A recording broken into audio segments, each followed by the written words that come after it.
Black Lives Matter, on the anti-racist furor of the Black Lives Matter movement and what makes it so successful, by Arend Heinlein. Nowadays, everyone seems to be convinced that the often negative connotation of the color black is merely a mental imprint of the history of domination. From black magic to black pedagogy, from Black Peter to black sheep or dark figures, the entire mindset appears to be contaminated by centuries of racist colonialist discourse. Who would not reflexively agree with this? Yet the view on which this reflex is based, that the devaluation and discomfort towards the color black is exclusively a product of racism and colonialism, is largely the result of an ideological discourse, namely anti-racism. The fact that black has been a source of fear for all people, regardless of their skin pigmentation, since the beginning of human history and their own lives is something that is resolutely suppressed today. It was precisely the fear of the blackness of night that historically promoted magical thinking on all continents of the world, the first attempts to name and possibly control the nameless horror out there. Fear thus also gave rise to the capacity for abstraction, to which man owes his gradual emergence from the natural context and which made the creation of civilization possible. It is not for nothing that all languages know the concept of enlightenment, i.e., when the light of thought falls into the darkness of prehistory and the unconscious. By defining blackness and darkness as the hostile principle and not skin color, man succeeded in distinguishing between himself and nature and thus the prerequisite for all emancipation. But can these considerations on anti-racism even be the topic when it comes to black power? Just as anti-racism fell into the trap it had set for itself and fought against any reference to the first nature of man, as represented by skin color, for example, simply because the racists invoked it against nature. In this way, the masterminds of anti-racism, the propagandists of black power, when they launched the slogan "Black is Beautiful," were already denying the laborious self-realization of the human race into an at least potentially rational universal being, and thus also the unfinished history of mankind, in which black is just Nick, as purely beautiful. As if in mockery of Marx's dictum that being radical means getting to the root of the matter, from the mid-1960s onwards people suddenly began to radically search for their roots, the mythicized roots in the blood, with a clan and the actual origin in the so-called motherland of Africa, in contrast to the civil rights movement around Martin Luther King. This was not done to uproot these roots as the evil ideological construct that they alone represent, but to glorify and romanticize the color black and thus everything that was understood to be genuinely African. The X that Malcolm X put in place of his surname to refer to the violent uprooting of his tribal ancestors, unknown to him, from blood and soil, symbolizes this like no other. Bloot is Tikatan Vota. We will reunite, find each other again. Find ourselves again. Bloot is Tikatan Vota. Bloot is Tikatan Vota. These are the programmatic words of a text by Stokely Carmichael, the founder of Black Power. As if to satisfy the Ku Klux Klan and other racists, it was suddenly claimed that all so-called blacks were equal primarily because of their racial origin, thus affirming the image that had been painted for centuries of them as an indiscriminate army of slaves in the cotton fields of the South, who could only fulfill their anthropological destiny by being slaves. Black Power was the confirmation of what the racist always claimed, that all blacks were indiscriminately equal by nature. Instead of ruthlessly insisting that so-called black people were individuals like all other people, they joined forces under the label of Black Power to prevent emancipation from racist egalitarianism. If Martin Luther King's dream was that one day you should only be judged by your individual character and not by the color of your skin, then the Black Power protagonists simply turned the tables. Their dream was that so-called black people should be judged first and foremost not by their character but by the color of their skin. At that time, the foundations were laid for a project in Berlin Wedding, for example, which is now being funded by the Mitte District Authority and which, according to standard anti-racist criteria, actually fulfills everything that would justify speaking of a racist project in its purest form. As if to mock Martin Luther King's dream, books and other publications are offered for sale in a library according to a single criterion. The authors must have been or be of a certain pigmented skin, not to say belonging to a certain race. As you can imagine, the operator of such an institution is not the NPD, but an association called Each One Teach One, which has set up the Library for Black Literature in Berlin's African Quarter and to which the responsible district councillor Sabine Weissler paid a personal visit at the opening to wish it every success. Because racism here is labeled Black Power, the official neighborhood online newspaper Chezid happily and unashamedly announced about the Wedding Black Library that a place of shared knowledge building would be created here, whereby the perspective of black people would be strengthened. How was it possible for Black Power to establish a literal black and white way of thinking that provided the blueprint for today's ubiquitous and socially hegemonic anti-racist thinking? How did it come to be that Black Power founder Stokely Carmichael, after his break with Martin Luther King, pushed the racialization of his thinking to the point of proclaiming, black power must become for us the nationality of our races, and our skin color our fatherland. The third world has become the proletariat, the bourgeoisie is the white society of the West. End quote. Did the racist conditions perhaps leave you no choice but to become a racist yourself, because that's the way the times were? And why did the comrades around Rudi Dutschke, instead of condemning racialization as clearly counter-revolutionary, even consider separate organizations based on skin color and race, as propagated by black power, to be a necessity in the revolutionary struggle? Why did Dutschke and company worship Islam even then and praise Malcolm X as a revolutionary not despite his conversion to Islam, but precisely because of it, and all this on the basis of a not at all incorrect definition of the character of Islam, which they did not consider to be the problem, but as the counter-religion for part of the revolutionary solution? Dutschke and company wrote, Malcolm's recourse to the martial religion of Islam anticipated the necessity of a revolutionary confrontation with the system. Islam, as a radical answer to Christianity, is a moment of liberation from the repressive internalization of the domination interests of white, or more precisely, capitalist society. End quote.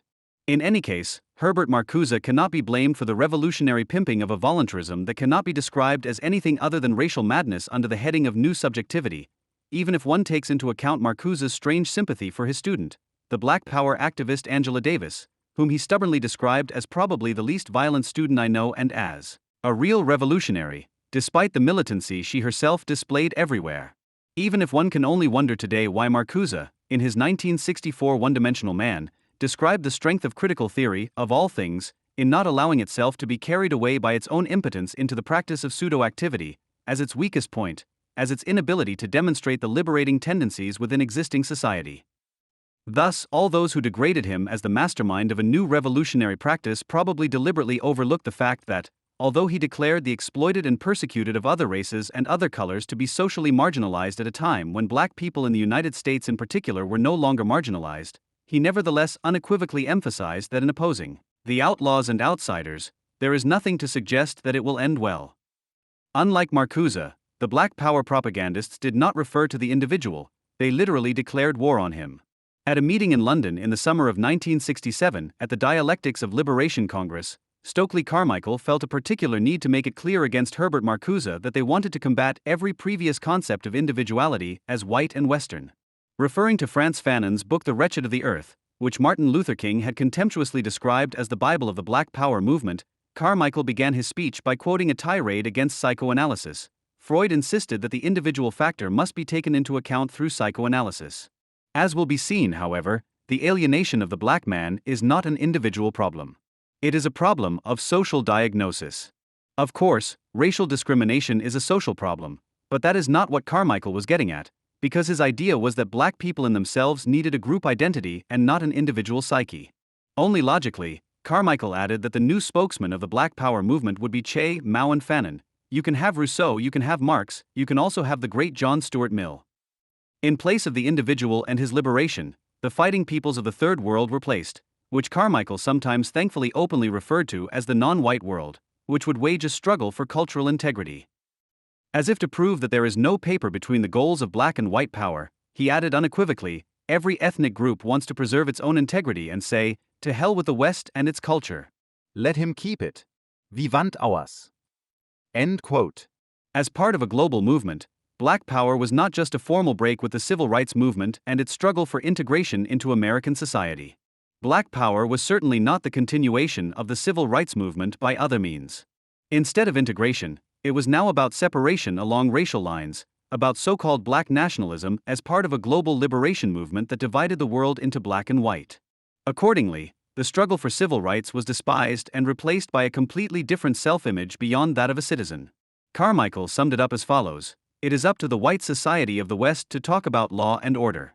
It is for the Third World to speak of justice. End of quote. Malcolm X supplemented this with a clarification: black nationalists are more interested in human rights than civil rights. The difference between the thinking and attitude of Negroes who are fighting for human rights and those who are for civil rights is that the so-called Negroes who are fighting for human rights do not consider themselves Americans. End quote. Unlike the Black Power protagonists who, in place of a right to integration, unceremoniously substituted the morality of an imagined non-white world sovereign of collective human rights and justice, and instead of the Supreme Court and the Constitution pointed to the non-covenant bound and their majority in the UN, Martin Luther King insisted on civil rights and integration. Quote, "There is no theoretical or sociological separation between liberation and integration. In our kind of society, liberation cannot come without integration, and integration cannot come without liberation." End quote. With its disdain, even contempt, for civil law, Malcolm X called it Uncle Sam's jurisprudence. Black power fell even further behind the civil rights movement and its sometimes naive hope for civil rights. By turning away from the idea of integration and towards a kind of third world ethic, the activists had ironically become greater moralizers against their own radical and uncompromising self-image than the Gandhi fan and obsessively non-violent preacher Martin Luther King ever was. And so it was the cleric king of all people who ultimately focused on a critique of conditions that can only make a revolutionary practice possible from the perception of the difference between concept and reality, as Horkheimer once programmatically formulated it. Instead of using fighting terms such as white and racist to clog up the view of reality itself and thus ultimately become conceptless, King insisted that there was a fatal gap between the proclaimed and the implemented civil rights laws. Unlike Black Power, King was in league with the truth. After all, in addition to all the major and minor successes since the end of the 1950s, the greatest success of the civil rights movement, the passing of the Civil Rights Act under President Lyndon B. Johnson, was just 2 years old when Black Power was founded in 1966. However, this not only final formal legal equality, but also the legal obligation of all authorities and institutions to enforce it, automatically widened the gap between concrete everyday experience and abstract jurisprudence. Ignoring this objective development, people drew the momentous conclusion that they could only take refuge in Black Power. For Stokely Carmichael, it was a foregone conclusion that the white man was an eternal racist and that the bourgeois state was nothing more than a perfidious form of racism. Accordingly, he was unable to recognize in the Civil Rights Act the progress that it represented.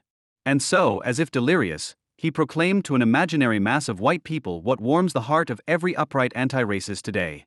Quote, "There has been no progress for black people. What progress is for us is not for whites to determine. We'll let you know when progress has been made. You're not in a position to do that, because to us progress means getting you off the hump, and that's the only progress we can see." End quote. Black Power was created at a time when major changes had long since taken place, and not just in terms of legal equality. The colorless social changes brought about by new productive forces, for example, could hardly be seen through racial glasses. Again, it was Martin Luther King of all people, reviled by the Black Power people, who demonstrated a kind of class consciousness instead of racial consciousness. Quote, "An unfortunate aspect of the Black Power movement is that it prioritizes race at the very time when the impact of automation and other forces has made the economic issue the primary issue for blacks and whites." End quote. What was meant by this was threefold. First, automation led to more and more low-skilled workers losing their jobs, and not just in the agricultural South.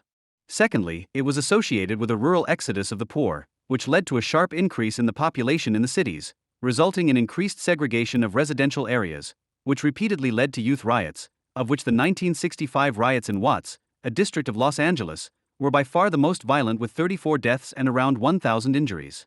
Thirdly, the gap between rich and poor widened, although it was not one along racial lines. By this time, there had long been a number of black people who belonged to the American middle class. It was the latter that prompted Malcolm X to make his famous derogatory distinction between so-called house Negroes, who were regarded as whitewashed, and field Negroes, who were still genuinely black, in order to establish the accusation of treason against all those who dared to take the individual path to a better life. Even if the talk of the American Negro ghetto was older, it was at this time that the myth of a shabby and poor, but at the same time supposedly always wild and exciting black ghetto life emerged, which is still unbroken to this day, and which today is understood all over the country as black coolness worthy of emulation and is considered synonymous with real Reuben or street life.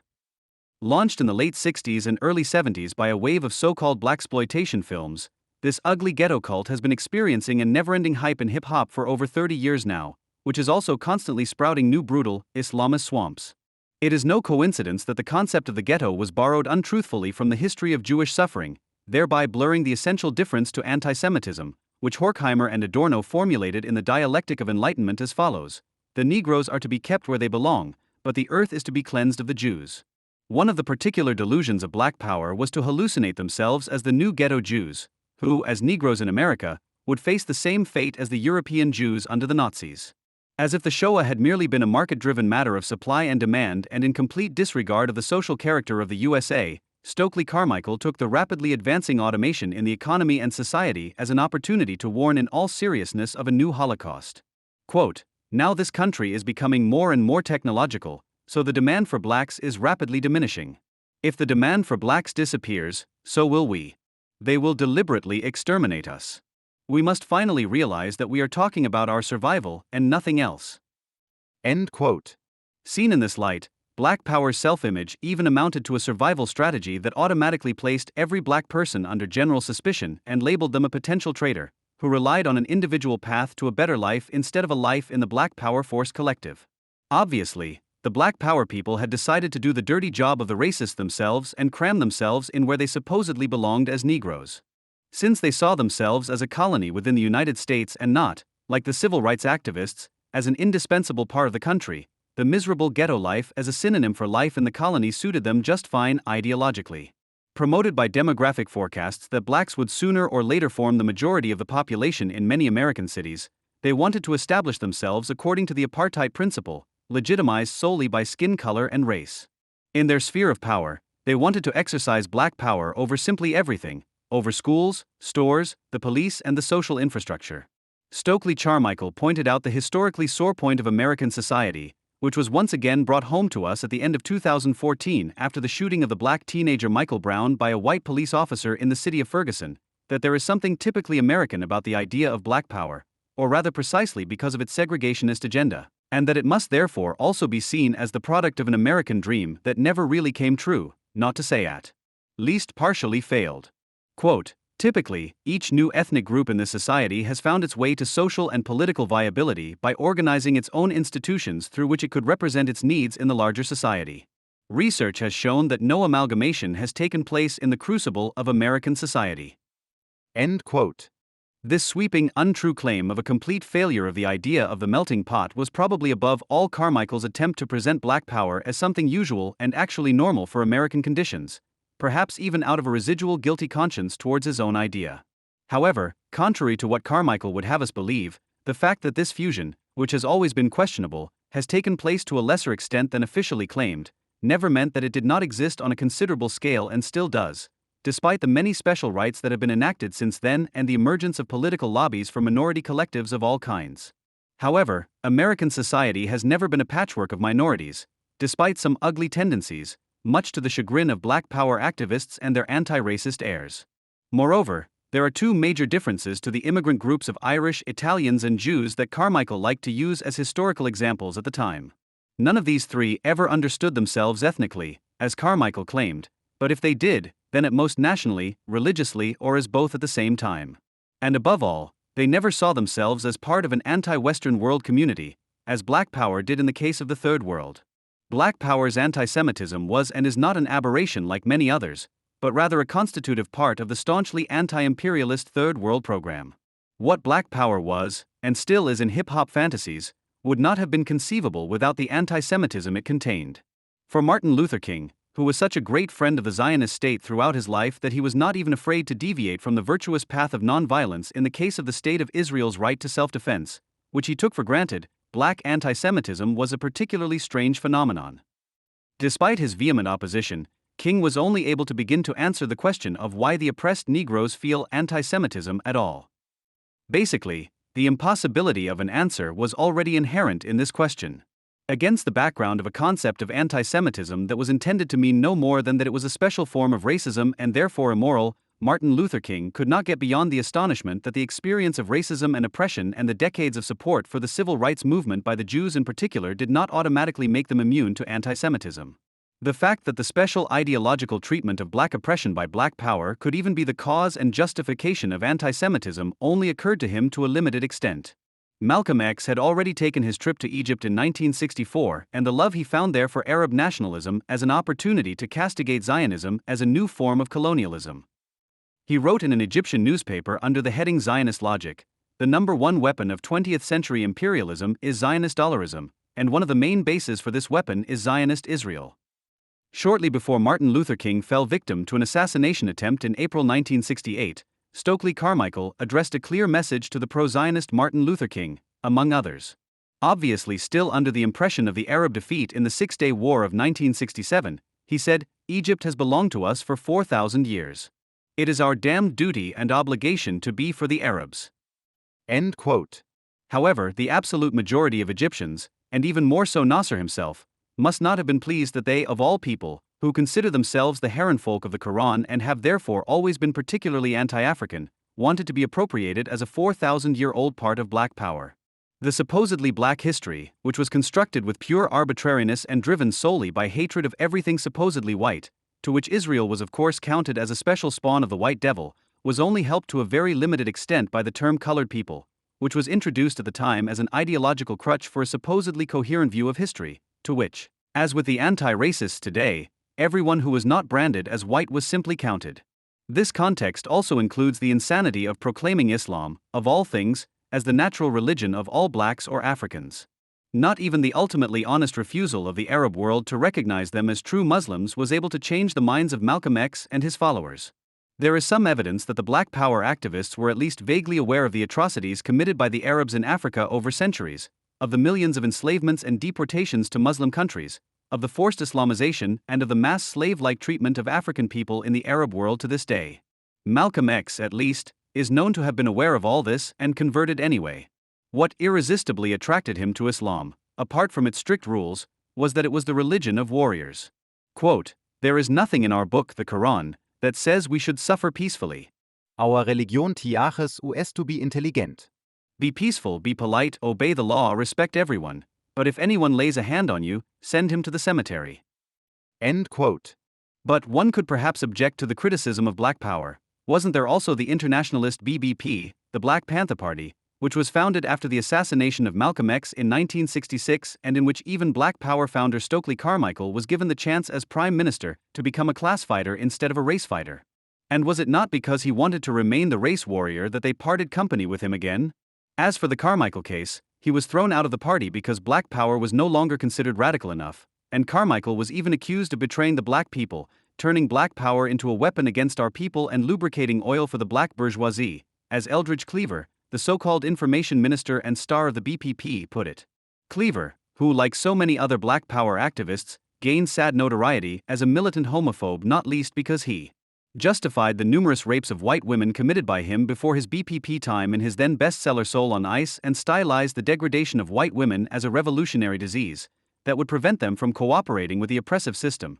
It was also he who openly blurted out the truth about the supposedly strictly anti-racist character of the BPP.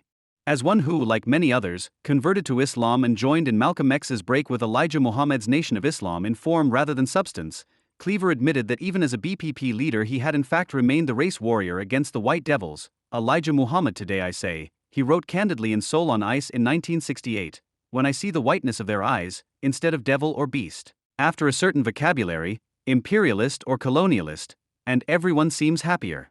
With that. End quote. At least it was the white comrades in the so-called metropolises for whom it was a happy and deliberate misunderstanding in order to be able to justify the alliance with racists of a non-white color, whether they were avowedly African, Arab or Asian, in the name of friendship between peoples and national liberation. Contrary to its own proclamations of internationalist class struggle instead of racial struggle and the revolutionary myth surrounding it, the BPP relied on segregation even more than the Black Power protagonists. It was thus ultimately nothing more than a decay product of the Black Power idea radicalized to excessive militancy, for which it was no coincidence that the turn to Maoism, cultural revolution and armed struggle were the totalitarian means of publicly staging itself as what the BPP promoted throughout its life, namely, to provide macho gang formation and sexist gangsterism based on racial criteria with the halo of the chosen tribune of the people. They wanted to be a kind of black godfather, distributing handouts as they saw fit, which in the case of the BPP were, for example, breakfast for schoolchildren, where, purely by chance of course, the Black Power propaganda was given to even the youngest children as a kind of starter and dessert. The BPP only brought to fruition what was always inherent in the idea of Black Power and Malcolm X's productions, and still inspires far beyond hip-hop circles today. Some people may still remember the astonishment they felt when young people who took part in the racist riots in Rostock-Lichtenhagen in 1992 wore Malcolm X caps. Even today, people everywhere are likely to quickly agree that the wearing of Black Power symbols and the racist act represent an irresolvable contradiction that can only be due to postmodern arbitrariness and the culture industry. However, the spiritual proximity of white and black power simply cannot be explained away. And because the difference between the two is so small and therefore both must be fought against in equal measure, the final question arises as to why it would be wrong to print, and above all wear t-shirts that say, "Good night white and black pride." Black Lives Matter is currently the ultimate recipient of donations, reported the Washington Times in August last year. One example, the Ford Foundation, founded by the son of famed anti-Semite and automaker Henry Ford, and the notoriously anti-Zionist stockbroker George Soros, one of Hillary Clinton's strongest sponsors, as well as of just about every anti-Israel NGO in the world together, donated more than $130 million to the Black Lives Matter, BLM, affiliated movement for Black Lives. MBL, a platform joined by more than 50 other anti-racist groups in the US in addition to BLM. This extraordinarily high financial injection from the economic elites, as well as the fact that BLM is as well liked in the White House under Obama as it is in Hollywood, the leading liberal media, or on the various US campuses, does little to diminish the self-image of being the victim of a white supremacy claim or of a murderous war against black people allegedly taking place in the country. BLM will continue to strive, especially under the new Trump administration, to portray their activist rumblings, #Twitter hitstorms here, die-ins there, as at least as dangerous and daring as the activities of the civil rights movement in the southern states during the struggles against apartheid in the 1950s/60s.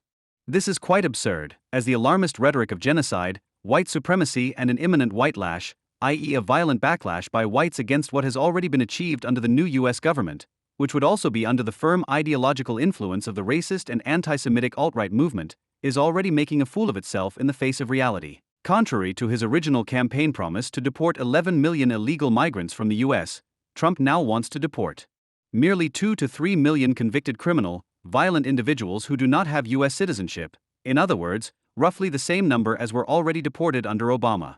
If you take a look at Trump's cabinet, for example, Secretary of Labor Andrew Puzder is primarily known for wanting to smooth the path to citizenship for all illegals already living in the country. Former South Carolina Governor and UN Ambassador Nikki Haley, on the other hand, immediately called for the symbol of the former slave owners, the Confederate flag, to be taken down from the state capitol after the racist massacre in Charleston. This demand was met with fierce opposition from Trump's alleged media mouthpiece, Breitbart News. Secretary of Education Betsy DeVos, an avowed supporter of conversion therapy for homosexuals, was working on a $20 billion voucher system to give disadvantaged black schoolchildren at least the prospect of an education of their choice. However one may judge the marginal success of such policies or the appointment of homophobic politicians, they are certainly not proof of the demands for white supremacy or an intensified war against blacks in the USA. The fact that BLM does not take the real genocide so seriously is shown, among other things, by the fact that although BLM demands reparations from the USA and Western countries for black people due to transatlantic slavery, it sees no problem in joining a central call by the MBL from August 2016 and thus unreservedly showing solidarity with a global anti-Semitic boycott, divestment and sanctions (BDS) movement against the Jewish state. This call states, among other things, the United States justifies and advances the global war on terror through its alliance with Israel and is complicit in the genocide taking place against the Palestinian people. End quote. Israel is denounced as an apartheid state, and the life-saving, and indeed the lives of Jews and Arabs alike protective barrier between the West Bank and Israel is slandered as an apartheid wall. Patrisse Cullors, one of the three well-known founders of BLM, took part in a solidarity trip through the Palestinian territories in January 2015 and came to the standard verdict of left-wing ticket mentality, which had most certainly already been determined beforehand. Quote, "This is an apartheid state. We can't deny that, and if we deny that, we're part of the Zionist violence." And she added ominously, "I think the Black Lives Matter movement can benefit greatly from learning from the struggles outside the US, but especially the Palestinian struggle." End quote. So a movement that has been hyped on all sides as the new civil rights movement, about which Barack Obama once said that he was confident that it would take America to new heights, wants to learn from a struggle that, since the erection of the apartheid wall, has consisted less of that, blowing themselves up in crowded buses, discos or pizzerias, but now mainly consists of slitting the throats of Jews praying in synagogues or their sleeping children or regularly, as recently in Berlin, rolling over Jews in cars or trucks.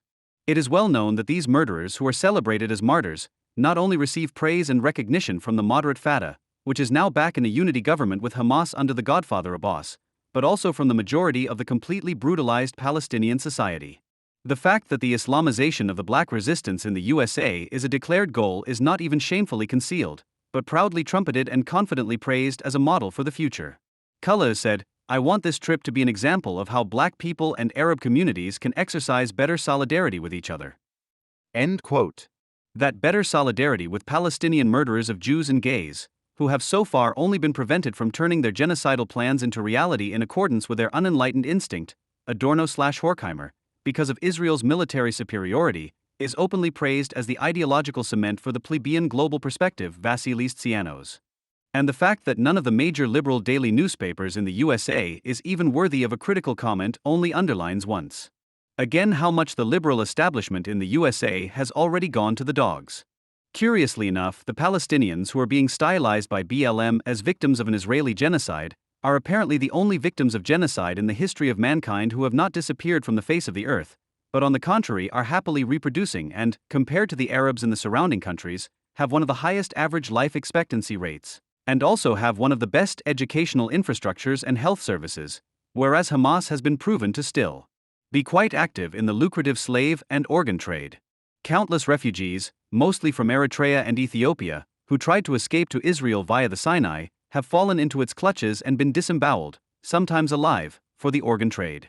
As Chloe Valdry writes in Tablet, CNN's Berlin correspondent Frederick Pleitgen exposed Hamas involvement in human and organ trafficking as early as 2013 in his article Human Trekking in the Sinai. To fight it we need to know LT. Some of the main traffickers, including Abu Ahmed and Abu Khaled, have stated in interviews reported in the media that they are part of Hamas. End quote. Pleitgen has also reported that, according to the Everyone Group, an Italian non-governmental organization working for human rights, the arms depots owned by Hamas were purchased through the profits of the slave and human organ trade in the Sinai Peninsula.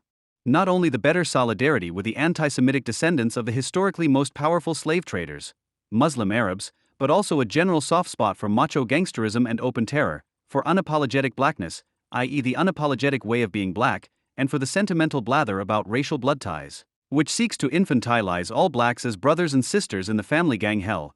BLM also shares with the racist Black Power precursors, from the pimps, psychopathic torturers and murderers of the Black Panther Party, BPP, to the Nation of Islam. The fact that today many of the former cold-blooded torturers and murderers of Betty Van Patter, Sam Napier and Alex Rackley, such as gender studies professor Erica Huggins, make a big deal about the double discrimination based on gender and skin color that affects black women and meticulously list all kinds of microaggressions, but in a documentary about the BPP celebrated by the liberal media, Stanley Nelson's apologetic feature film, The Black Panthers, Vanguard of the Revolution, 2015. Not saying a word about their involvement in the violent excesses of the Maoist sect sums up the relationship of black anti-racists to their own history of black power quite well. In a recent BLM obituary of Fidel Castro, this continuity becomes particularly clear. Not a single syllable is uttered about the imprisonment, torture and murder of tens of thousands of opposition, and completely innocent citizens, the establishment of re-education camps for homosexuals or his attempt to pressure Khrushchev into a nuclear first strike against the USA during the Cuban Missile Crisis.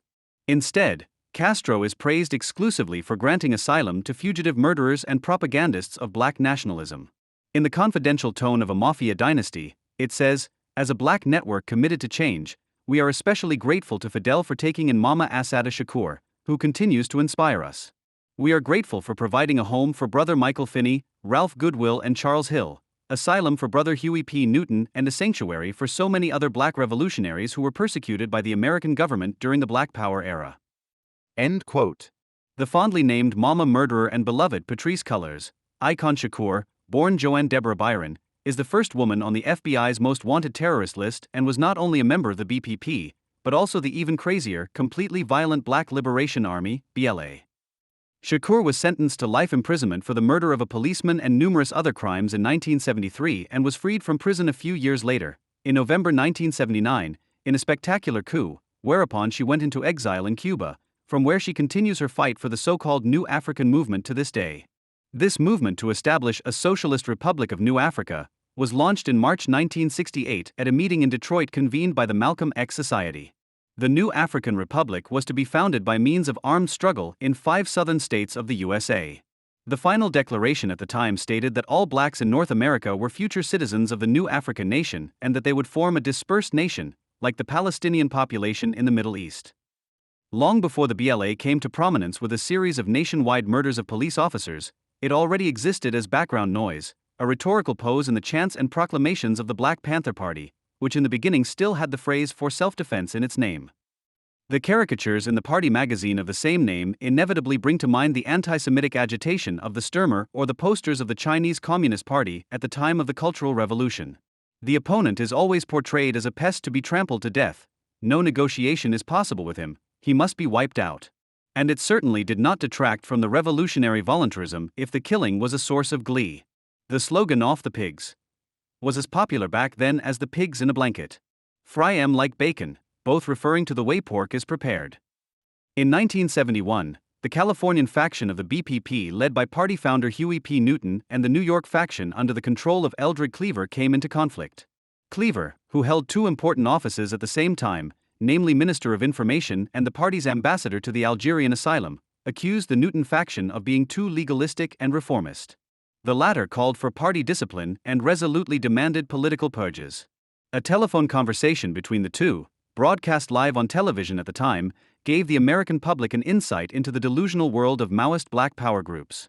After that, the party was finally split into two camps. Cleaver, who had been dreaming of founding his own army of assassins for years, used his intellectual influence as well as financial support from China, North Korea, and North Vietnam to promote himself to the top of the newly founded New York BLA. In contrast to more student-oriented white urban guerrilla groups such as the Weather Underground, which after a fatal accident in a bomb workshop was only willing to kill police officers rhetorically, the New York splinter group quickly made it clear what was to be expected from an army of black niggas, Cleaver. The BLA's approach was as sadistic as it was targeted. Between 1971 and 1973, members of the gang lured numerous police officers in New York, Georgia, Connecticut, North Carolina, Missouri, Pennsylvania, and California into ambushes in order to execute them in cold blood. The two New York patrolmen Gregory Foster and Rocco Laurie were shot beyond recognition in 1972. Witness statements and reliable circumstantial evidence suggest that Shakur was involved in the planning of this brutal execution, as well as in the murder of the two police officers Joseph Piagentini and Waverly Jones as a terrorist of the BLA the previous year. Eyewitnesses reported that one of the murderers shouted, "Shoot them in the balls." During the execution of Foster and Laurie, several bullets in the testicles and eyes were also later discovered, while another performed a dance of joy after the murder and euphorically fired his gun into the air. The following day, the murderers published a handwritten communiqué. The paper, signed George Jackson's squad of the Black Liberation Army, threatened boldly, "This is the beginning of our spring offensive. There is more to come." End quote. George Jackson himself, who had been killed during an attempt to escape from San Quentin prison in the year the BLA was founded, was seen not only by Black Power activists but also by many white liberals at the time as a shining example of the coming uprising. Posters of him hung in every left-wing apartment, and his autobiographical prison book Soledad Brother, The Prison Letters of George Jackson, was a bestseller. For the American justice system, however, Jackson was a career criminal, violent, armed, and unpredictable. His fellow inmates also described him as a ruthless extortionist, pimp, and sadistic violent criminal. In the prison showers, he often took pleasure in beating other prison inmates bloody. For fellow inmate and prison trade unionist John Irwin, Jackson was a vile son of a bitch, a ruthless bully, a sociopath, and not exactly the thoughtful revolutionary with a poetic streak that people like to remember today.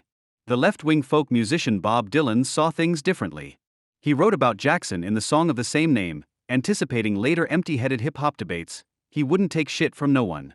He wouldn't bow down or kneel. Authorities, they hated him.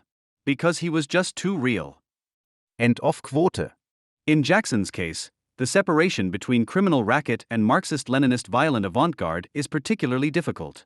Was the Black Guerrilla Family, which he founded in San Quentin prison, a revolutionary group in the sense of Carlos Marighella, or rather a profit-oriented prison gang comparable to the Aryan Nation or Mexican Mafia, organized according to ethnic criteria? The attack on George Jackson's lawyer Faye Stender, for example, can be attributed to them. It was also members of the Black Guerrilla Family who shot the BPP founder and Jackson admirer Huey P. Newton in 1989. Whether the motives were political or criminal, cocaine trafficking, will probably remain unclear. At present, the Black Guerrilla Family is said to have tens of thousands of followers in several states. Not only Montana Barnett, known as Baltimore's #1 trigger puller, who is accused of at least 12 murders, was a member of the organization, but also Ismail Brinsley, who executed 2 New York police officers in 2014 as revenge for the killing of Eric Garner and Michael Brown by police officers. Brinsley is said to have acted on behalf of the family. According to a New York Times report, Black guerrilla family members, along with members of two Los Angeles gangs, the Bloods and the Crips, were protecting Black-owned businesses during a street brawl, which took place on the sidelines of a BLM rally. The looters were instead shown the way to the Arab and Chinese stores, where private property was then revolutionarily converted into public property. Even today, every member of the Black guerrilla family must swear an oath of unconditional loyalty to its founder George Jackson. BLM DC, the local group for Washington, D.C., released the propaganda film George Jackson, Releasing the Dragon in 2016. Numerous local BLM groups, for example in Chicago and Portland, regard Jackson as a revolutionary martyr, a victim of white rule. One of the last major attacks by the Red Army faction, the attack on the Rhine-Main Air Base in 1985, was also carried out under the name Commando George Jackson. The brother Huey P. Newton in turn fled to Cuba in 1974 after he was charged with the murder of 18-year-old Kathleen Smith in the USA. According to the prosecution, she apparently only had to die because she called the apparently somewhat too virile Panther by his childhood name, Baby. When the trial was opened against Newton after his return to the USA in 1977, BPP members tried to liquidate one of the main witnesses, Crystal Gray. However, they stormed the wrong house. There was an exchange of gunfire in which one attacker was killed and two managed to escape. Because one of the escape helpers, Nelson Malloy, knew too much, he was also killed. Malloy survived seriously injured and has been paralyzed ever since. At the trial, Newton denied any knowledge of these events and stated on the record that such actions must have been the result of overzealous party members. Gray refused to continue to testify against Newton at the trial after the failed murder attempt against him, and the charges were dropped. Finally, Finney, Goodwin and Hill, like Shakur, were members of the Socialist Republic of New Africa. The reason for their escape was the murder of police officer Robert Rosenblum. These openly anti-Semitic friends of sadistic murderers and racist separatists media professionals that they all are know very well which notes they have to play on the keyboard of white liberal guilt, white supremacy, white privilege, mansplaining etc. In order to be heard.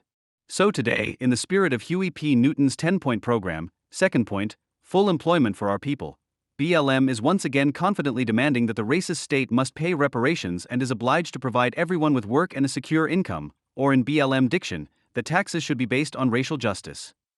And that a $4 trillion government program needs to be put in place that would create government jobs for black workers and subsidize businesses to hire black workers. Once aside from the stale folkish anti-imperialism that BLM and with them much of the US left continues to rely on, there is even the slightest truth to the crucial point that is always cited as the reason for the emergence of the universally cherished and systematically misunderstood civil rights movement.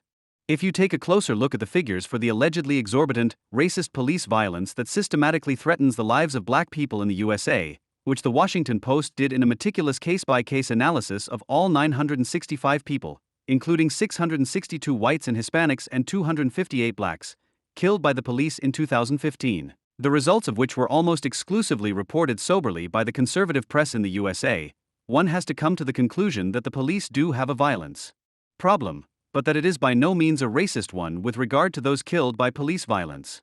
Facts that disrupt the preconceived image of unleashed, racist police violence and which Mike Males, for example, points out in his Who Are Police Killing?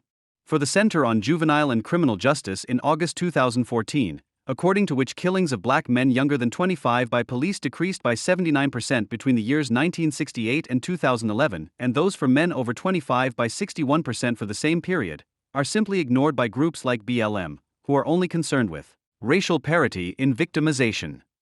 What's more, of all the people killed by police violence, only 90 were unarmed. In 3/4 of fatal shootings, police had to defend themselves or someone else who was being attacked with a gun.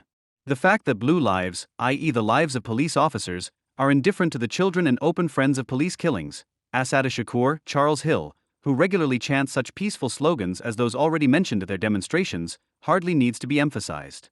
But in this respect, too, it is worth remembering the numbers. Police officers of all races are also disproportionately threatened by black attackers.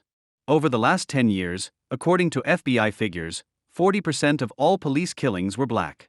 Police officers are 2.5 times more likely to be murdered by blacks than blacks are to be murdered by police. Although white police officers kill unarmed black men in less than 4% of all shootings, they account for 40% of the total number of unarmed victims killed, with black men making up about 6% of the total U.S. population. However, black men commit violent crime at a much higher rate than other social groups in the U.S. According to the U.S. Bureau of Justice Statistics, in 2009, black men were responsible for 62% of all robberies, 57% of all murders, and 45% of all assaults in the 75 largest counties, even though they make up about 15% of the population. Their murder rate exceeds that of whites and Latinos by a factor of about 8.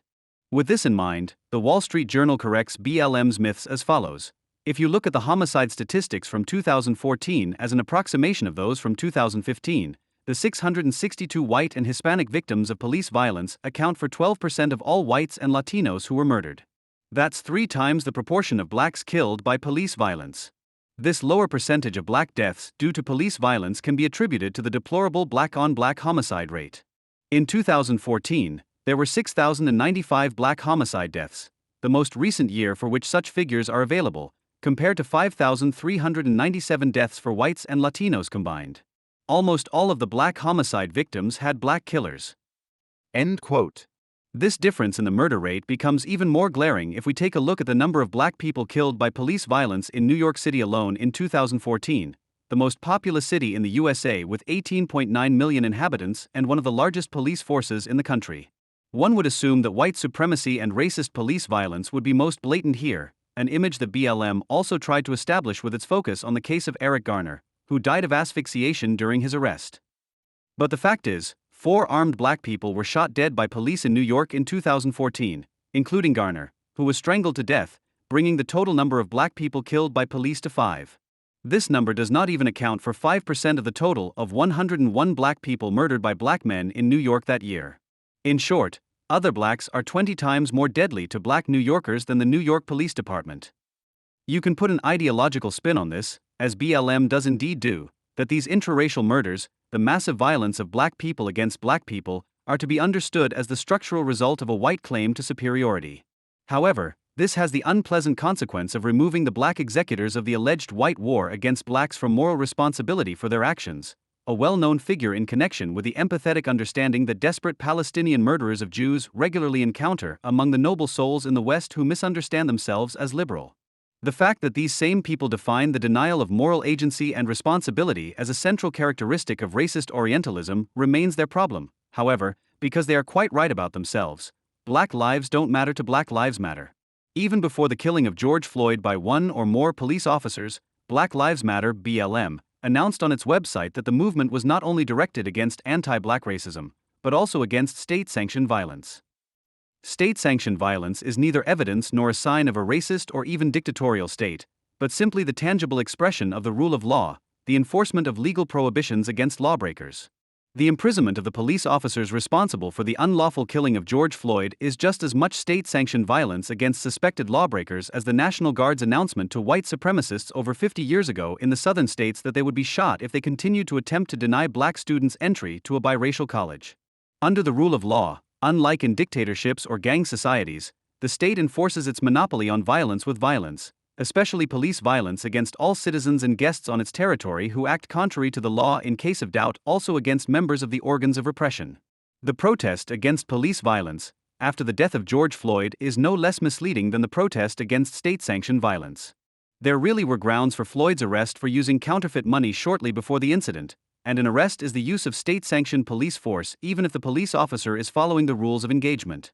In the Floyd case, the violation of the law did not lie in the arrest, but in the fact that a police officer knelt on the neck of a man lying defenseless on the ground for almost 9 minutes. This unjustifiable overreaction is therefore classified by the judicial authorities in the current proceedings as second-degree murder, roughly assault resulting in death, and abuse of official authority.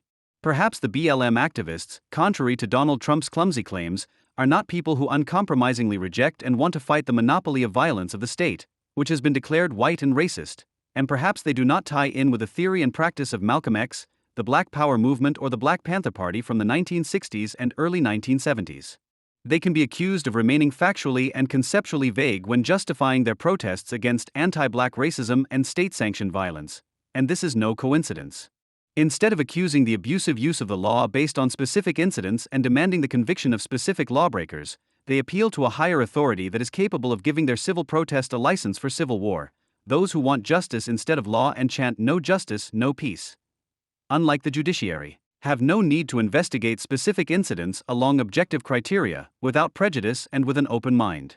The moral and non-critical verdict against the state as a whole is a foregone conclusion for justice seekers, and the rhetorical and real riot is the necessary consequence, which in turn is registered in the racist state's register of sins. In his Note for America as the standard for a critique of the existing, Max Horkheimer formulated not only to the moralists but also to the critics of the state that anyone who makes the states themselves look worse than any other nation is contradicting himself. He may want the better, the right society, but his criticism of the existing one must include loyalty to the freedom that must be preserved and developed if the violence he denounces is not to be the alien meaning of his own speech. The slogan Black Lives Matter carefully omits the lives extinguished in so-called black-on-black crimes, the mere mention of which is denounced as reproducing anti-black stereotypes. Such an attitude is sheer cynicism towards the reality of the lives of very many African American people, who are authoritatively called brother or sister by BLM activists in the bad black power tradition simply because of their skin pigmentation, the infamous race. Since 2015, the Washington Post has meticulously maintained its own database, which is considered the most reliable for cases of fatal shootings of civilians by police officers, out of justified distrust of official FBI statistics. This database not only proves that the number of people shot by police has not increased since then, but also that Americans considered to be black are shot about twice as often as Americans considered to be white in relation to their population share of around 13%. However, the data also shows that black Americans commit by far the most murders and other violent crimes in relation to all other ethnically categorized groups. In 2018, they accounted for 53% of murders and 60% of robberies.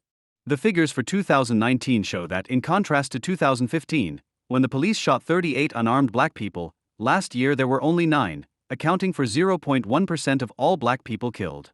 The proportion of around a quarter of black people among the 1,004 people killed by police in 2019 is significantly lower than the proportion of black people involved in armed capital crimes.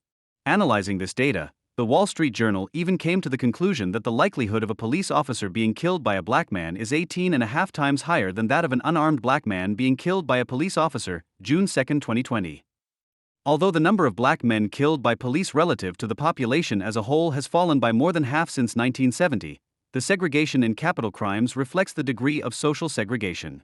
Expressed in figures from the Washington Post for 2014, 90% of black murder victims were killed by blacks, 82% of white murder victims were killed by white perpetrators. If we look at the exorbitantly high crime rate among black people from a socio-economic perspective, it becomes evident that, despite the progress made in recent years, members of this population group are still significantly poorer on average, own far fewer assets, live in poorer neighborhoods, have a lower level of education, are more often precariously employed, and have no or inadequate health insurance. They are much more likely to suffer from chronic illnesses and are far more likely than members of other population groups to grow up in broken family relationships in which mothers are left on their own to bring up their children and are often overburdened. To a large extent, these facts can still be traced back to historical discrimination since the racist Jim Crow laws of the equal but separate principle and their consequences. However, this does not explain why the Hispanic group, which is comparable from a socio-economic point of view, commits far fewer murders and far fewer violent crimes. Compared to the black population, their murder rate is 3 times lower. The most comprehensive study to date of ethnic disparities in the use of police force is the 2016 Harvard study, which was conducted in part to find out whether police officers are more likely to shoot black people than other people. To the surprise of even Roland G. Fryer Jr., the economist responsible for the study, it revealed that after analyzing 1,000 shootings in 10 large police districts in Texas, Florida, and California, white lives mattered less than black lives. In shootings involving police officers in these 10 cities, officers were more likely to shoot without having been attacked before if the suspects were white. Black and white civilians involved in police shootings were also likely to be carrying a gun. Both findings undermine the idea of racial bias in the use of deadly force by police. End quote. This wasn't reported by Fox News or tweeted by Donald Trump. This appeared in the New York Times on July 11, 2016. The Harvard study locates the real problem not in the killing of black people by police, but in an area the study calls non-lethal force by police.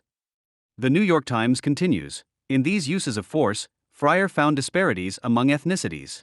Black suspects were 18% more likely to be pushed against a wall, 16% more likely to be handcuffed without being arrested, and 18% more likely to be taken to the ground.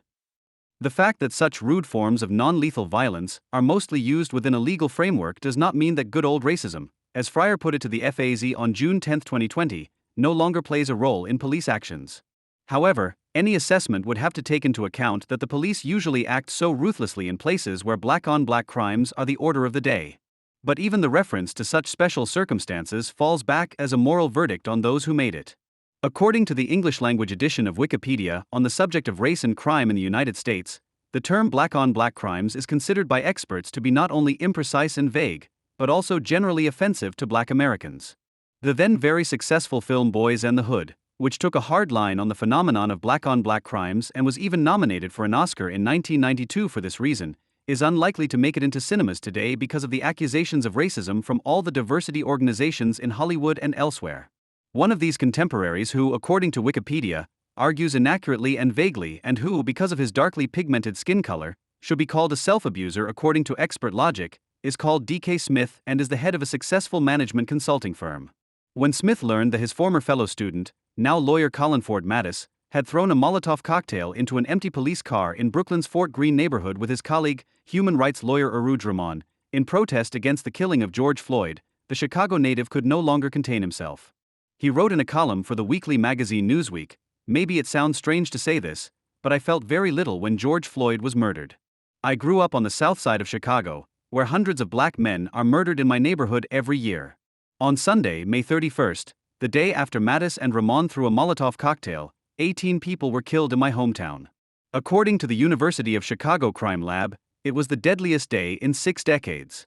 Where I grew up, violence is normal. Murder is casual. Death is expected. We expect some of us to be shot every summer and not return to school in the fall. However, being killed by the police is not expected. Police brutality and harassment by police? That's expected, but not murder.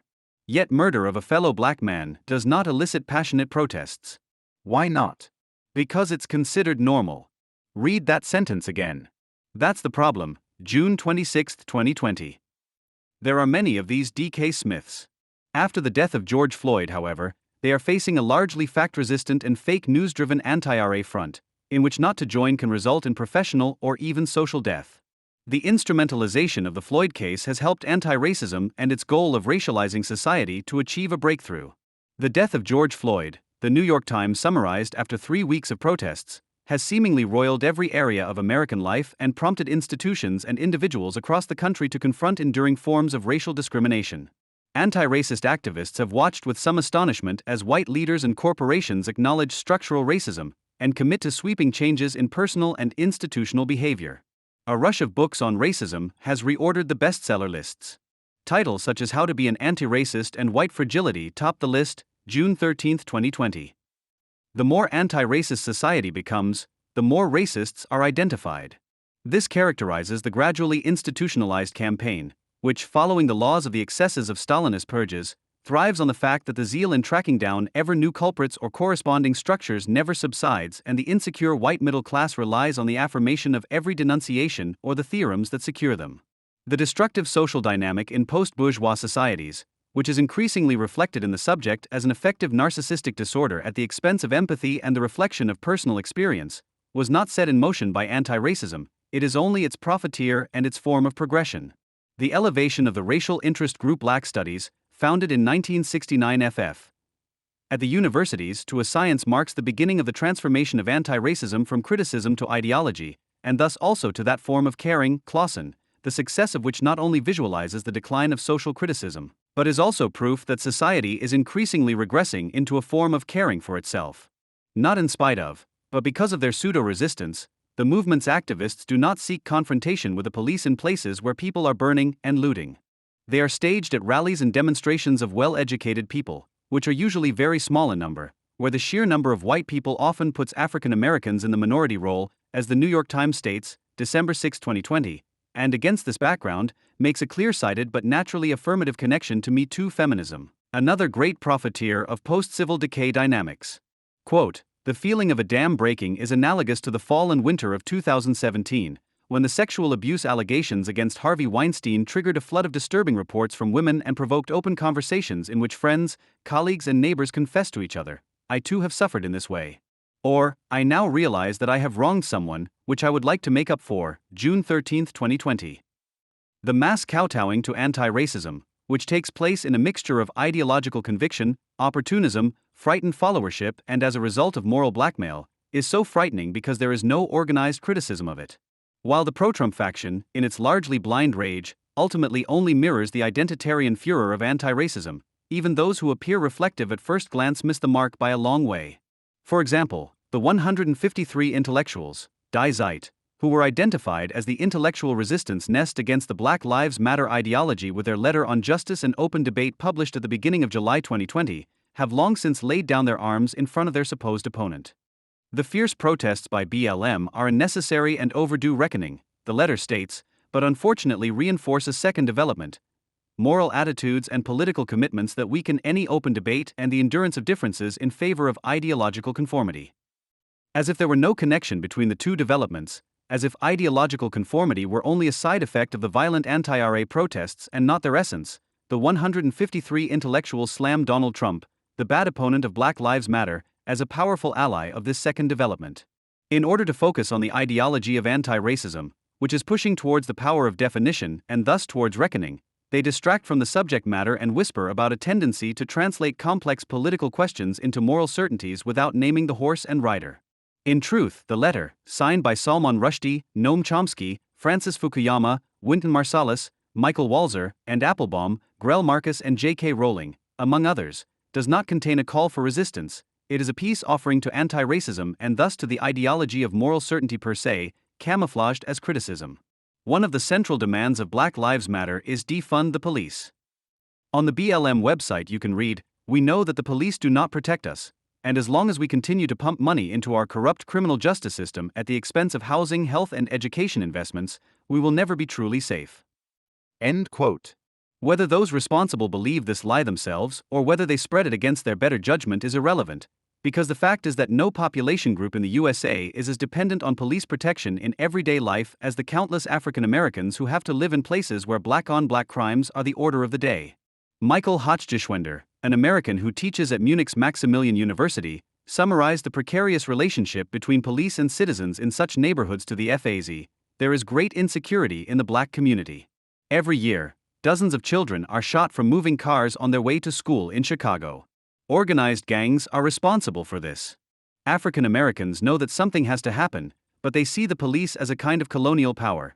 Since the 1950s, police officers have retreated from the sidewalks into cars. This creates an alienation between the officers and those citizens who actually need contact with the police the most because they live in high-crime neighborhoods." December 6, 2020.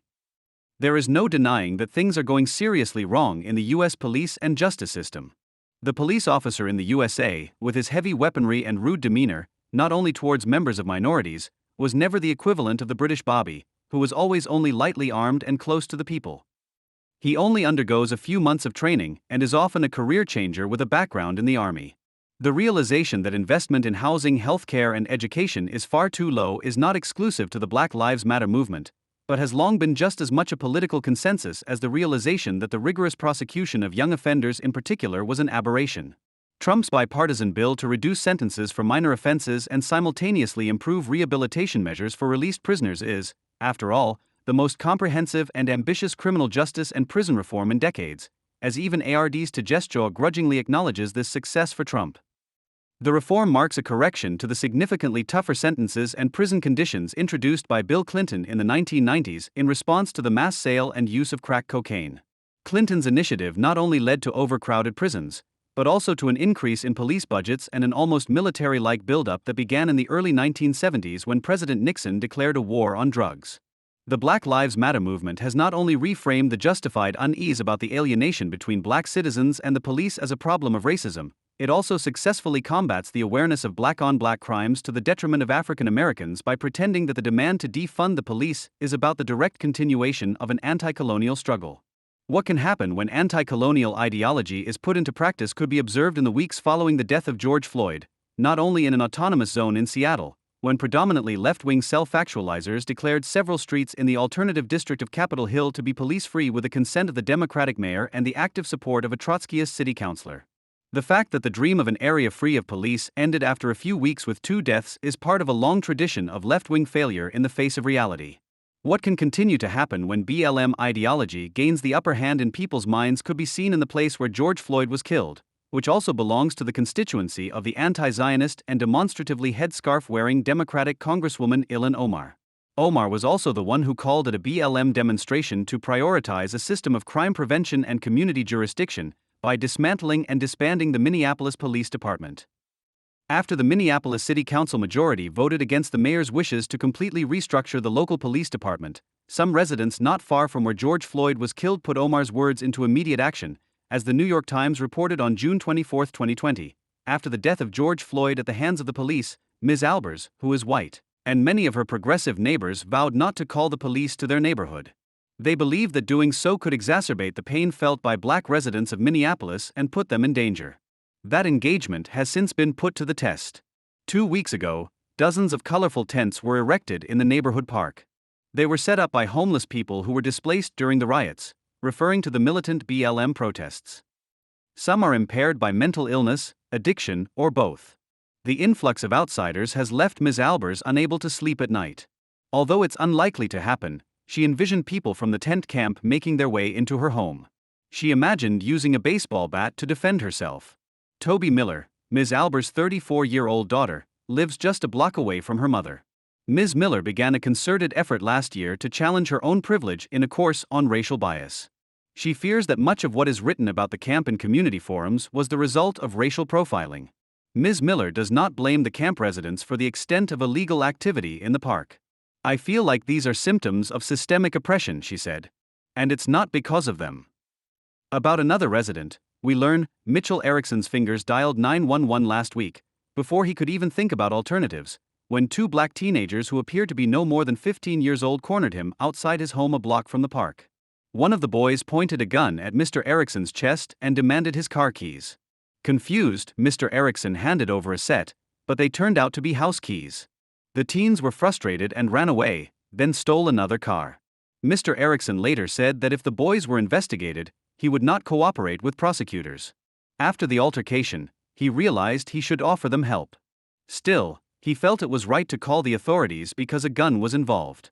2 days after an initial conversation, his position had changed. "I've thought about it more," he wrote in a text message. I regret calling the police. "It was my instinct, but I wish I hadn't. I put those boys in mortal danger by calling the police." End quote. Such masochistic submission to the customs of anti-racist empowered victims of systemic oppression is also a document of the suspension of universal law in favor of anti-white particular justice. But what is a progressive white neighbor supposed to do when things get really dicey and the baseball bat or the skills learned in self-awareness classes are just as inadmissible as the white privilege of dialing 911? In Minneapolis, a unique opportunity arose in such a situation to finally do something for the empowerment of a minority historically oppressed by the white state and call the indigenous alternative police. Instead of turning to the police when they saw someone in physical danger, they decided to call the American Indian Movement, which has been protecting its own local community for years. The behaviors described by the New York Times are a helpless attempt by deeply frightened people to banish the so-called Ferguson effect from their minds. This term stands for the empirical evidence that since the riots in Ferguson, Missouri in 2014, wherever violent protests take place under the BLM label, black lives in particular count for less in the immediate aftermath than they did before the riots. The reason for this is the retreat or inaction of an insecure police force and its political superiors. Roland G. Fryer Jr., who was responsible for the Harvard study, stated, "In all the cities where shootings of black people have gone viral and sparked riots, the number of murders has skyrocketed. I understand the protests, but what happened is that the police in those cities stopped doing some of their work. We have calculated that an additional 900 people died in the affected cities because of the change in police deployment. 80% were black.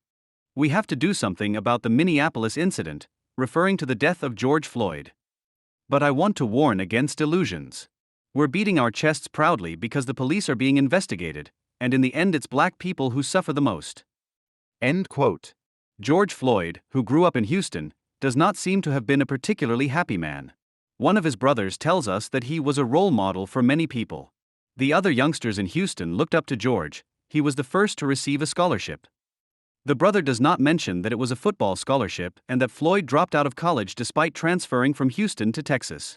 George Floyd's biography should not be a role model for adolescents because it is so typical of the messed up life of an African American who was not lucky enough to come from one of the not so rare black middle class families like the vast majority of BLM protagonists, who usually only know the everyday worries and hardships of a George Floyd from the university seminar, if at all. The black life of George Floyd seems like a fictional character from a third-rate movie, in which no cliché about African Americans was left out. Growing up in a problem neighborhood along with 5 siblings, heavily into basketball, soccer, a marginally successful rapper and cartooner, only ever working precarious jobs, a father of 5 who lived far away from his children, chronically heart disease and convicted multiple times for offenses ranging from drug possession and dealing to trespassing and armed robbery, earning him a total of 5 years in prison. There is much to suggest that Floyd ended up in Minneapolis in order to get his life under control away from his former criminal environment, although his crystal meth consumption, which was discovered in the autopsy in addition to the coronavirus infection, does not suggest that he succeeded without any problems. Perhaps without the corona lockdown, which cost him his last job as a bouncer in a bar, he would have resisted the temptation to circulate a fake $20 bill, which triggered the police operation that led to his death. Not despite, but because of his biography, George Floyd is iconized as a martyr of the movement. In his hometown of Boston, he was depicted on a mural with angel wings and a hoodie with ghetto written in large letters. Since the 1990s at the latest, both the term ghetto and the hoodie have been insignia of a black urban culture or simply blackness that has been declared to be particularly cool and real. It will not be possible to clarify what started it all, the uncritical identification with one's own misery, which, unlike the extroverted figure of the always misogynistic black pimp in the blaxploitation films, no longer has a broken relationship with ghetto life or the activities of the culture industry, which took advantage of the ugly fact that African Americans had been locked into the entertainment sphere since the emergence of the figure of the Harlem Negro at the latest. In any case, it is thanks to hip-hop as the sound of militant self-victimization with a license to beat up and shoot at everything and everyone that blackness could become synonymous with a street credibility that presupposes broken family relationships and a career as a petty criminal. George Floyd not only had a great deal of street cred, his biography after his violent death also lends itself as a role model for the romanticized misery of true blackness. It is one of the paradoxes of anti-racism that those who constantly complain loudly about the cultural appropriation of supposedly original black culture by unauthorized whites are particularly blind to the fact that the cultural industry, which is largely determined by whites, and its advertising apparatus have long since decided what black means. The initial spark for Black Lives Matter was, of all things, the defense of the hoodie subculture in connection with the death of Trayvon Martin, who was shot dead by a Latino in 2012 because he thought he was a criminal for wearing a hoodie, among other things. The fact that hip-hop is the only cultural tradition that BLM activists claim to be inspired by points to a related problem.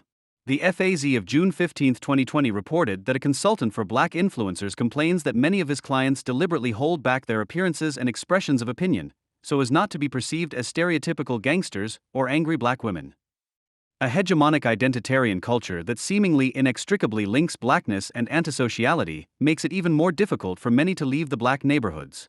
The most devastating thing that Black Lives Matter ideologues do to their own brothers and sisters is not even to recognize that today's blackness goes back to the already questionable slogan "Black is Beautiful" from the 1960s, but was immediately adopted by the culture industry for purposes that are not at all black-friendly. To resist this appropriation would be precisely not to affirm a countercultural quasi-autonomous notion of blackness. Rather, the emancipation of black Americans requires breaking with the appropriating racialization of anti-racism, which stubbornly refuses to recognize a reality of life that has long been pluralistic, including black life, by transforming mainly systemic social inequality into mainly systemic racism.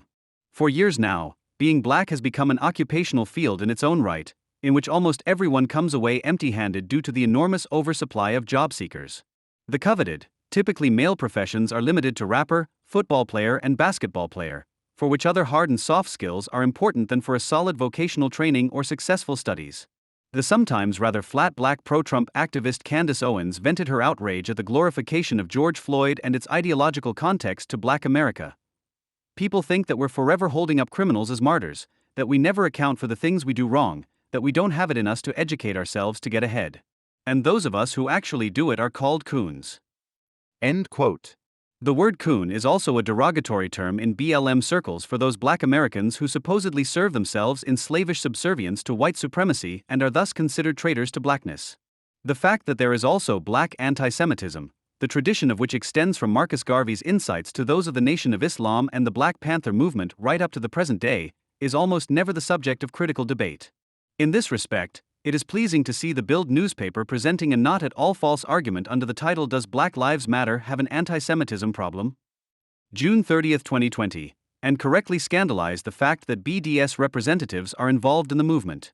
The fact that Bild ultimately missed the correct labeling of anti-Semitism in the ranks of Black Lives Matter is due to the fact that the two still most popular anti-Semitic narratives among African Americans were not even an issue: the persistent spread of the lies that Jews were just as responsible for the slave trade to America as they were for racial segregation after the passing of Jim Crow laws. This is why the colored Palestinians in their ghettos have become fellow sufferers, to whom the white Jewish state is currently doing what Jews did to black people in the past. When rapper and actor Ice Cube, following criticism of an image he shared on Twitter depicting anti-Semitic caricatured Jewish businessmen playing Monopoly on the backs of a group of black men, added in his justification, "I will continue to motivate and educate our people and offer simple solutions to help solve the problems America has caused our people. These are the hard facts as I see them," then this can only be understood in the context of the specific manifestation of black, or rather African American anti-Semitism. Even if Black Lives Matter sees itself as a civil rights movement, the mere fact that BLM was founded by 3 female students, 2 of whom also explicitly see themselves as queer, is not only a novelty, but also a turning point.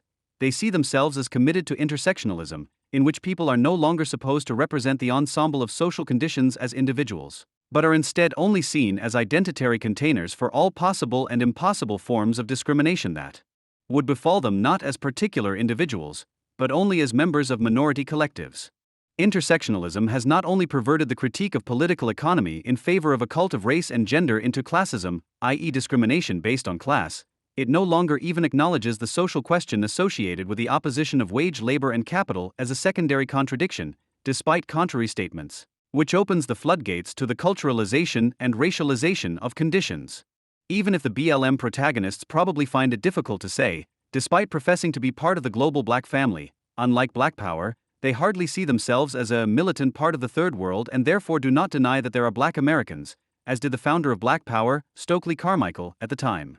The need to put an X in place of his surname, like Malcolm Little, or to call himself Muhammad Ali, like Cassius Clay, is therefore unlikely to be pronounced. If one wants to get to the heart of the character of Black Lives Matter, one should not neglect the fact that the consistently educated BLM activists belong to a generation of anti-racism whose representatives have already been brought up in the spirit of a politically correct pedagogy of diversity. As a result, those who were protected by a commandment of tolerance no longer had to experience any contradiction. Those who have never been seriously confronted with their own contradictions form an authoritarian personality of the snowflake type, who snivelingly demands safe spaces and takes action against alleged aggressors with the obligatory trigger warnings. This type of socialization is particularly fond of making public displays of being offended and hurt by referring to experiences of discrimination that are not described.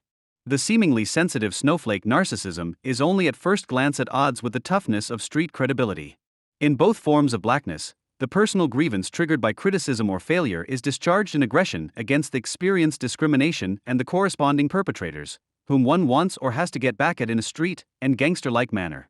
A prototype for self-victimization in the name of intersectionalism is the BLM activist Marissa Johnson from Seattle, who made Black Lives Matter nationally known in 2015 by rudely interrupting a Bernie Sanders campaign event.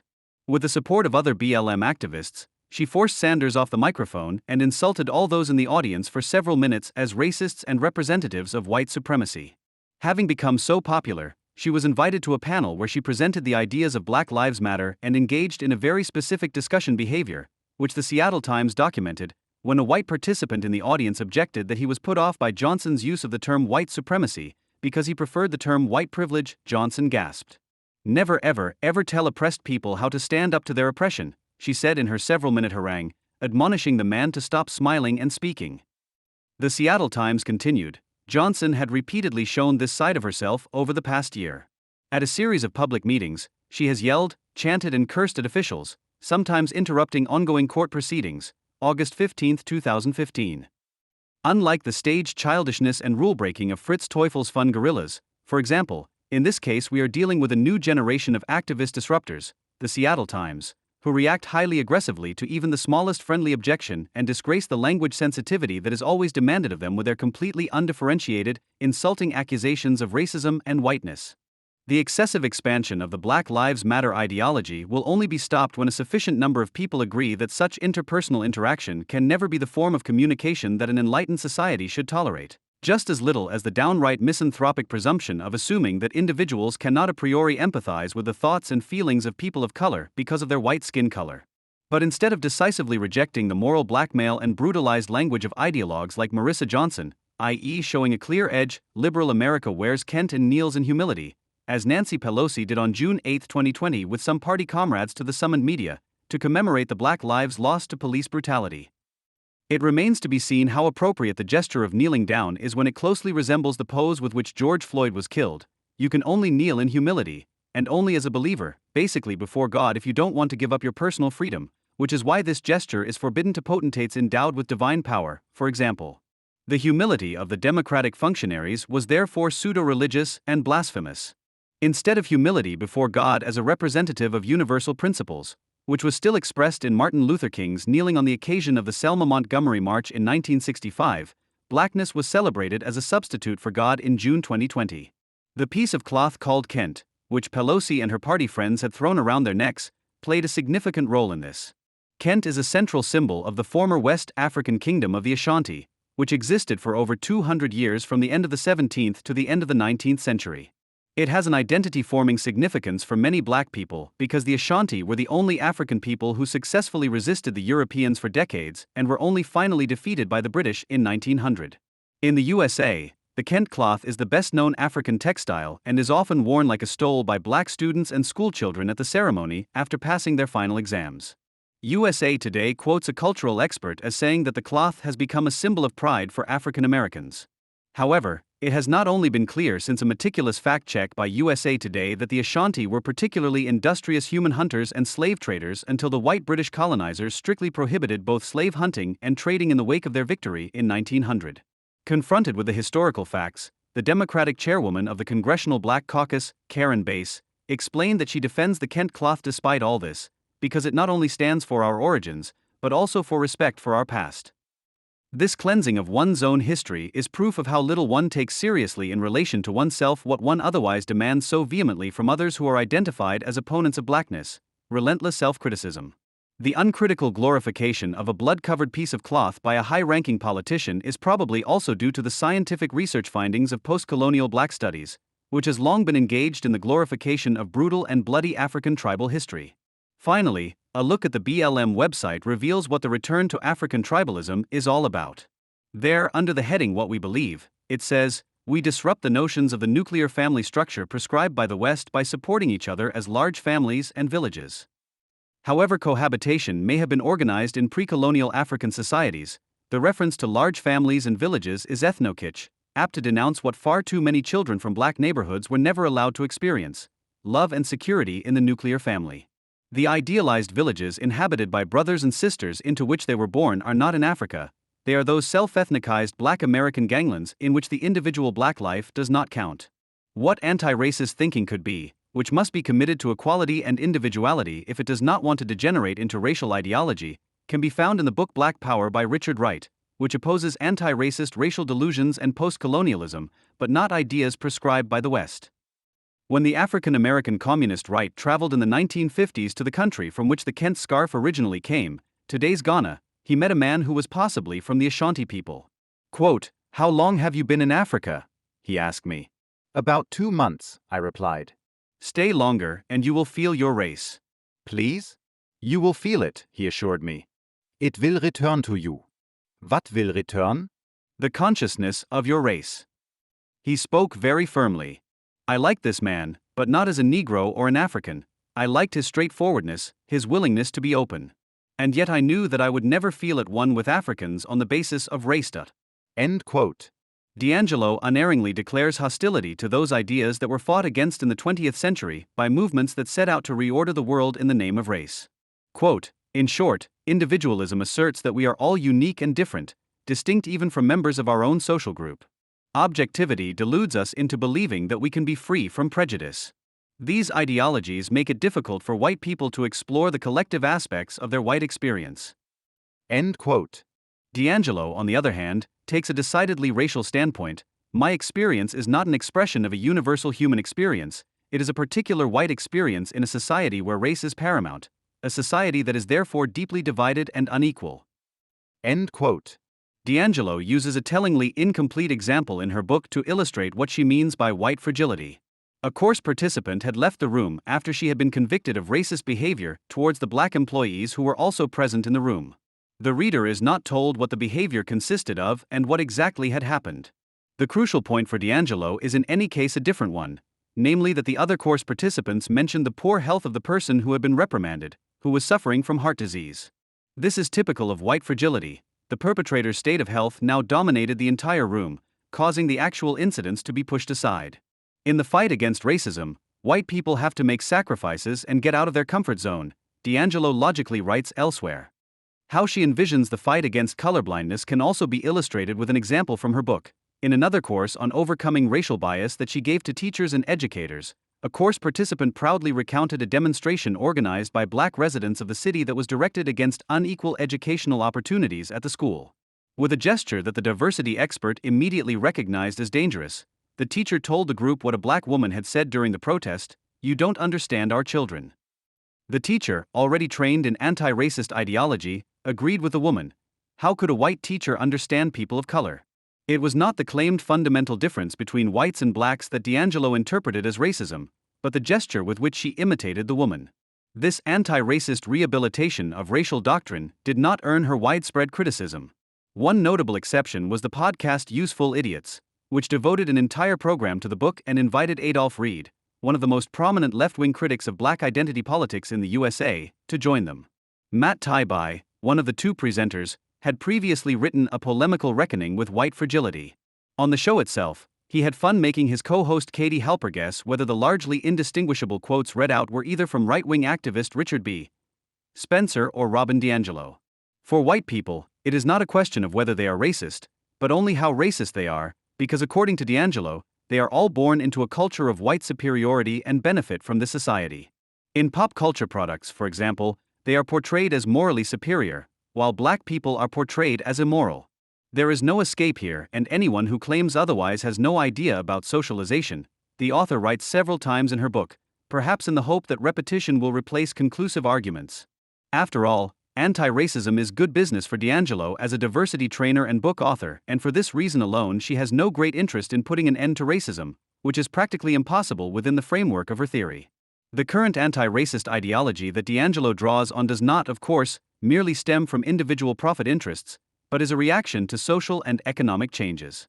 The success of the American civil rights movement around Martin Luther King, which fought for legal equality in jobs, was also due to the opportunities for black U.S. citizens to rise into the middle class, which seemed realistic at the time. The elimination of legal inequality appeared to be the last remaining obstacle to realizing even the American dream. With the end of the glory years of capitalism in the 1970s, individual opportunities for advancement dwindled rapidly. The hitherto optimistic view of one's own and society's future dwindled and prepared the breeding ground for identitarian theories that attacked the belief in progress, which was in the process of falling. For Detlev Clausen, it was already clear at the beginning of the 1990s, anti-racism can be described as a form of social criticism. For him, its success on the left after the end of the Cold War could only be explained by the loss of hope for social change. Social powerlessness was compensated for by moral superiority. Today, anti-racism has left the narrow confines of small left-wing groups and made itself comfortable on the executive floors of major international corporations, newspaper and television editorial offices, and on the government benches of Western states. It has a similar social function to that described by Paul Ludwig Landsberg in 1933 in the Zeitschrift für Sozialforschung for the racial theories of the time. This doctrine has the exact function of stabilizing and perpetuating existing power relations. It not only legitimized inequality externally, but also within society. One can make the consequences of racial inferiority the result of mass poverty, poor housing conditions, poor hygiene and food, unhealthy working conditions, alcoholism, and avoid criticism of the economic system out of a recognition of its consequences.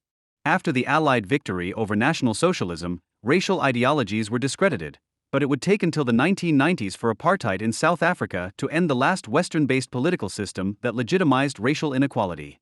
With the intensification of capitalist inequality and the return of the social question to public debate, other patterns of argumentation were now required in the 21st century to decorate the chains of social inequality with flowers.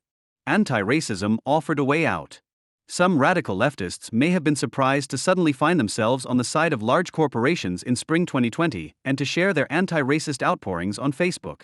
The ice cream manufacturer Ben & Jerry's was particularly prominent in its engagement with the concerns of the Black Lives Matter movement.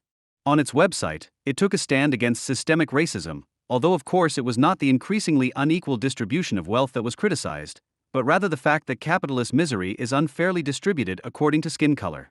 Society would be fair if black and white U.S. citizens were represented in the various income brackets in proportion to their percentage of the population. The fact that parts of the left happily embraced this affirmation of capitalist-produced inequality unfortunately came as little surprise in 2020. Landsberg did not assume that all people were biologically equal, but he nevertheless vehemently opposed racial ideology. It is always about the subjugation of people by people. That is why socialism and racial ideology are born enemies. Not because the latter claim the nonsense of a biological equality of all people, but because it opposes all subjugation and exploitation of people by people. While exploitation and class antagonism are anathema to anti-racism today and authors who insist on them are denigrated as class reductionists, Landsberg also fails to explain why racial ideology caught on with so many in the first half of the 20th century. The National Socialists claim that natural, biological characteristics determine human nature would not have been such a successful political ploy had they not been able to cite so many cases of the relative consolidation of human behavior and challenge those who sought to explain it on other than biological grounds. Today's anti-racists like Robin DiAngelo, while opposing the concept of biological race, hypostatize this relative solidification of human behavior by subsuming individuals under a culturally racialized collective. In contrast, a critique would have to get to the bottom of the underlying social and economic mechanisms in order to overcome them. There is something else that makes Landsberg suspicious for today's anti-racists. In the 1930s, he distinguished between racial ideology and racial science. For him, despite its bourgeois bias, biological racial research was capable of refuting the ideas of folkish and National Socialist circles, which proved to be a mistake. According to Landsberg, the ideologues increasingly took refuge in irrationalism. These people have results before they even have questions, and they never ask serious questions themselves, so they never do actual science. According to the anti-racist historiography disseminated in small left-wing groups and university halls, the racism of the National Socialists was exclusively biologistic and had its immediate origins in the natural sciences. What Landsberg writes is therefore a scandal for them, even if he has historical reality partly on his side. After all, influential and much-read racial ideologues in the Third Reich such as Hans F.K. Gunther or Ludwig Ferdinand Clauss did not come from the natural sciences, but from the humanities. Their research was based more on art historical methods than on biology, which is not only deliberately ignored in anti-racism, but continued without interruption. Clauss, whose works were strangely enough still positively reviewed by Landsberg in 1933, described the faces depicted in his books as if they were paintings.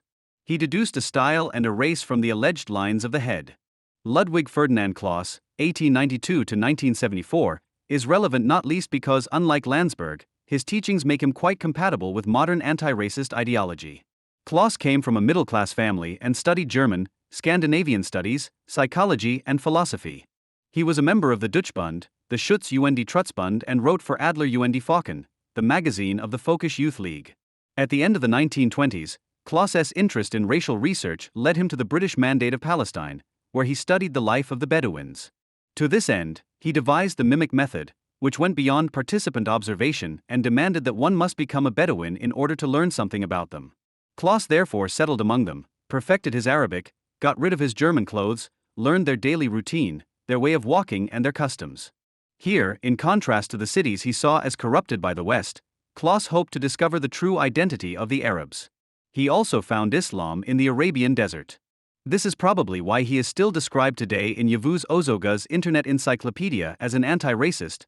Ludwig Ferdinand Clauss was a German psychologist who dealt with racial studies, contradicted the racial understanding of the National Socialists and countered it with an intellectual understanding. His concept of race was not compatible with that of the National Socialists. For him, race was a socially constructed non-verbal pattern that was based more on the mind than on blood. He also spoke of race as a law of form. He also did not consider it possible to prove the heritability of psychological characteristics in a comparison of cultures, thus contradicting the racial opinion of the time just as much as today's racists. End quote. On May 1, 1933, this critic of the National Socialist racial conception was accepted into the NSDAP and, together with Hans F. K. Gunther, founded and ran the journal Rasse. Claus was also supported by the SS Foundation Forschungsgemeinschaft Deutsches Annenerbe and was subsequently able to habilitate with his 1926 book Rasse und Ziel. With the support of the Nazi Students' Union, he gained civil servant status and was to hold the chair of racial studies and racial policy in Poznan. But this was not to happen. His second wife had reported him to the Racial Policy Office for an alleged relationship with his longtime Jewish assistant, Margaret Land, whom he kept hidden until the end of National Socialism, thus saving her from death. Competitors took the opportunity to have him expelled from the NSDAP in 1943 and dismissed as a lecturer, but this was by no means the end of his engagement for National Socialism. In the final years of the war, he was involved in the SS Islam project, which was intended to create a Muslim-Nazi alliance. After Germany's defeat, Claus wrote several more books in West Germany with titles such as Verhalthaupte, Die Westmacht free and Die Weltstand der Islam. Although, or perhaps precisely because, anti-racism already fails in its criticism of historical racial doctrines, the concept of racism is sacred to him, because it always refers to National Socialism and thus throws off moral surplus value. Like National Socialism, it falsely appears to them as a mere legacy of the Western Enlightenment and racial ideology as radicalized natural science. However, this is not a mere aberration or a betrayal of the old left-wing critique of racism after 1945, exemplified by Claude Lévi-Strauss' largely useless work Race and History. Instead of National Socialism, the West and its understanding of progress were also in the dock there. However, Lévi-Strauss formulates an important question, at least at one point: if there are no innate racial abilities, how can it be explained that the civilization brought forth by the whites has made such immense progress, while the colored peoples have lagged behind, either halfway or 1,000 or 10,000 years behind? End of quote. With Lévi-Strauss, the reasons for the development of different cultures and societies remain unclear because, unlike Marx, he does not assume that society can be consciously changed in principle to a rational one, which would itself change the way people think and live. The difference, he affirms, is due to sociological, historical, geographical conditions and the specific anatomy, i.e., Evaluating and noting. for Lévi-Strauss, the more cultures, the more inventions and thus social progress there are. He therefore concludes, the fact that it is necessary to preserve the diversity of cultures in a world threatened by monotony and uniformity has certainly not escaped the attention of international institutions. Tolerance is not a contemplative attitude that treats what was or is with indulgence. It is a dynamic attitude that consists of anticipating, understanding, and promoting what will be. The diversity of human cultures is behind us, around us, and in front of us. End quote.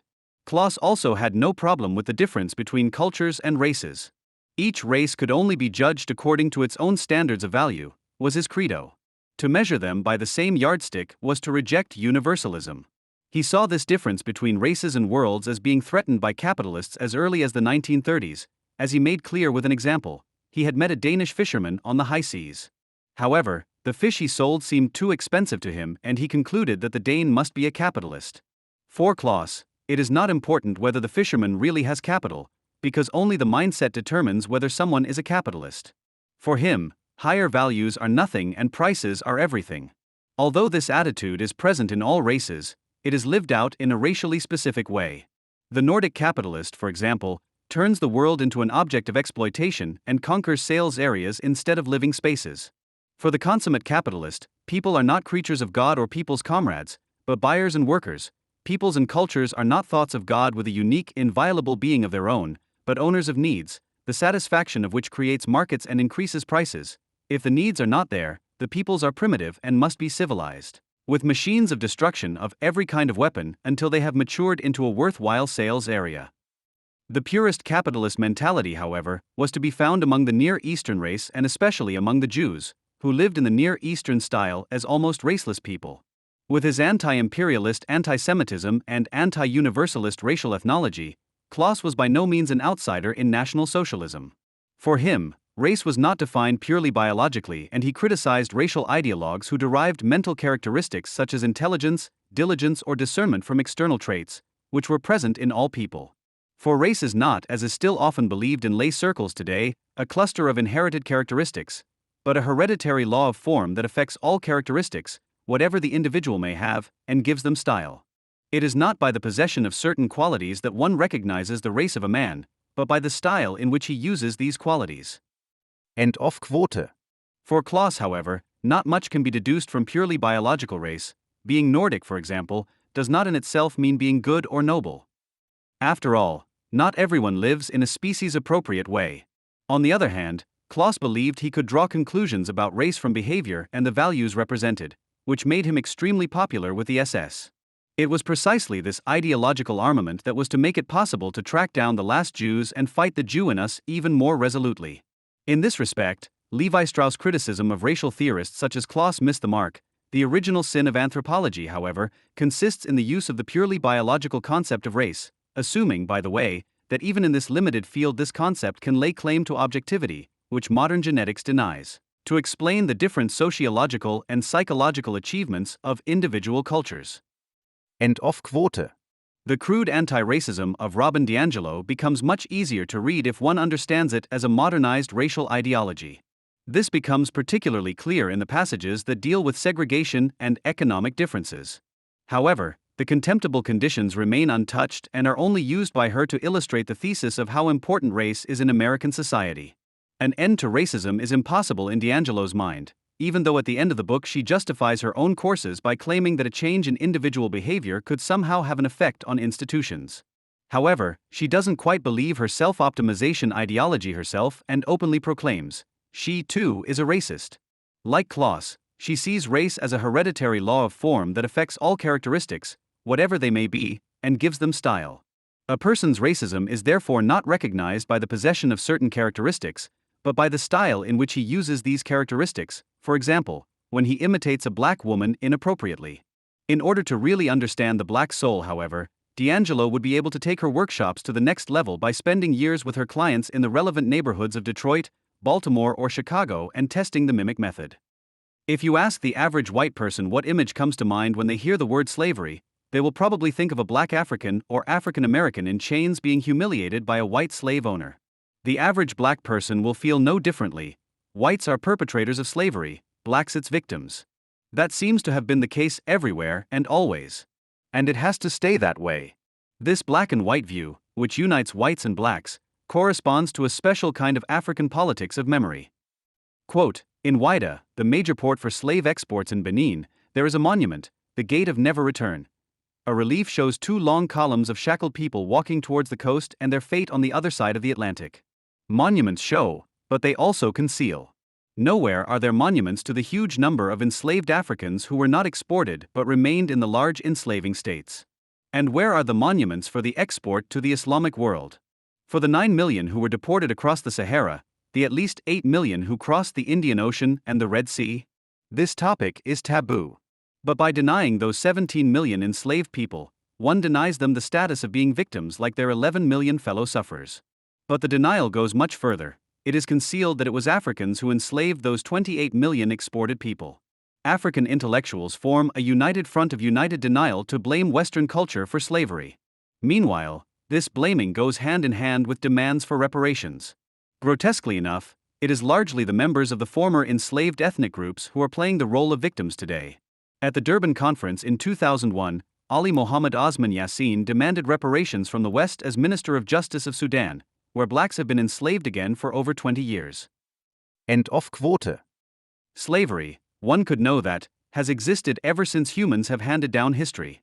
As natural as it seemed to people over thousands of years, there are no ontologizable or racializable collectives of perpetrators and victims. In military conflicts, the superior group of people enslaved the members of the inferior group. Nobody liked being enslaved. However, this did not give anyone the idea of questioning slavery as such. The institution resembleert a law of nature. Therefore, if anything in the history of slavery should be specifically white, then it is neither the invention of slavery nor a periodic perpetration, but on the contrary, its fundamental outlawing, which is first found in the writings of the Jews, who are now considered white, and later also the Christians, and its abolition, in which the ideas of the Enlightenment and Christian abolitionism played a decisive role. And the colonial powers of the time did not only abolish slavery in their ancestral territories. Insofar as the enslavement of black Africans by Arabs and blacks on the African continent came to an end in the 19th and 20th centuries, this was brought about militarily by the whites. Exclusively white would also be the guilty conscience of the average white person and their tendency to accept guilt and responsibility for the entire history of slavery. This may appeal to the one or other black or Arab because it is interpreted as a gesture of humility, which is always also a piece of pride in sin. In any case, the average white and the average black person were experts in critical whiteness long before critical whiteness conquered the universities of the West as an academic discipline and was able to inspire the radical left. The black-white worldview that is taught and learned there with reference to Edward W. said in Frantz Fanon, that whites are categorically the racist, because Orientalist perpetrators, while non-white people of color, POC, are the objects of history and thus primarily its victims, is undoubtedly quite primitive and is embarrassed by historical reality, which is somewhat grayer after all. Anyone who therefore believes that the current advocates of this ideology are fools in need of enlightenment, whose followers could be put on the spot or even just shown up by pointing out the blatant contradictions between their text production and reality, has still not understood what actually happened when the critique of racism turned into anti-racism, when, to give the historical break a symbol and a date, Martin Luther King's civil rights movement in 1966 was rivaled by the separatist, nationalist Black Power movement, in whose environment the Black Panther Party then also emerged. The days when King's I Have a Dream speech defined the telos and strategy of the fight against racism are long gone. This makes King's dream a monument to the last critique of racism, 100 years ago, a great American, in whose symbolic shadow we stand today, signed the Emancipation Proclamation. But 100 years later, the Negro is still not free. When the architects of our republic wrote the grand words of the Constitution and the Declaration of Independence, they signed a promissory bill that all Americans would be entitled to redeem. That promissory bill contained the promise that all men, yes, black men as well as white, would be guaranteed the inalienable rights to life, liberty, and the pursuit of happiness. It is evident today that America has failed to fulfill its obligations as far as black citizens are concerned. Now is the time to make the promises of democracy a reality. Now is the time to break out of the dark and dismal valley of segregation and walk the bright path of justice for all races. The wonderful new militant spirit that has taken hold of the Negro community must not lead us to distrust all whites. For many of our white brothers, as evidenced by their presence today, have come to realize that their future is inextricably linked to ours. They have come to the realization that their freedom is inseparable from our freedom. We cannot march alone. Today I tell you, my friends, despite the difficulties of today and tomorrow, I have a dream.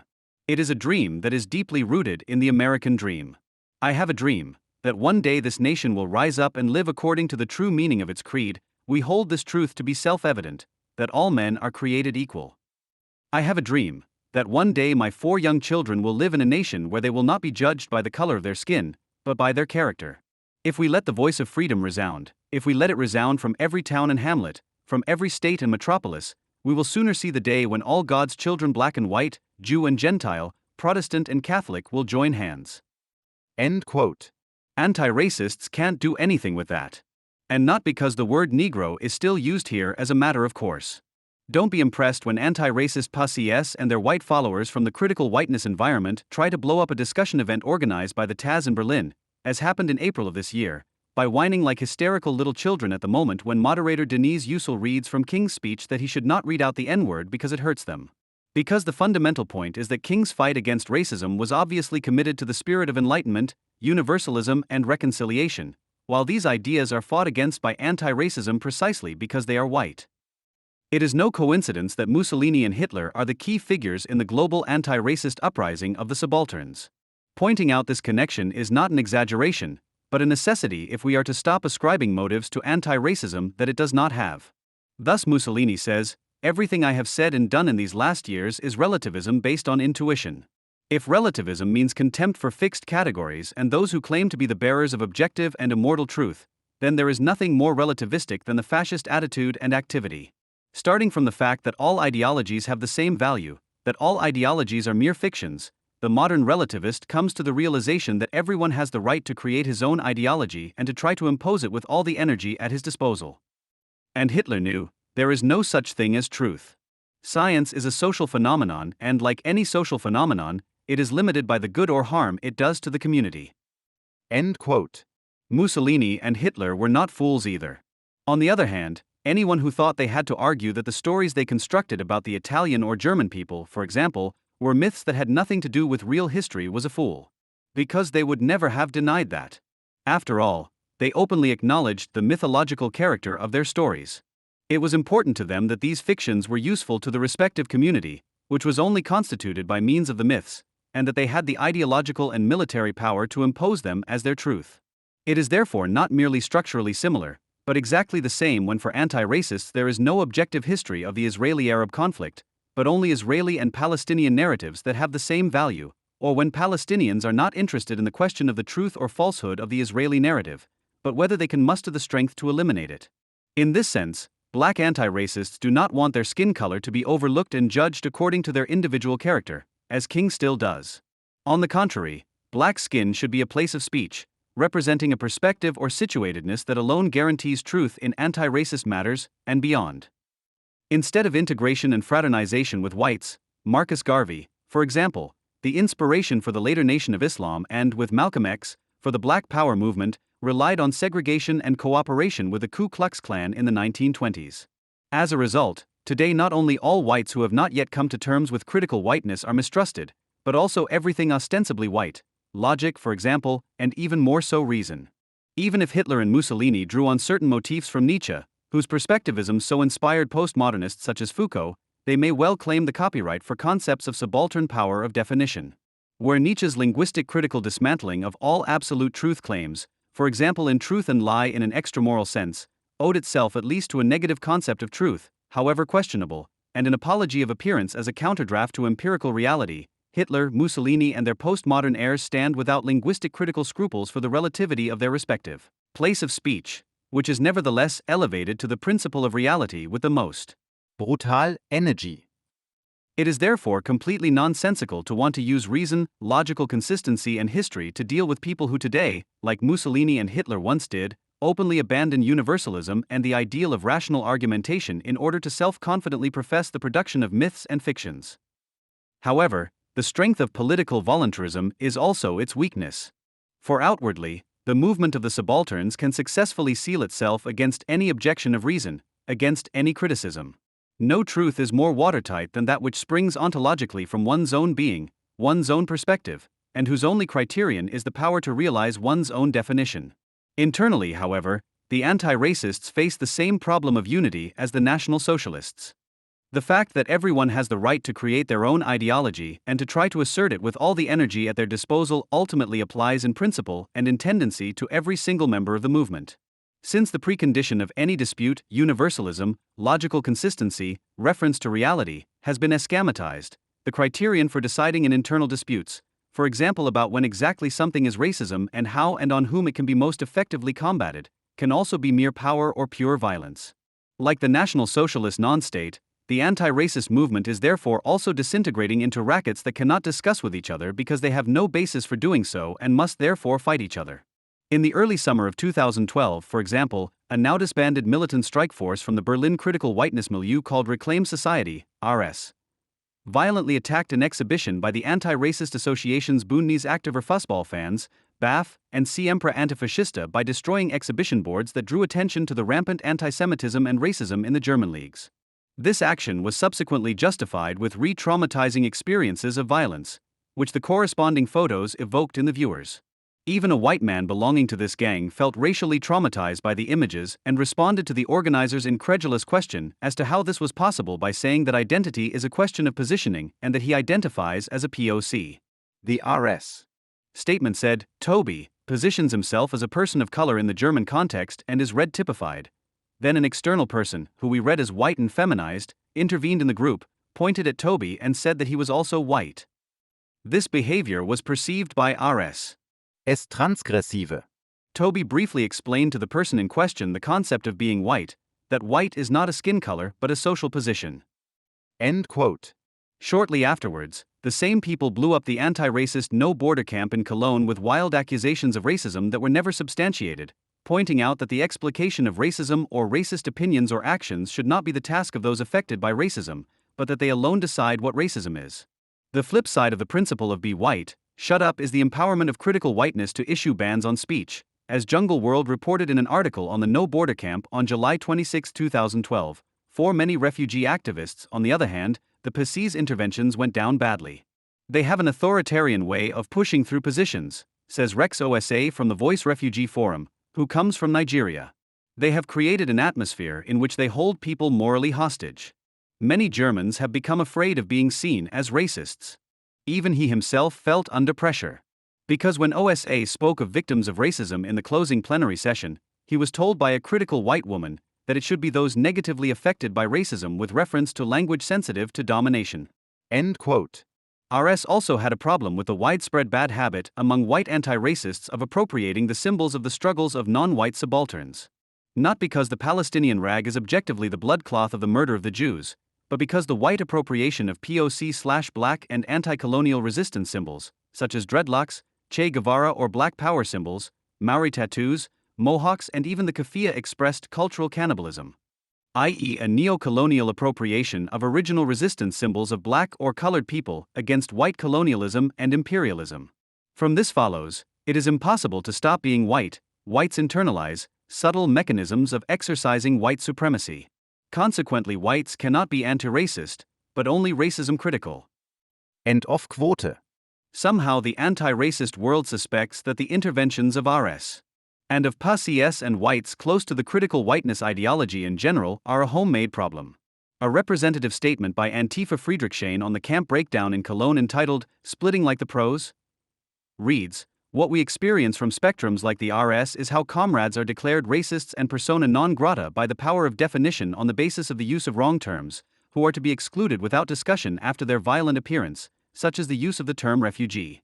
One comrade aptly remarked that a climate was created here in which the only thing that mattered was who drew the accusation first, like in a Western, and the accused person was then deprived of any room for maneuver. An atmosphere of total paranoia was created. We don't go along with such nonsense and are fighting back against the serious trivialization of racist violence. End of quote. If this reflection were more than mere posturing, it would not only have to make the serious trivialization of actual rape by the anti-sexist power of definition the object of criticism, but also draw the consequence of throwing the concept of the power of definition as such overboard and returning to universalism. Instead, the power of definition is to be rescued from its abuse, as if its essence did not consist precisely in not being able to distinguish between correct use and abuse. In the language of politicians and educators, it is therefore said, the concept of the power of definition only works if it is used responsibly. End quote. The entire left-wing criticism of critical whiteness reads correspondingly helplessly, the tenor of which is, critical whiteness is a sensible thing in itself, but the approach has unfortunately been hijacked by Hasperders, who also swagger along far too academically, because the neurotic language obsession is an expression of the fact that there is no authentic connection to migrant milieus or to political and left-wing struggles. In case of doubt, the responsible use of the power of definition therefore means nothing more than establishing authentic connections, and thus power instead of truth, in a better way and simply pulling the reproach in front of the others next time, as was done against anti-German and other critics of Islam by the same traditional anti-racists who are now upset about the appropriation of this practice by the PACS. Of course, the contradictions between the different rackets that necessarily erupt within anti-racism with the propaganda of relativism cannot be covered up with nebulous appeals to a responsible approach to the power of definition. As with National Socialism, this requires a definition of the enemy that all anti-racists, PACS and critical white people internationally can agree on. Accordingly, Jews are also an obvious enemy for anti-racism, as they are somehow white, regardless of their skin color, and can therefore be targeted by those in power, but at the same time are easy to attack as a minority of minorities. This has a double advantage. On the one hand, hatred of the Jews has always been a way of temporarily appeasing racial and ideological conflicts, and on the other hand, they appear to be the ones who, due to the Shoah as the culmination of anti-Semitic persecution, have the victim status that they are envied for, because they still claim it for themselves where they were and are also perpetrators, as in the history of slavery mythologized as the Black Holocaust. This specifically anti-racist hatred of Jews no longer needs to be laboriously proven, it is articulated openly and self-confidently everywhere. Vasilis Tsianos, for example, a former member of Kanak Attack and now a migration sociologist in Hamburg, who describes himself as a philo-Semitic anti-Zionist, a difficult position in Germany as a leftist, as the lateral thinker adds, not only provides eloquent information about his synesthetic Jedi Knight qualities in concrete, I always know by feeling when we are dealing with racism. Racism feels very cold. He also adds that the Enlightenment is not necessarily the best product that Europeans have brought into the world, and that there are many universalisms, above all the universalisms of the post-colonial worlds, which arise wherever concrete emancipatory projects are suppressed by subalterns, and nevertheless assert themselves as politics of memory. Politics of memory are also merely equal narratives that can be differentiated solely according to subaltern and mainstream narratives that need to be attacked. For example, the philo-Semitic myth of the German school system is responsible for the anti-Semitism of many migrants. Germany is a country where philo-Semitism has become a state doctrine and a component of the ideological state apparatus for reasons that are absolutely understandable from a historical perspective. Where generations of German and non-German young people are bored in history lessons and deal with the Holocaust in a certain continental European way, and one that is enforced in the context of schools by means of disciplinary policy. There is no other transnational politics of remembrance, which, for example, also addresses the memory of the expulsion of Palestinian families living in Germany. The anti-Semitism of many migrant youths in Germany has to do with the German school system, with a certain politics of remembrance that is not able to include the transnational politics of remembrance of minorities in Germany. End of quote. The same applies to the anti-Semitism of Hamas, to which this organization cannot be clearly reduced anyway, because there are leadership struggles of very different factions, reform-oriented parts of these movements. Above all, however, the open anti-Semitism and the authoritarian structures and practices of Hamas must be seen in relation to the violence they have to deal with. And that is the violence of a representative of U.S. imperialism on the ground and a situation of social apartheid in Israel. End quote. With this, the migration sociologist certainly gets to the heart of the matter, because when has anti-Semitism ever been understood as anything other than a self-defense measure by subalterns against the superiority of the Jews? And it is the subalterns who deserve anti-racist solidarity in the battle of perspectives. Criticism must adopt the perspective of the subalterns. Critical thinking is not emancipatory in itself. Critique is actually, and I also have this problem with critical theory in Germany, first of all a form of distancing. It must be the object of analysis itself, it needs to be situated. Ultimately, it is about developing a universalism-oriented plebeian global perspective. End quote. This identification with the subalterns necessarily includes at least an understanding of the murder of the Jews in its most modern form, the suicide bombing. To achieve this, at Humboldt University, for example in Germany, it was first necessary to empower oneself through a politics of remembrance that staged reflection on the Shoah as a more or less personal and self-tormenting working through of the perpetrator's ancestors. It was only after Christina von Braun, founder of Berlin Gender Studies and early supporter of critical whiteness, had finished with her uncle, Hitler's rocket builder Wernher von Braun, that she was able to break out of her situatedness a little, really enjoy the view of a Jewish cemetery from her apartment, and together with her colleague Bettina Mathis, see the terrorist attacks of September 11th as an expression of subaltern resistance. September 11th as an expression of subaltern resistance, because the terrorists of September 11th adapted their behavior to the symbolism of money. The attack thus tells us more about the spread of Western thinking than about the violence inherent in Islam. But precisely because the order of the symbol has taken hold of the Orient, there is also resistance to it. End of quote.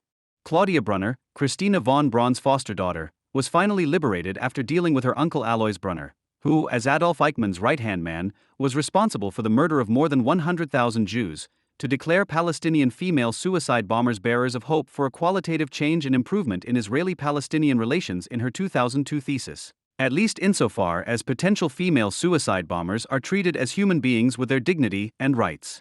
In 2007, as part of the Conference Dekonstruktionen des Okzidentalismus. A gender-critical intervention in the production of the self and the other, held at the HU, she is also concerned with keeping the space open for discussion about the non-legitimacy of political violence in the field of terrorism, a topic she took up again for her doctoral thesis in 2011. This work on the legitimacy of the murder of Jews was supervised by Antje Lohn-Hornscheid, who, like Brunner herself, is one of the driving forces of critical whiteness in academia, and by the left-wing Viennese political scientist Birgit Sauer, and last year won the Caroline von Humboldt Prize, which is awarded annually to excellent young female academics at Humboldt University for outstanding research, exclusively to women due to gender mainstreaming. The contributions to this conference can be found in the anthology Critique of Occidentalism, 2009, edited by the critical whiteness researchers Gabrielle Dietz, Claudia Brunner and Edith Wenzel. The book also contains a text by queer script theorist Jasbir Puar from Rutgers University in New Jersey, who last year held the Edward Said Chair for American Studies at the American University in Beirut and was invited to the conference as a keynote speaker. She is the driving force behind the Boycott, Divestment and Sanctions (BDS) campaign against the Jewish state and is considered the originator of the myth of Israeli pinkwashing. In the epilogue to her book Terrorist Assemblages, reprinted and translated in the volume, Poir lauds Palestinian suicide bombers as follows.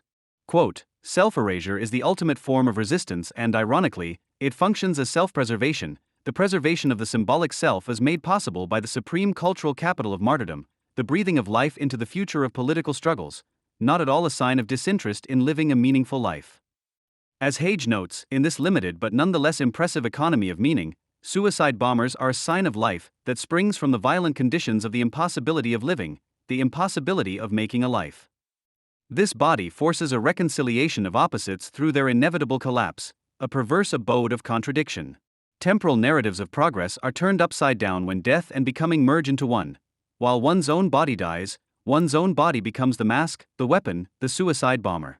Not only does the ballistic body emerge without the visual markings that would reveal its transformation, but it also carries the bodies of others with it. Its own penetrative energy sends shards of metal and torn flesh out into the ether. The body weapon does not function as a metaphor, not even in the sphere of meaning and epistemology, but forces us to ask again ontologically, what information does the ballistic body transmit?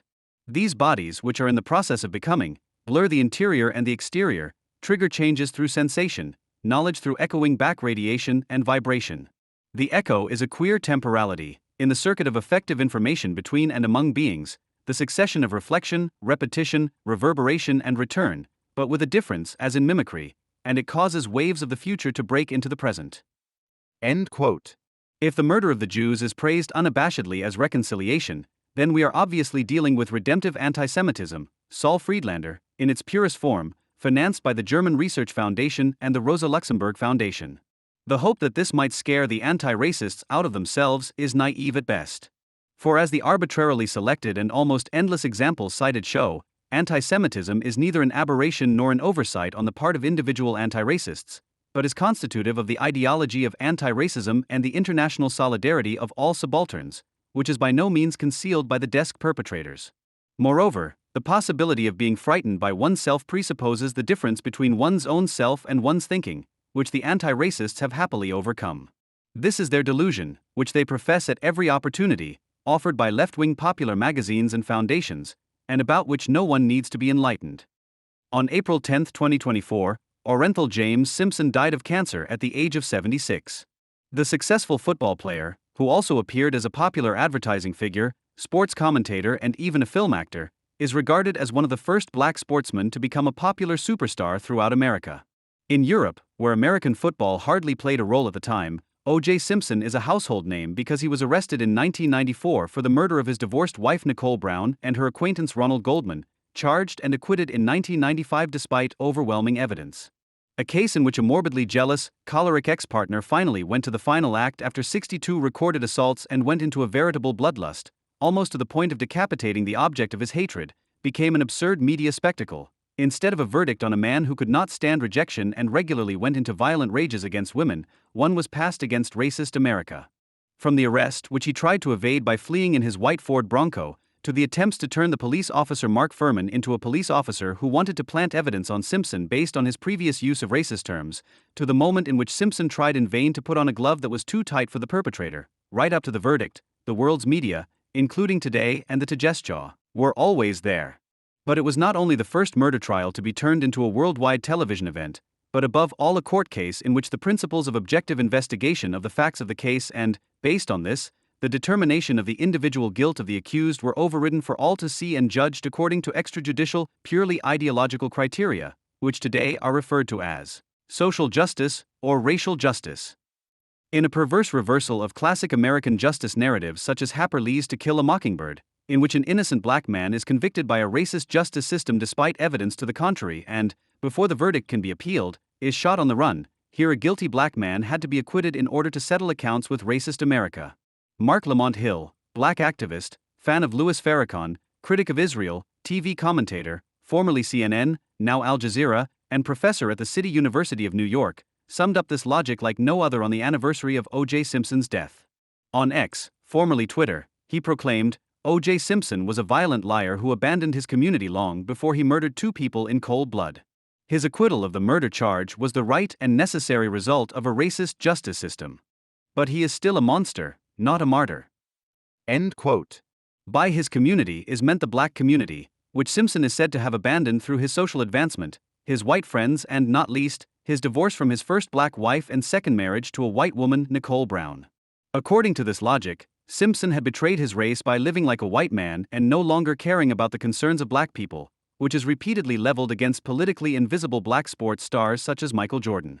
The actual act was not carried out in cold blood, but was obviously motivated by uncontrolled rage, blind hatred, and a desire for destruction. The perpetrator repeatedly stabbed his already dead victims, which in the case of Nicole Brown bore all the signs of what, according to today's fashion and ideology, should be called femicide.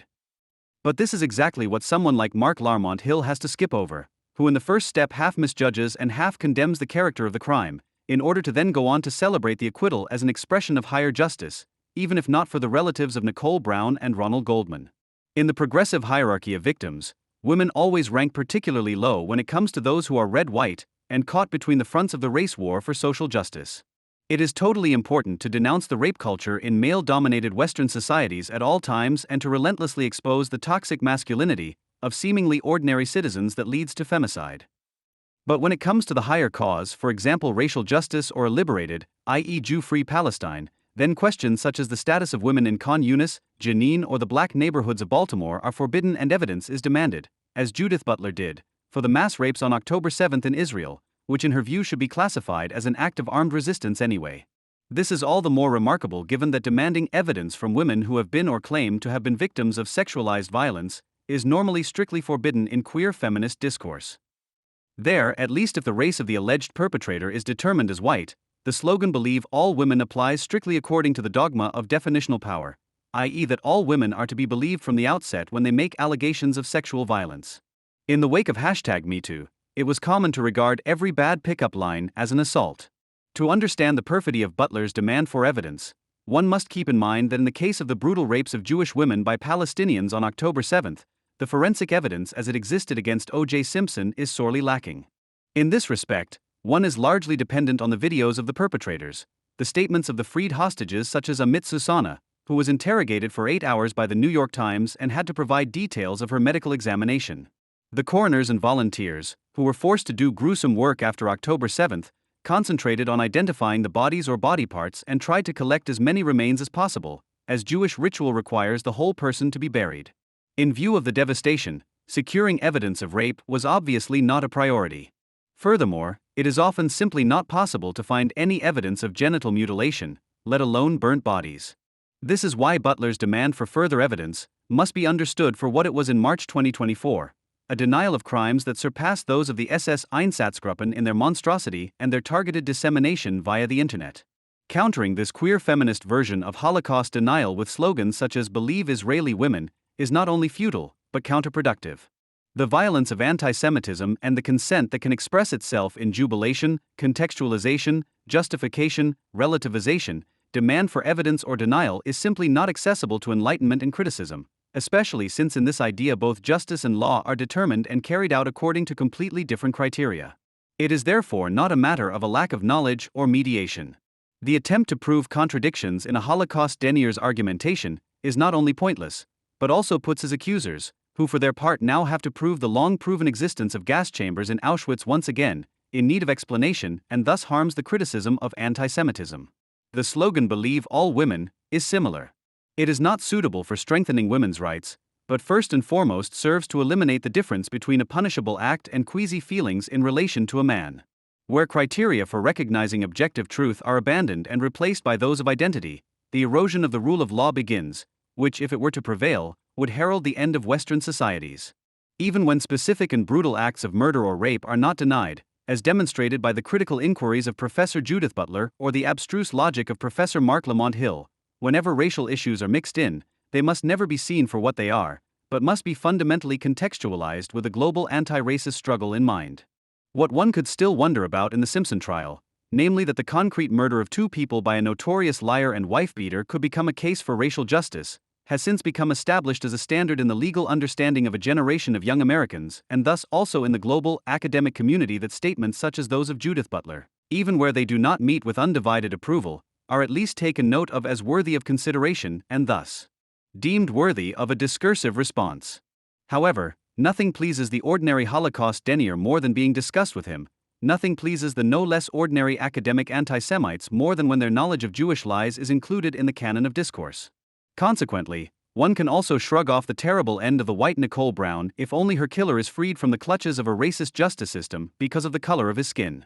Article 2 of the International Convention on the Prevention and Punishment of the Crime of Genocide defines it as any of the following acts committed with intent to destroy, in whole or in part, a national, ethnical, racial, or religious group, as such, a. killing members of the group, b. causing serious bodily or mental harm to members of the group, c. intentionally imposing on the group conditions of life likely to bring about its physical destruction in whole or in part, d. imposing measures aimed at preventing births within the group, e. forcibly transferring children of the group to another group.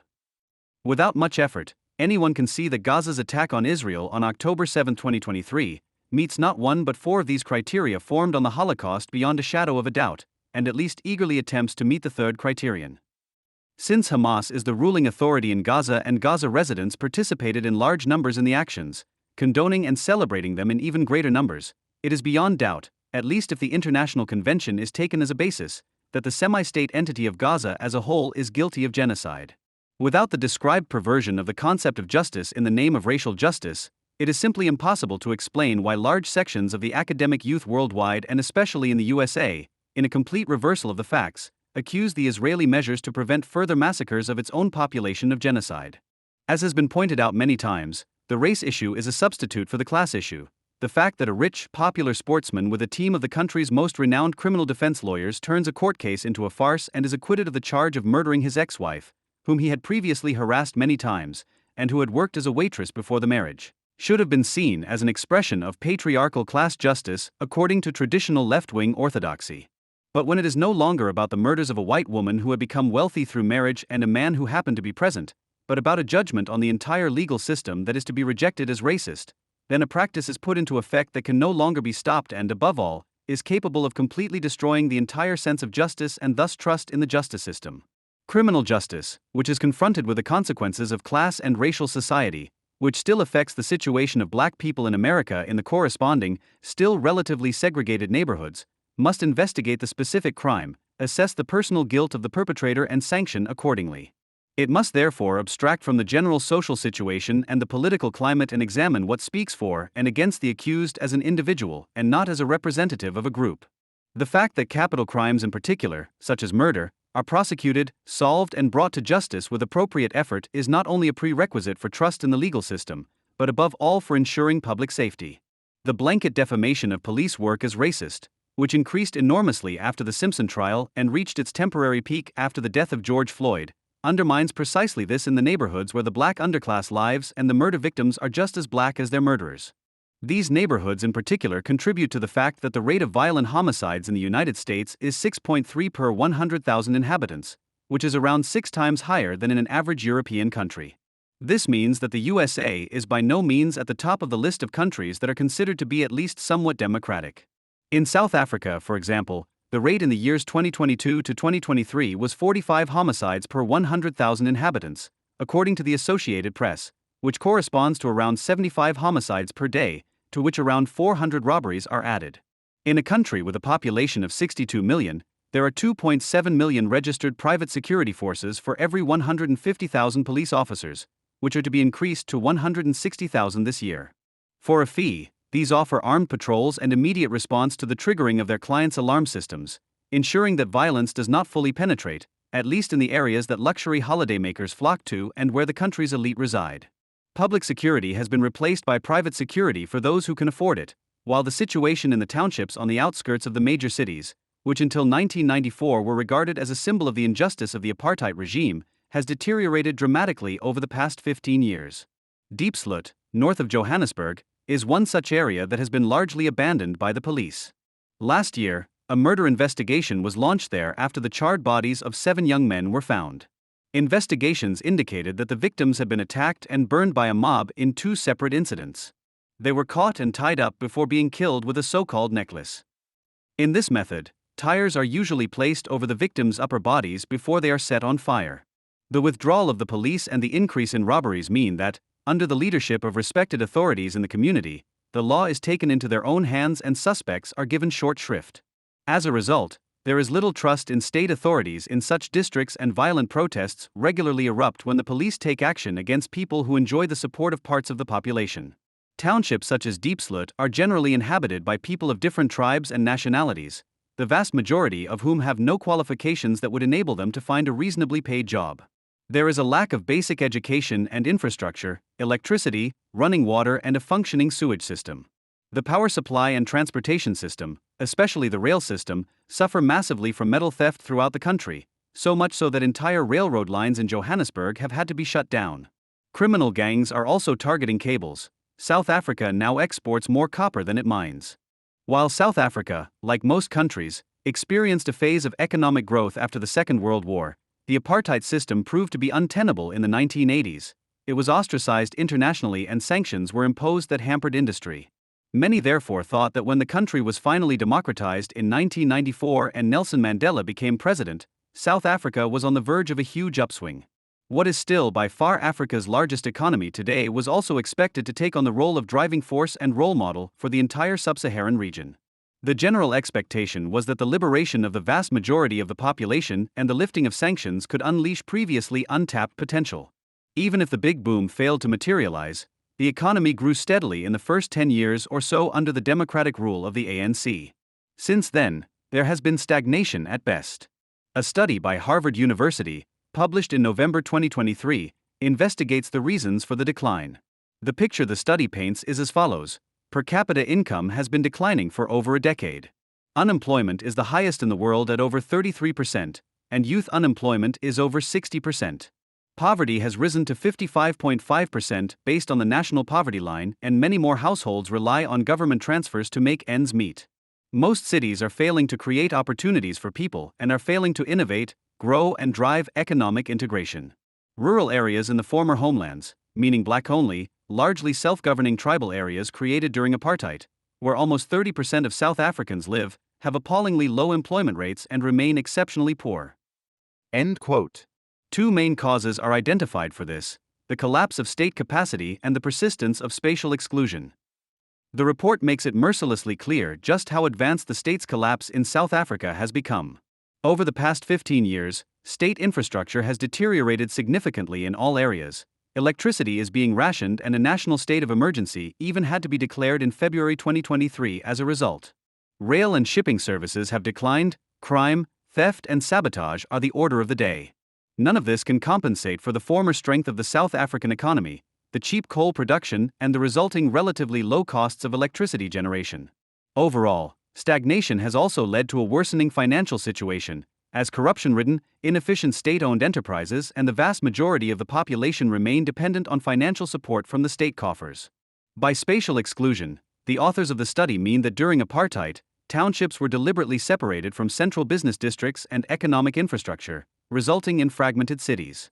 The apartheid system also focused on separating the homelands from the rest of the country, which meant that these areas remained cut off from industry and economic development. Since 1994, not much has changed in this situation. The decaying infrastructure and urban planning regulations and zoning plans continue to ensure that large sections of the population remain excluded, as they are forced to live in areas where there is no prospect of education or employment, and where opening a small business, for example, is pointless to impossible due to the lack of any form of public security. In this respect, the end of apartheid has brought no improvements for the majority of South Africans living outside the political and economic centers. While the racial composition of the richest South Africans has changed and there are now many blacks among them, the mass of the poor population continues to vegetate in the townships and homelands and is cut off from any prospect of prosperity. The vast majority of South Africans would not yet go as far as neighboring Zimbabwe, where quite a few are of the understandable opinion that things were better in Rhodesia, ruled by the white Ian Douglas Smith, because of the devastation caused under Robert Mugabe. However, it is obvious that the mere establishment of racial justice does not lead to a substantial improvement in the situation of the poor and disenfranchised. Since 1994, South Africa has been continuously governed by the African National Congress, ANC, which, according to its own self-image, is not a political party, but a national liberation movement that still advocates the elimination of all forms of discrimination and oppression. The longtime leader and first democratically elected President Nelson Mandela emphasized in numerous interviews that the ANC was made up of people from a wide variety of political backgrounds who were united solely by the fight against the injustice of apartheid. As long as the goal consisted of resistance and international agitation against the ancien regime, this movement character was decisive in avoiding conflict and division. However, to still see itself as a parliament of all black South Africans and a liberation movement after 30 years in government, whose political profile is unclear at best, shows that it would have been necessary in terms of genuine democratization to dissolve the ANC, which has ruled alone with around 60% of the votes and mandates since the first elections in 1994, when the only common goal was achieved. Politically and economically, the ANC, which belongs to the Socialist International and is allied with the umbrella organization of the trade unions and the Communist Party of South Africa, oriented itself towards the east. The Asian development model, in which a strong state was to influence the economy, was emphasized positively in official announcements. So it was by no means the ideology and practice of neoliberal sellouts, but on the contrary the influence of the ANC that caused the energy supply crisis through corruption, incompetence and mismanagement in the state energy company Eskom. Since the beginning of South Africa's energy crisis in 2008, countless scandals have come to light that are symptomatic of how the successful liberators of 1994 view the state as their legitimate prey. These practices range from stealing diesel for emergency generators, supplying substandard coal to power stations, stealing metal and sabotaging the energy infrastructure to win contracts for repairs. Contracts for the construction of new power plants or infrastructure can be purchased. Andre de Ruyter, the former CEO of Eskom, explained in a public interview that 4 criminal syndicates had formed within the company and that the pervasive corruption was costing around 1 billion rand per month, approximately $53.9 million. The state-owned company is something like the feeding trough of the ANC, and the energy crisis is largely due to its criminality and corruption. Since the rule of President Jacob Zuma, 2009 to 2018, the country has been referred to as a kleptocracy or kakistocracy, and jokes circulate among the population such as that the difference between South Africa and the Titanic is that the lights were still on the Titanic when it sank. On April 27, 2024, South Africa celebrated the 30th anniversary of Nelson Mandela's election as president as Freedom Day, and President Ramaphosa did not miss the opportunity to give a campaign speech as the 7th general and free elections were held on May 29. To stay with the image, the performance was reminiscent of the band on the Titanic, which is said to have played on into the sinking. South Africa is an infinitely better place today than it was 30 years ago, said Ramaphosa, before going on to list all the supposed improvements that had been driven by the ANC. According to polls, Ramaphosa is in danger of losing the ANC's absolute majority for the first time, as support for the ruling party, which received more than 57% of the vote in the last national elections in 2019, has fallen to just over 40%. We have carried out land reform and distributed millions of hectares of land to those who were forcibly dispossessed, he said in reference to another failed ANC project. South Africa's constitution, which was adopted after the end of apartheid, stipulated that people who had been dispossessed of land after June 6, 1913 due to racially discriminatory laws were entitled to restitution or compensation. Launched in 2005 with the aim of redistributing 30% of white-owned farmland in about 5 years, the program has so far only achieved about a third of this target. And of the land that has actually been redistributed, considerable parts are lying fallow, which points to the core of the project, which is understandable in principle but has fallen out of time. However, while fertile agricultural land was still a source of wealth for a few landowners in 1913, this is simply no longer the case today. Even though Ramaphosa, who was vice president under Zuma from 2014 to 2018 and has been in office since 2018, acknowledged problems, he accused his critics of deliberately turning a blind eye to what has been achieved. We have made great progress and are determined to do much more. The majority of voters have now understood what this means. However, with the party of the particularly corrupt ex-president Zuma and the Marxist-oriented economic freedom fighters, the second and third largest opposition parties according to the polls offer no prospect of improvement and are possibly available to the ANC for a continuation of rule. The Western-oriented, more liberal Democratic Alliance and the opposition alliance it leads can only hope for a good 20% of the vote alone and therefore has no chance of bringing about a real change of government. The global political equivalent of the oppressed people of color has been operating under the name Global South for some time now. At the heart of this is the fight against colonization and apartheid, whose determined opponents become all the more numerous the longer these eras go back in history. In the left-wing worldview, the conflict between two political and ideological blocs, NATO and the Warsaw Pact, is today replaced by the essentialized conflict between a North that unites all moral misdeeds and the global South, which represents all positive virtues. To this end, the concept of genocide formed from the Holocaust is applied retrospectively to Western colonialism, even though its crimes were committed in a completely different historical context. Only when one considers this geopolitical absurdity does it become clear why South Africa, of all countries, is accusing Israel of genocide at the International Court of Justice. Regardless of the living conditions outlined above, the ANC-ruled country with close ties to China and Russia has been regarded as the ideal representative of the global South since its liberation from colonialism and the apartheid that followed. At the same time, the worn-out ANC force under Ramaphosa can continue to present itself as a national liberation movement by supporting the cause of the Palestinians against the Zionists, who are regarded as colonists and accused of apartheid. Unlike Afghanistan or Saudi Arabia, which currently sit on the UN Commission on the Status of Women or the UN Human Rights Council, in which Eritrea and Algeria are represented, South Africa can throw a certain moral weight against the Jewish state due to its history of liberation, and it is probably no coincidence that it has become the spokesperson for the Anti-Semitic International in The Hague. Despite the obvious ridiculousness of the UN and its institutions, the symbolic value of the proceedings should by no means be underestimated. The Nazi war of extermination and the annihilation of the European Jews led not only to the founding of the United Nations, but also to the founding of Israel and the adoption of the Genocide Convention. Short-circuiting Israel's warfare with genocide not only always means the accusation that the Jews themselves became Nazis, but also aims to deny the state any legitimacy. Far more important than the trial itself and the substance of the accusations was the fact that it was conducted at all and that Israel felt compelled to take part in it for the first time, which further legitimized the farce. South Africa's accusations essentially focused on the unsurprising fact that people are dying in the war in Gaza. The entire indictment does not really take note of the fact that Israel is in a state of war after the attack from Gaza, nor of the genocidal massacres of October 7, nor of Hamas' conduct of the war, which is designed to kill as many Jews and Palestinians as possible. It does not even bother to prove a concrete war crime, but claims, with reference to statements by Israeli politicians, that the war in Gaza is being waged with a genocidal aim of destroying a substantial part of the national, racial, and ethnic group of Palestinians. In a court of law, such an insubstantial indictment, which does not even begin to take into account the circumstances of the alleged crime, would hardly have had a chance of being admitted at all. And even though the court avoided deciding on the merits of whether Israel was committing genocide, it nevertheless came to the following conclusion. In the court's view, the above facts and circumstances are sufficient to conclude that at least some of the rights claimed by South Africa and for which it seeks protection are plausible. This applies to the right of the Palestinians in Gaza to be protected from genocide and related prohibited acts under Article 3, as well as to South Africa's right to require Israel to comply with its obligations under the convention. End quote. Subsequently, Israel was ordered to ensure that the IDF does not commit genocidal crimes in Gaza, that incitement to genocide is refrained from and violations are criminalized, that humanitarian aid is provided to Gaza, that the destruction of evidence of Israeli crimes is refrained from, and that Israel must report to the court on the measures it takes. The 2 points that Israel must immediately end its military operation in Gaza and refrain from doing anything that could worsen the situation were rejected.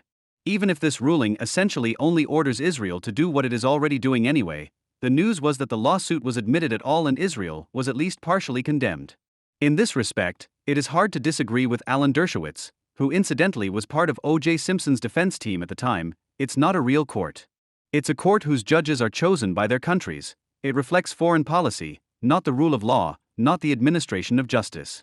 I think Israel made a mistake when it submitted to the jurisdiction of the court, and it would make a mistake if it abided by a decision of the court. This is one of the most absurd abuses of judicial process in modern history. End quote.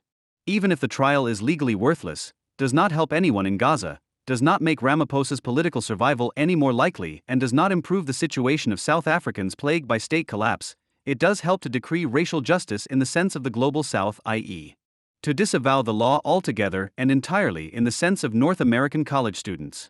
Thus, after the International Court of Justice, the International Criminal Court also felt called upon to take action against Israel. According to media reports, the British Chief Prosecutor Karim Khan, not least due to the constant accusations against Israel from the USA and Europe, feels empowered to issue arrest warrants for alleged war crimes against Prime Minister Netanyahu, Defense Minister Gallant and Chief of General Staff Halevi in order to bring them before the War Crimes Tribunal. The court is thus placing them in the same league as Putin, against whom such an arrest warrant was issued in March 2022 and who since then has often only participated in international conferences via video link. In addition to the most important financiers, Germany and Japan, which are particularly well placed to prosecute war criminals worldwide due to their history, 122 other states have signed the statute and committed to extraditing suspects. The fact that Israeli politicians, military officers, and even soldiers will soon face arrest for organizing the protection of the Jewish state in a democratically legitimized army when they set foot on European soil would be another perverse reversal, this time of the Nuremberg trials in the service of today's murderers of Jews. Even though the USA has not signed the statute and Trump has threatened the court and all those who work for it with sanctions if such arrest warrants are issued against U.S. citizens and citizens of countries allied with the USA, the Biden administration does not seem to have any objections to Khan's actions. However, this in no way means that the threat that such a precedent could pose to American politicians and military personnel means that a legislative initiative cannot be passed in the U.S. Parliament to put an end to the spook. But again, the conclusion of a world gone mad would be that the North and its center in the U.S. refuse justice for the global South if the only states where something like an independent judiciary exists stick to their respective legal systems and protect their citizens from the grasp of a competing world justice system that is already openly anti-Semitic. Attacks on Israel, whether from Gaza, Lebanon, and now directly from Iran, are being normalized at breathtaking speed by the United Nations, its proxy South Africa, sections of the public in the U.S., and its allies in Europe. What is already a fact today in northern Israel and in the Kibbutzim on the Gaza border, namely that they have been made uninhabitable by war crimes and genocide, will sooner or later threaten the whole of Israel, while at the same time the country will be accused of what jihadists are carrying out before everyone's eyes and the world wants to see completed. Bob Dylan's finding that everything speaks against Israel being able to live according to the rules that the world sets for the Jewish state has not changed in recent decades. However, the attempt to link hatred of the Jewish state with the anti-colonial liberation struggle and the destruction of the law is existentially threatening not only for Israel, but also for the legal system in the United States and Europe. It is not only the example of South Africa that shows what undermining the state order in the name of racial justice and the ideology of the global South leads to. Since the so-called Schwabing art find of 2012, in which around 1,500 works of art from the collection of the Nazi art dealer Hildebrand Gerlit were confiscated on suspicion of being looted property, provenance research has been a term that regularly appears in the feature pages. It can be read about in a book designed as a reference work on the subject, which insinuates an immediate proximity to the social obligation of ownership with the title Origin Obliges. The scientific discipline of provenance research pursues the task of clarifying the origin, collection, and ownership history of art and cultural objects in museums, libraries, and archives. Detailed research is used to create provenance chains that are as complete as possible, reconstructing the path of works and objects from their creation through all changes of ownership and location to their current locations. While the term looted art is used exclusively in the context of National Socialism, the term looted art is used more generally, according to the book Origin Obliges. It refers to loot from wars or warlike conflicts that is looted and taken out of the country for personal gain, to compensate for losses suffered, reparations, to demonstrate ideological convictions, or to humiliate the enemy. This distinction is ignored by the public, partly out of ignorance and partly out of ideological calculation. When we talk about restitution, we are told that the term primarily refers to Jewish property seized as a result of Nazi persecution, but also includes cultural property and assets expropriated in the Soviet occupation zone, SBZ, and the GDR, as well as objects, artifacts, and human remains from former German colonies. However, restitution is not a component of provenance research, but rather a possible consequence of it, Kensler. Provenance research in connection with the Soviet occupation zone or the GDR and with former German colonies has its origins in the voluntary commitment that Germany entered into at the end of the 1990s as a consequence of the principles of the Washington Conference with regard to works of art confiscated by the National Socialists, in short, the Washington Declaration. However, the 2017 reference work Origin Obliges is no longer up to date. Provenance research on the keyword colonies has long since not only been limited to the former German colonies, it is considered appropriate wherever a colonial context is suspected.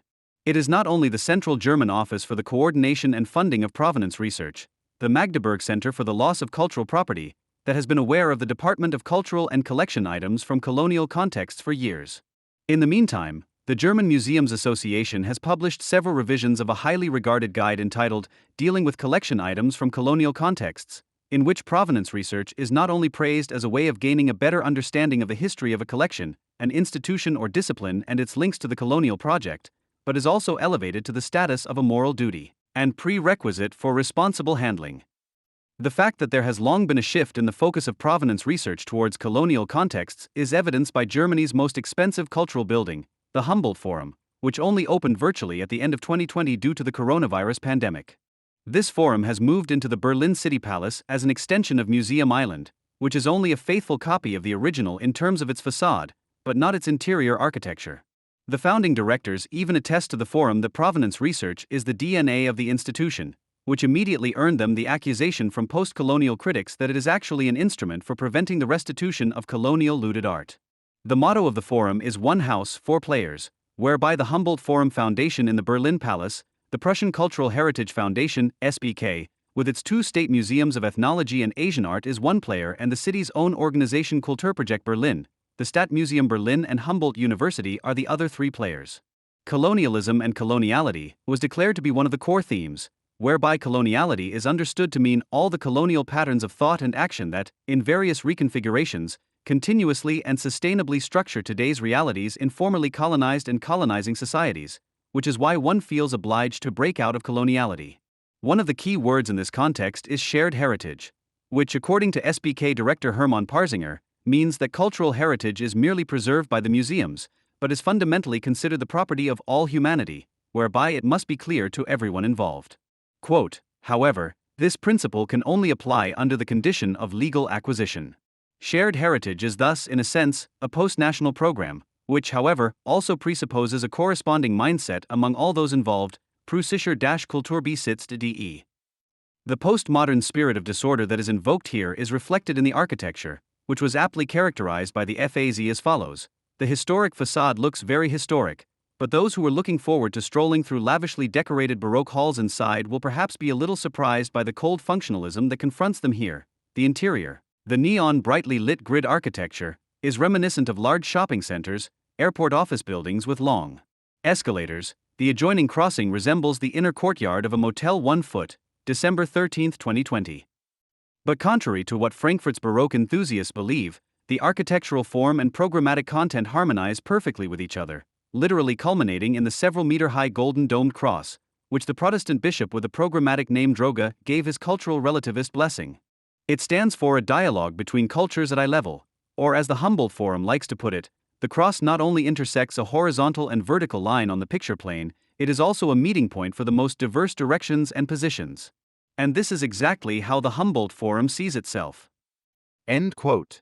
The Forum, deliberately planned as a large-scale museum, is intended to combine gigantomania with permanent spectacle and eventization as a service to museum customers in such a way as to meet the mass needs of globalized urban cultural tourists, who like to have their vacation plans dictated by the UNESCO World Heritage Catalog and attach particular importance to the fact that museums and exhibitions do not differ too much in ambience and multimedia equipment from the usual and standardized shopping mall or vestibule atmosphere.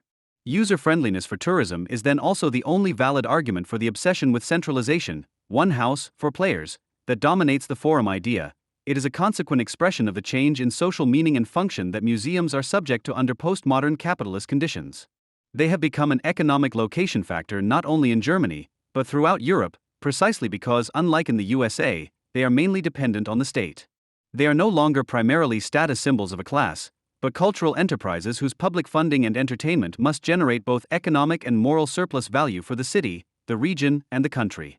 This not only includes a business-friendly ideologization, it has become the condition of a cosmopolitanism that has long since supplanted the elitist ideal of the museum as a source of knowledge for the educated citizen, who, equipped with a great deal of arrogance, was once proud that the private possessions from the aristocratic chambers of art and curiosities had finally become publicly presented goods.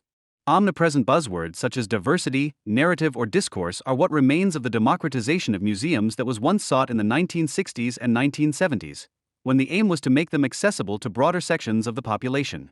You don't have to wish for a return of the educated middle classes to lament the massification of museums, whose exhibits can hardly unfold their former auritic effect on visitors under the conditions of a seemingly completely disenchanted world.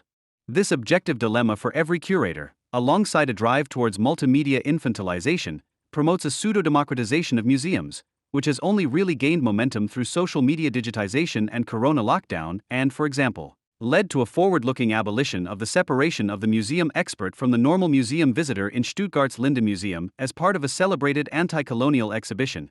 Active visitors are part of the concept, which provides for texts and stagings to be commented on by the audience and the comments to become part of the exhibition.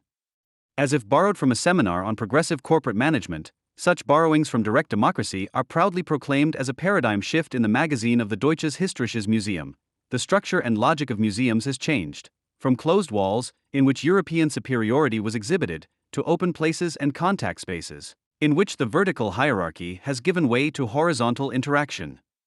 End of quote. To avoid any suspicion that the new giant museum could stand for European superiority, the name of the von Humboldt brothers, whose legacy is apparently unsuspected of both Eurocentrism and colonialism, should be used as a preventative measure. Nevertheless, to play it safe, the forum's general director, Hartmut Dorgerloh, felt compelled to make the brothers' work fit for the cosmopolitan diversity discourse of the 21st century. Under the heading, The Name obliges. How much Humboldt is there in the Humboldt Forum? He attested to their unparalleled, self-reflective cosmopolitanism, with which they recognized the importance of an intercontinental transfer of knowledge and culture, cultivated a transdisciplinary, nomadic understanding of science, and thus sufficiently demonstrated that they had the courage to adopt a forward-looking and progressive attitude. Dorgerloh demonstrated the suitability of such clumsy ideological appropriation at the same time as the opening of the forum in December 2020, when, in his role as general director, he launched the Initiative GG 5.3. Weltoffenheit, Initiative GG 5.3. Cosmopolitanism, which is directed against Israel and in favor of the anti-Semitic sanctions movement known as BDS. Its plea contains a formulation that summarizes the postmodern discourse production of the last 40 years in just one sentence. Cosmopolitanism, as we understand it, presupposes a political aesthetic of difference that understands otherness as a democratic quality. End of quote. No longer emphasizing equality as a prerequisite for differentiation and instead attributing an independent quality to the particular, which it can only possess independence on and under the primacy of the general, is a direct rejection of the togetherness of the different Adorno, in favor of a society-busting patchwork of minorities, Lyotard, which no longer only testifies to the unease in culture, but is a sign of a weariness with civilization that must always also work its way through Israel. Although one can be sure that the left-wing critics, who recognize betrayal of the post-colonial cause in the very use of the name Humboldt and therefore call themselves No Humboldt 21, are no different from Dorgerloh and also attach great importance to difference and otherness, one must almost be grateful to them for reminding those responsible for the forum that the Humboldt brothers worked under conditions that in forum circles are usually referred to as a colonial context or coloniality. Were it not for the typically ahistorical backward projection learned through post-colonial studies, which falls short of the Humboldt brothers' concept of humanity simply because the left-wing critics lack any knowledge or understanding of the euphoria of discovery and research in the 18th and 19th centuries. Thus, the resolution of No Humboldt 21 logically states, the exploration of the world and its people by European explorers was a colonial project for centuries. The question of how one could not have acted in a colonial context under colonial conditions, Alexander, for example, was only able to travel in South America under the protection of the colonial power Spain due to the hostility of the colonial power Portugal, is not asked, if only because otherwise one would have to admit that the spirit of optimism at the time, which included the exploration and investigation of the world, could only have been remedied by completely turning away from the world and thus renouncing any social development. Because in times of the global village, in which almost every corner of the earth seems to be illuminated, it is no longer possible to imagine that Alexander Humboldt, who was driven by devotion to the cause of scientific discovery and an indisputable abolitionist and opponent of colonialism, was not an inward-looking globetrotter on a journey of self-awareness who set off with evil colonial intentions and without today's outdoor equipment. The fact that the contemporary global adventurer can objectively no longer have anything to do with the European adventurer of that time, when large parts of South America and sub-Saharan Africa were still considered enchanted worlds in the eyes of Europeans, already exceeded the horizon of the mastermind of No Humboldt 21, Edward said. Throughout his life, he did not want to understand that the exoticization of the notorious other was not simply a European ill will, but arose from a necessarily false consciousness, against which one has to measure the people of his time without renouncing the dialectical categories of progress and regression if one wants to do them historical justice. Thus the idea of saving cultural property, which inspired many an explorer and colonial traveler to a ruthless passion for collecting, does not appear to be primarily an outflow of criminal energy. The obsessive collecting and later archiving was much more often than is assumed today supported by a concept of civilization based on the belief in one humanity and the death and extinction of cultures as a natural cost of entering the disenchanted rational world of reason and science. If you assume that the art historian Bénédicte Savoy, who teaches at the TU Berlin and the Collège de France in Paris, has aligned herself with the activists of No Humboldt 21 with her sensational resignation from the Humboldt Forum's Expert Advisory Board in 2017, you are mistaken. Since her inaugural speech in Paris, which was published as a booklet in Germany under the title Die Provenienz der Kultur, The Provenance of Culture. We should know that Savoy is also a proud postmodern ideologue for whom hybridity and migration must be at the center of our idea of culture. Nevertheless, unlike No Humboldt 21 in the colonial context, she not only pleads for attention to be paid to the particularities of each individual case, but she also assigns a positive role to the Western idea of the museum, despite its partial association with devastating ethnology and organized ethnological exhibitions. The museum is, or at least was for a long time, the place of a physical encounter with foreign worlds, the archive of human creativity, one of those places where history foreshadow's the future. End quote. Savoy's reason for leaving the expert advisory board was not to tinker with the Humboldt brothers. Against a backdrop of gigantomania and permanent spectacle, she lamented the lack of scientific rigor in the spirit of the Humboldt brothers, whose names only served as a label for the forum. The Humboldt's credo was the combination of collections, research, and teaching. At the Humboldt Forum, this is precisely what is not being realized. Monopole, July 21, 2017. However, her public criticism on the occasion of her departure was not very scholarly, but all the more sensationalist, which prompted Minister of State for Culture Grutters to rate her words as inappropriate for such a renowned scholar. In a much-noticed interview, Savoy was not above equating the results of 300 years of museum collecting in Europe, which often grew into an unbridled collecting frenzy, with nuclear waste buried under a blanket of lead, so that no radiation escapes. The Humboldt Forum is like Chernobyl. Why she compared the forum to an exploded nuclear power plant of all things, making it the site of a super-GAU, and why she equated museum collection items with waste, remains her secret. Much more serious is the question she raised in connection with European collecting activities, not whether, but how much blood drips from a work of art. It remains to be seen whether Savoy was invited to appear as an expert before the Bundestag's Culture Committee on the return of colonial cultural assets from German museums in April 2019 despite or because of such statements. At least she already had an expert opinion to present in 2019, which did not yet exist at the time of her departure from the Humboldt Advisory Board. Together with the Senegalese social scientist Heinlein San, she was commissioned by French President Macron to write the report on the restitution of African cultural assets, which the Süddeutsche Zeitung phonetically described as a text overflowing with thoroughness and intellectual sophistication, November 21, 2018. Macron's mission was preceded by a speech he gave at the end of November 2017 at the University of Ouagadougou, the capital of Burkina Faso. In it, he was primarily concerned with evoking a new Francophonie project, which he praised as decentralized and supranational because it had left behind the French Francophonie, which France had long outgrown. This main motive for commissioning Savoy and Sarr was completely ignored in Germany. Here in Germany, some of Macron's sentences following the above quote, taken completely out of context, were praised, which do not stand for moral selflessness, but for French power politics. I cannot accept that a large part of the cultural heritage of many African countries lies in France. I want the conditions for the temporary or definitive return of African heritage to Africa to be met within 5 years. End quote. The Savoy-Sarr Report, wo the German Book Titel zurückgeben. On the restitution of African property, makes it clear that the authors consider the time of the inheritance of African cultural and artistic property by Western colonialists to be the actual primal scene or 0 hour of the establishment of today's national cultural heritage of African states. They write, even where the memory of these objects has been lost, the memory of the events that led to their loss generally remains alive. End quote. Leaving aside the always questionable use of the concept of cultural heritage, the postmodern plea for an alternative conception of cultural heritage as open and fluid is a clear indication that Savoy/Sarr want to avoid questions of possible intra-African heritage so as not to damage the post-colonial black-white perpetrator-victim schema. In the report, both advocate the path towards permanent restitution, and thus explicitly contradict Macron at the point where he talks about temporary restitution. In order to avoid the accusation of nationalization through restitution, Savoy/Sarr makes something a prerequisite for restitution that reassures cosmopolitan Europeans, who are always ready to repent, but can never be guaranteed. The restitution of objects does not seal their identitary inclusion, but holds the promise of a new economy of exchange. End quote. The whispering inherent in the sentence intensifies in the report and culminates in the final lines, in which it is said that restitution is about establishing a different relational ethics. By processing the symbolic space, it is seized by seismic forces that also set other areas of reality in motion. In this way, they indicate a new order in which the appropriation of cultural heritage, this custom of another time, makes way for a new way of relating to the world, based on the recognition of our interdependencies and the fundamentally relational character of our identities. End quote.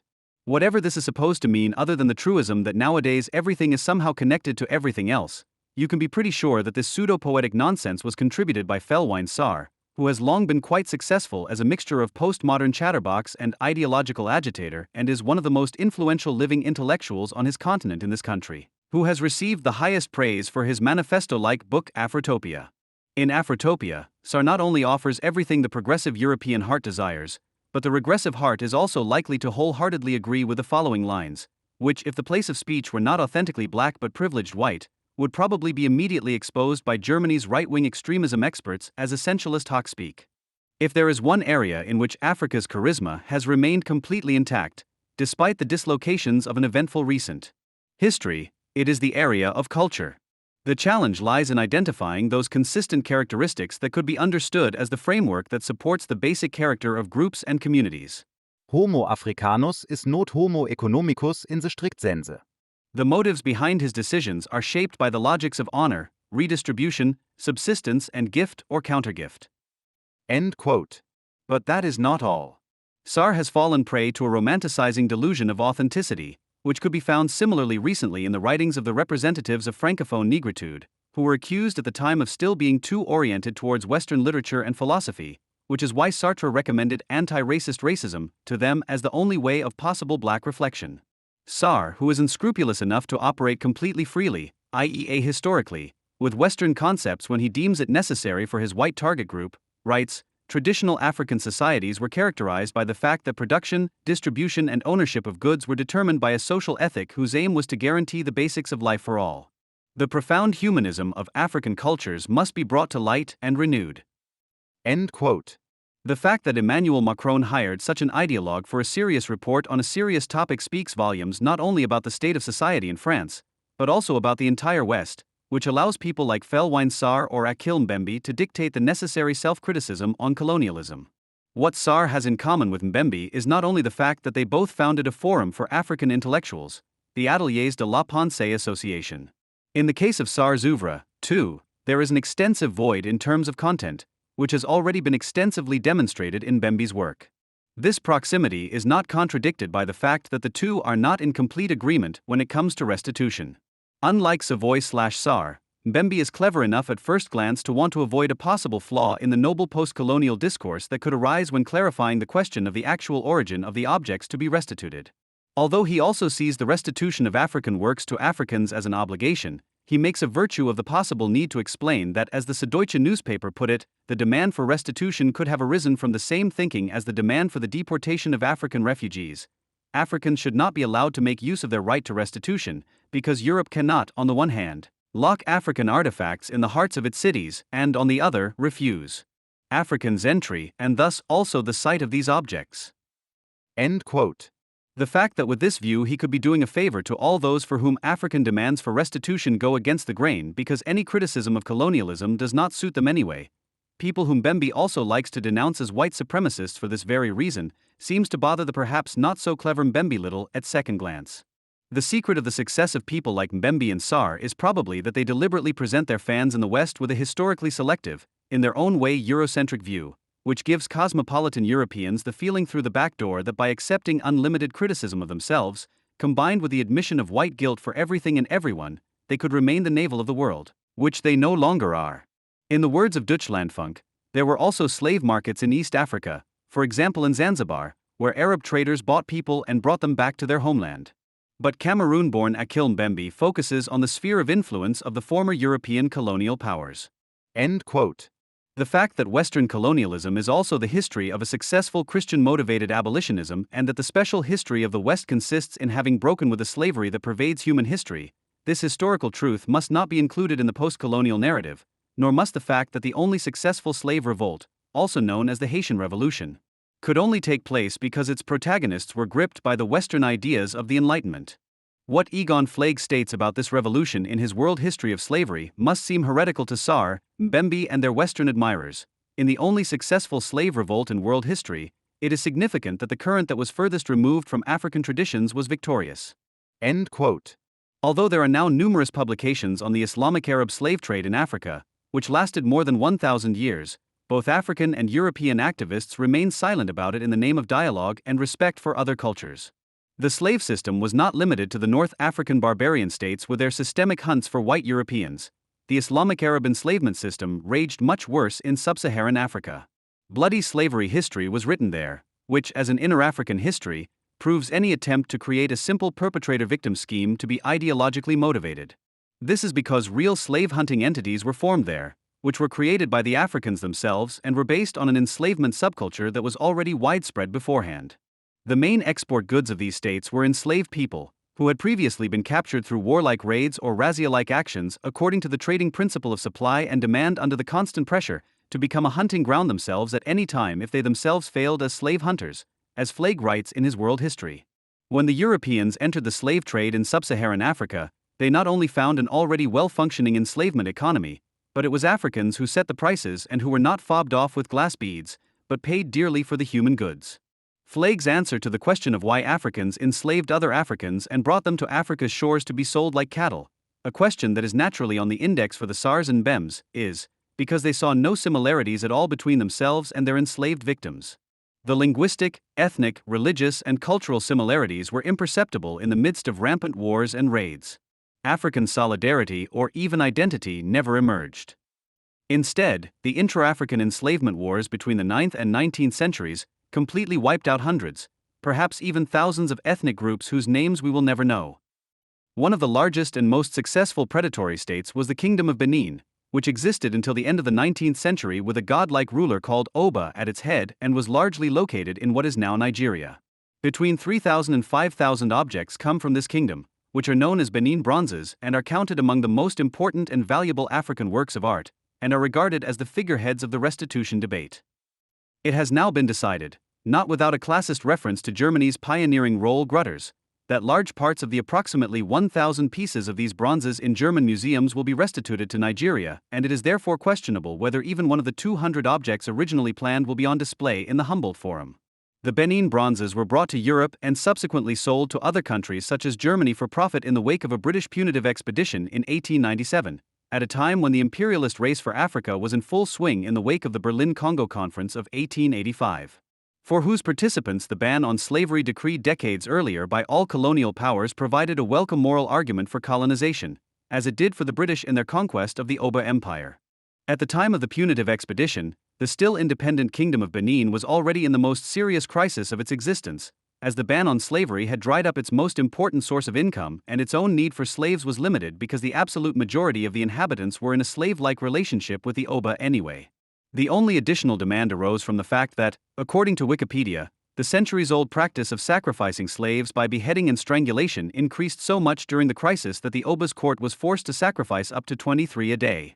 The outstanding significance of the Benin bronzes' mostly elaborately decorated sculptures and relief panels lies in the fact that their first public presentation in Europe not only aroused amazement and admiration among a wide audience, their presentation caused a fundamental turning point, which Theophilus Umugbai, the director of the National Museum in Benin City, describes in a Deutsche Welle documentary entitled Looted Art from Africa.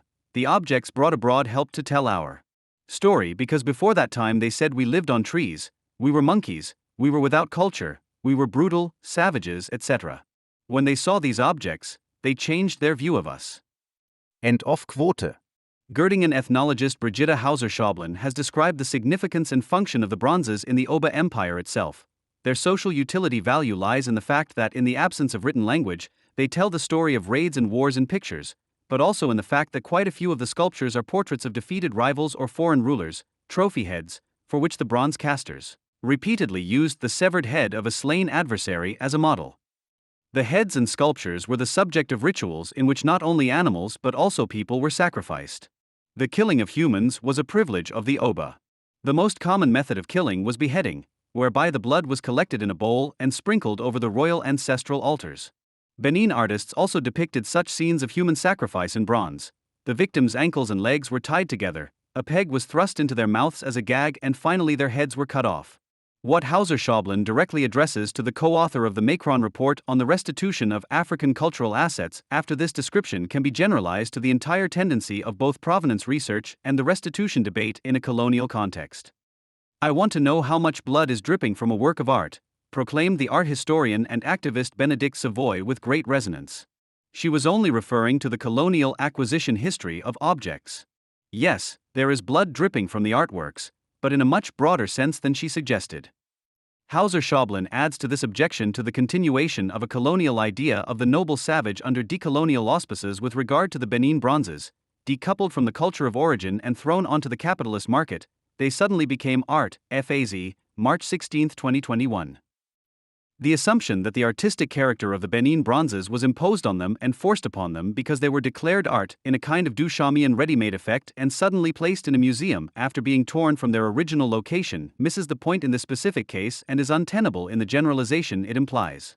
The idea that art is whatever the artist declares it to be and the public considers it to be is an expression of an aesthetic positivism that emerged with artistic modernism at the beginning of the 20th century and, instead of the self-reflection of aesthetic forms that authentic modernism demands, practices businesslike self-deprecation, which spares itself all artistic mediation but continues to insist that what is presented and traded as art is something special and higher. In this way, the banal art commodity actually becomes a fetish, and the priestly behavior of the corresponding artists as well as the blind adoration of junk by the public testify to the extent to which certain currents in modern art have worked towards transforming Western societies back into tribal-like entities. In the case of the Benin bronzes, however, the situation is different, because here, as with Negro sculptures in general, at the beginning of the 20th century not just any objects were declared to be art without mediation, but criteria of the autonomous work of art were applied to artifacts, which do not, on the whole, correspond to these criteria, but which make it possible to recognize those traits in them that point beyond the context of bloody oppression to which they owe themselves, and which they immediately serve, and which in turn make them commensurable with the advanced mastery of materials in modern art. Picasso's famous Les Demoiselles d'Avignon from 1907 is based on his acquaintance with Negro sculptures first shown in Paris. He recognized something in them that helped him break through to Cubist painting and sculpture. The experience of non-European art thus promoted a tendency in Europe that was already present but not yet realized, and conversely, the inkling of a tendency made the artistic character of objects not primarily intended as art, i.e. their tendency towards art visible. The origin is mediated by the result. Only from the point of view of autonomous art and by applying the category of the work as a yardstick can the artistic character of what was not yet art in the immediate sense, but points to it, be recognized and the immensely human of which Carl Einstein spoke in his treatise on Negro sculpture become visible. Only through such reflective mediation can one free oneself from the summary glorification or devaluation of primitive art. In Totem and Taboo, Sigmund Freud similarly attested to the savages of today without ennobling them as thoroughly noble souls, a subtlety of mental activity which, if not recognized, could lead to the psychology of those peoples who have remained at the animistic stage behaving as with the mental life of the child, which we adults no longer understand, and whose richness and subtlety we have therefore underestimated. For Freud, the principle of magic was a technique of the animistic way of thinking, which is determined by an omnipotence of thought, whose elective affinity with Western art he expressly emphasized. Only in one area has our culture also preserved the omnipotence of thought, that of art. Only in art does it still happen that a person consumed by desire makes something resembling satisfaction, and that this play, thanks to the artistic illusion, evokes affects as if it were something real. We rightly speak of the magic of art and compare the artist to a magician. But this comparison is perhaps more significant than it claims to be. Art, which certainly did not begin as l'art pour l'art, originally served tendencies that have largely died out today. Many magical intentions can be assumed among these. End quote. The reason why the advocates of unconditional restitution, who like to use the metaphor of the Western Museum as a prison and the art objects as its inmates, the prisoners Mbembe, speak out in favor of the very concept of art on which the Western Museum idea is based, a concept that according to their own logic, they should actually reject as irredeemably colonially contaminated, is that they cultivate a purely instrumental and correspondingly hyper-morally charged relationship to the art Objects. In circles of unconditional restitution advocacy, a deliberate lack of conceptualization prevails in matters of art, not to say a hostility towards art, which enables them to speak of art as a good, as heritage or as objects of collective meaning, reparation or historical justice all the more unscrupulously. This kind of equivalence thinking, which turns art into a moral commodity, measures the pricing of restitution not, as is often claimed, by whatever that may ultimately be African standards, but by decidedly Western standards. The prerequisite for such thinking is the denial of the fact that the objects only acquired their commodity value through colonial appropriation. In a report on a Munich conference on provenance research held in mid-April 2021, the FAZ reported that it is also possible without such a decolonial double standard and that the path to the goal of a decolonized and retribalized world can be pursued in a consequent, honest, and self-critical manner. Hilke Thode Aurora from the Museum Fünf Kontinente in Munich described the ethical issues that culturally sensitive objects entail. The Western concept of art has nothing to do with the value of things in their areas of origin, which is why she appeals to post-colonial provenance research to find people in the societies of origin who are capable and authorized to provide information about an object, clan heads instead of always just scholars. End of quote. There is agreement on the legal basis for restitution. There is none, neither at national, bilateral nor supranational level. The intertemporal principle, according to which facts are to be assessed according to the law that applied at the time, expressly excludes colonial legislation and thus restitution.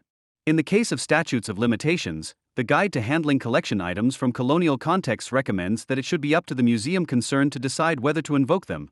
The legal basis may be the legal claim of the society of origin, but alternatively the legal right of the museum institution to give up property without legal obligation on the basis of ethical or moral considerations. End quote. This passage also has an effect in the decolonization milieu and is a particular incentive to further increase moral pressure in the name of historical justice. Someone like Akil Mbembe is not satisfied with this and blurts out where the decolonization activists think the journey should go. How can we prevent such an extremely political and moral issue from being trivialized in this way if we don't turn our backs on such a cynical view of the law and get down to the essentials? In fact, in this case, as in others, the function of the law is not to canonize the balance between power and extortion. It is to serve justice. If the law does not serve justice, it must be changed. Le Monde, January 12, 2018. The path to the rule of justice, which is intended to abolish the rule of law, has as its most important milestone the moral equivalence of colonialism with the Shoah. The latest prank to get there is called multidirectional memory, and was concocted by Michael Rothberg in the form of his much-discussed book with the same title. In relation to the restitution claims, this not only means that there is something like at least a secret oath of restitution to Jews, it also means that the difference between the motives of a criminal like Hermann Göring, who hoarded the objects of his Europe-wide art looting campaigns in Karen Hall in Brandenburg, and those of colonial collection and looting, has been narrowed down. It is no wonder that Akil Mbembe, the thought leader in the decolonization debate, Deutschlandfunk, does not take any serious steps to counter the impression that he obviously cannot forgive the Jews for the fact that more terrible things were done to them as a collective than the African damned of this earth, who were only described as such. Decolonialism differs from Fanonian anti-colonialism in particular in that it has completely abandoned national liberation and thus also internationalism. You don't have to become a supporter of national liberation, especially not the anti-Western one that Fanon had in mind, to recognize that decolonialism does a disservice to the nation-building that is so bitterly needed in Africa. Its post-national character is literally absurd. For unlike colonialism, there has never been a real history of the African nation-state. It is therefore logically impossible to enter a post-colonial era.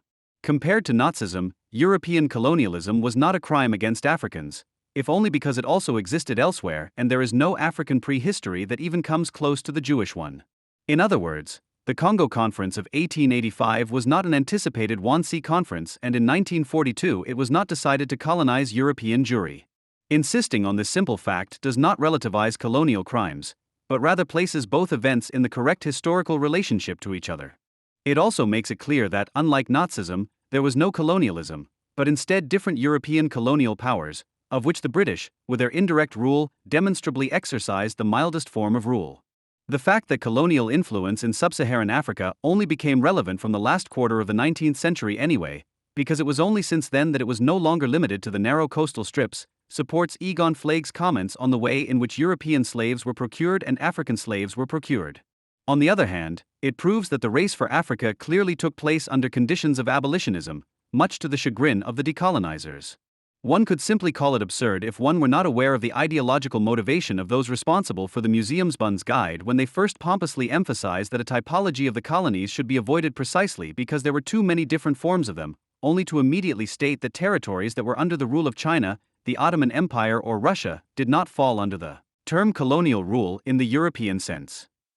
The deliberate confusion of the general and the particular is done here to avoid getting in the way of politically correct discourse.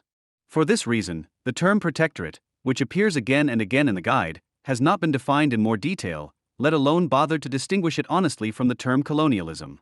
There is certainly no need to go as far as Egon Flage, who even considers the colonial race for Africa to be without alternative because, in his opinion, It was the only way to put an end to the autodestructive processes of African societies and stabilize living conditions. What is true about Flaig's judgment, however, is that the dynamics of African self-destruction cannot simply be attributed to the Europeans. Nor is it necessary to agree with Horst Breedkamp, the former founding director of the Humboldt Forum, and his attempt against the decolonizers to claim that colonial collecting mania was a noble anti-colonial act.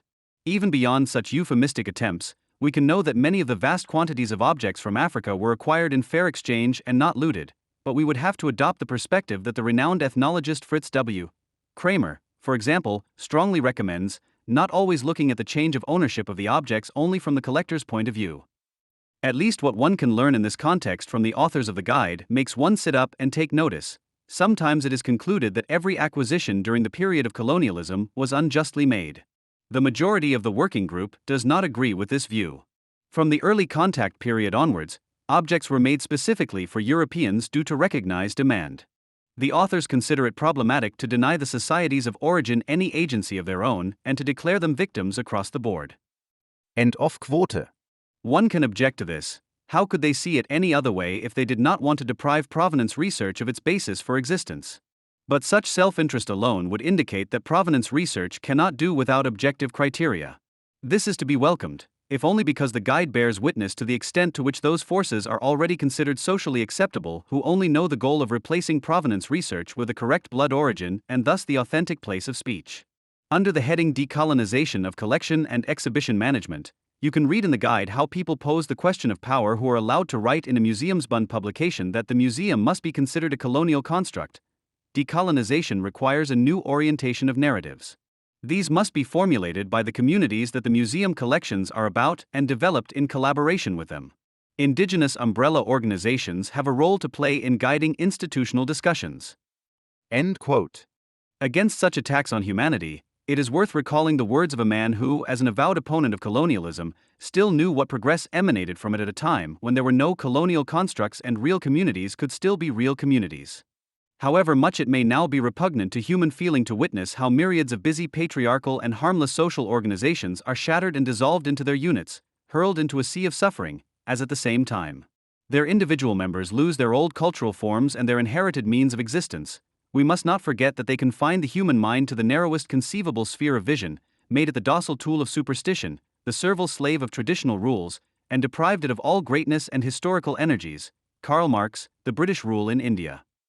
As early as the 1990s, it could be observed that the apocalyptic doomsday predictions of the Crisis, now Exit group evoked a consistently pleasant and cozy creepiness that was inscribed in the shrill warnings themselves. Especially in older texts, Robert Kurz tried to wrest some kind of meaning from the course of the world today in an almost penetratingly historical materialistic manner, right up to the proclamation of a communism of things that had supposedly already occurred in 1991. Akil Mbembe's writings follow a similar historical philosophical pattern in both form and content. Like the Nuremberg sledgehammer theorists, Mbembe, such a sensitive virtuoso of hostility to reason, is also pleased that Europe is no longer the world center of gravity. This declassification opens up new possibilities, but also dangers. However, what Stuart Hall, for example, had already registered 20 years ago in almost the same wording, was no longer an astonishing realization even then, especially in view of the bloc formation of the Cold War. So the world is turning black. If we now take another quick look at the French original, which reads, Devenir nègre du monde, it is again more about the world becoming Negro. But what is a Negro? One can certainly follow Frantz Fanon on this one point. The Negro is one of the historical forms of being human in the world. And yet we must immediately contradict him, because the Negro is above all one of the historical forms of the negation of humanity. According to Mbembe, Negro was always the name for the slave, the human commodity, and basically, the Negro only exists in relation to a master. The master owns his Negro, and the Negro belongs to his master. A dialectical definition of the term must not disregard its materialist foundation, for how can the Negro slave be a pure product or ghost of modernity if at the same time the following applies to the reason that creates it? This reason, composed of several layers, goes back at least as far as antiquity. End of quote. The Negro is indeed a product of modernity, but at the same time he is also a preserved and reprocessed piece of barbaric archaism in modernity. Until its eventual abolition, modern slavery was always a formal rather than a real subsumption under capital and by no means its invention. The arbitrary and capricious vacillation of postmodern ideologies between absolute oblivion of history on the one hand and, as it were, energetic denial of the present and reality on the other is ignorance objectified into a method, and thus the surest way of not perceiving this fact. The emphasis on phenomena isolated from the historical course and the corresponding fetishization of the terms helps wonderfully, for example, to overlook the historical slave trade in the Trans-Sahara or today's forms of slavery, particularly stubbornly socially anchored in Sudan and Mauritania, but also as decidedly political coercive measures in IS and Boko Haram, or to dismiss them as a mere reaction to colonization. The anti-racist language reformers do not mention or criticize the fact that in most Arabic dialects, the term ABD is still used synonymously for servant or slave as well as for black person. The objection is in itself trivial and only significant because Islam is vehemently glorified by Fanon, Mbembe and their ilk as the great religion of liberation, while the Enlightenment is denounced as an urge to expose women, and Islamist murder gangs are then only alleged to exist. Contrary to Mbembe's assertion, the Negro as a slave in the capitalist mode of production is not a working subject, but a speaking object of labor and a living tool, not a subject who could sell his labor power as a commodity, but the personified labor itself, i.e., the embodiment of use value. Slavery becomes economically obsolete and politically combated where the production of exchange value expands and the realization of surplus value on the world market requires well-off and solvent customers instead of impoverished and enfeebled slaves. For the worker of the one is always the customer of the other. Each individual capital would like to have its workers on an almost slave-like wage and legal level, but at the same time the workers of all others as well-earning wage laborers, i.e. solvent customers. And as on all levels of capital socialization, this logical contradiction does not experience a resolution in reality, but only a form of progression, in the wake of which it returns as an unresolved issue and asserts itself in the form of a crisis. Actual slavery within the capitalist mode of production, however, is at best a relic of primitive accumulation, but not its immanent principle. Instead of paying tribute to historical reality and simply understanding the Negro slave as a legal object due to his elementary lack of rights, historical reality is denied out of a transparent identitarian need and its objects are subsequently promoted to subjects. In their exuberant longing for the subject and denial of the object, the notorious enemies of Kant and Hegel reveal themselves to be vulgar idealists who try to outdo each other above all in their denial of economic and legal provisions. To this end, language, words, and concepts are charged with inordinate meaning by means of the concepts of invocation and the alleged semantic traumas, and the difference between language and practice is systematically leveled. The whole thing has nothing whatsoever to do with any insight into the genesis and validity of concepts, which would be a prerequisite for the development and refinement of linguistic consciousness. Again, the anti-racist with a chair Grada Colomba as a representative for her entire following. Quote, "If I write out the term N instead of the euphemism N-word in this article, it is to deconstruct it." End of quote. It is constantly implied from this direction that anyone who defends the use of the word in Mark Twain's Huckleberry Finn, for example, would automatically use it as a personal designation or even a form of address in their own everyday life, and that the formulation therefore not only reproduces racism, but is itself racism in every form. Huckleberry Finn, however, does exactly what deconstruction, viewed very benevolently, could mean if it were not a priori so distorted, because it demonstrates that a thing, and therefore even more so a person, does not correspond to its concept. Mark Twain's portrayal of Jim uses the cliché to simultaneously break a lance for the beginnings of individuality, which he is only just able to wrest from the society that produces and rejects him. The American civil rights activist Ishmael Reed remarked very aptly that Nigger Jim has more depth and profile than the blacks you find in film, theater, and literature today. The linguistic latency to which the use of the term is subject also has a certain relationship to the real latency of the development of productive power, which is certainly the result of colonization, according to which racism can be seen as a biologization of real production differences. Again, the fact that there is a relationship between political economy and language change does not mean that the respective developments are immediately related or even identical. Both take place behind the backs of the actors, whereby the progression of language is much more unconstrained for the individual than that of capital. This is why the use of the word Negro now always has something tacky, kitschy, old-fashioned, and slightly stupid about it, but at the same time refers to historical and still existing conflicts. It can be compared to the tough and slow replacement of the gendered generic term woman with the term femme, which was previously reserved exclusively for high-born women. Here, too, the change in terminology is linked to real improvements in economic and legal status.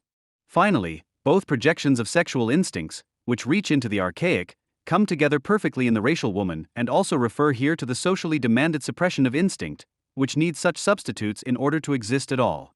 The violence of colonization excluded any dialectic of knowledge. The Critique of Black Reason, page 300. If this means that there was and is nothing to be saved about the historical Negro that would have presented itself positively, one can agree with this. Otherwise, meaning would be wrested from slavery where there is simply none to be found. Even as a necessary condition of the development of productive power for making necessary labor superfluous, this form seems at least questionable. At the latest, the abolition of slavery and the subsequent decolonization are to be seen as the practical abolition of the Negro, for example in the form of the citizen of the nation-state and ideally, in a certain form of individuality. Although a real emancipation, it is a negative sublation in the strict sense, for the liberation of decolonization is that into doubly free wage labor and not into the realm of freedom, and from this materialized freedom arises the possibility for proletarians to starve to death completely undisturbed, Pastucanis. However, this very basic hunger does not play a role in Bembe's work remarkable, since the idea of the need to live, or the hope of mastering it, is at least a source of legitimacy for post-colonialism. However, today's lack of basic food and medical care, which is particularly drastic on the African continent that Mbembe chooses for his observation, is neither an effect of discourses nor a social construction, but a disgusting reality that as such should be alleviated as far as possible. Despite all the justified criticism of local fundraising campaigns and their strategies, the postmodern anti-racist opinion leaders prove their deeply inhuman ideology in every sentence. An example from the White Charity Initiative. Quote, Black people are usually depicted on the fundraising posters and stereotypically constructed as passive victims, deficient or exotic. End quote. In the aforementioned reflex of wanting at all costs to avoid ever being an object, it is necessary to deny precisely that which ultimately makes one an object in fact and which is precisely not abolished by actionism. Every line of these barbaric anti-humanists reads as if they would rather let half of Africa starve to death at any time before allowing white development aid which, as a moment of European discourse, is ascribed the power to construct objects and subjects at its own discretion, to alleviate suffering according to the admittedly macabre rules of the market, which even these cannot abolish. The anti-racist myth of decolonization, which was forced solely by the resistance of the damned of this earth, is closely linked to the discursivization and thus denial of hunger for the sake of the symbolic elevation of the starving. Yet the colonies had long been too expensive for the mother countries in economic terms and had often become mere subsidized projects that were only maintained for ideological, strategic, and prestige reasons.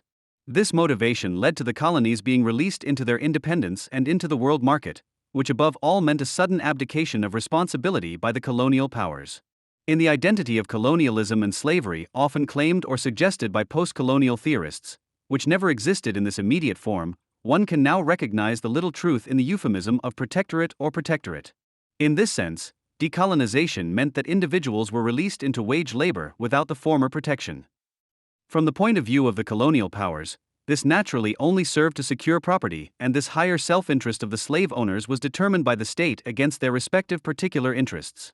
Like the 21st article of the aforementioned Code Noir, the Imperial Chancellor's decree of November 29, 1901, for example, also obligated slave owners to the following: the master is obliged to support and care for the house slave in old age and illness, even if the house slave is subsequently set free.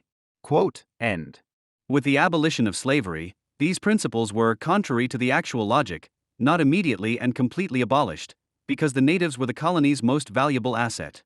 In more concrete terms, these provisions read as follows: the ignorance and helplessness of the native-born, who undertake to work for wise entrepreneurs, make even more necessary than with us measures of labor protection, such as prohibition of the truck system and securing wages, restriction of excessive working hours, the measures of health care, the fight against spirits, protection against usury and frivolous borrowing.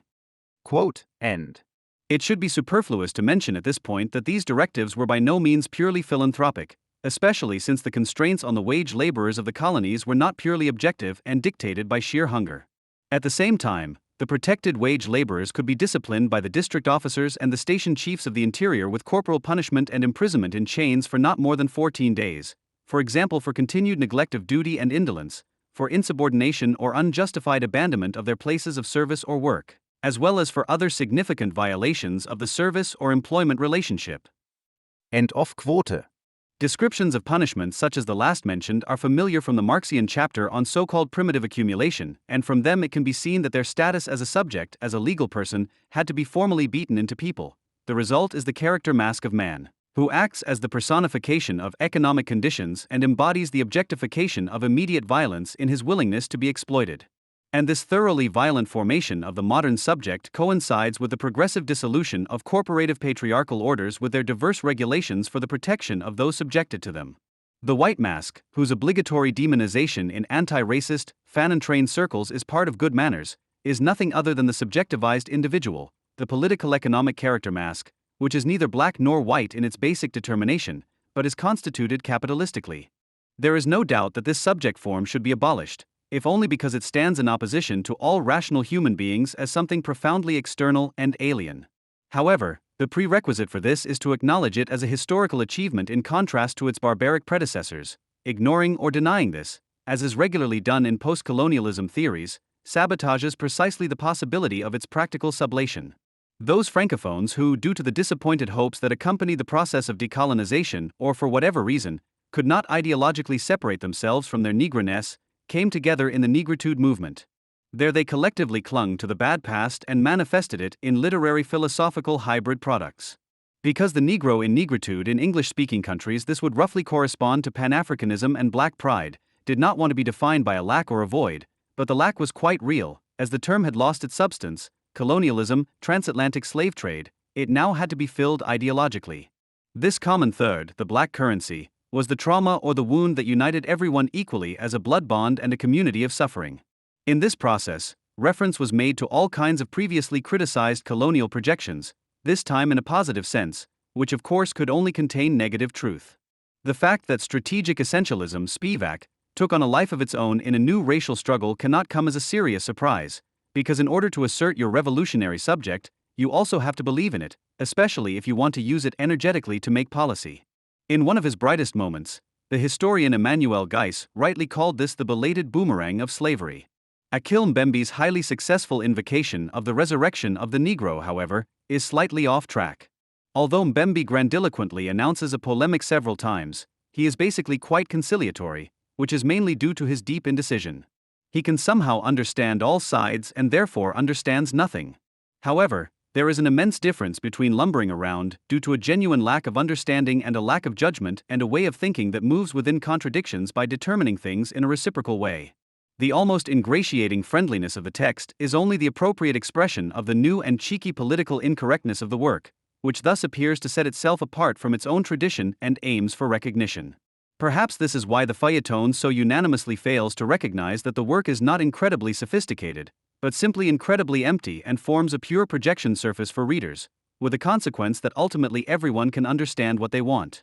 Writing poetically and delicately about colonialism may seem confident, but it indicates a failure to grasp the subject matter rather than a critique of it. On the other hand, one must be able to resist the urge to elevate an object aesthetically, as Mbembe does, when it in no way deserves it, but should be condemned for its ugliness. Yet in this aestheticizing amalgamation of art and philosophy, the absolute will to positivity shines through, the desire to save something of what was previously recognized as the pure result of compulsion. Instead of using the awareness that the meanings of concepts are the expression of super-individual historical processes as a starting point to understand the changes in the term Negro, and to recognize that its development is largely complete and thus history, the term is subjectivistically appropriated, and formally turned into its opposite by pretending that any meaning is also reversed with a new place of speech. According to Mbembe, this means that the previous judgment of identity, or the Western image of the Negro, is replaced, and through this second text the Negro says about himself that he is the one to whom one has no access. The turn from a purely passive object to a seemingly self-determined acting subject is of course necessarily led ad absurdum by the claim to identity, since the declaration of identity accomplishes the same thing as the judgment of identity, because contrary to Mbembe's assertion, it is not merely a danger, but rather an immanent principle of this anachronistic thinking not to leave the ground of colonialism or slavery and to sediment its products against any reality.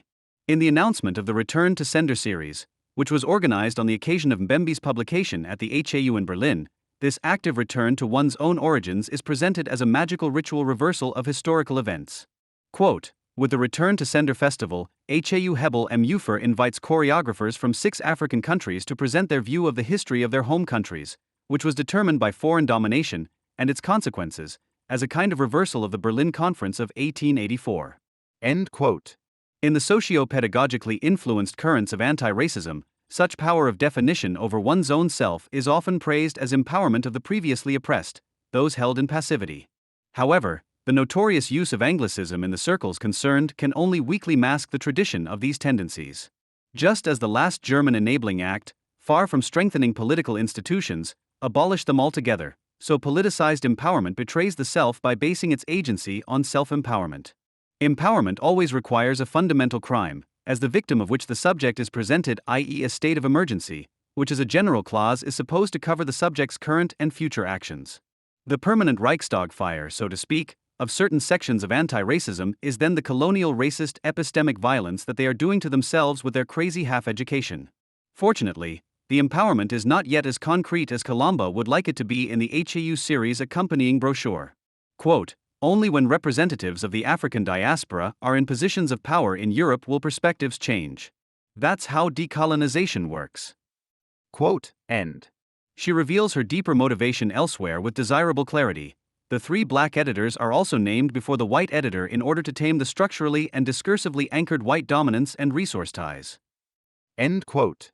The threat expressed in this hardly needs to be explained, as it is all too clearly reminiscent of infantile fantasies of omnipotence.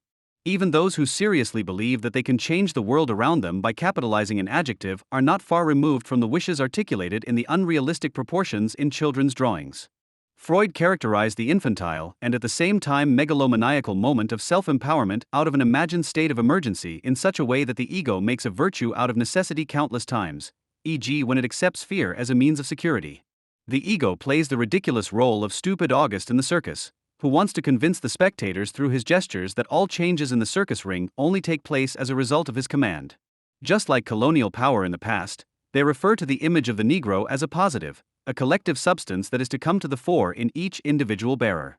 This both retrospective and anticipatory obedience, which, to make matters worse, also declares itself as resistance, is the post-colonial attempt to decisionistically dissolve the real powerlessness that still exists after colonialism, albeit in a different form.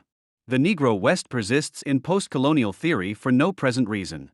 At this point, it is worth recalling Adorno's phrase, which has largely degenerated into a platitude: the almost insoluble task is to allow neither the power of others nor one's own powerlessness to make one stupid. However, the almost unavoidable insolubility does not legitimize capitulation to it. In anti-racist jargon, in which owing to Foucault knowledge is always primarily or even exclusively equated with power, stupidity is elevated to an emancipatory force that seems worth striving for. They would like to be what they attribute to the word Negro in terms of its fullness of meaning, blessed with a substantial identity that is as visible and unlosable as black skin color and with which other characteristics are inevitably linked, such as nonchalance, sexual attractiveness, but also unbridled wildness and unrestrained aggressiveness, etc. They would all like to be Negroes. In this sense, they would all like to be Negroes or tribesmen. Ultimately, this rather diffuse need seems to determine the demand for certain theories that operate with gloomy predictions, only to conjure up the saving moment out of a hat in the same breath. In the outpourings of his intellectual heirs, for example, it becomes clear that Robert Kurz's prophecies of collapse have always had an inherent wicked hope. This is by no means the hope that is intrinsic to critical theory, namely that of finally being refuted by social practice, but rather the expectation of being and remaining right and thus a consensual longing for that which one constantly warns against. One of the icons of postmodernism, Donna Haraway, proceeds from astonishingly similar basic assumptions and, together with Mbembe and the Crisis/Exit, can certainly be regarded as a third party in the alliance of semi-prominent enemies of the Enlightenment. In her brutal naivety, however, Haraway acts more clearly than the others and at least writes manifestos, be it for the emancipation of cyborgs or even dogs, which at least expose the absurdity of her attitude in all its unadorned glory. From this extreme position, however, it is possible to explain how it is that Mbembe urgently warns against the negation of the world and how his fanbase draws optimism and confidence from this warning. It is the absolute emptiness and arbitrariness of identificatory partisanship, the projection brought to its pure formless form, i.e. its free floating, that also dominates Mbembe's remarks. By no means does he use the Negro to refer to fantasized omnipotent potency or the like, which corresponds more to the side of empowerment politics and subject longing, but by relying far less than his predecessors on projections with concrete content, he can at the same time declare this emptiness of content to be the ideal. To be an African, according to Mbembe synonymous with the Negro, means first and foremost to be a free person. A person free from everything and therefore free to invent himself. The true politics of identity consists in tirelessly cultivating, updating and reactualizing the ability to invent oneself. Critique of Black Reason, page 324. The postmodern Negro, as it were, is thus the general personification of emptiness. This pure doubling of his historical reality betrays in the same step the little that still appeared as negative truth in the image of the Negro, and shows that it is not so much the Negro as the Negro slave that represents a social ideal.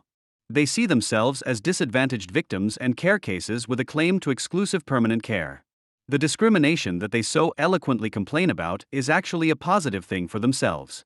The unconditional maintenance of an identification with moving subjects draped as solidarity under conditions that make this very identification impossible demands a veritable castration from the movement left, the proverbial cutting off of the old braids of a third world solidarity of yesterday and the day before yesterday in favor of unresisting insertion into a mental and perhaps also real Negro reservation.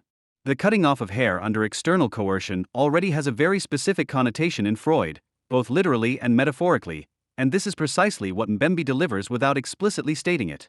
His prediction that the world will become a Negro, the new fungibility and solubility that he sees approaching, is simply one of those new attempts to rationalize the ever-increasing acceptance of castration. It is the hidden but necessary flip side of obsessive political mania and shows the pressure, not least due to their own theories, that identity activists are under. For today's radicalism, not only on the left, is above all the radicalization of psychological ambivalences, where expressions of drive only seem to occur as psychotic ones. The accepted castration is an expression of a deep longing for a father, which is seemingly irreconcilably opposed to the permanently shouted hostility towards the abstract father, which is by no means based on the concrete experience of an authority. Historically, the figure of the father primarily symbolizes a need for security and protection, which, however, begins to waver with the first failures. In addition to the powerlessness and failure in adulthood, which is quite real today and can also be experienced in principle, there is also the desire to maintain the associated childlike, pre-Oedipal security. Both are recognized in the figure of the Negro slave, which is why it is so easy to identify with him. It would appear that the disintegrated subjects of the present would rather become Negroes or be enslaved by the world than lead a free life in the precariat.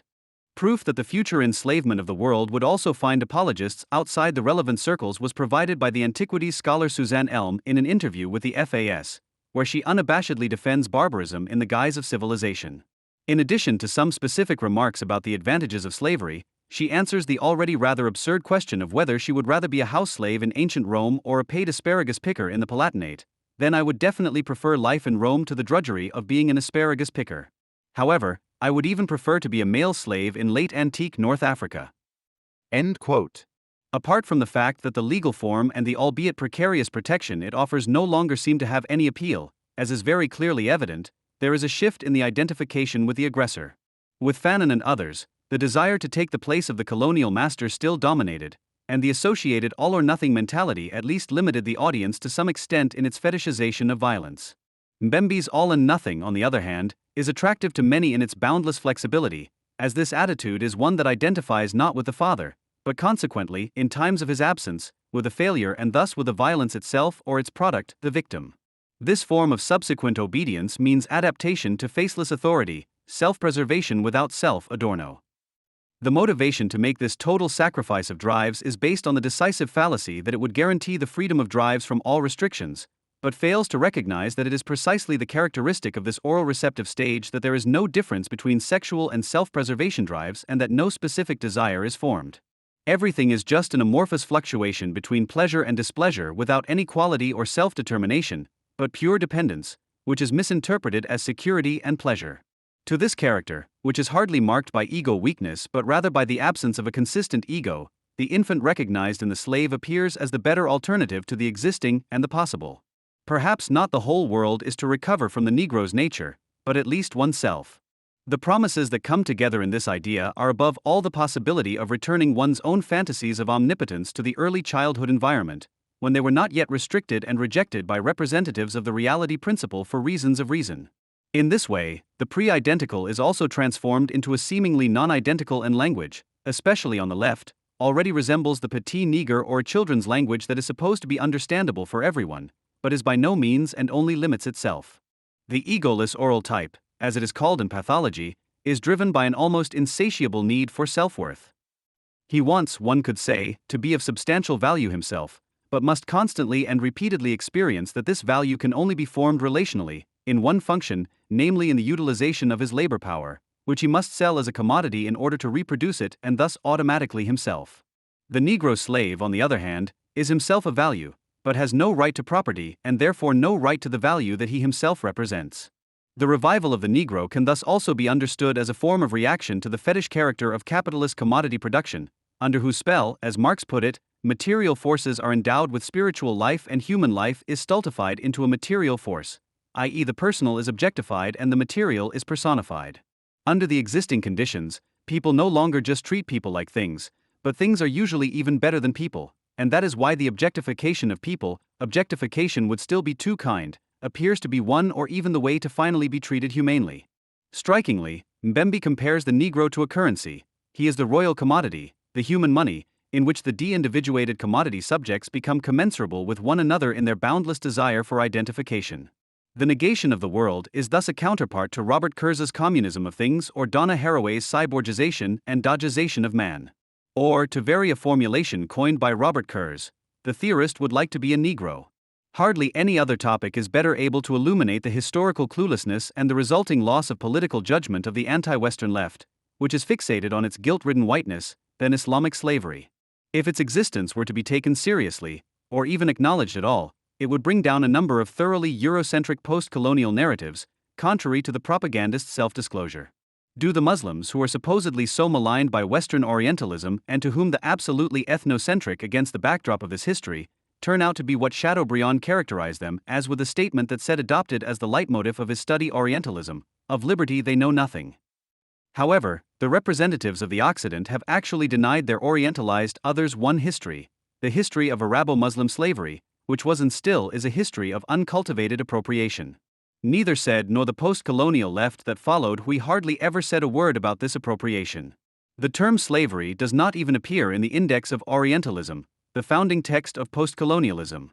This is irritating in view of the fact that according to the study by the French-Senegalese anthropologist, economist and writer Tidiane Ndiaye on the Veil genocide, the work of the Arabo-Muslim slave catchers, drivers and owners was far more devastating for Black Africa than the transatlantic slave trade because it surpassed anything that had ever happened before on the Black continent in terms of the number of victims, duration, and horror. A few years ago, the ancient historian Egon Flagg pointed out this collective repression, which Arab and African intellectuals are still working on today. In Wida, the large port for slave exports in Benin, there is a monument, the Gate of Never Return. A relief shows two long columns of shackled people walking towards the coast and their fate on the other side of the Atlantic. Monuments show, but they also conceal. Nowhere are there monuments to the huge number of enslaved Africans who were not exported but remained in the large enslaving states. And where are the monuments for the export to the Islamic world? For the 9 million who were deported across the Sahara, the at least 8 million who crossed the Indian Ocean and the Red Sea? This topic is taboo. But by denying those 17 million enslaved people, one denies them the status of being victims like their 11 million fellow sufferers. But the denial goes much further. It is concealed that it was Africans who enslaved those 28 million exported people. African intellectuals form a united front of united denial to blame Western culture for slavery. Meanwhile, this blaming goes hand in hand with demands for reparations. Grotesquely enough, it is largely the members of the former enslaved ethnic groups who are playing the role of victims today. At the Durban Conference in 2001, Ali Mohamed Osman Yassin demanded reparations from the West, as Minister of Justice of Sudan, where blacks have been enslaved again for over 20 years. End quote. If we want to prevent, as Samuel Schirmbeck once put it, the left-wing regulars table from continuing to favor the right, this taboo must be addressed by pointing to empirical facts. A violent jihad with a particular focus on the region in which, according to unanimous opinion, a friendly ecumenism has always prevailed, which today needs to be rebuilt with bento diversity training. Islamic Andalusia, the land of jihad par excellence, central to the holy Islamic wars of conquest and enslavement from the very beginning was dhimmitud, the subjugation, humiliation and coercion of the protected scriptural owners, primarily Christians and Jews, but also other peoples. Determined according to Shariat guidelines. Ibn Khaldun, jurist, philosopher, historian and sociologist, summarized 5 centuries of early Muslim jurisprudence with regard to the unique Islamic institution of jihad. In the Muslim community, holy war is a religious duty, due to the universalism of the Muslim mission and the obligation to convert everyone to Islam either by persuasion or by force. End quote. The heartwarming story, i.e., the urban myth of Spanish convivencia, is something that all left-wing intellectuals are sure to serve up at some point in their lives. In his book The Myth of the Andalusian Paradise, published in 2017, historian Dario Fernan and Morera has skewered Amartya Sen, Tony Blair, Kwame Anthony Appiah, Edward Said and other Islam apologists in this regard. It is all the more irritating that Leon Poliakov, who has seen through the character of Arab anti-Zionism, uses precisely this myth in the title of the third volume of his History of Antisemitism. This institution, an expression of Islamic master humanism, represents a form of religious apartheid and must be viewed in close connection with Islamic slavery, as this partly explains the almost complete absence of Islamic abolitionism to this day in comparison to Christian Western abolitionism, which established the likeness of man to God and thus the idea of human equality as the ideal of enlightenment. The Islamic Empire literally exploded in the first 130 years after Muhammad's death in 632. The Umayyad dynasty, which ruled from the third Caliph Uthman, d. 656, and remained in power until 750, exported Islam militarily from its center in Damascus from the Levant or the Arabian Peninsula, along the North African coast, the Maghreb, to Spain and France in the west and to India in the east. The historian Ephraim Karsh, who teaches in Great Britain, writes in his study Imperialism in the Name of Allah, in which he examines the imperialist and anti-national character of the religion of peace, by stylizing himself as the seal of the prophet sent by God to convey his final message to humanity. Muhammad expanded Islam from a purely Arab faith to a universal religion that knew no territorial or national boundaries. He also established the community of believers, the Ummah, as the political framework for the practice of this religion in all the regions it conquered, and he invented the concept of jihad, the commitment to the way of God, as the most important vehicle for the spread of Islam. End quote. The concept of jihad was brought into a systematic form by the beginning of the 9th century. Flaig names the following characteristics of this doctrine of war: A. Division of the world into believers and unbelievers, B. Obligation to subjugate the unbelievers, C. Aggressive war, D. Martyrdom or readiness to die, E. No peace treaties, but only short truces, F. Flexible rules of war, G. Variations within the spectrum of faith. The last words handed down by the Prophet on his deathbed, which became the motto guiding the actions of his heroic, death-hungry followers, were, I have been instructed to fight all men until they say, there is no deity but God. Charles Martel put a stop to the rapid military advance of the Islamic conquest at the Battle of Tours and Poitiers in 732. However, Islam has maintained its imperialist ambitions to this day. Only centuries later, during which devastating wars, Islamic pogroms against and expulsions of Christians and Jews repeatedly occurred, did the Christians succeed in keeping the Muslims away from the European continent, at least on the western side, as part of the Reconquista in 1492. Bat-Year describes the decline of Eastern Christianity in drastic terms, setting out from Arabia and the conquered regions, Mesopotamia, Syria, Palestine. These subsequent waves of settlers settled in Spain and terrorized the south of France. As far as Avignon, they plundered the Rhône valley through repeated raids. In 793, the suburbs of Narbonne were burned down and its outskirts raided. Calls for jihad drew the fanatical hordes into the ribats, monastic fortresses, that ran along the Islamic Spanish border. Towns were plundered and rural areas devastated. In 981, Zamora and the surrounding area in the Kingdom of Leon suffered destruction and the transportation of 4,000 prisoners. 4 years later, Barcelona was destroyed by fire and almost all its inhabitants massacred or taken prisoner. A few years after its conquest in 987, Coimbra still remained desolate, Leon was destroyed and its countryside ruined. In 997, Santiago de Compostela was invaded and razed to the ground. 3 years later, Castile was subjected to the fire and sword of Muslim troops and the population was captured, enslaved and deported. The invasions of the Almoravids and Almohads, 11th to 13th centuries, i.e. the Berber dynasties from the Maghreb, reactivated the jihad. End quote. The common formula of a golden Islamic age in Andalusia or in the Maghreb, which was characterized by tolerance, Aristotelianism and rationalism as well as a renaissance of science, which is not only the stuff of Protestant Sunday speeches, has nothing to do with historical reality. This myth, to which renowned anti-Semitism researchers such as Leon Poliakov have also contributed, presumably goes back to two apologetic currents, as Jane Gerber worked out in 1994, to Jewish historians of the 19th century and to contemporary Arab intellectuals. The recently deceased Bernard Lewis also once noted that the myth of Spanish Islamic tolerance was promoted especially by Jewish scholars, for whom it served as a stick to beat their Christian neighbors. The historian Heinrich Grietz, who wrote the 11-volume History of the Jews, 1856-75, which had already been translated into several languages at the time, portrayed Islamic Andalusia as a multicultural harmony in order to promote the creation of a Jewish-pagan symbiosis in a Europe hostile to Jews. According to Gerber, the construct of tolerance in turn serves the Arabs to underline Jewish ingratitude in the campaign against Israel. Bostom quotes an Arab historian at the Fourth Conference of the Academy of Islamic Research organized by Al-Azhar in Cairo in 1968 with words that are representative of the anti-Semitic zeitgeist in the Muslim world. Not only in Egypt, both yesterday and today, throughout history, the Jews have received no better and kinder treatment than by the Muslims. The selfishness and greed of the Jews exposed them to persecution by the Romans in early times and by various peoples of Christian Europe in the Middle Ages. They found in the Muslims, as Jewish writers themselves confirm, merciful brothers who regarded them as co-religionists and who did not allow religious differences to influence their treatment or attitude towards the Jews. Spain provides a clear example of the great difference in the treatment of Jews by Muslims and Christians.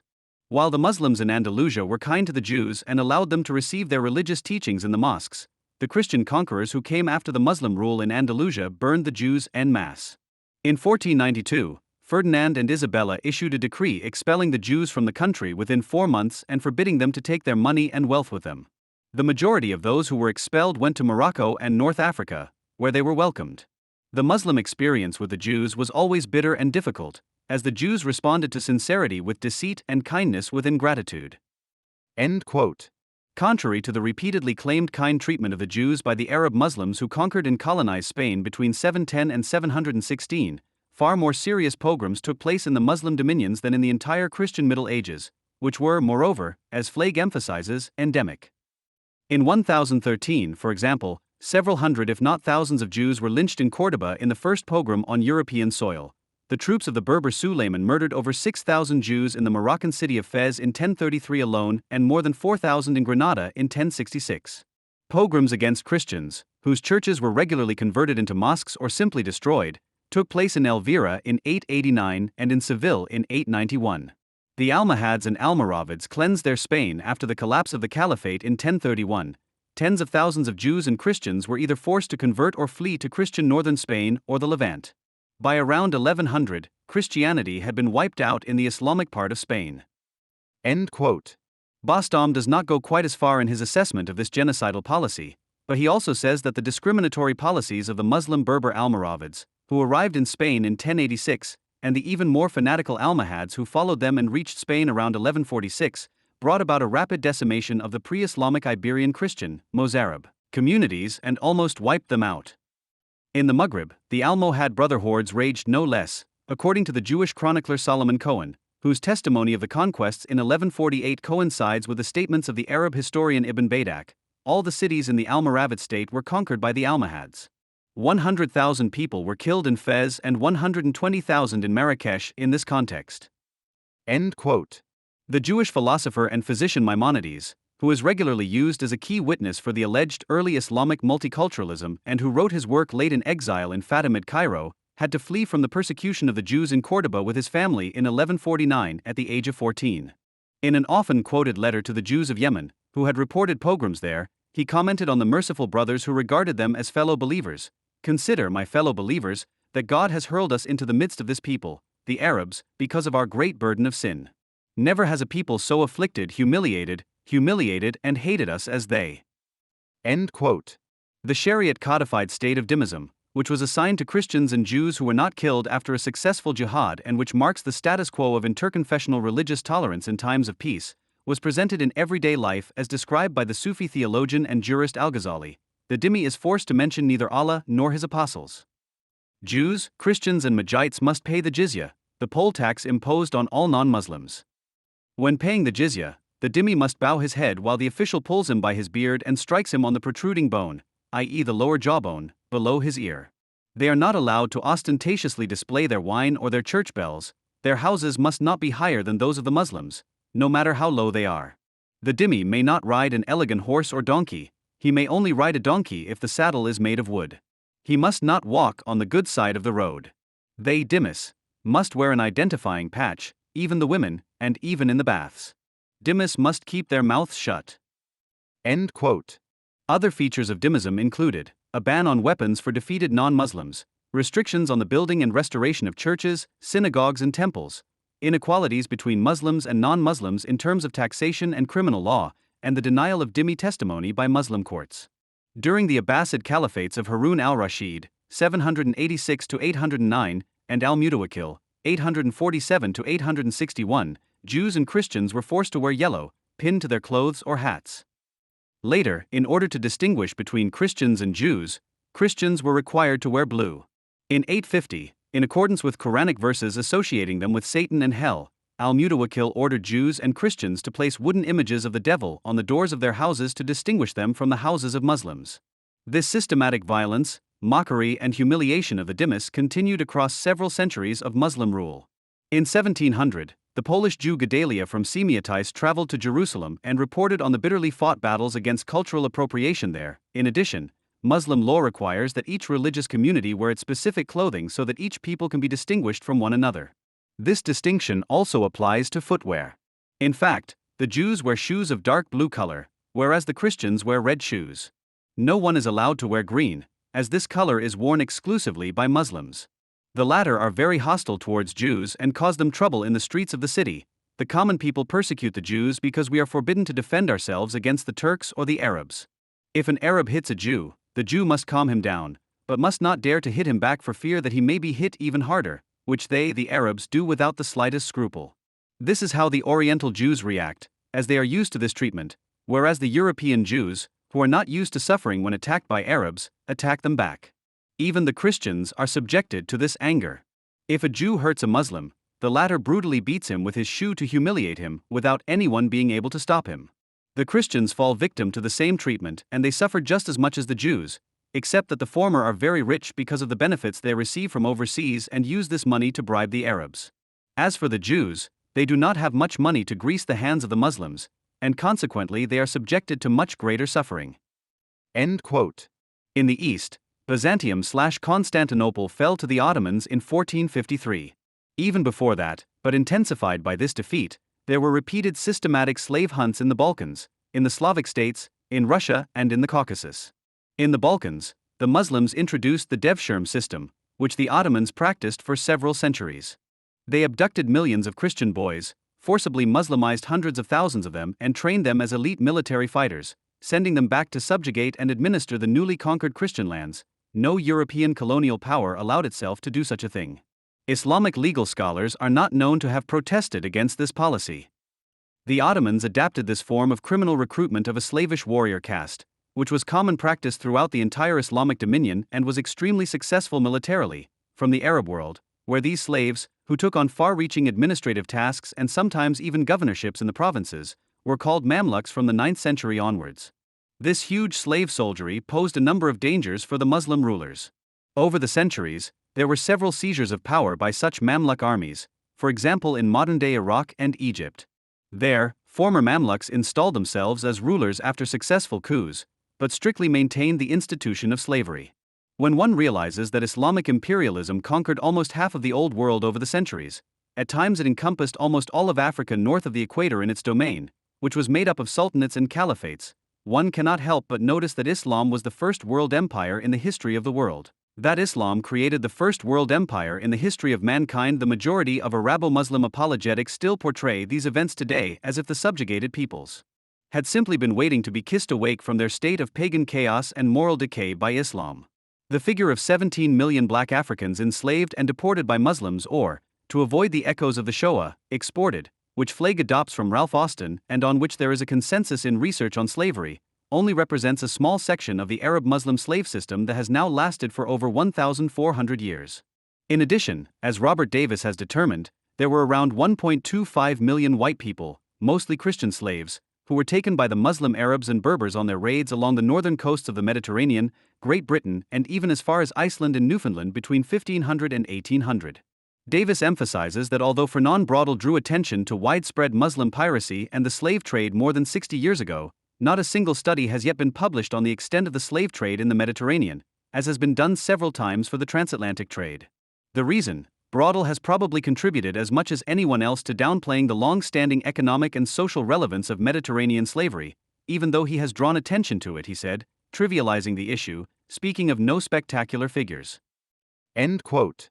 There are only rough estimates of the number of Islamic slaves who were not transported from Africa to Arabia, the Indian subcontinent or even further to Southeast Asia, but were captured and traded in these regions themselves, or were transported from India and Southeast Asia to Arabia, East Africa, or even Inner Asia. However, it must be assumed that the scale of this slave trade was immense and ran into the millions.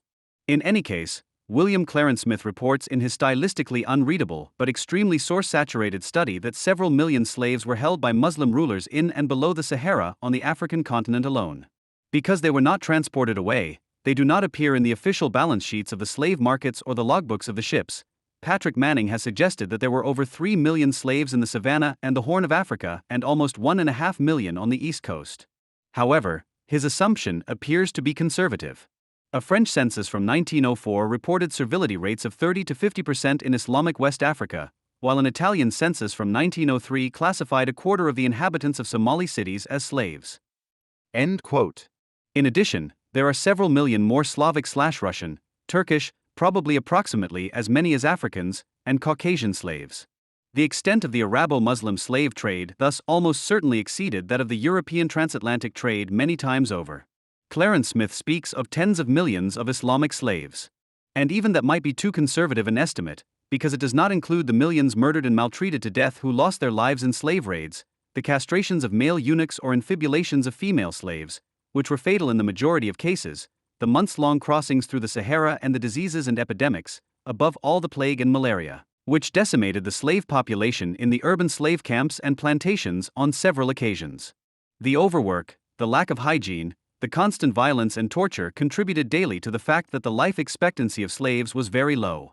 NDIA therefore insists that the existing official figures should be corrected upwards many times over. For the enslavement of 500,000 people a year, nearly 2 million rebels or fugitives had to be sent to their deaths, or for one deportee who survived the journey in good health, 3 or 4 others perished. End quote. If this ratio is correct, according to which 3 or 4 slaves were murdered for every one exported slave, then the body count of the Islamic slave system is likely to be in the hundreds of millions, while the transatlantic slave trade with its approximately 12 million slaves took place over a period of around 400 years, roughly speaking. From the discovery of America by Christopher Columbus in 1492 to the abolition of slavery at the end of the 18th century. In France, Parliament abolished slavery for the first time in history in 1794, it was then reintroduced for the colonies under Napoleon and only finally abolished in 1849. In 1803, the Black Jacobins in Haiti freed themselves. In 1807, Great Britain abolished the shameful institution, and in 1865 the USA followed suit after a bloody civil war in which about as many soldiers from the northern states gave their lives for the abolition of slavery as Africans had previously been transported to the British Kolonie Esclaves.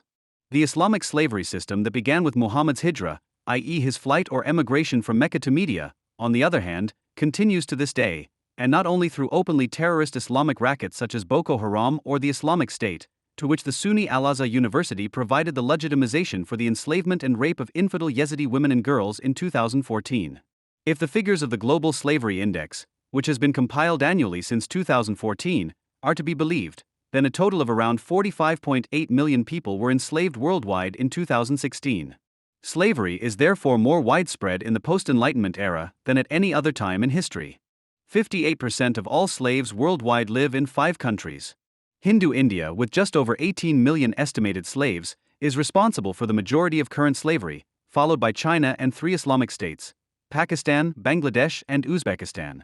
Among the 21 states that currently have the highest prevalence of slavery and for which reliable figures are available, there are 12 in which Islam is the majority religion, if not the state religion: Sudan, Mauritania, Iraq, Afghanistan, Yemen, Qatar, Syria, Somalia, Libya, and the 3 already mentioned.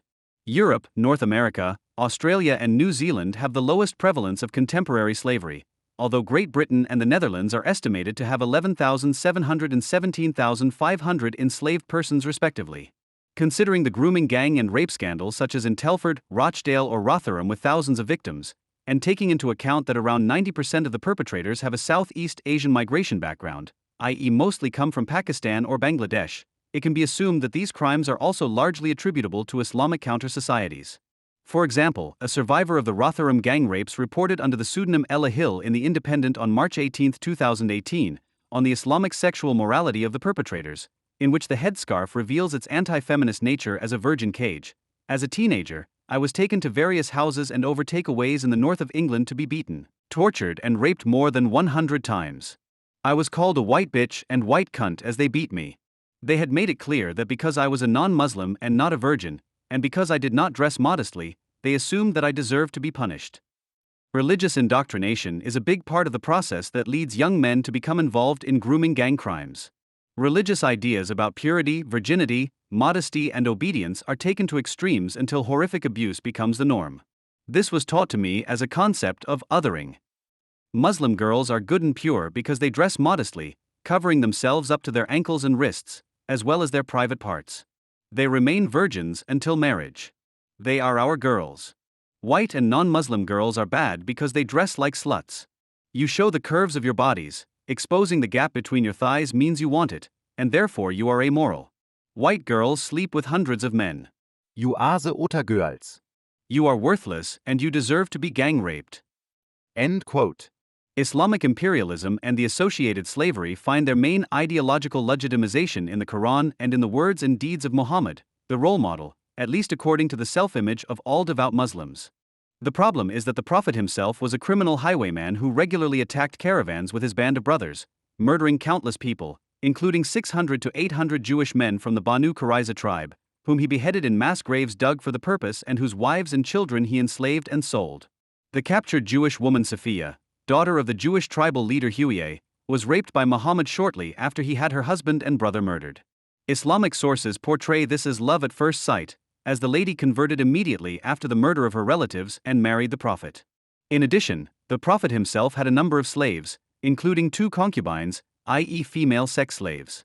This poses a moral dilemma not only for the credo cor absurdum of Islamic feminism, but also for Islamic apologetic in general, or so one would think in today's world, and accordingly attempts are made to rewrite the thug life of the illiterate slave driver, by emphasizing what an impeccable master the Prophet was, because he praised manumission, the freeing of slaves, as a means of forgiving sins, treated his own slaves magnificently, and even set 1 or 2 of them free. He never touched the institution of slavery itself. In the Quran, slaves are described with dehumanizing pars pro toto terms such as nek, or as that which your right hand possesses, which usually refers to concubines. Furthermore, the scripture is silent on the purchase of slaves by normal Muslim believers, but describes jihad as the most impeccable form of enslavement. As early as the 9th century, legal scholars had developed the jihad theory, which was to remain binding, and which the Islamophobic Orientalist Karl Marx aptly characterized in his 1857 text The Declaration of War. The Quran and the Muslim legislation based on it reduced the geography and ethnography of the various peoples to the simple and convenient division into believers and unbelievers. The unbeliever is Habi, ie the enemy. Islam ostracizes the nation of unbelievers and creates a state of permanent enmity between Muslims and unbelievers. In this sense, the pirate ships of the Berber states were the holy fleet of Islam. End quote. Marx's statements are confirmed by more recent research on the pirate ships of the Barbary states. Davis emphasizes that it was not only customary for the ulama to bless the Barbary pirates and their ships before their slave raids in the Mediterranean, but also that some of these clerics took part in these raids themselves. The enslavement of unbelievers was never, and still is not, a serious issue in Islam. The abolition of slavery was forced on the Islamic world by British and French pressure. To this day, there is not a single authoritative fatwa by Islamic jurists that categorically declares slavery to be an anti-divine injustice and illegitimate. The authoritative fatwas declare that slavery is not practicable for the time being. And, it should be added, through American pressure. For example, the bombing of the Berber pirate ports in Algiers and Tripoli by the U.S. Marines, which took place under Thomas Jefferson as one of the first foreign policy military actions of the USA, successfully built up pressure on the Europeans to take action against Islamic piracy and enslavement. Elsewhere, Flagg specifies, it was not until the end of the 19th century that individual Islamic intellectuals raised their critical voices against slavery. But they did not succeed in citing religious reasons against slavery and thus creating a veritable Islamic abolitionism. They could not refer to any internal Islamic tradition. There has never been a genuine Islamic abolitionism, without recourse to Christian or Western texts. End of quote. Globally recognized researchers in the field of Islamic slavery such as John Hunwick and Eve Trout Powell agree with Flagg that there was never a formal movement for the abolition of slavery or even for the suppression of the slave trade in the Muslim world. Patricia Risso and Paul Lovejoy argue that because the Quran condoned slavery, no human law could or can abolish it. Suzanne Myers and Richard Roberts second, the complete abolition of slavery was a Western idea born of 18th century conflict and the expansion of capitalism. End quote. For India, too, the abolition of slavery was a decidedly Western project. All over the Western world, humanists and philanthropists protested against the fate of the African peoples robbed of their homeland. While movements for the abolition of the transatlantic slave trade and later against trans-Saharan slavery gradually emerged in the West, no comparable initiatives were taken in the Arab Muslim world, nor have any signs of remorse been shown to this day. End quote. The only thing Clarence Smith is able to say about the influence and effectiveness of individual Islamic quasi-abolitionists is that they have remained marginal. Muslim publicists often display an intense discomfort that Islam has accepted slavery for so long without any mass movement emerging to demand abolition.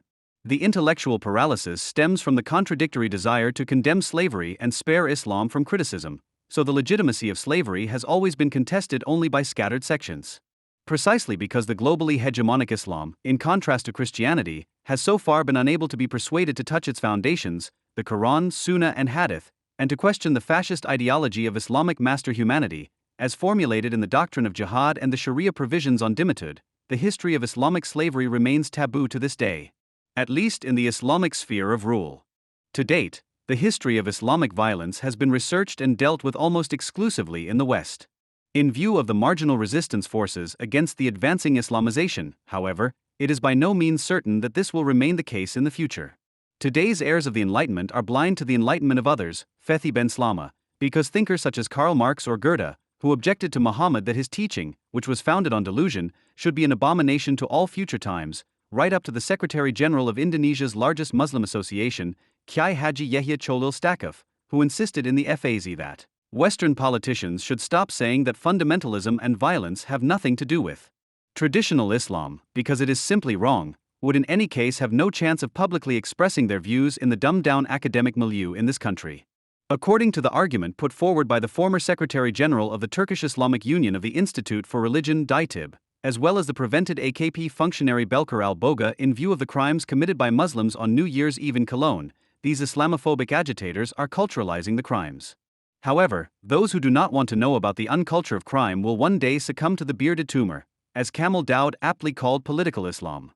Quote, when for the first time in the annals of the world, the oligarchy of 300,000 slaveholders dared to write the word slavery on the banner of armed rebellion, when on the very soil from which, barely a century before, the idea of a great democratic republic had first sprung, from which the first declaration of human rights emanated and from which the first impetus was given to the European Revolution of the 18th century, when on this very soil the counter-revolution boasted with systematic thoroughness of overturning the ideas which prevailed at the time of the construction of the old constitution and the revolution of the 18th century.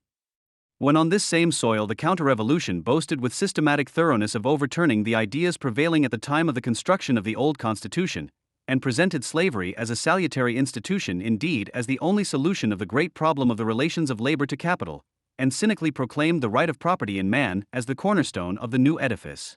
The workers of Europe understood at once, even before they had been warned by the fanatical partisanship of the upper classes for the Confederate aristocracy, that the rebellion of the slaveholders would ring the knell of a general crusade of property against labor, and that for the men of labor, besides their hopes for the future, their past conquests were at stake in this gigantic struggle across the ocean.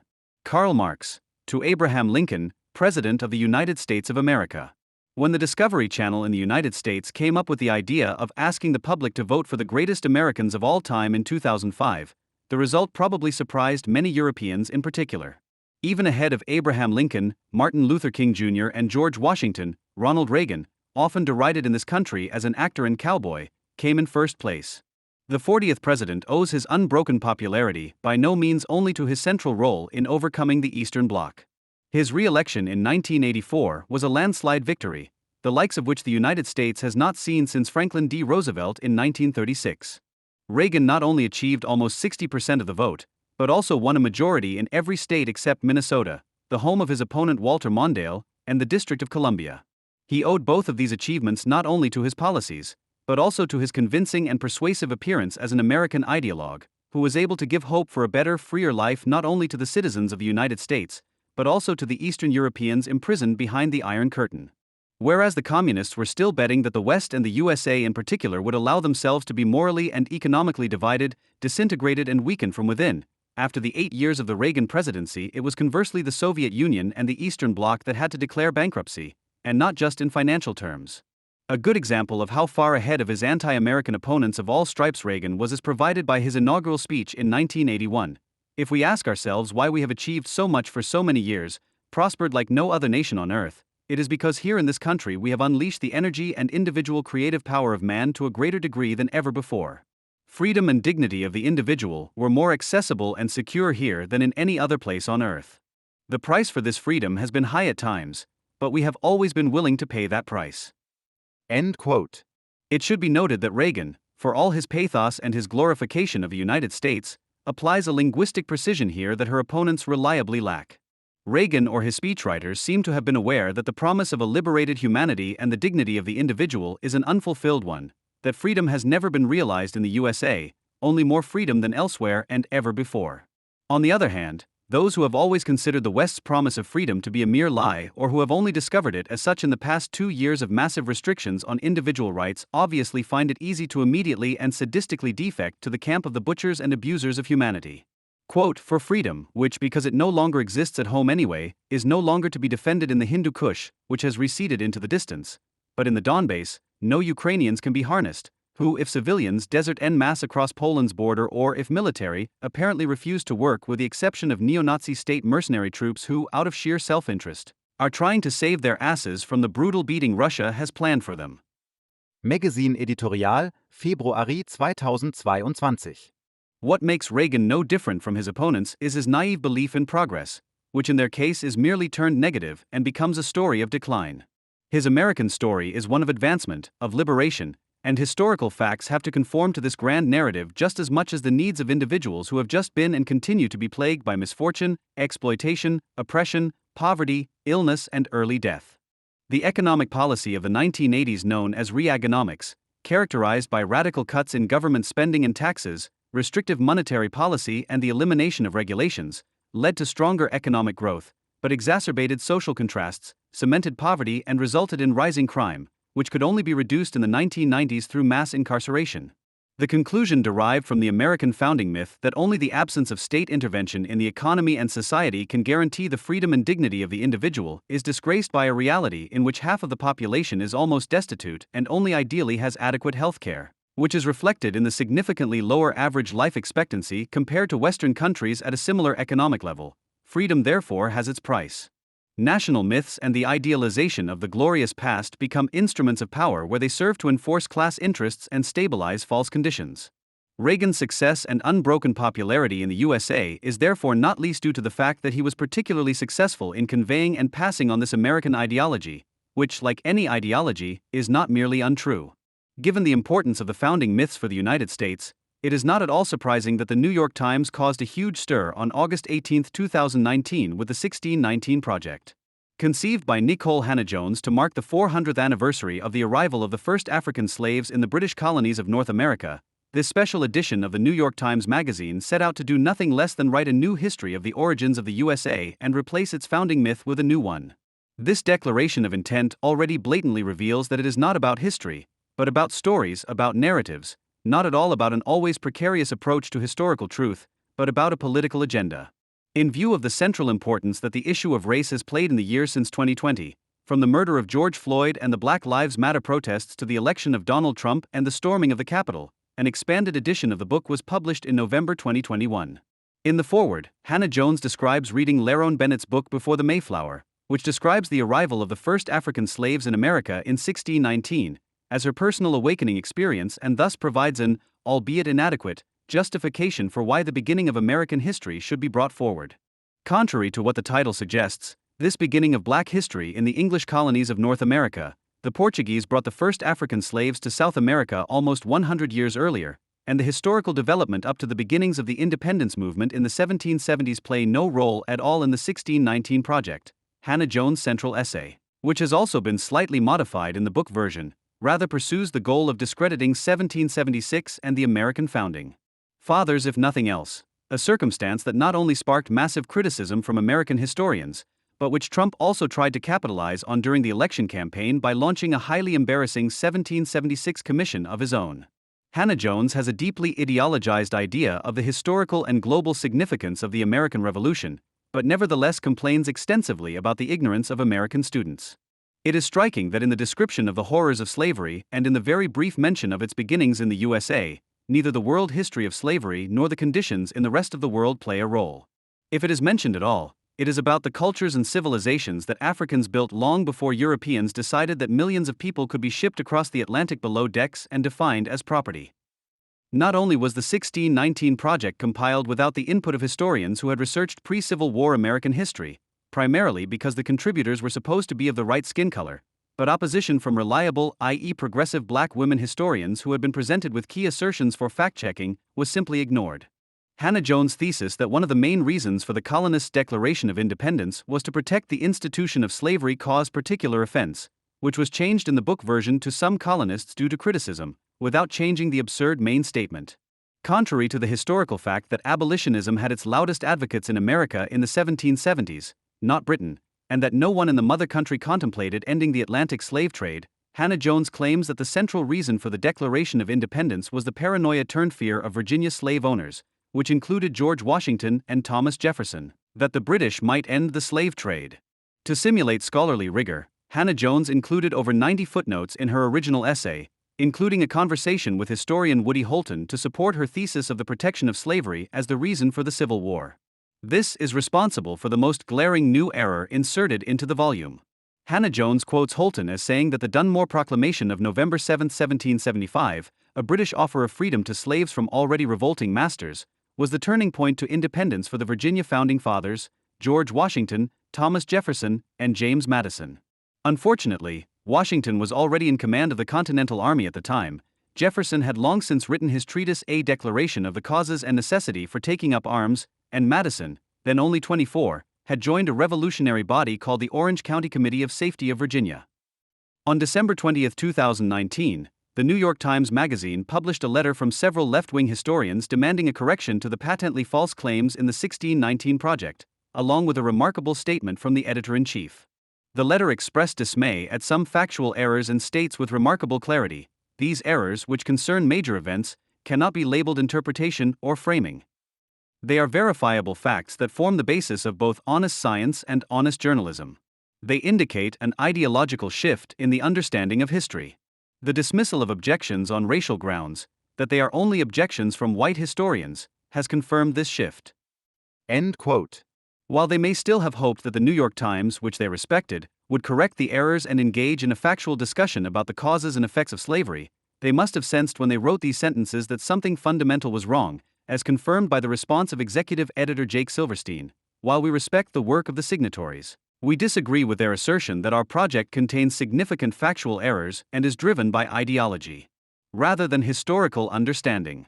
While we welcome criticism, we do not believe that the request for corrections to the 1619 Project is warranted. End quote.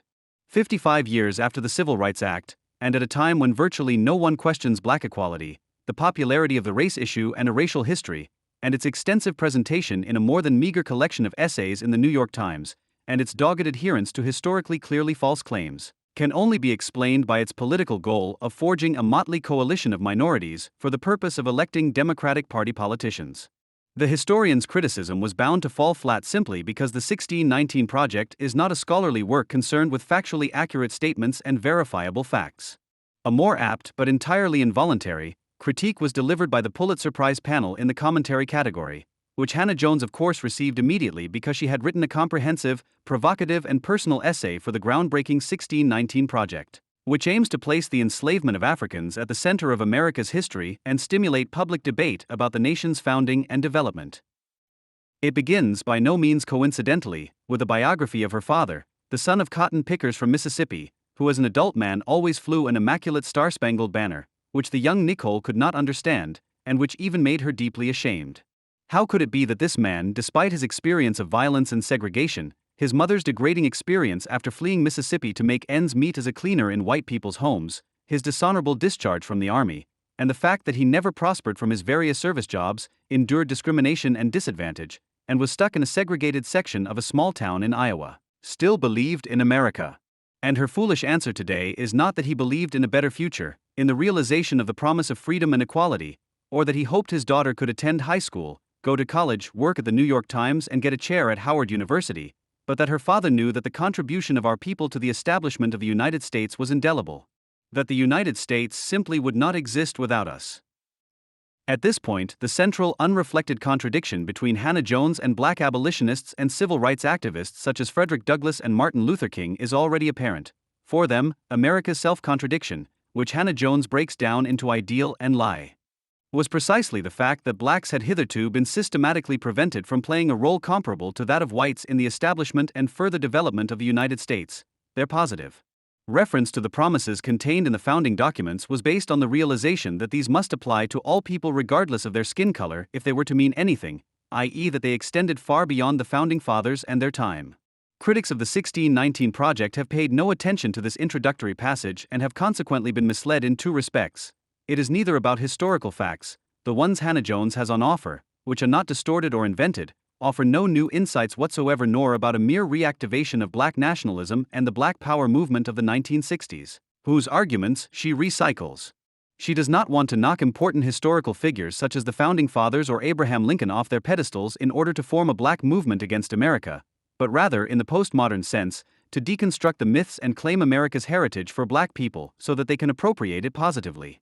By blowing out of all proportion the importance of slavery and black people for the creation, development, and democratization of America, she wants to empower black people today to place themselves in this tradition and see themselves as the true founding fathers of the nation, which was founded on an ideal and on a lie, namely that all people are created equal. Only the tireless efforts of black people, their slave labor, their wage labor, their endless struggle for freedom and justice had determined America's greatness and helped the country to live up to its ideals. This approach, which could be summarized as black empowerment instead of black power, is so important to Hannah Jones that she returns to it right at the beginning of her new final chapter. Founding myths are developed for the purpose of developing a shared understanding of a nation's history and goals. The American one is that freedom-loving people won their independence from the British monarchy, founded an exceptional nation on the foundations of self-determination for all people, and fought a civil war to preserve their unity and abolish slavery. This mythology has positioned almost exclusively white Americans as the architects and champions of democracy. And because of this, some have believed that white people should disproportionately benefit from it. In contrast, a truer founding myth requires casting black Americans prominently in the role of those who defended and perfected democracy. And it is precisely this task that will fall to black Americans again in 2020 and beyond, after the lynching of George Floyd and through the Black Lives Matter protests, after Trump's election and through the fight against election laws that require the presentation of an ID. Solving the policing issue alone would save precious black lives and dismantle an instrument of social control that goes back to the days of slavery. So it is already their openly stated, ahistorical and idealistic approach of exchanging one founding myth for another in order to bring the new one to bear on their political agenda that brings them into conflict with left-wing historians who may share this goal in whole or in part, but whose work since the 1960s at the latest has been based on a more materialist view of history. Similar to Marx and Engels, they consider simple explanations that ask about the motives of the actors for their actions and make unfounded speculations that divide historical figures into noble and disgraceful ones and state as a rule that the noble are cheated and the disgraceful usually win, to be subordinate to irrelevant. What is decisive is the question of the driving forces behind their assumptions and motives, of the historical reasons that are transformed into these motives and actions. To their credit, they have not spent their lives critically reworking the American founding myth and writing meticulous and comprehensive works on Abraham Lincoln and the American Civil War only to have a charlatan like Hannah Jones present them with a new one. The book version of the 1619 Project responds to the criticism, however, in that Hannah Jones relativizes the portrayal of Abraham Lincoln as a racist who had advocated the idea of colonization, i.e., the deportation of freed slaves to Africa, as a solution to the problem of slavery by crediting him with a positive development under the influence of the black abolitionist Frederick Douglass. At the same time, she offers one of the craziest and therefore most successful representatives of critical whiteness studies, the linguistic mystic Ibram X. Kendi, to deconstruct the myth of racial progress, who already once exposed the Enlightenment as racist by attributing the following double meaning to the English word enlightenment.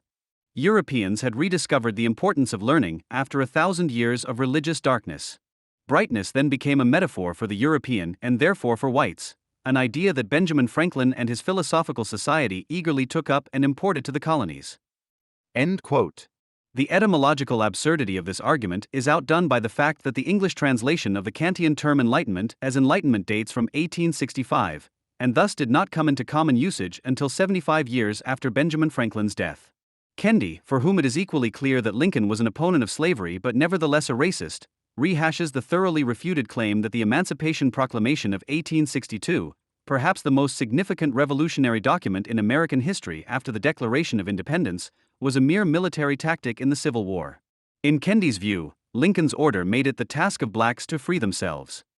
He already fails here to appreciate the significance of Lincoln's view that the promise of the Declaration of Independence meant white as well as black people. He stands here side by side with the important black freedom fighter Frederick Douglass, for whom the Constitution of the United States was a glorious document of freedom.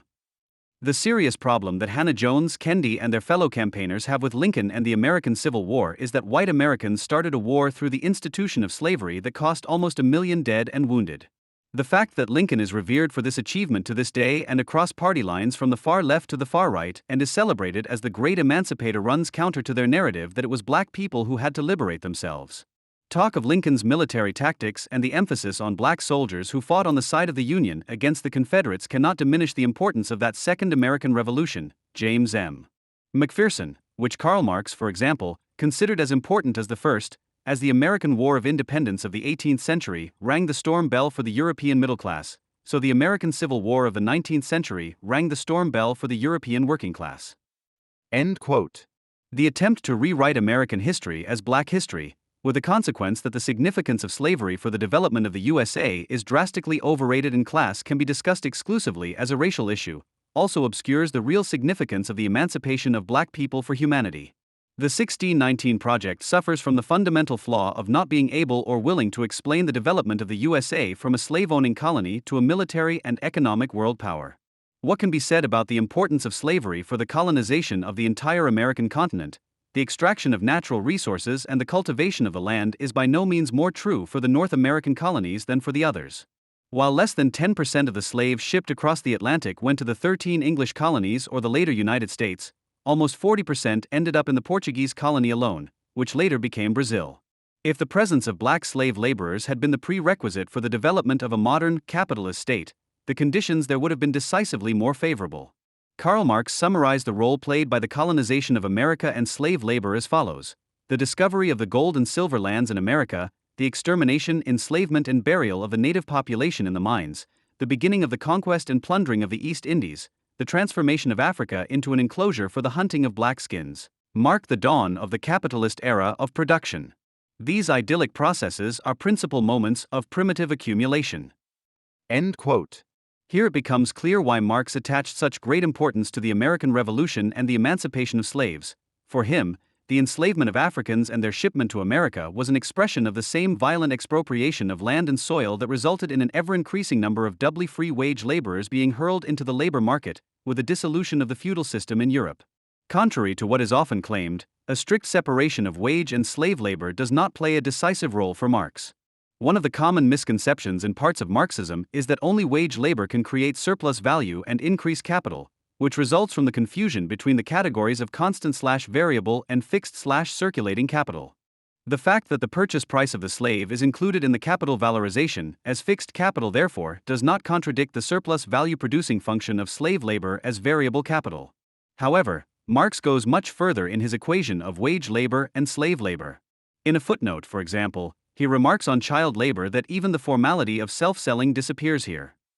Marx makes it even more explicit that he makes no significant distinction between slave and wage labor in a commentary on a report on the roundup of slaves in the American Southern states, Mutato nomini de te fabula narrator.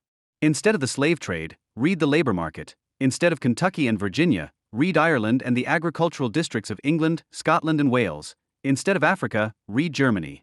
We heard how overwork is cleaning up with the bakers in London, and yet the London labor market is always crowded with German and other death candidates for the bakery. Pottery, as we have seen, is one of the shortest-lived industries. Is that why there is a shortage of potters? And he described as a truly outrageous step backwards in the SPD's Gotha program the realization that the wage is not what it appears to be, namely the value or price of labor, but only a masked form for the value or price of labor power. With this, the entire previous bourgeois conception of the wage and all the criticism directed against it up to that point was thrown overboard once and for all, and it was made clear that the wage laborer only has permission to work for his own life, i.e. to live, insofar as he works for a certain time for free for the capitalist, therefore also for the capitalist's share in the surplus value. That the whole capitalist system of production revolves around prolonging this free labor by extending the working day or by developing productivity, increasing the tension of labor power, etc. That the system of wage labor is a system of slavery, a slavery that becomes harder to the same extent as the social productive forces of labor develop, whether the worker receives better or worse payment. End quote. Marx was so incensed by this fact that he continued as follows, and after this insight has become more and more widespread among our party, we return to Lassalle's dogmas, although we must now know that Lassalle did not know what the wages of labor were, but following the bourgeois economists, took appearances for the essence of the matter. It is as if, among slaves who had at last discovered the secret of slavery and had broken out in rebellion, a slave who had been caught up in outmoded ideas had written on the program of rebellion, slavery must be abolished, because the remuneration of slaves in the system of slavery can exceed a certain low maximum. The mere fact that the representatives of our party were capable of committing such a monstrous assassination of the understanding widespread among the party masses, does not it alone prove with what sacrilegious recklessness, with what lack of conscience they went to work in drafting the compromise program. End quote. The prosperous plantation economy based on the exploitation of slaves in the American southern states from the beginning of the 19th century until its abrupt end after the American Civil War was precisely not an outdated form of feudal rule. Its driver was the development of the British textile industry in particular, which made cotton a sought-after export product, and the population growth and increase in industrial workers in the North, which drove the demand for other agricultural goods. For example, the volume of profits from corn cultivation was comparable to those from cotton cultivation. The decisive trigger for the cotton boom in the southern states was the invention of the cotton gin in the 1790s, which made it possible to separate the seeds from the cotton fibers and grow increasingly high-yielding varieties. In the only chapter of the 1619 Project that is explicitly dedicated to the question of political economy and is written by Matthew Desmond, a sociology professor at Princeton University, this context is turned on its head. It was supposedly the slave economy of the South that promoted the capitalist development of the North. Rather, it is true that two different models of capitalist production came into conflict here, whereby the model of the South, which relied almost exclusively on the supply of raw materials for industrial production elsewhere and the import of finished products, is still associated today in countries such as Russia with oligarchic structures, enormous wealth for a few and massive lack of freedom for many, but is incapable of developing a globally competitive industry. These models required different policies. While northern industry relied on protective tariffs against Europe and especially Britain, had a growing need for double free wage labor, and required tariff revenues to provide needed infrastructure such as railroads, low tariffs and free trade were crucial to the southern business model. Interestingly, Desmond makes the same miscalculation that led the southern states to secede, the huge overestimation of the importance of their slave economy for the world market and, in particular, the industry of Great Britain, whose entry into the war was hoped for in vain. He takes his view from historians such as Walter Johnson, Edward Baptist or Sven Beckert, who became known in the middle of the last decade under the catchword New History of Capitalism and whose claims have since been refuted many times. To agree that slavery was historically significant and morally wrong is not to agree that it was economically essential to the Industrial Revolution, to American prosperity, or even to cotton production in the United States. The new literature makes spectacular but not reliably substantiated claims, relies on flawed arguments, and cites many factual inaccuracies, making it a perfect source for the 1619 Project. Alan L. Olmsted and Paul W. Rode, Cotton, Slavery, and the New History of Capitalism. Their conclusion about the new history of capitalism is devastating. The three foundational books in the literature on the new history of capitalism examined here all make serious scholarly errors. Perhaps most importantly, they all falsely claim an essential role for cotton and slavery in the emergence of modern economic growth. There is little understanding of the basic technological and production realities of the plantation cotton economy.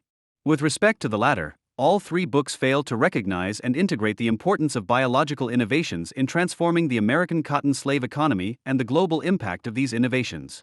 As the new history of capitalism matures, it could capitalize on the strengths of traditional historiography, including properly citing sources, reading closely and accurately, drawing conclusions that are actually supported by evidence, and integrating findings into the broader historiography. It should also stop making things up. End quote.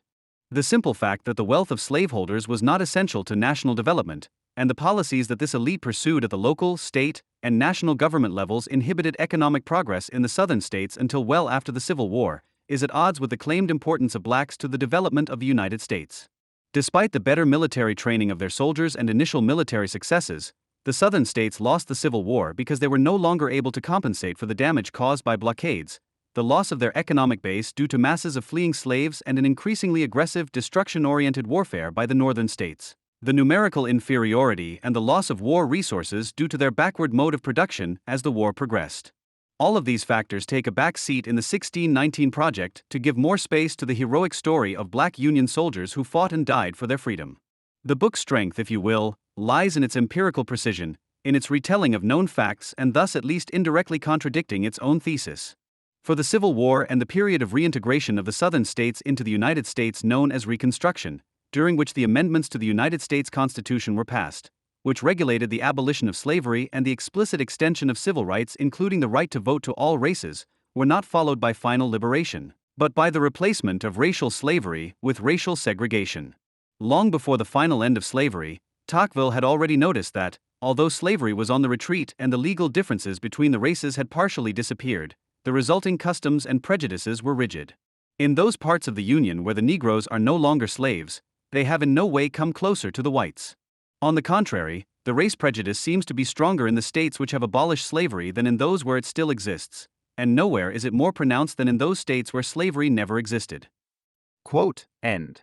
The reaction to the freeing of the slaves was not the glorious victory of the working class and did not bring about a breakthrough for the idea of equality for all people. The fact that class can still be thought of as a racial issue today is not a direct consequence of slavery, but of the era of Jim Crow laws, the Ku Klux Klan, lynch law, the systematic exclusion of blacks from the better society, segregated neighborhoods and schools. This not only lasted 100 years and thus longer than the time when there were slaves in parts of the USA, but is also much closer to the present day. Blacks were overwhelmingly neither among those who became rich as capitalists nor among those who were able to rise into the new middle class in the years immediately after the Second World War, so that even if they have the same income as a white person, they are still poorer on average today. But again, the bottom line should be that they were prevented by racism from playing the same role, that the promise of America remained for them a bad check, Martin Luther King Jr., and remains for many to this day, rather than inventing a story of systemically relevant cheap labor in a racist state.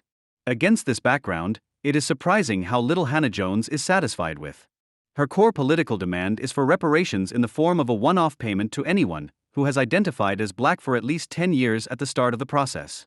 The details are not a problem. After all, America can be very generous. Every year, Congress allocates money to Holocaust survivors living in the United States, $5 million in 2020.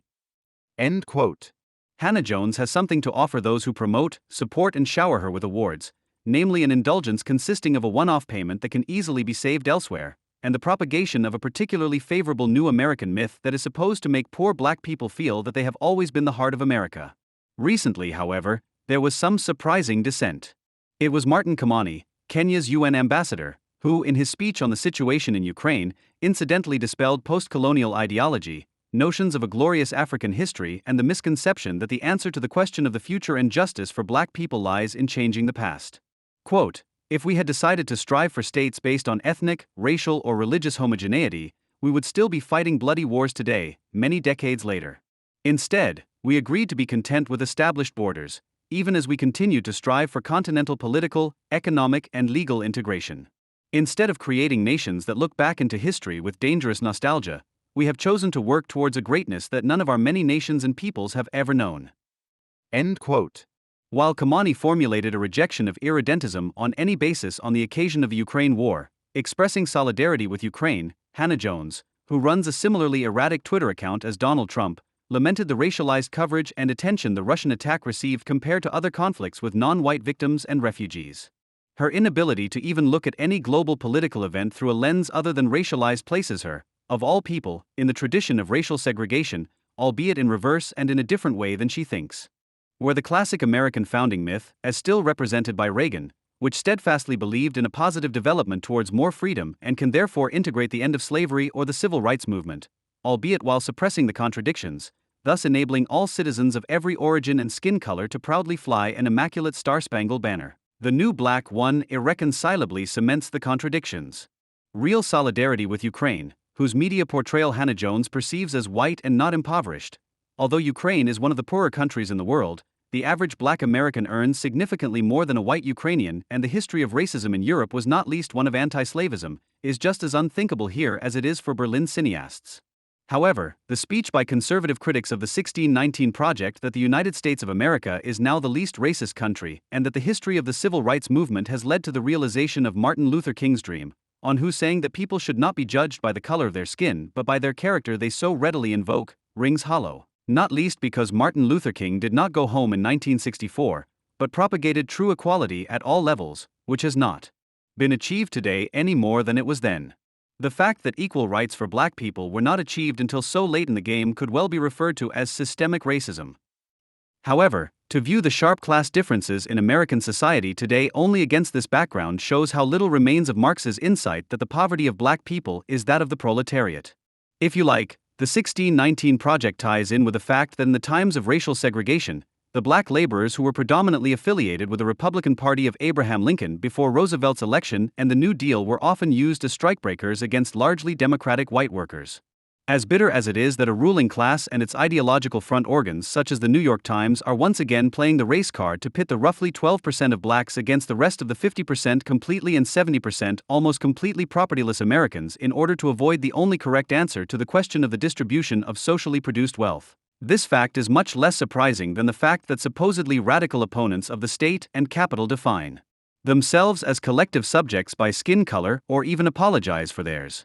The only consolation is that the representatives of the ideology of those in power and their useful idiots are so foolish in inventing new narratives and myths that Abraham Lincoln will be proven right against them. We cannot escape history. At a time when left-wing intellectuals were intoxicated by the struggle of the peoples of the Third World against imperialism, when protesting students were shouting their throats hoarse with cries of victory in the People's War, when pale sons and daughters of citizens were seriously schooling themselves in the words of Chairman Mao Zedong, whose cognitive power was roughly on a par with the Ask Ms. Barbara sections found in colorful magazines. In short, when leftists were already mentally gearing up for that folkish uprising at home, for which they would have to wait a few more years, however, namely until 1989, the year of the German Intifada. At that time, from 1967 to 69, an uprising occurred, largely unnoticed by the public, over 1,000 kilometers away, on the island of Anguilla in the Caribbean, which was not a popular uprising, but one of people. The uprising would not have happened without another small island nation, St. Kitts and Nevis. For administrative reasons, Great Britain merged its colonies Anguilla and St. Kitts and Nevis into one island state. Apart from their geographical proximity, however, these two states have nothing in common. During the rebellion there was open hostility between the two islands.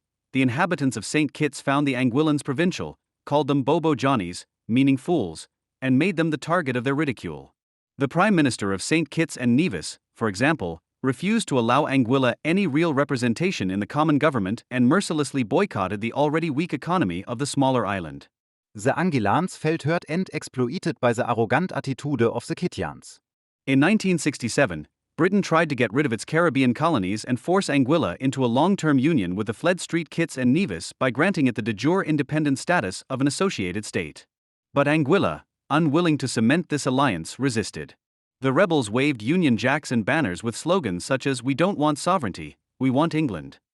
Britain, however, would not be dissuaded from its neat solution to the disorderly political problems in the Caribbean. In February, the independent state of St. Kitts Nevis Anguilla was created. On this day of mourning, Anguillans carried a black-veiled coffin inscribed with sovereignty, in a silent march around the island. Tensions between Anguilla and St. Kitts and Nevis continued to escalate. The rebels burned down the Parliament building, whereupon Her Majesty's governor fled, and the insurgents also sent 12 police officers detached from St. Kitts packing. Finally, on March 19, 1969, the British invaded Anguilla with a battalion of 338 men, including the Royal Navy and the Red Devils, a paratrooper unit. This elite fighting force was greeted at Sandy Ground by children with flowers and sweets, their parents beaming all over their faces with "God Save the Queen," and the usual contingent of goats. Not a shot was fired during the invasion. As a result of world public reaction, Britain was forced to reconsider its position. Some troops were ordered to remain on Anguilla to help build roads, lay telephone lines, and construct a long-needed jetty. Britain thus took back full responsibility for the island, and Anguilla became a colony of the British Commonwealth again, of its own free will. In the end, Anguilla had achieved what it wanted, to determine its own political status. End quote. There are several remarkable things about these events.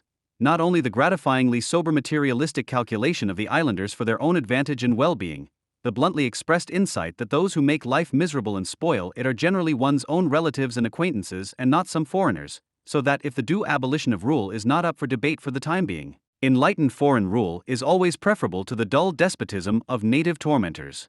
That identity means death and national sovereignty means the grave.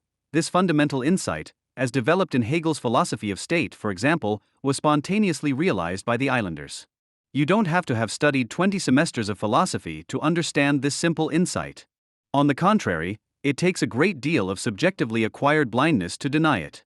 But it is precisely this denial that has been the social norm in the so-called Third World since the period after the First World War and even more so after the Second World War.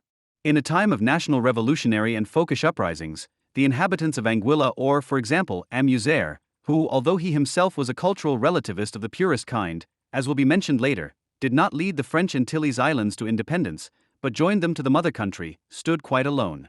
For the vast majority of the so-called national liberation movements, it was a foregone conclusion that progress was synonymous with the promotion of the colonies to national sovereign states. National sovereignty, so it was said then, and so it is still said today by Schroeder, the Protestant Church attack and the Nazis' basically obsolete distinctions, was the prerequisite for development. It was based on the people's disposal of their resources and was realized in the isolation from the world market, had as its goal the catch-up development of an independent, self-supporting national economy, and only when this catch-up development had been accomplished, at some point in the distant future, would it be possible to open up to the world market again. In the decolonization that began in earnest after 1945, a concept of economy and sovereignty had thus prevailed that was also first formulated in a developing country, namely Germany, shortly before the middle of the 19th century. We are talking about Friedrich List, who in 1841 outlined a political economy of catch-up development that would bring Germany up to the same level as England and allow it to play on an equal footing in the concert of nations. The fact that List titled his work The National System of Political Economy already marks the frontline position against the political economy of English or French provenance, and already indicates the tipping over of ideology into lies and delusion, which was to befall the political economy only later. It is finally characteristic that the German bourgeoisie begins with the lie, with which the French and English end, after it has come into a position to have to apologize itself, to excuse its existence. End quote. Ideology turns into a lie when, as in the case of List, human sentiment triumphs over factual knowledge, the freely creative treatment of facts, which does not name what is offensive but rethinks it and also passes off the subjective act of will as the essence of the matter. This total idealism condemns the procedure of immanent criticism, i.e., criticism through representation, which Marx was able to apply to Ricardo, for example, to failure from the outset.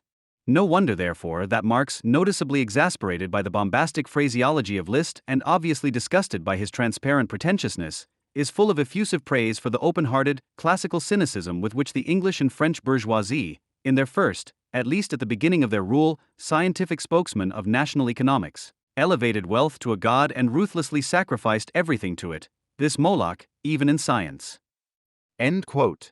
Because the ruthlessness of theory denotes the ruthlessness of capital in reality, but ruthlessness as the fullness of the particular makes tangible the unrestrained satisfaction of needs, in the name of which capital, which must always thwart such satisfaction, is to be given the deserved finish.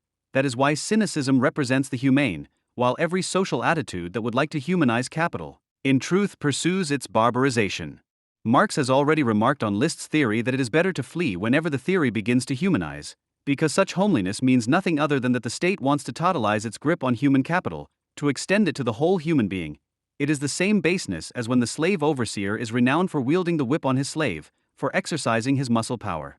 The German Philistin is the slave overseer who wields the whip of protective tariffs to give his nation the spirit of industrial education, and to teach it to play with its muscle power.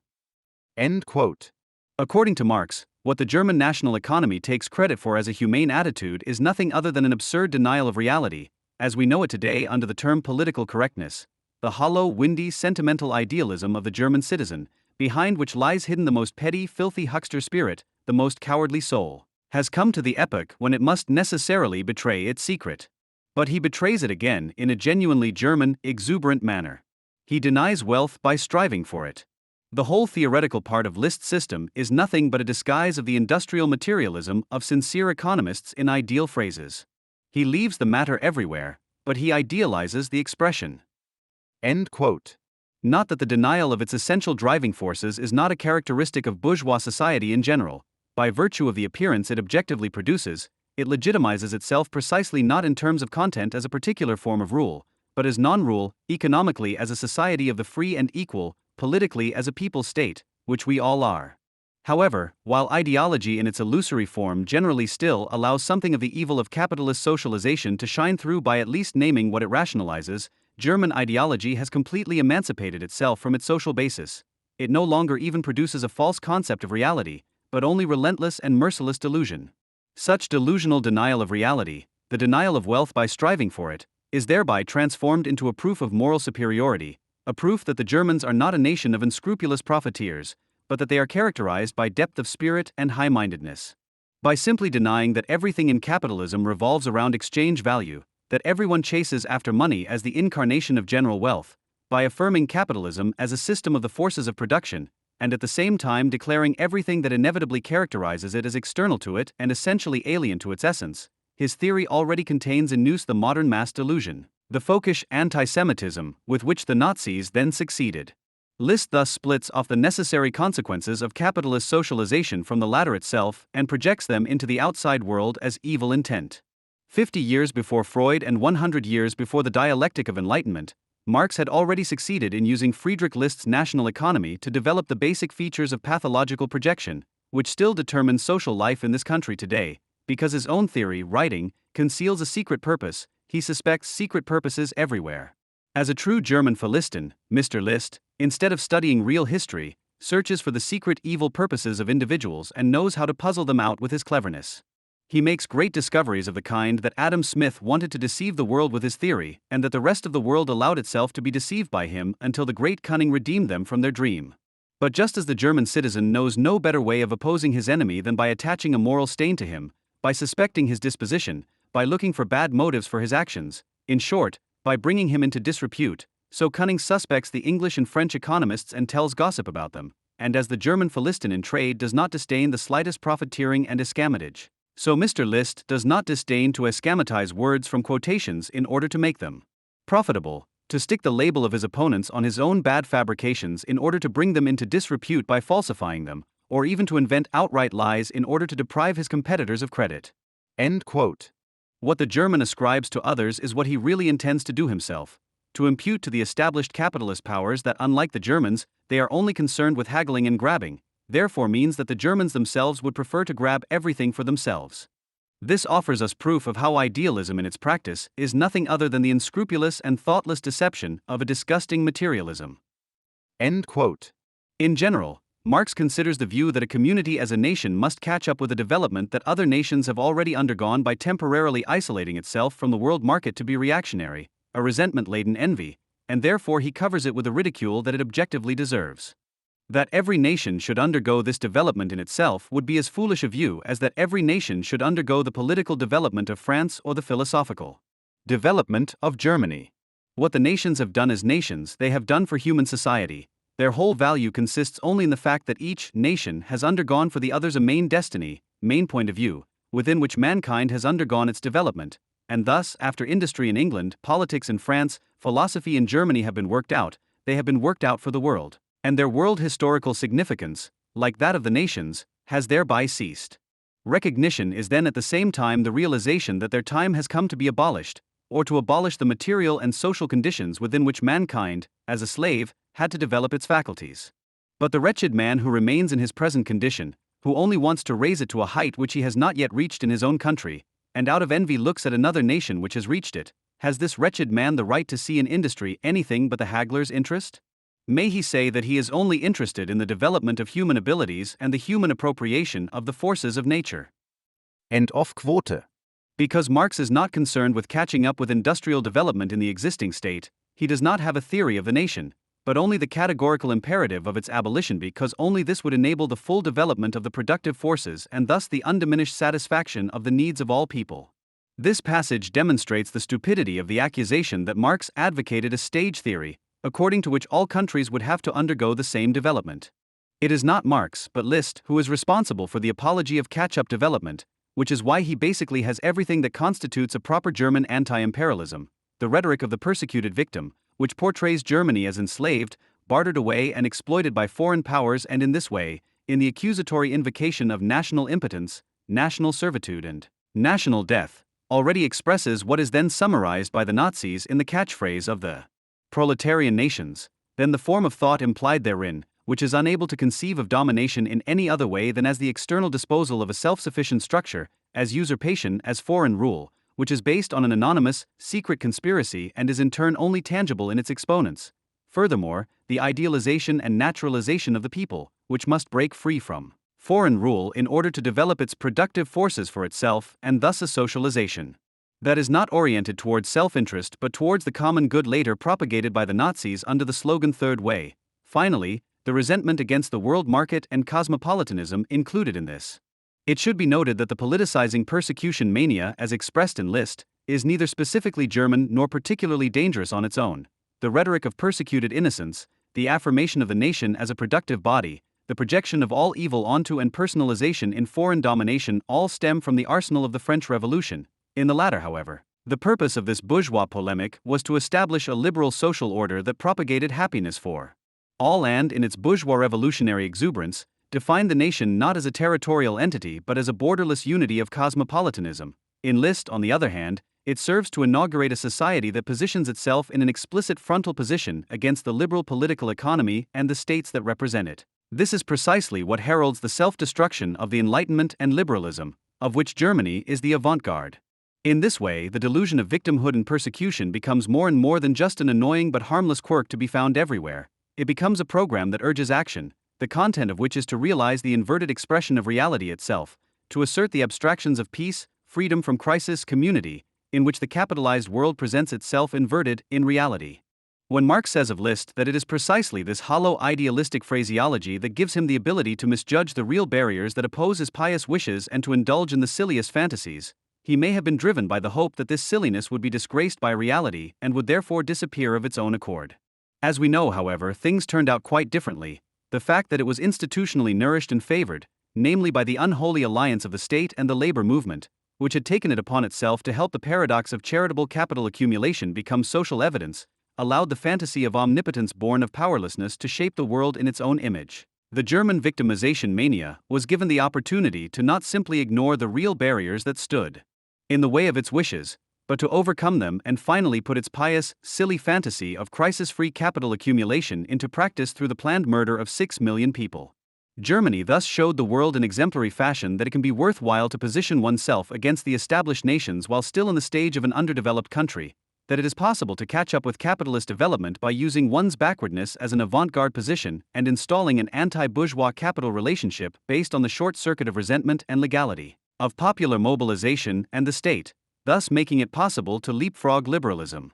It almost goes without saying that the German model of capitalization recommends itself for imitation by all those similarly disposed and that its representatives are on the lookout for corresponding alliances and that, conversely, the German model is attractive to all those who feel they have been shortchanged, enslaved by imperialism or bamboozled and are determined to settle accounts. It is the objectivity of ideology as a form of thought that pushes towards practice that ultimately makes alliances possible, but initially creates the factual affinity when there can be no question of open solidarity.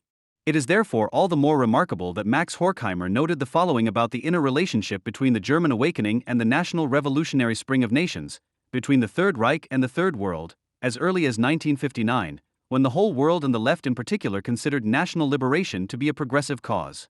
The form of thought that simultaneously changes and preserves is similar to the transformative power of thought itself. In order to progress to more appropriate forms, society must repeatedly induce its individuals to adopt new modes of behavior. Think of the habituation to factory work in the course of the Industrial Revolution. The outdated way of life, which in its less streamlined form once appeared to retrospect as a lost homeland, was replaced as an outdated form of existence by new ways of being. The emancipatory process, through which history practically criticized pre-industrial forms of society in today's developed countries, took place here with some slowness, in accordance with a less developed technology, inhibited and promoted by internal and external crises. Today, the transition in the former colonial countries is being made up for rapidly, ruthlessly, and radically. Under their dictators, the natives there today expect no less of themselves than what was already expected of them by the imperialists of the 19th century. Slowness and lack of adaptation are no longer seen as laziness, but as a betrayal of the Volksgemeinschaft. Even Hitler and Stalin wanted to catch up at full speed with the functioning of industry in the most advanced countries, which was not hampered by any residual effects.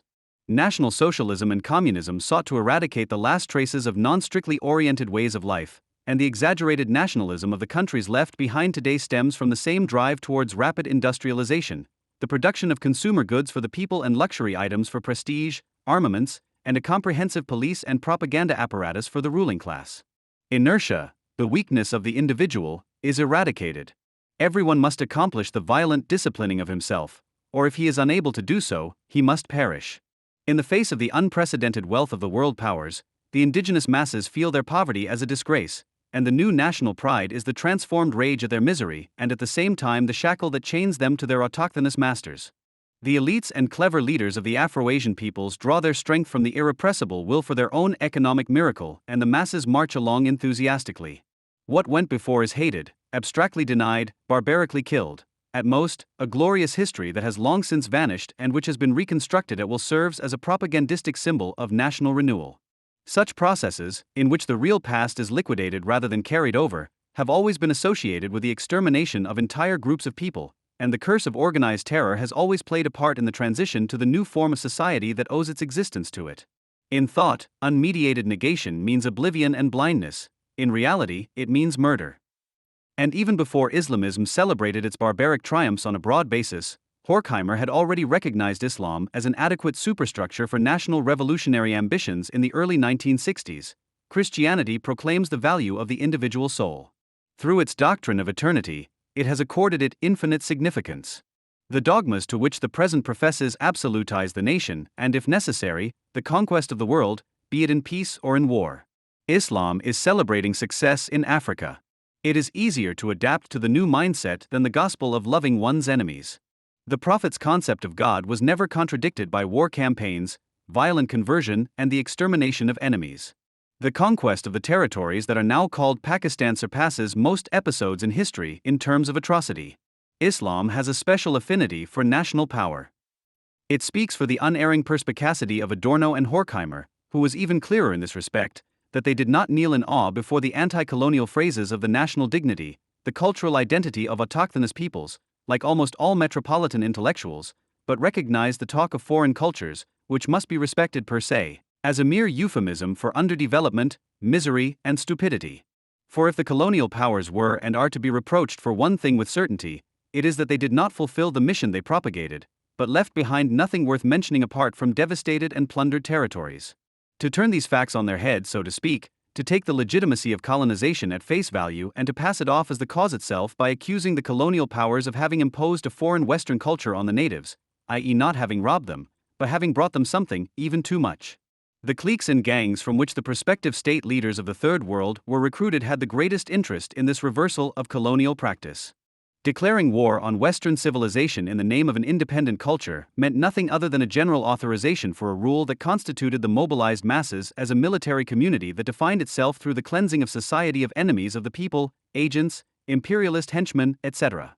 Just read Frantz Fanon's much-quoted work The Wretched of the Earth, in which he declares individualism and cosmopolitanism to be the greatest obstacles on the way to a truly independent culture of the indigenous peoples. It is the fate of every movement that is directed against the Enlightenment, the West or civilization that its actions do not lead back to any original forms of life, neither to Germanism nor to African tribalism, which have been irrevocably destroyed by capitalization. Rather, it leads by natural necessity to emancipating modern rule, which is not European or Western, but capitalist, from those restrictions and mediations that distinguish it, however unstable and precarious, from pre-capitalist rule. In this, the dialectic of enlightenment is at the same time always an immediate dialectic of counter-enlightenment. The declared regression politically promotes, intentionally or unintentionally, the natural progress of capital, which is one towards the abyss. Cultural identity, the superstructure of national revolutionary autarky, is nothing other than the cover address for arbitrary rule. Thus, the anti-colonial cliques did not liberate the impoverished masses in their countries, but rather the rule from its shackles and, with reference to the humiliation they had suffered, liberated themselves from the consideration of world opinion. They also, and above all, liberated the colonial powers from the responsibility of making up for the misery they had caused by annexing the colonial territories to the mother country, for example, with the effect that the former colonized would become citizens and the colonies would become provinces or federal states that would naturally benefit from subsidies, equalization payments, and infrastructure measures, as is customary in all states to create equal living conditions. If, for example, the Upper Palatinate and the Bavarian Forest used to benefit from zonal border subsidies, and if Bremen receives state financial equalization today, then nobody speaks of development aid, and then Miserior does not advertise such payments under the motto Bread for Bremen, with glossy brochures depicting grateful children with googly eyes in national costume. Promoting colonies to become sovereign nation-states, on the other hand, meant nothing more than getting rid of unprofitable and costly possessions, marginalizing and democratizing the misery that the colonized were now allowed to administer themselves. Decolonization was thus already on a large scale what is now taking place as the self-administration of misery within states, for example in Porto Alegre. Because wealth does not consist of the disposal of land and natural resources, but of capital, because national liberation was doomed to fail, it could only survive badly and rightly as a subsidized enterprise that was either kept alive by donations, loans and development aid from Western countries, or was able to stay afloat through trade at preferential conditions offered by the Second World Market of the CMEA when it still existed. To see this as a betrayal of the ideal of true national liberation, as the left in particular still do when they babble on in moralistic falsetto about the right of peoples to dispose of their resources, is no longer simply a lack of understanding and ignorance, but simply means wishing for as many corpses as possible, which one can then virtuously mourn as victims of imperialism. From a logical point of view, catching up on national development is undaying, because national independence can only be realized as its own opposite, as a form of all-round dependence in the medium of the world market. Realizing the abstraction of a nation and putting national self-sufficiency into practice can mean nothing other than mass murder as in Cambodia under Pol Pot, which Vietnam thankfully put an end to. Thus, as early as the 1950s, there would have been every reason not only to distrust the awakening self-confidence of the Third World, which was charged with revolutionary pathos and a childlike belief in redemption by its leaders and the metropolitan intellectuals who courted them, when the Third World was said to be an example to the rotten, decaying Western world and could heal internally, but rather to denounce it as a continuation of the delusion of victimization and persecution and as a further development of National Socialism, of the overturning of capitalist socialization into barbarism, as Adorno and Horkheimer did. For the self-confidence formulated by the prospective state leaders of the Third World countries, the cliques and gangs of the national revolutionary movements, consisted and consists de facto in self-incapacitation, in the reclamation of its status as a mere victim, empowered from the outset by its victimhood to do anything, whose actions are historically justified from the outset and which is therefore not only forbidden any interference, but any criticism eo ipso as either ethno- or Eurocentric arrogance or as racism. Thus, even at the beginning of decolonization, there is an unspoken but, as we can see today, all the more lasting effect of a form of thinking that Ike Geisel once characterized in a different context with the catchphrases longing for sacrifice and envy of the Jews. In order to make claims, the oppressed peoples present themselves as victims persecuted for no reason, but the Jews and Auschwitz stand in the way. If the categories of perpetrator and victim, which incidentally are better avoided anyway due to their oily, rancid pathos, reminiscent of lectures by professional historians, apply to any phenomenon at all, then it is modern anti-Semitism, which culminated in Nazi-fascist mass murder, which in fact undertakes an existential declaration of the enemy, which proceeds without any consideration of age, gender, attitude, ability to work, in short all social characteristics, and in fact leaves all those affected by it no choice and reduces them first mentally and then practically to mere victims, to material to be destroyed. This distinguishes anti-Semitism fundamentally from colonial racism, which arises as a socially necessary appearance of colonial practice from the fact that the determination of value of colonial labor power is dissolved into nature. The historical moral reproduction of labor power is reduced to physiological reproduction, socially necessary labor to naturally necessary labor, humans to animal nature to animal existence. They become literally inferior, because they are treated so disgustingly.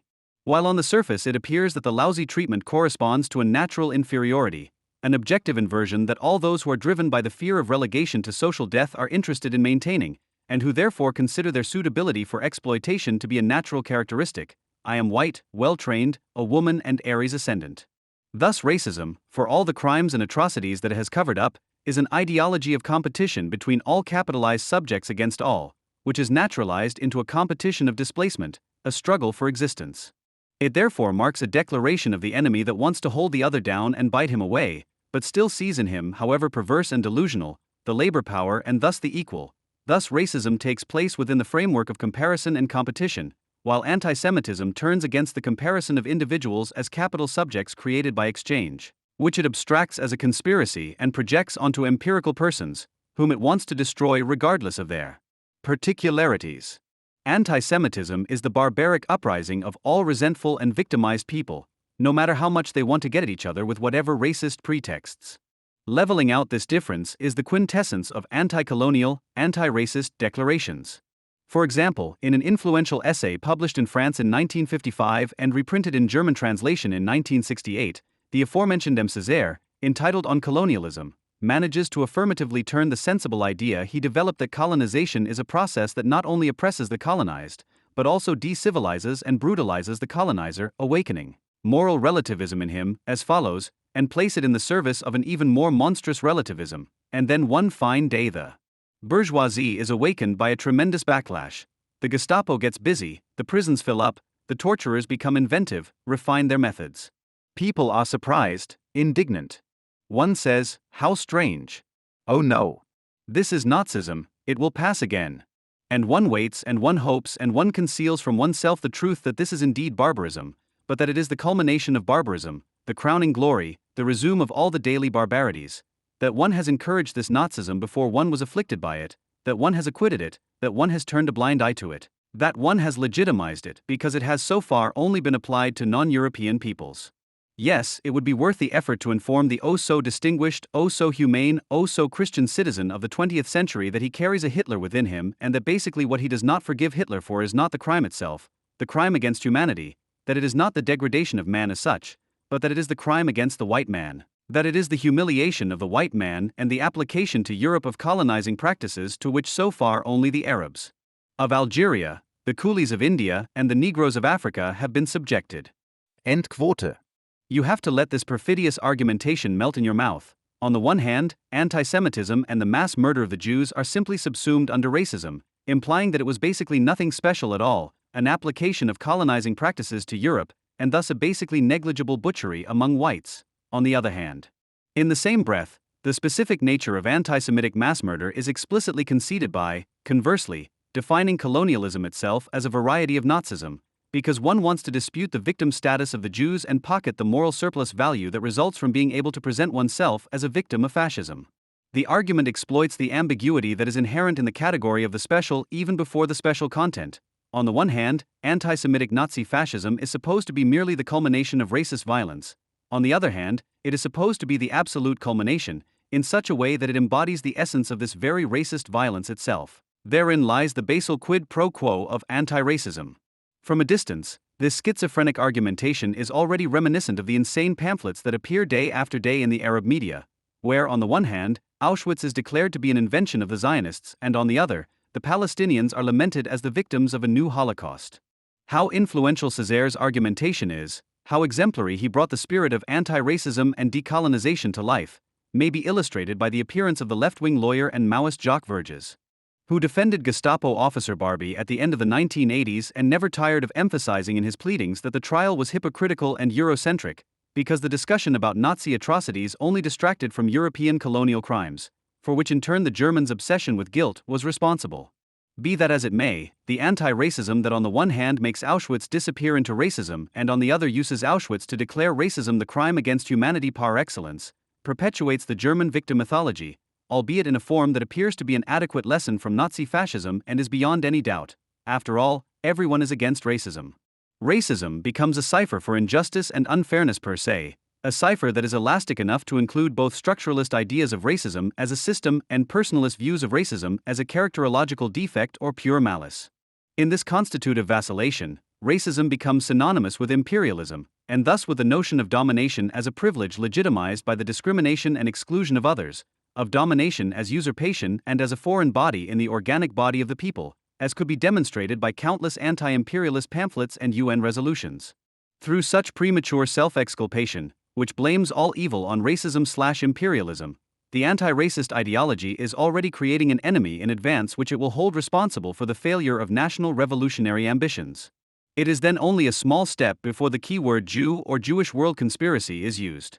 And indeed, it is no wonder that the more desperate the situation of the National Socialisms of the Third World became, the more openly the discrete anti-Semitism that had underpinned the national awakening since the 1940s was acknowledged, namely as anti-Zionism, which now uses the distinction already made by the Nazis between organic and illegitimate states, which is analogous to that between creative and grabbing capital against Israel.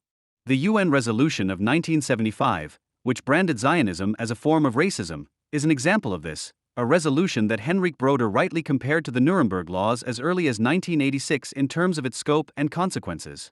In fact, as can also be read in Broder's book and which has been easily added to since its publication, almost no UN conference has passed since then at which Israel and Zionism have not been brought to justice, regardless of the topic being discussed, whether the situation of women, malnutrition, or religion, although or presumably precisely because the conferences were inconsequential drivel. Discussing clitoral circumcision in Africa, for example, and blaming Judaism and Zionism for such practices. This is basically a joke that would be terribly funny if this complete nonsense were not meant seriously, if it were not applauded, and if it were not institutionally covered and approved by the UN. The Anti-Racism Conference in Durban is therefore only the preliminary culmination of a long development. Durban then found a worthy continuation in the summer of 2002 at the World Summit on Sustainable Development. There it was South African President Mbeki who took it upon himself to finally extend the interpretative sovereignty of the concept of racism to the question of the production and distribution of wealth. The widening gap between rich and poor is nothing other, he decreed, than social apartheid, i.e., to a certain extent racial segregation in the area of wealth. No one before him has ever stated more clearly that spontaneous anti-capitalism, as it is currently in vogue, aims at nothing other than the final solution to the capitalist question by branding exploitation and impoverishment as an outgrowth of evil intentions, as racial discrimination by capitalists who are declared to be the opposite race, and by using this as a means of rounding up the impoverished into a herd, into a persecuting collective, and thus into a race itself. Thus it is anti-racism which, the more it becomes the absolute pattern of interpretation for social processes of all kinds, is itself engaged in the racialization of society. In this suitability as a universal explanation key for actual or perceived injustice of all kinds, anti-Semitic anti-racism is not only booming in the international context, in which Germany is preparing to promote the alliance of proletarian nations against Israel, but also in the metropolises themselves. Here too, this ideological upswing owes nothing to anything other than the economic downturn, i.e., the crisis of capital. To the extent that more and more workers have been declared virtually or actually superfluous since the definitive end of the post-war economic boom, the motto "Save yourself" who can applies everywhere. Everyone is out for himself. The more the competition between individuals in the face of shrinking scope for distribution turns into cutthroat competition, the more obvious it becomes that the mental and physical self-equipping of individuals to become equal subjects of exploitation comes to nothing, because this equipping is no longer followed by exploitation due to a lack of demand. The more the fear of social death is articulated as rage at the comparative principle, and the more the tenacious feeling spreads that one is being systematically cheated out of work and wages by corrupt, entangled powers, the more panicked and rabidly individuals insist on being privileged qua supposed natural characteristic, as man, woman, lesbian, fat, pudgy-faced, ring-eyed. The more vehemently they demand openly or secretly the counter-sovereign, who co-opts them as a flywheel and rewards their loyalty through temporary survival, invoking a natural peculiarity. They do not claim preferential treatment offensively and self-confidently, but by presenting themselves as victims of persecution and discrimination. The post-bourgeois social character inverts the Cartesian proof of existence I think, therefore I am, which enthroned the individual as the sovereign ruler of the external world, into an I suffer, therefore I am, which simultaneously expresses the powerlessness of the individual in the face of reified social conditions and transfigures it as narcissistically imagined omnipotence. The more the interchangeability of individuals is actualized as their superfluousness, the more the individual withdraws into himself and sees himself as a self-sufficient, unmistakable entity, the more fiercely the outside world is fended off and all others are identified as intruders.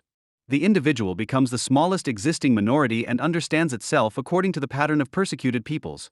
I am a victim, unjustly discriminated against and persecuted, and because I have been treated so badly, I am empowered to strike back. No one is allowed to criticize me for this because I am fundamentally different, a culture worthy of protection that no one else understands. This or something similar is what the infantile and projective social character thinks.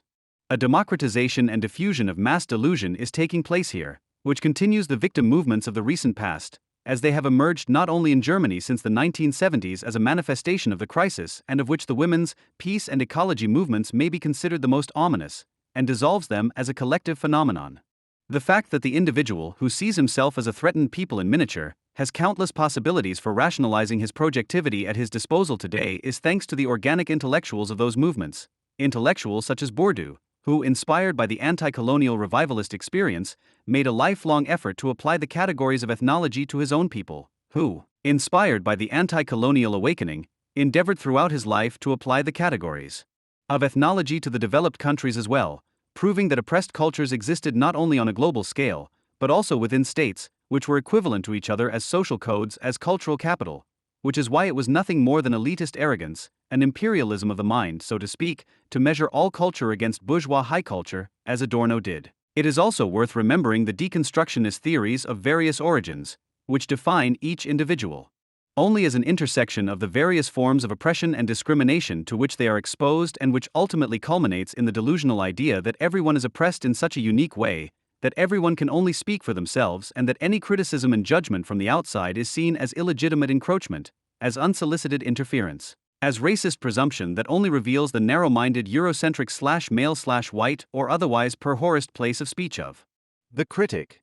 The modern victimization mania, fed by infantilism and narcissism, goes by the name of political correctness.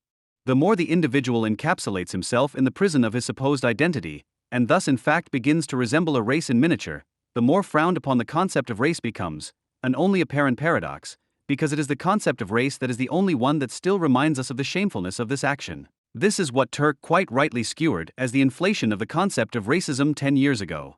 In it, racism proves to be a superficial and transient manifestation of a political economic fact. Racism, understood as the doctrine of the hereditary superiority of certain collectives over other collectives, disappears as the principle on which it is based becomes more flexible and generalized.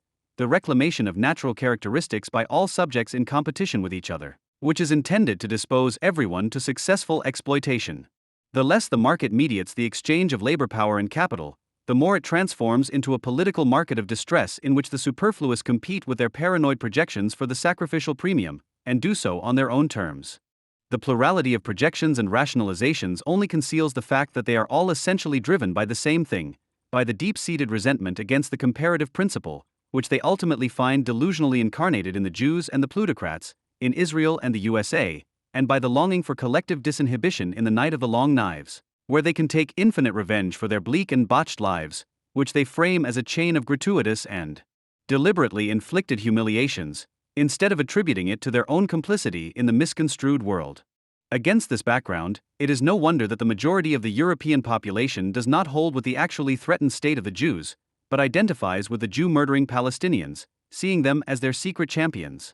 However, it is precisely this plurality that gives the anonymous generality of victims and persecution mongers their characteristic character and lends respectability to their repugnant activities. Together they constitute a multicultural mob that represents a politically correct anti-Semitism for the protection of minorities, against which no one has any objections. The fact that the thwarted suicide bomber, Jürgen W. Mollemann, who then only managed to become a suicide bomber, justified the inclusion of the anti-Semite Karsley in the FDP parliamentary group in 2002 by saying that this would contribute to the integration of Arab immigrants living here, i.e. our foreign fellow citizens, is exemplary of this. This is the perspective we will probably have to deal with in the near future. When a tour of Germany by Jamaican dancehall reggae star Buju Banton had to be cancelled in the middle of 2004 due to gay and lesbian protests, a topic that is otherwise kept quiet with interest was in the public eye for a brief moment: homophobia in Jamaica. However, instead of asking why an extremely homophobic musician like Buju Banton could become a superstar not only in Jamaica, the matter was dismissed as a scandalous isolated incident. The anti-colonial leniency that the island nation and its folklore have experienced at least since Bob Marley's great successes has contributed significantly to this trivialization. The scandal surrounding Buju Banton certainly did not stand in the way of the uncritical atmosphere at countless reggae parties. It is strange that the misogynistic and homophobic symbol of the Rastafarians, the dreadlocks, enjoy great popularity among those who see the anti-patriarchal and anti-sexist struggle as an integral part of their resistant identity. "If you're gay in Jamaica, you're dead" was the headline of an article by Diane Taylor published in the British Guardian on August 2, 2004, which, in contrast to the endlessly reproduced clichés about Jamaica as the land of hemp and steam, does not describe a fiction.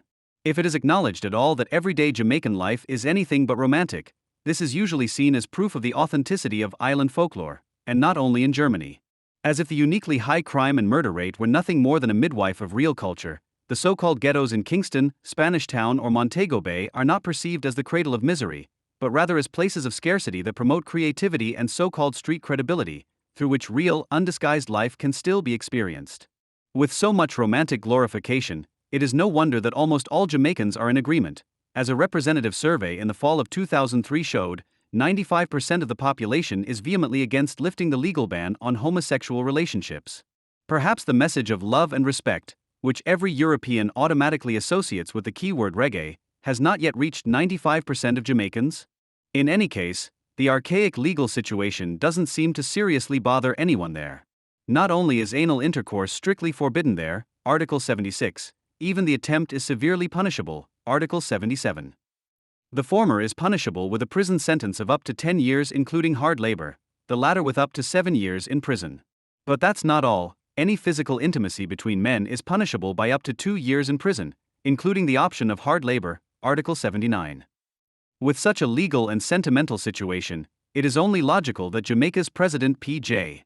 Patterson of the ruling People's National Party, PNP, declares that his government will not allow the legalization of homosexuality promoted by Amnesty International, and backed up this statement in 2001 by expelling gays from the Scout Association.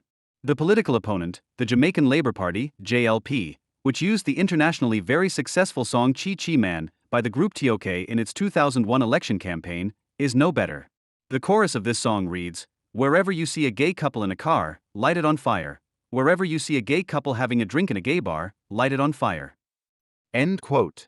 In the face of such conditions, even the organization Human Rights Watch (HRW), which usually shows a lot of leniency for the cultural idiosyncrasies of post-colonial peoples, cannot avoid calling a spade a spade. The 2004 report Hated to Death, Homophobia, Violence and Jamaica's HIV/AIDS Epidemic states, abuses against men who have sex with men take place in a climate of impunity fostered by Jamaica's sodomy laws and are promoted at the highest levels of government. End quote. The Jamaican police, whose brutality is part of everyday life, are not content with enforcing the laws, but owe their freedom of action towards homosexuals, which borders on arbitrariness, to the basic homophobic mood. The mere suspicion that a person is homosexual is enough for them to insult, persecute, blackmail, imprison, or even beat him or her up. The HRW report states, police abuse is a fact of life for Mang men who have sex with men and women who have sex with women. End quote. Most assaults on homosexuals are therefore not even reported to the police. One victim describes it like this: "I went to the police to report threats. They wouldn't come. They said that we don't have a right to live in our own country and that they would chop us up and kill us." End of quote. There are cases in which police attacks on gays incite other people present to spontaneous attacks. HRW also reports on one such incident. After Victor was accused of being gay, 2 police officers who happened to be nearby beat him up on June 18, 2004. They goaded each other with the words "beat him because he's a batty man," like Chi Chi Man, is a derogatory term for a gay man. The people at the scene then also began to attack Victor, following the example of the police officers, throwing stones and bottles at him. As more and more people joined in and beat the victim, the police left the scene and let the mob take over. Victor was found dead on the beach the next morning. In other cases, Human Rights Watch reports on deliberate negligence in the investigation of murders of gays or lesbians. On 9. Juni 2004, the most prominent campaigner for gay rights, Brian Williamson, chairman of the illegal gay and lesbian organization J-Flag, was found murdered in his home by numerous stab wounds. After the police had finished securing evidence and left the crime scene, a friend found what he was looking for. Near the place where Williamson's body was found, he found a knife and an ice pick with blood on them. A witness who had seen 2 suspects running away from the murdered man's house was asked to attend a lineup because of the discovery, but was accosted on the way to the police station because he wanted to identify the perpetrators. According to the police, Williamson's murder was free of any anti-gay background and was therefore declared solely as a robbery murder. The very fact that Williamson was a hate object because of his engagement legitimizes considerable doubts about the direction and intensity of the police investigation. All the more so when, in May 2004, Williamson said of the conditions in Jamaica, "We gays are considered children of the devil here and are banished to the other side of the street or beaten to death by our fellow citizens." It was anything but a coincidence that a mob spontaneously gathered on the street after Williamson's murder became known and cheered his death with shouts of "Let's kill all of them." But it is not just homophobia that is part of everyday life in Jamaica. Lesbians and women who are considered as such also have nothing to laugh about. Rapes that are seen as conversions are not uncommon, and even in these cases the police behave benevolently towards the perpetrators and derogatorily towards the victims. Traditional homophobia in Jamaica has been given new impetus since the fear of AIDS became rampant. 1.5% of the adult population is now infected, and many in Jamaica believe that it is a specific disease of homosexuals due to the moral impurity of gays and lesbians. What is fatal about this aggressive conspiracy theory is not only its widespread dissemination in Jamaica, but the accompanying false fight against AIDS, or rather, the failure to fight it. The HRW report states, pervasive and virulent homophobia, coupled with fear of the disease, impedes access to HIV prevention information, condoms, and healthcare. End quote. The church plays a special role not only in spreading conspiracy theories about AIDS. With its great influence, it constantly reproduces the already established view that homosexuality is unnatural and a sin. There is hardly a priest who would not preach against gays and lesbians with reference to the Bible. From the mouth of the well-known musician Elephant Man, the holy message sounds like this: we Jamaicans know that this thing, homosexuality, is not right and we are not going to uphold it. The Jamaican heritage is deep, we love God and we are not involved in certain things. From the time I was growing up, I learned that chi chi man fi get bun, which means something like, have to get burned. End of quote.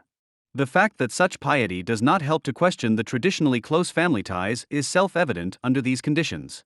It is not only the poor conditions that force people to manage their own misery. The mixture of religion and family in Jamaica is something like the marijuana of the people in the Marxian sense.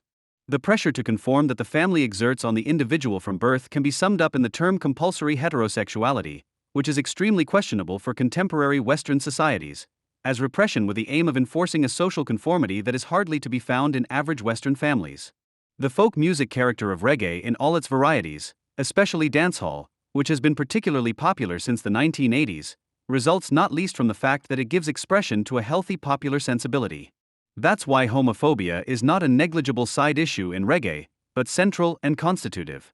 Beyond the so-called baddie tunes, i.e. the songs with explicitly homophobic content, the aversion to homosexuality is a basic mood that determines the entire habitus of reggae. This is made clear by its prehistory. Reggae only developed at the end of the 1960s from rocksteady and ska, which were strongly oriented towards American rhythm and blues and soul, but whose latent homophobia was not an originally Jamaican affair, but resulted from the imitation of the urban American way of life, whose gangster and macho behavior was widespread. For reggae, on the other hand, which developed precisely by turning away from the idealization of Western ideas of life and instead embodies a turn towards religiousness, homosexuality is not only a spawn of the West, but one of the white race per se. Rastafarianism, which declares the black race to be the chosen part of humanity due to its history of slavery and colonialism, is the spiritual breeding ground of reggae. In this pseudo-religion, Babylon is evil, Zion is the promised motherland Africa, and Jah is the Redeemer, personified in Rastafari Makoan Haile Selassie, the black Ethiopian emperor crowned in the middle of the last century. The fundamentally racist content of the Rastafarian faith was not an obstacle to the worldwide popularization of reggae. On the contrary, it is still the basis of its success in the West today. Transfigured as an anti-colonial and anti-racist ideology, it is absolved across all social camps. Like no other reggae song, Bob Marley's Exodus is a single plea for black racism. Exodus, movement of Jan people, as it continues, stands for the return to the roots of all black people from the wicked West, Babylon to Africa.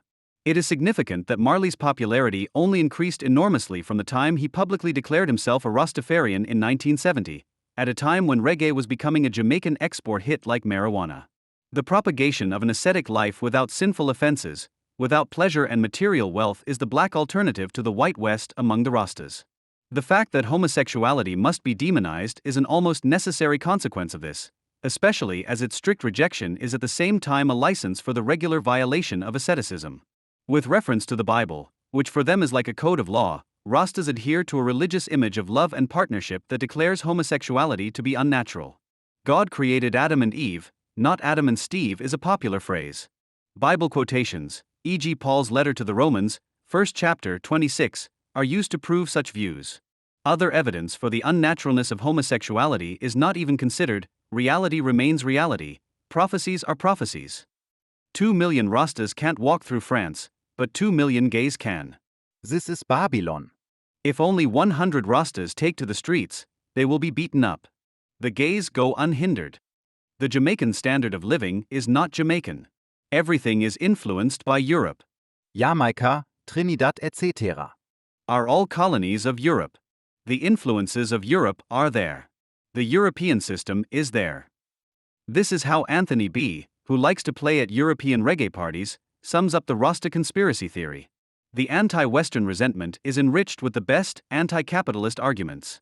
Such a mixture not only makes many an anti-racist heart beat faster, it also makes hatred of homosexuals a negligible factor, something that could not have been meant in the way it was said, but must pass as collateral damage of anti-imperialist resistance.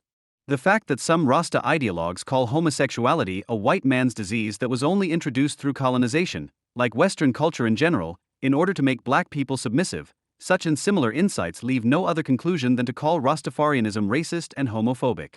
German reggae fans don't waste a thought on this. Instead, you can read the following on one of their websites: the Jews are no longer considered the true Israel, but the Rastafarians are the chosen ones who will live on Mount Zion. But what they have in common with the Jews is the exile situation, dispersion and persecution. This double experience is ultimately constitutive of Rastafarian existence. End quote. Not only is the millennia-long persecution of the Jews equated with a few centuries of colonial history, in the imagination of German reggae fans, Jews are obviously only regarded as exiles who, like the blacks, would only claim a right of hospitality until they can put down roots again where they actually belong. As a result of this culturalist mumbo-jumbo, reggae circles also like to adopt the popular Black Power term blank Holocaust, which means nothing other than the insinuation that the whites attempted the systematic extermination of blacks by means of slavery. Ultimately, Rastafarianism is a homeland ideology that propagates a return to the real roots. The warning against cultural imperialism is therefore by no means coincidental with the demand to return to Africa. Instead of seeing an individualized way of life as the first necessary step towards true liberation, the Rasta faith is seen as a response to the West, which is considered incurably ill. When you realize the contrast that exists between a Jamaica that is a no-go area for gays and lesbians on the one hand and a West that now tolerates and protects homosexuality by law, it becomes abundantly clear why Rastas preach the healing of the spirit as a swan song to the selfishness of private happiness. Despite the long state persecution, the exclusive victim perspective of the Rastafarians is an irrational matter, and all the more so as Rastafarianism finally became socially acceptable through reggae. Especially when it comes to homosexuals, the eternal victim becomes the persecuting innocent who has to defend her skin against the oppression of Western influences, Babylon. But it is true that the traditional Rastafarian rarely takes action and instead preaches love as the way to fight against the Babylonian West. Rastafarians will not take up arms and will not have to defile themselves with the blood of Babylon, for Babylon will destroy itself. End quote. Despite the extremely homophobic mood in Jamaica, open aggression against homosexuals and corresponding song lyrics were rare before the 1990s. Parallel to P.J. Patterson taking office, who has been president since 1992, dancehall reggae began to boom, which helped to enforce public agitation as an accepted standard. The year Patterson took office, one of Buju Baraton's most heinous songs, Boom Bye Bye, was released. It says, "Shoot a gay man in the head. Real boys don't support gays. They need to die. Better get an automatic rifle. Shoot them. Don't help them if one gets close. Let's pour acid on him. Burn him like an old car tire." End quote. Even if stars like Banton have become more restrained in their lyrics, especially outside Jamaica, there is hardly a reggae singer today who does not have at least one anti-gay song in their repertoire. Even the Englishman David Rodigan, who popularized reggae in Europe over 25 years ago, can no longer avoid stating in view of these conditions, anti-gay lyrics have recently almost become an obsession in dancehall reggae culture. Even if Rastafarianism is no longer considered a guiding principle, it still provides the world-explaining background for the authenticity and genuineness of dancehall reggae. Jah and Babylon still play a major role as a declared creed. Topics such as women and sex, weapons or money are therefore only superficially based on American hip-hop. The significance of homophobia is different with regard to the public display of heterosexual masculinity. The homosexual, who is imagined as the absolute antithesis, is also the absolute threat. Bounty Killer, one of the shooting stars of recent years, whose music is a must at any European dancehall party, has exemplified his persecution mania in the song Eagle and the Hawk, Boo the Gays. I don't want them around me. Te want edet. End quote.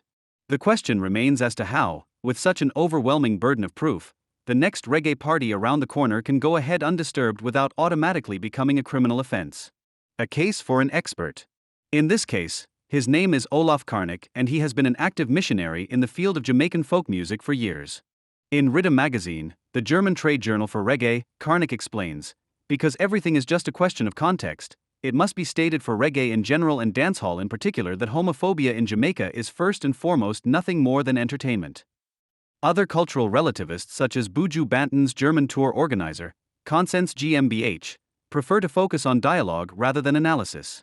When the German Lesbian and Gay Association demanded the immediate cancellation of Banton's tour, the concert agency was not able to recognize Banton's abysmal hatred of homosexuality, but only stated that it was a hunt for an artist that would prevent an intercultural debate. In the reggae scene, Germany is also wistfully referred to as Jamaica, in reference to the promised land of Jamaica. In view of a limited company whose very name, Consens, demonstrates its lack of criticism, one can guess why. Because anti-Semitism is propagated as both a home story and a world conflict, and an opinion-forming publishing house owes it to itself to inform not only the Jewish critics at home, but also the Zionist aggressors in the Middle East. Suhrkamp Verlag struck a second blow in the fall of 2002, a few months after the scandal surrounding Martin Walser's death of a critic. It acquired the rights to Ted Honderich's book Nach dem Terror, and commissioned the translation after the in-house philosopher Jürgen Habermas had given it a positive review. So much reassurance was not really necessary, because it was not so clear that the book would become a scandal when it was published, just 3/4 of a year and a lost war later. The least the editors responsible could have feared was that the storm would break out in the Frankfurter Rundschau, of all places, the newspaper of war for globalization leftists and Intifada supporters.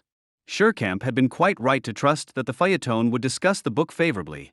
With this ethical political treatise, the respected Canadian philosopher Ted Honderich demonstrates what could be called applied philosophical ethics.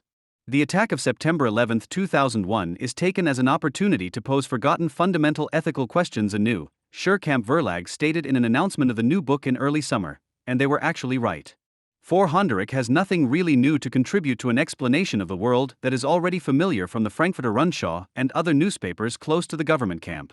Like so many others, he reflects on the shared responsibility of Western civilization, and above all the USA, for the attacks of September 11, 2001 and states, "We have to say goodbye to the long-held illusion that we, the ordinary citizens, are innocent. It is the truth, if not the only truth, that we have done immeasurably more than the murderers of September 11, and over a far greater period of time." End quote. This is, of course, blooming nonsense and can be answered quite simply as Hannes Stein did in The Welt of July 803, "I am a criminal.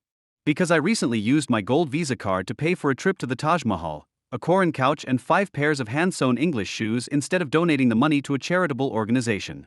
With this action, I have indirectly contributed to food not reaching people in developing countries, and therefore I am, morally speaking, no better than a warlord who robs a convoy of aid supplies."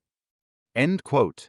Anyone who remembers that Susan Sontag, winner of this year's Peace Prize of the German book trade, was already allowed to present Honderich-like theses on the complicity of the USA in mass murder in the FAZ feuilleton in September 2001. Anyone who listens to Jürgen Todenhofer's considerations about the 50,000 children who had to die of hunger and disease every day while the USA reduced one of the poorest countries in the world to rubble, and finally, anyone who considers Hermann Grem-Liese's reflections on the connection between imperialism and terror, published at the turn of the year 2001/2002, should not really be surprised that the Suhrkamp editors found nothing strange about the work of the Canadian utilitarian, who pushes his analytical morality so far that it throws off maxims such as the following: "As a serious and debatable principle, the principle of humanity does not automatically break the baton over all forms of terrorism, and arrives at conclusions such as that terrorism must be sufficiently effective to come closer to the goal of abolishing the bad life." In his practical ethics, Honderich does not justify the attacks of September 11.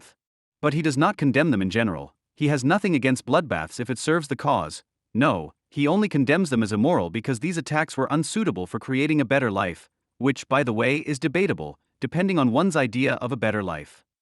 One could certainly take the philosopher's view that 9/11 was the beacon for the great struggle for liberation and gave many despondent people renewed confidence that even the USA, the main enemy of a better life, and Honderich is not alone in this view, can be defeated. If terror is justified on the basis of the attacks on the Twin Towers, of all things, then its concept covers nothing other than the desire for endless destruction and the wildest possible bloodlust. There is no longer any talk of the inevitability of revolutionary violence, which logically has its limits. Gone are the days when people were still fruitlessly debating whether the targeted liquidation of certain leaders or members of the security forces was legitimate at all. People have long since become accustomed to the argument that, because there is a level of security in the metropolises and their outposts in the Tricont against which insurgents can no longer compete, the indiscriminate slaughter of embassy staff, tourists, or even employees in the Twin Towers is part of a somehow understandable resistance. After all, those murdered belong to us and are therefore guilty of the misery of the world like all of us. This also names the forgotten basic ethnic questions, which the publisher sees taken up again in Hondrik's work and answered in Applied Philosophical Ethics. The question of what is supposed to have been forgotten here is answered when one realizes that an average editor from Frankfurt am Main, who today is in charge of the volume celebrating the 40th anniversary of Edition Scherkamp, very probably has a revolutionary past. This must have been stirred when reading Hondrik's reflections on the guilt of all Western metropolitan dwellers for the massacre of September 11, 2001.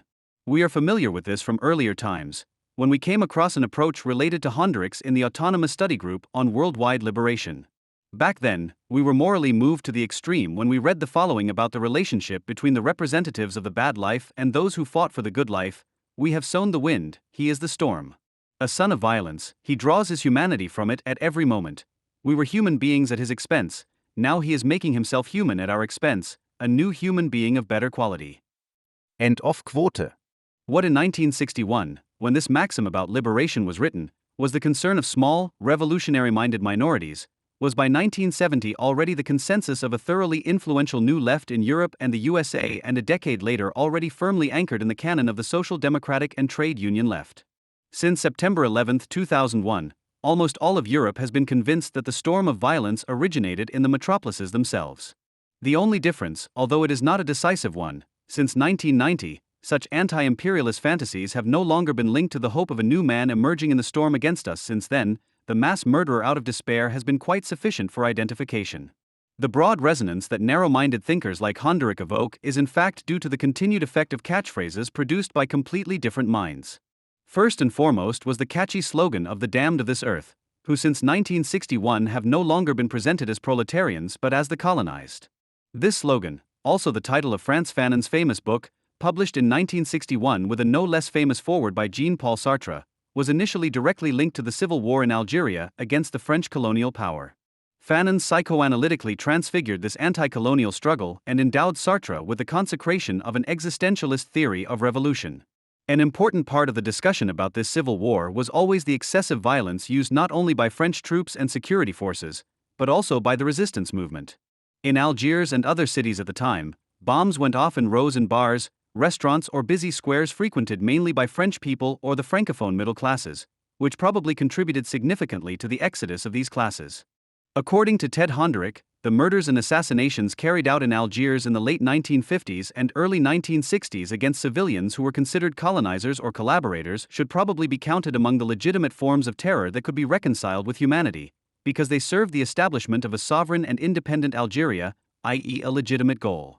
Neither Ted Hondrik nor other friends of terror have any further thoughts, for example, on the connection between the barbaric war waged by the liberators, which was followed by years of unprecedented slaughter of collaborators after the victory over France, and the failed model of liberation, and how it can be that pious cutthroats have been massacring entire village populations for over 10 years now, and the military, if it fits in with the counterinsurgency campaign, simply stands by and watches.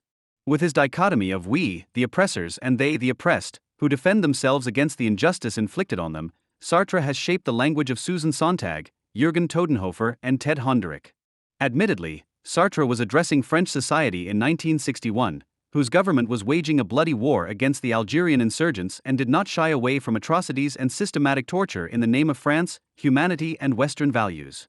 Nor should it be concealed that the insurgents were seen at the time as combatants in a worldwide emancipation movement of the colonized for a better socialist future, and not entirely without justification. The deliberately bloodthirsty language chosen by Sartre in his preface to Fanon was always intended to put the inhuman violence that the colonizers inflicted on the colonized in relation to legitimate counter-violence and to denounce crocodile tears. Nevertheless, even then it betrayed itself as an accomplice to a bloodlust for liberation and as a jargon in which a strangely masochistic guilt complex is still recited today, according to which we inhabitants of the Western metropolises are condemned from birth to perpetuate the disaster in the Third World. Sartre may be credited with the fact that his praise of a violence that strikes back at us, who are guilty, is an imprecation and not a concrete wish, but this negative intention disappears in Sartre's powerful diction, overflowing with positivity, in which killing does not appear as a sometimes unavoidable but hideous act, but as an eo ipso just act that is to be affirmed without question. Quote, in Algeria and Angola, Europeans are massacred in public. This is the moment of the boomerang, the third phase of violence. It comes back to us, it strikes us, and we understand as little as before that it is ours. End quote. Neither Sartre nor those who were intoxicated by his strong words had any intention of having their throats cut on the beach in Algiers in order to help a local to a supposedly better life. Killing a European means killing two birds with one stone, namely getting rid of an oppressor and an oppressed person at the same time. What remains is a dead man and a free man. End quote. The apology for the violence and terror of the colonized is accompanied by a condemnation of Western civilization that is no different in its structure from Protestant revivalist sermons. The agitation with a guilty conscience is central. Those addressed are inculcated with a sense of guilt based on the assumption that we inhabitants of the Western metropolises live at the expense of the Third World, and are already guilty of hunger and misery due to this privileged position, whatever we think or do. And nothing can be done to change this, except through radical self-denial and self-extinction, which must prove itself in practice by taking sides with the oppressed, even if they cause the end of civilization and thus of us. If we do not show repentance and do not surrender voluntarily, violence from outside will overtake us and wipe us out. For Sartre, any criticism of the forms of anti-colonial struggle was out of the question. Anyone who did it anyway and tried to discuss the limits of violence with the Algerian liberation movement was told, "How racist our beautiful souls are." For Sartre, it was clear what Ted Honderich is also certain of today: the liberation fighter had only one task and one goal: to drive out colonialism by all means. Sartre did not even realize that he was becoming the advocate of a new negritude, which made what was used to be condemned in Africans as barbaric and pre-civilizational into their own destiny and awarded them the historical mission of progressing through a sea full of blood and corpses towards light and humanity, a path from which perhaps something would then also fall on us.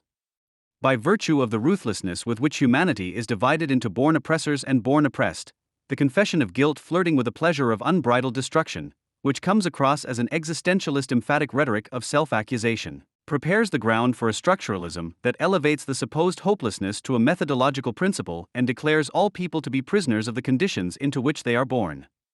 The denunciation of any objection as humanism, which has completely done its job and which would be a betrayal of liberation and racism, sounds incredibly topical. First of all, we have to endure an unexpected spectacle, the striptease of our humanism.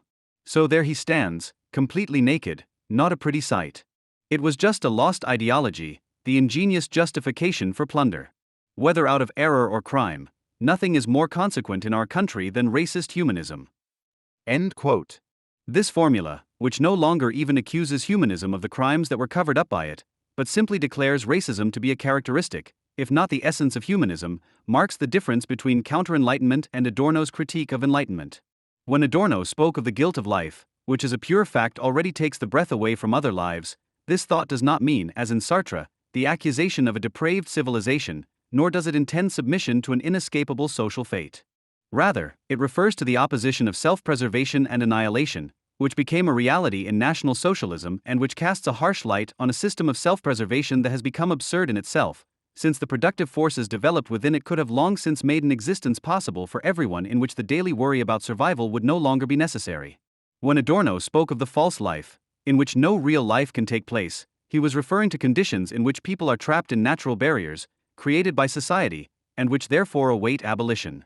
Sartre, on the other hand, speaks of falsified life instead of false life. Thus the romantic anti-capitalist is already present in him, in whose imagination capital as an actor damages the lives of the colonized and thus undermines the original unity. From afar, we consider a war to be the triumph of barbarism. But it brings about by itself the progressive emancipation of the fighter and destroys the colonial darkness in him and outside him, step by step. As soon as this war breaks out, it is merciless. One either remains terrorized or becomes a terrorist oneself. This means either abandoning oneself to the disintegration processes of a falsified life or attaining original unity.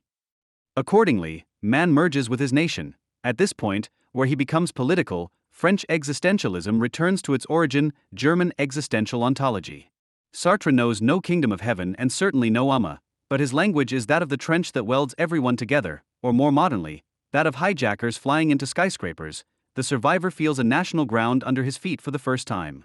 From that moment on, the nation never leaves him. It is found wherever he goes, wherever he is, never further away. It becomes one with his freedom. End of quote. Replace nation with nation of Islam, And we have the abstract of a Hamburg revival story that begins in the mountains of Afghanistan with bin Laden's strong troops, continues in Hamburg's Al-Quds Mosque in brotherly activity, and finds its destiny in the Twin Towers. As Sartre says about the outbreak of the War of National Liberation, the nation is on the march. For every brother it is everywhere where other brothers are fighting. This fraternal love is the flip side of the hatred they nurture against us. Brothers, provided each of them has killed or can be killed at any moment. End quote. However, there is still hope even for us. We are only prepared to carry a dialectic created by Fanon to its conclusion. We Europeans will also be decolonized. In other words, through a bloody operation, the colonizer who is in each of us will be eradicated. So perhaps we will also find our way back to original unity.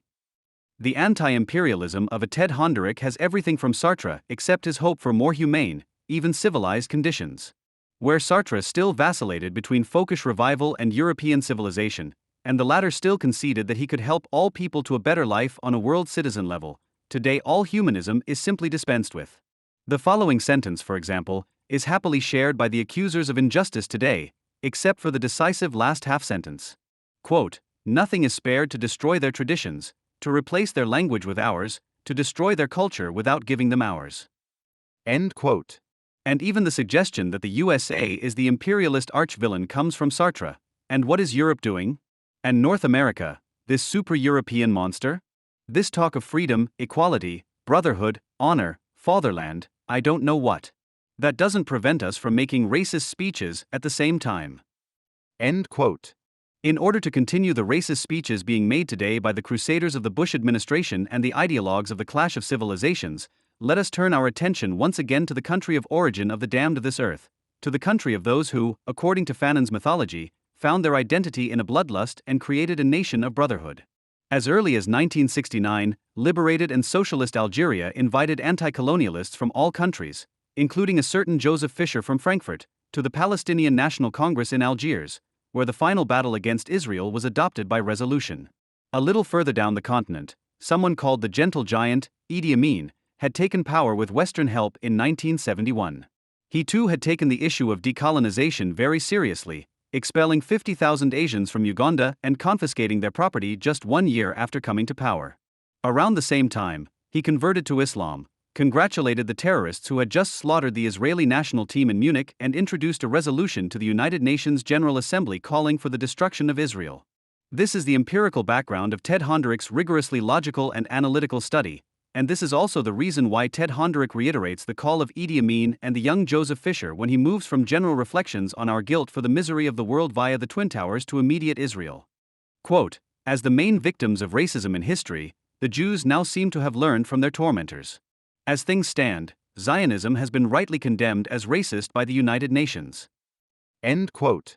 Honderich's point is to apply his general anti-imperialist ethics to a particular trouble spot, the Middle East.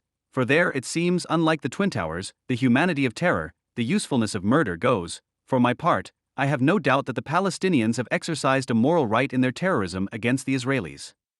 For just as surely, Israel's state terrorism and war against the Palestinians was and is an injustice, a continuing moral criminality. End quote. Honderich does not manage without a shot of ontology copied directly from Sartre right to the end. Quote, "Those Palestinians who resorted to unavoidable killings as a means were in the right when they tried to liberate their people, and those who killed themselves for the cause of their people justified themselves in the cause." End quote. As a crowning finale, Honderich presents the justification of the Islamic anti-Semitism of extermination. The Palestinians are right when they look back at fascist Germany and say they are the Jews of the Jews. End quote. And yet Honderich's justifications of Palestinian terror are by no means just the flowers that thrive on his private dung heap. He merely strings together the recurring basic figures of all anti-imperialist thinking. One begins by ruminating on the misery of the world, inevitably comes to blame every inhabitant of the metropolis, wishes death and destruction on oneself and one's fellow human beings in the form of terrorism, and finally joins the Palestinian popular storm against Israel. Fanon's crude psychoanalysis, which sought to cure the partially psychotic disorders of colonized man through the practical unleashing of hatred against the colonizers in order to present a new and pure man after the slaughter was complete. Sartre's existentialist praise of barbaric violence as liberation, which could only result in the perpetuation of barbarism in the supposedly liberated countries. And finally Honderich's analytical prose. All this only confirms that anti-imperialists are ready for anything, except to liberate themselves. What they crave is the collective and blindly violent self-purification of personalized bad principles. The very moral exuberance that has always characterized anti-imperialism is an indication of a bestial intention. In this sense, Sartre's well-intentioned title of a collection of essays against colonialism published in 1964, "We Are All Murderers," is less a self-awareness that makes those addressed frightened of themselves and their actions in order to stop the murder, but has become the expression of a desire for targeted murder, not of Europeans, perhaps not even of all Americans, but certainly of the Jewish inhabitants of Israel. The fact that Hondrick's book was not generally welcomed in view of the almost overwhelming anti-imperialist consensus in this country, but was withdrawn from circulation relatively quickly and without much debate, seems strange at first, but there is a simple reason for this. The same Frankfurter Rundschau, for example, which initiated the Hondrick case, is always right at the forefront when it comes to denouncing the Israeli occupation regime as racist, akin to apartheid, etc. The argumentation always goes as far as to denounce the Israeli occupation regime as racist. The argumentation always goes so far as to say in a compassionate manner that one should not be surprised if, in view of the terrible deeds of the Israeli military administration, some people blow their last fuses and blow themselves up. This is regularly followed by considerations about the inequality of military means, the monstrous excavators that tear down the houses of suicide bombers or roll down beautiful olive groves from which, what is concealed rockets were fired into Israel. But there is one thing that the Frankfurter Rundschau and all related publications have never been able to bring themselves to do: to openly state that human bombs are the morally justified means of defeating Israeli fascism. By doing just that and thus formulating what the anti-imperialist German press never dared to say, Hondrick unintentionally revealed the secret of the entire guild, and it was precisely this that was his undoing. What Hondrick endangered through his openness was what the Germans claim as their fundamental right: the right to criticize Israel, i.e. to wish the Jewish state ruined for the noblest of motives. By revealing what objectively underlies German opinion makers' most overblown efforts, Hondrick gave them the opportunity to distance themselves from his exaggerations, without having to break with their basic anti-Zionist convictions.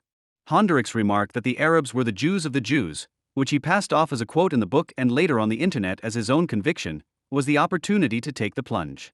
Hondrick has left the level on which the discussion of manifest and controversially debated conflicts is possible and necessary, the publisher announced on August 6, 2002, thus saving the respectability of German criticism of Israel at the last moment. But the FR also had to print Mika Brumlich's attack on Hondrick and the Scherkamp publishing house for another reason. In the house paper of the Social Democratic student councilors and trade union functionaries, it has always been good form to garnish anti-imperialism, which has been rightly embellished by globalization critics and always finds its object of hatred in the ultra-liberal and unitarist USA and the bulldozer regime Israel, with profound considerations on the culture of remembrance and German guilt.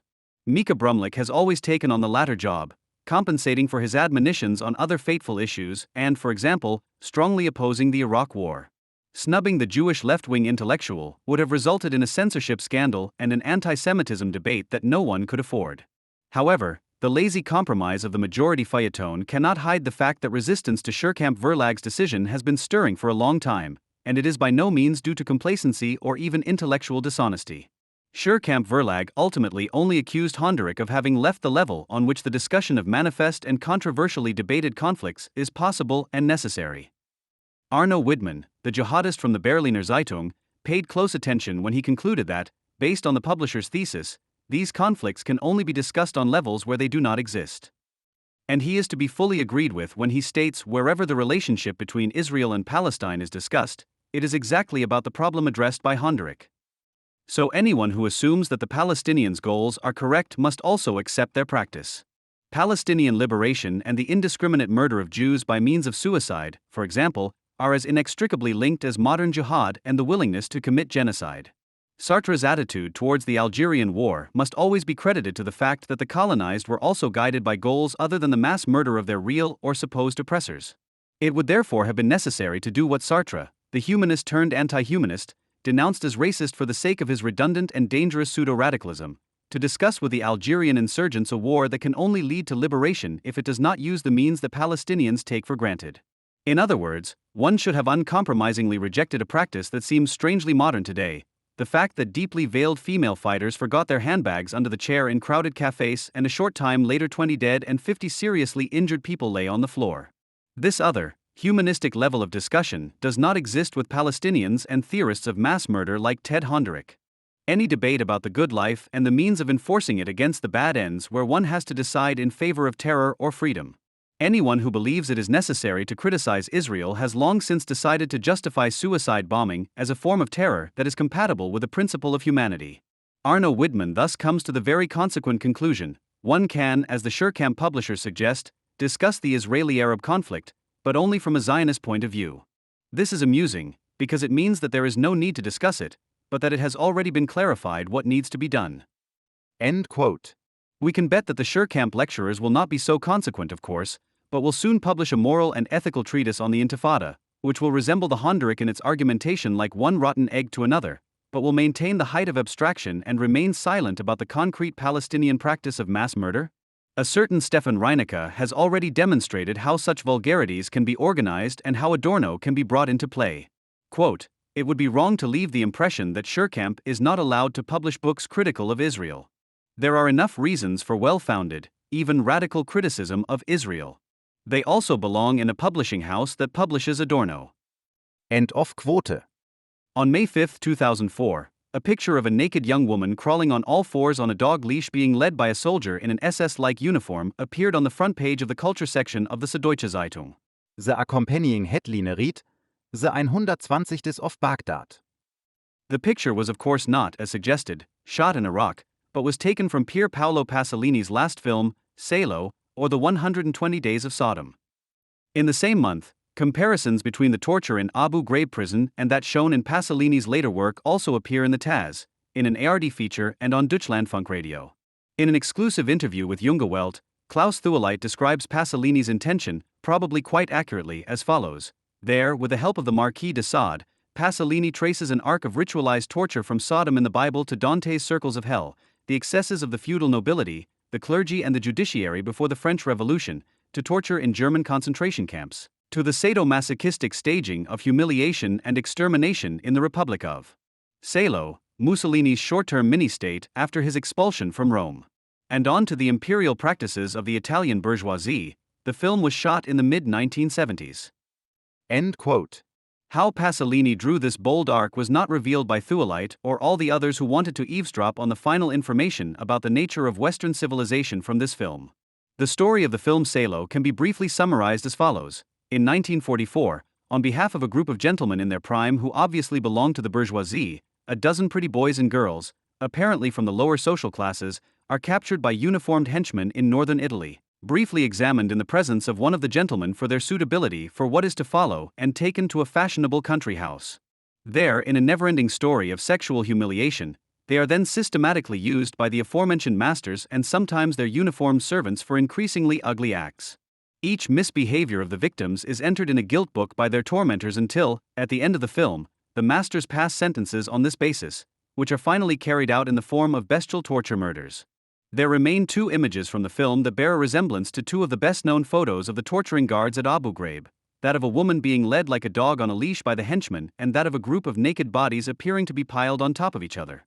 But this is where all analogies end. There is nothing to suggest that Lindy England and Charles Garner wanted to push their sadomasochistic staging of humiliation and extermination to the fatal end envisaged by Pasolini, and they obviously lacked the consent of those responsible, who in Pasolini's case are the middle-aged gentlemen, and who in Abu Ghraib could only be England's and Garner's superiors. Nevertheless, the German public unabashedly accuses not only these two, but all those responsible in the nation to which they belong, right up to the president, of having systematically planned rape murders, a media-orchestrated madness that only the European Football Championship has finally put into the public eye. Thueleit is certain that Pasolini, had he still been alive, would have presented more modern variants of a perpetual doom instead of Italian fascism in its final stage. Today, the word globalization would stand as the endpoint of Europe's terrorist state behavior towards the so-called Third World. The torture in Abu Ghraib is part of this tradition. It is therefore quite fitting that an article in the Süddeutsche Zeitung carried the headline, The 120 Days of Baghdad. It is a universal crime that characterizes the history of all Western civilizations. This total generalization of the torture incidents corresponds to their no less total privatization by German recipients. Quite a few commentators felt compelled, in view of the universal crime train of civilization, to finally speak of all of us who are striving to brush off the disaster and yet are always caught up in it and entangled in it. Stefan Reinecke states on May 15, 2004 in the Taz on behalf of the German feuilleton, The pictures of the prison guards at Abu Ghraib resemble, as has rightly been noted, tourist snapshots. At the same time, they tie in with the staging of fascist images of violence and sex, which in turn serve as models and material for pop culture from Pasolini to Pulp Fiction. Anyone who sees these images understands that they tell a private story. They connect the war to those SM productions whose advertising images are familiar from the advertising section of every city magazine. End of quote. The headline of the article is true: Abu Ghraib, that's us, and we are apparently all those who only need to hear the keyword Pasolini to present themselves as a community of cineasts for whom knowing the film Salo down to the last detail is a successfully passed test of courage and thus a point of honor. Pasolini worked on this film according to the criteria of soft porn, which were still quite strict at the time and according to which sexual practices and physical cruelty could only be hinted at, a constraint that was perfectly compatible with the intentions of an author and director who wanted to show ravished but always erotically appealing innocence versus no less aestheticized power. The mostly naked bodies of the tortured show no traces of violence, the faces never more than the look of hunted and cornered game, and by no means the distorted faces of people tortured to the brink of madness. In this way, the merchandise remains as fresh and desirable at every pass as it was at the beginning. Pasolini has also built the whole thing into a primitive pseudo-historical framework of fascist beasts from the upper class in their raping and ultimately destructive rampage against the simple children of the people for deeper meaning around events, without which the author's intentions and the needs of his audience would have appeared in a very objectionable light. Salo does not offer a profound analysis of fascism, but simply spreads out Pasolini's fantasies of violent lust and raped innocence once again. Fantasies that he had already visualized again and again in Christ figures, the boyish god of impotence, whose beautiful body is sinful to desire, and who only assumes the hideous, adorable physicality of death when he is broken under torture. The perfection that would be tantamount to rape to touch, and which Pasolini therefore staged again and again, corresponds to an idea of innocence that denies sexuality, an innocence that, precisely because in Pasolini's eyes and those of his fans, it has to be free of sinful desires, let alone corresponding experience, awakens a manic desire for destruction and also satisfies it cinematically. Right at the beginning of Salb, when the young people are chased and captured, a young woman fails the fitness test for lack of innocence of body and soul and thus escapes the fate of the others. On the one hand, she is missing a front tooth, and on the other, she visibly accuses the kidnappers of having sexual motives and smiles extremely lasciviously at the gentleman overseeing her arrest. Because the young woman has apparently already had her experiences with a gentleman, in the form of casual prostitution for example, and is therefore made of different material than the sacrificial lambs chosen for the ordeal, the director cuts her teeth and leaves her out as not innocent and natural enough, as a whore, as an ally of the power she might have resisted. For 50 years, the Salo community has seemingly been divided into two opposing factions. One group is already unpleasantly conspicuous in the movie theater by telling each other how much they like the film and how many times they've seen it. The others claim after the movie, no less unpleasantly and above all against all evidence, that only those who have seen Salo can get an idea of what fascism really means. There are indeed masses of fascist images of violence, especially of German deeds, but the fascist images of sex claimed by Taz author Stefan Reinecke and all Pasolini fans do not exist. They were created long after 1945, like those of Pasolini or other mostly left-wing artists, and were immediately canonized by critics and the public as a symbolic, i.e. higher truth about the nature of fascism. In the case of Salo, hardcore fans and Antifa sensibilities proved to be of the same ilk in the face of the images, in the clandestine and inhibited generational consensus that calls for fantasy stimulants before which the vast majority of actually practicing lovers of S&M practices would blush with shame, disgust, and indignation, and in the intention to rationalize one's own uncanny desires and to present them to a politically correct object, here, the Italian bourgeoisie, much like the newspaper reader who can't get enough of sex monsters, even though he feigns disgust and calls for the death penalty. The predilection to place what is certainly private, i.e. the pleasure obviously felt by quite a few people in images such as those of Abu Ghraib, and the apparently general, the so-called imperialist reality into one, i.e. to proceed quickly from one's own predilection for sadistic sexual murders, realized with the means of cinema, to a rescue plan for humanity, has nothing whatsoever to do with a critique of historical and still impending fascism, but instead provides ample information about the imaginary world of the self-appointed critics of fascism/imperialism. The times in which the dark philosophers Adorno, such as de Sade, were still provocative with books such as The 120 Days of Sodom, because they denounced the alliance of a prevailing positivist reason with state and social violence and engaged in anticipatory historiography of the public virtues of the totalitarian era. in images of individual sexual terror that were as obsessive as they were attacking the prevailing cynicism are over. Those who try to emulate de Sade and others after 1945 have long since become rigid moralists themselves, like the administrators of the seemingly so bright philosophy before them, and thus no longer provocateurs against a compulsory sexual morality which today, unlike over 200 years ago, can no longer be legitimized by the compulsion to produce social surplus. The intellectual and artistic avant-garde was apparently never really able to come to terms with the little bit of abundance that was available to most people in the metropolises for a few decades, and which helped to shake the foundations of compulsory sexual morality. Instead of celebrating liberated sexuality and sublimating the violence inherent in it, the avant-garde called for punishment and self-mortification in the face of monstrous fantasies that seem to have sprung from prehistoric times, without realizing that precisely these desires for punishment are an unmistakable characteristic of repressive desublimation, Marcuse. The apparent return of dark philosophy, for example in Pasolini's film, no longer fixes the excess that actually accompanied the historical process of civilization with critical intent, but betrays the sense of anticipatory historiography by an Enlightenment philosopher like de Sade, who has become clairvoyant in his obsessions, to an ontology without history, in which sexualized violence appears as inescapable as the power to which it supposedly owes its existence. The Enlightenment, too, is a particularly perfidious configuration of this eternal power, and so the voyeuristic critics of torture declare its object to be an ultimately colonialist evil that began when eroticism and obsession, liberation and annihilation actually emerged as alternatives and the possibility of fighting for the better took on historical form. They no longer want to start where Adorno used the term totalitarian era in 1944-48 to conceptualize the historically established, but by no means necessary culmination of a tendency, and thus help to prevent its repetition. Postmodern torture specialists instead note an unbroken trail of torment from the beginning of the modern era to the present day and interpret the history of the last 700 years.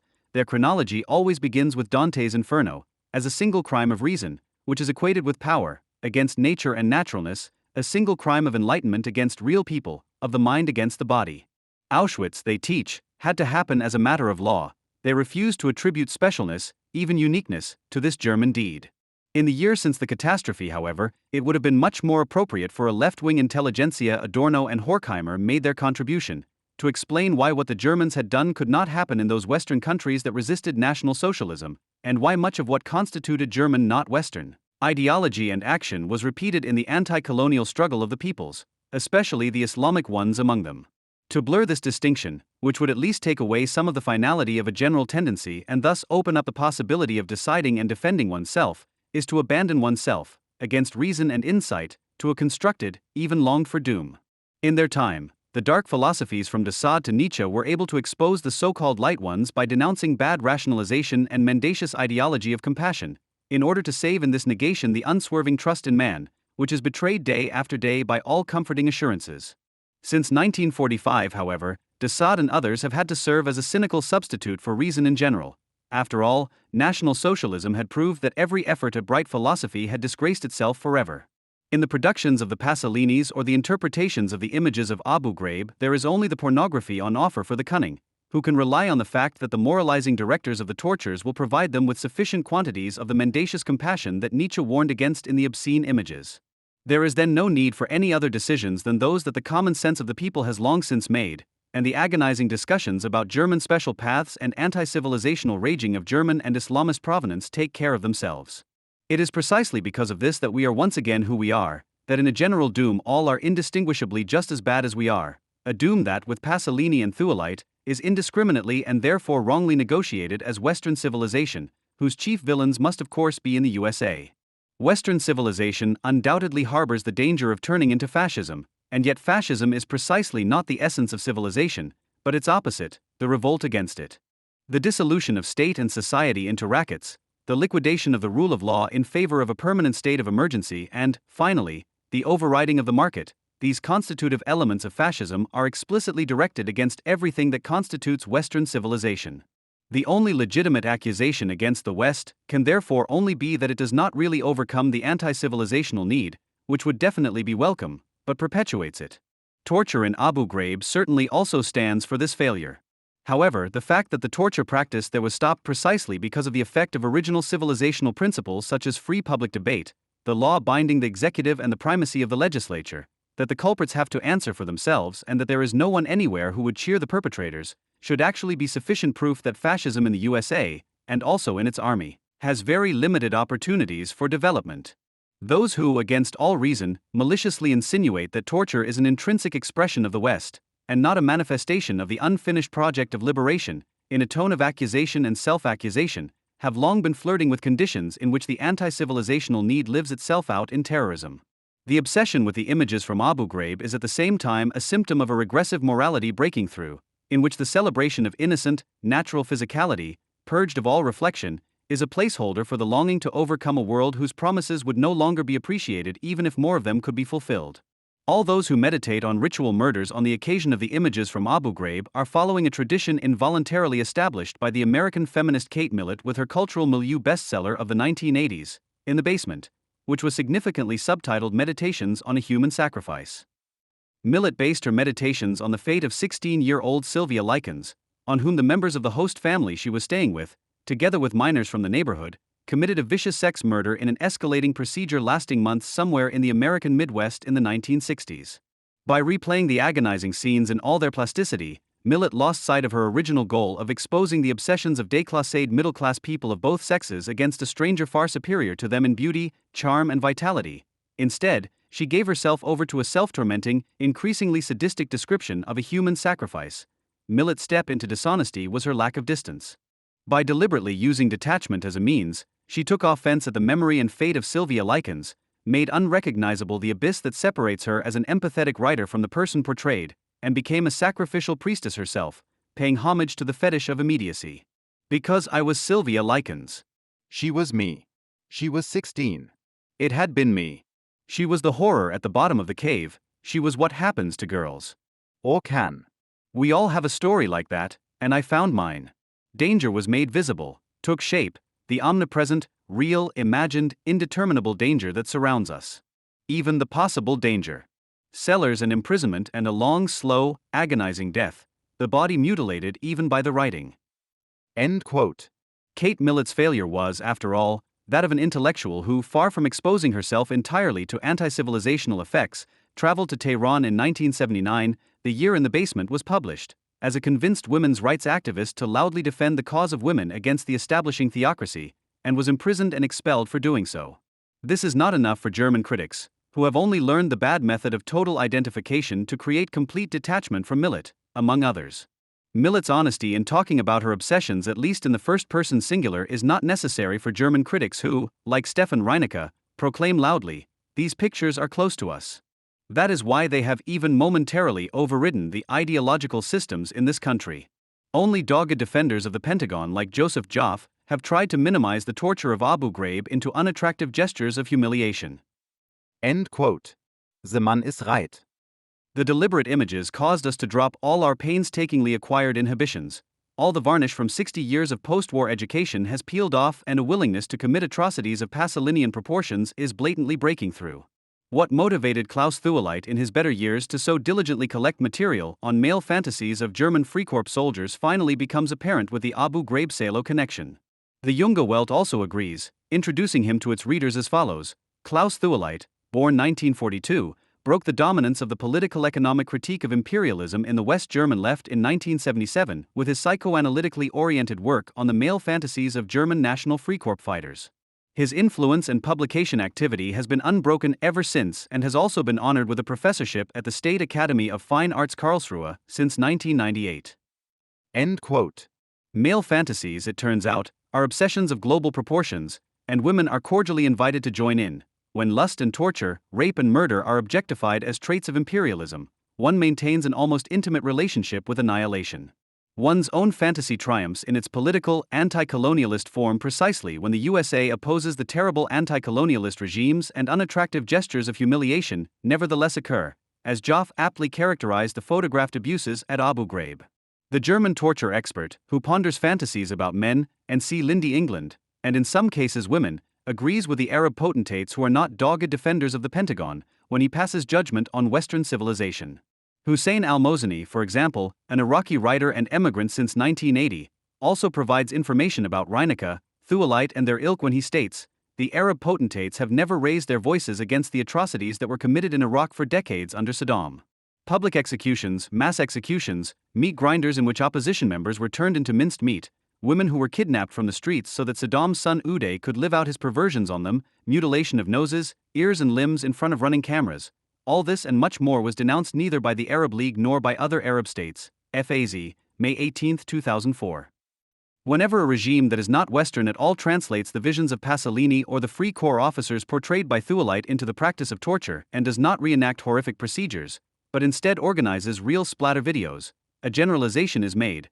What is Oriental and despotic is traced back to a Western core and had a predecessor in the 20th century in National Socialism, which used more modern and effective means to do what can just as little be understood as Western civilization. It was not the Italian bourgeoisie or even Mussolini's henchmen who did what is supposed to stand for colonialism and thus Western civilization in general in Salo, but Uday Hussein and his father's bodyguards in Iraq. It was not Lindy England and Charles Garner who splattered, but racketeers in alliance with the Arab despotisms and European anti-imperialists who beheaded Niklas Berg and at least 10 other foreigners since then and filmed the executions, or first mutilated the bodies of American security employees and then hung them on the bridge of Fallujah. It is the revenants of the Sudanese man of horrors of the late 19th century, who called himself the Mandi, who murdered Zawadi Shati. Last week, Zawadi Shati, an official in the Iraqi Ministry of the Interior, met this end, tortured beyond recognition, finally released with a shot to the head. The body was hung from a lamppost with a band around the body and the inscription, "The Business of the Mandi Army, Welt, July 23, 04. Pasolini's visions culminate in the announcement by a spokesman for Muqtadar al-Sadr in May that $170 would be paid for every American soldier kidnapped and delivered to al-Sadr's headquarters. There they would then expect to be treated as guerrillas, or pleasure slaves, according to Islamic law. These are the real sources of fantasies that wander from Abu Ghraib to Salo and back, fantasies that spiced up as media discourse, confuse reality and staging until Niklas Berg and the prisoners of Guantanamo have become the same, at least in media terms. The insignificant difference that the Guantanamo prisoners are alive and gradually being released, while Berg, as an American Jew, has just been beheaded, is no longer worth mentioning in the German media archipelago. And yet Europe agrees with Stefan Reinecke. The images from Abu Ghraib show that the barbaric is not only at home on the other side of the limes, in Nigeria, Sudan, or Afghanistan. The barbaric comes from the self-proclaimed avant-garde of Western civilization, the USA. End of quote. Behind this avant-garde, Nazi Germany disappears as if by magic. But shrewd specialists in anti-imperialism can also explicitly justify this. Jürgen Elsasser writes, "When soldiers live out their own perversions so unrestrainedly, is that not an expression of the fact that they are no longer interested in the war itself, that they have already admitted defeat? Even in the Republic of Salti, the Mussolini people celebrated orgies after the battles had been lost." To which Heinlein replied, "Well, that's Pasolini's movie." In other words, there is not the slightest historical truth to it, which does not prevent the male fantasist from immediately making connections to reality. Quote, "But this connection also exists in reality. Auschwitz can be understood as the Nazis' desperate revenge on the Jews for their defeat in the East. According to Berlin's calculations, 50 million Russians were to starve to death there. After Stalingrad, the Nazis knew that their program of world conquest had failed, and only then did the incinerators run at full speed." End of quote. The connection has been made. The death trains are now rolling to Abu Auschwitz. Heinlein and others know about the real Auschwitz, that the 1.5 million predominantly Jewish people who were industrially exterminated there are hardly worth mentioning compared to the 50 million more fit Soviet victims who were to starve to death in agony. What lengths people will go to in order to lie the spearhead of anti-imperialism and anti-colonialism, Nazi Germany, into a Western colonial power so that it can somehow be subsumed under a common category with its bitterest opponent. Not a word about the fact that National Socialism promised national liberation from the imperialist Soviet yoke to all kinds of peoples from Ukraine to Chechnya, that anti-cosmopolitanism, i.e. anti-imperialism, was part of its political and ideological core. It is also not recognized that the planning of millions of starving Russians does not speak for the establishment of a colonial empire comparable to the British one, but for mere annihilation, i.e. that the unquestioning equation of colonialism with the planned extermination of entire populations has nothing in common with each other, neither historically nor conceptually. There is certainly no insight into the fact that only those who wage worldview wars without any instrumental reason can fall for the plan to annihilate for the sake of annihilation. Instrumental reason, i.e. dealing with the world according to generally accepted rules with a view to one's own advantage, was always suspect to the Germans. They only loved the tactics of rationalization and the mechanization of processes. They understood a lot about this. from the Toff and Sons Company to the organization of extremely efficient rail transport from all points of the compass to Auschwitz. As a staunch anti-imperialist, Jürgen Elsasser had no problem with the falsification of history, according to which the Jews were exterminated in revenge for the victory of the Soviet Union, a particularly perfidious Auschwitz rationalization, by the way, since it is based on the knowledge that the final solution always took precedence over any military considerations. Nevertheless, he objected to Thuelite in the JW interview, but the extermination of the Jews was, as Adorno emphasizes, a cold, emotionless, bureaucratic extermination. Eichmann was not a torturer of pleasure, but an accountant. End of quote. Thuelite points out to Elsasser that he still has to rid himself of all sorts of ballast before he can become a real German torture expert. There is no contradiction in practicing the extermination of prisoners with efficient assembly line and factory methods and picking out a few for special treatment, for one's own pleasure, after work. Adorno is nonsensically categorical here, because he does not want to see the Holocaust in the traditional line of extermination practice that Western civilization in general has made possible in its murderous colonialisms and in the corresponding psychophysical construction of its subjects. End of quote. Anyone who does not play along with the European penitential game against America and refuses to recognize Western colonialist extermination practices, which allegedly extend from Dante to Abu Ghraib, as the continuum of modern times, even if it is because he distinguishes between the prison commander of Abu Ghraib and Rudolf Höss, is therefore nonsensically categorical and hardly better than a dogged defender of the Pentagon. Klaus Thuelite at least deserves the merit of having taken Theodore W. Adorno into the sights of the German and European declaration of the enemy and correctly insinuated that he not only adhered to the bourgeois subject without quotation marks, but also to the project of Western civilization. In doing so, he at least freed the critic from inadmissible appropriation by those adepts who, with reference to Adorno, attempt to prove what Thuelite does against him, that all civilization must necessarily culminate in Auschwitz. Adorno, on the other hand, categorically insisted on the completion of a project of enlightenment, which alone could make the repetition of German atrocities impossible for all time. The chief thinker, to whom the Thuelites and Pasolinis and the lesser minds can refer, however, who dumped their anti-civilization mental garbage in Taz or concrete, was indeed nonsensically categorical, that is, he worked with nonsensical categories. We are talking about the master of all tortures and mythologists of power, Michel Foucault, who saw himself as the head of a materialist school of thought against classical philosophy, by which he primarily meant critical theory. This materialism, which was put forward against the ideology of Adorno and others, is reduced to a cult of corporeality that seeks the real somewhere between voyeurism and vivisection in the living flesh, which is probably why he preferred to walk over corpses. Foucault presents a crude dichotomy of mind and matter as the oppression of the human body by a power closely allied with the mind. I actually wonder whether it would not be more materialistic if, before posing the question of ideology, the question of the body and the effects of power on it were examined. For in those analyses that prefer to deal with ideology, I am disturbed by the fact that they still assume a human subject for which classical philosophy has provided the model, a subject endowed with a consciousness that wants to subjugate power. End of quote. He is just as disgusted as Thuelite, who has quotation marks ready for this, that some still assume a human subject, i.e. the body that thinks not least about itself and wants to subjugate power. If, in the quoted Foucault phrase, we were to replace the unword power, which is to be subjugated, with a critical one, the violence that nature and unreconciled society do to man, we would have the program of the Enlightenment and thus the imperative for a critical theory of society that aims to liberate the human race and not perpetuate its doom. But that would be ideology. The promises of civilization are a sham, criticism is a discourse of domination, and all future is dark, power is not conceived in the alternative, violence or ideology. In fact, every point at which power is exercised is at the same time a place where knowledge is formed. And conversely, every established knowledge allows and secures the exercise of power. In other words, there is no opposition between what is done and what is said. End quote. Anyone who still believes there is a way out is taught. Modern humanism is therefore mistaken in this demarcation between power and knowledge. Knowledge and power are integrated, and one should not dream of the moment when knowledge no longer depends on power. This would only revive the same humanism as a utopia. It is not possible for power to take place without knowledge. It is not possible for knowledge not to produce power. End of quote. If knowledge is presented exclusively as knowledge of domination, then any criticism of domination is a perfidious means of cementing it, ideology as well as criticism of ideology. Humanism and fascism become the same. The characteristic that distinguishes humans from animals, the ability to form an image of themselves, to examine their thoughts and actions before themselves as a judging, reflective authority, and therefore to recognize the other as a counterpart and not as part of their own self, and to behave differently towards them than nature has predetermined. These are quite obviously dispositives of power.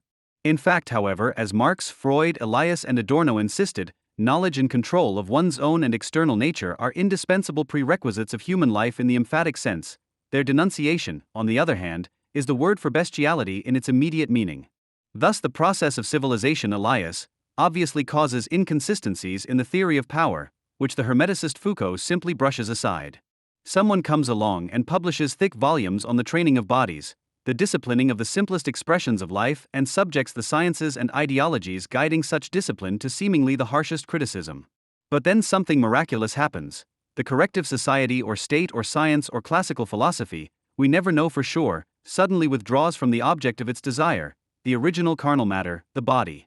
Quote, as soon as there was a need for a power that was far less brutal and costly, far less visible and oppressive than the great monarchical administration, a certain social class, or at least its representatives, was given greater leeway in participating in power and making decisions. To compensate for this, however, a system of dressage has been further developed, which is essentially applied to the other social classes, but also to the new ruling class, because the bourgeoisie has, so to speak, worked on itself, it has developed its own type of individual. End quote. The dressage system is so perfect because one finally releases the bodies from the dressage oneself, i.e., has possibly left one's mark on them so definitively that the dressage is passed on. Quote, I mean that from the 18th to the beginning of the 20th century, it was believed that the occupation of the body by the powers that be had to be heavy, oppressive, and unbroken. Hence the excellent disciplinary systems found in schools, hospitals, barracks, workshops, cities, homes, and families. And then, from the 1960s onwards, we realized that this oppressive power was not as indispensable as we had believed, that industrial societies could be satisfied with a much looser power over the body. It was then discovered that the controls on sexuality could be weakened and take other forms. It remains to be seen what kind of body contemporary society needs. End quote. For him, unlike Adorno and Horkheimer, the disaster wrought by the man indiscriminately called power by Foucault is total. No liberation can grow out of it, because knowledge, as Foucault calls every thought operation, can never be separated from barbarism. Knowledge emerged in the context of establishing, necessarily repressive societies and has always been directed against them in order to perfect repression. Foucault longs for the beast liberated from repression, i.e. restraint, consideration and reflection, which Nietzsche had at least still painted on the wall with a mixture of fascination and shudder. The longing for liberation of a completely different kind, from the state, from the constraints of nature, from ignorance, from the constraints of commodity production and exchange through a rational association of individuals, on the other hand, drives the self-critical enlightenment that set out to prevent Auschwitz. The fact that it has not yet succeeded is not a final condemnation, but all the more an appeal to fight against the rule of second nature. This critical school is not material, not physical, ultimately not natural enough for Foucault. After all, it explicitly denies the complete penetration of people by micropowers. Indeed, it even denies the opposition of the two, allowing the subject to grow up only in the primacy of the object, and thus postulates the possibility of not having to surrender oneself to power with skin and hair, of being able to sense something better. In a post-structuralist spirit world that denies the individual because it allows 1,000 equivalent, even more natural powers, identities and cultures to appear alongside the bourgeois one it condemns, such hope cannot be allowed. Western man is far too trained and thus corrupted, infected by power.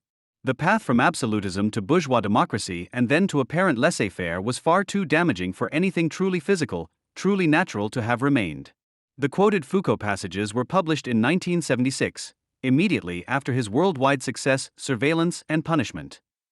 The first two chapters of this book are entitled, The Body of the Condemned and The Feast of Torture.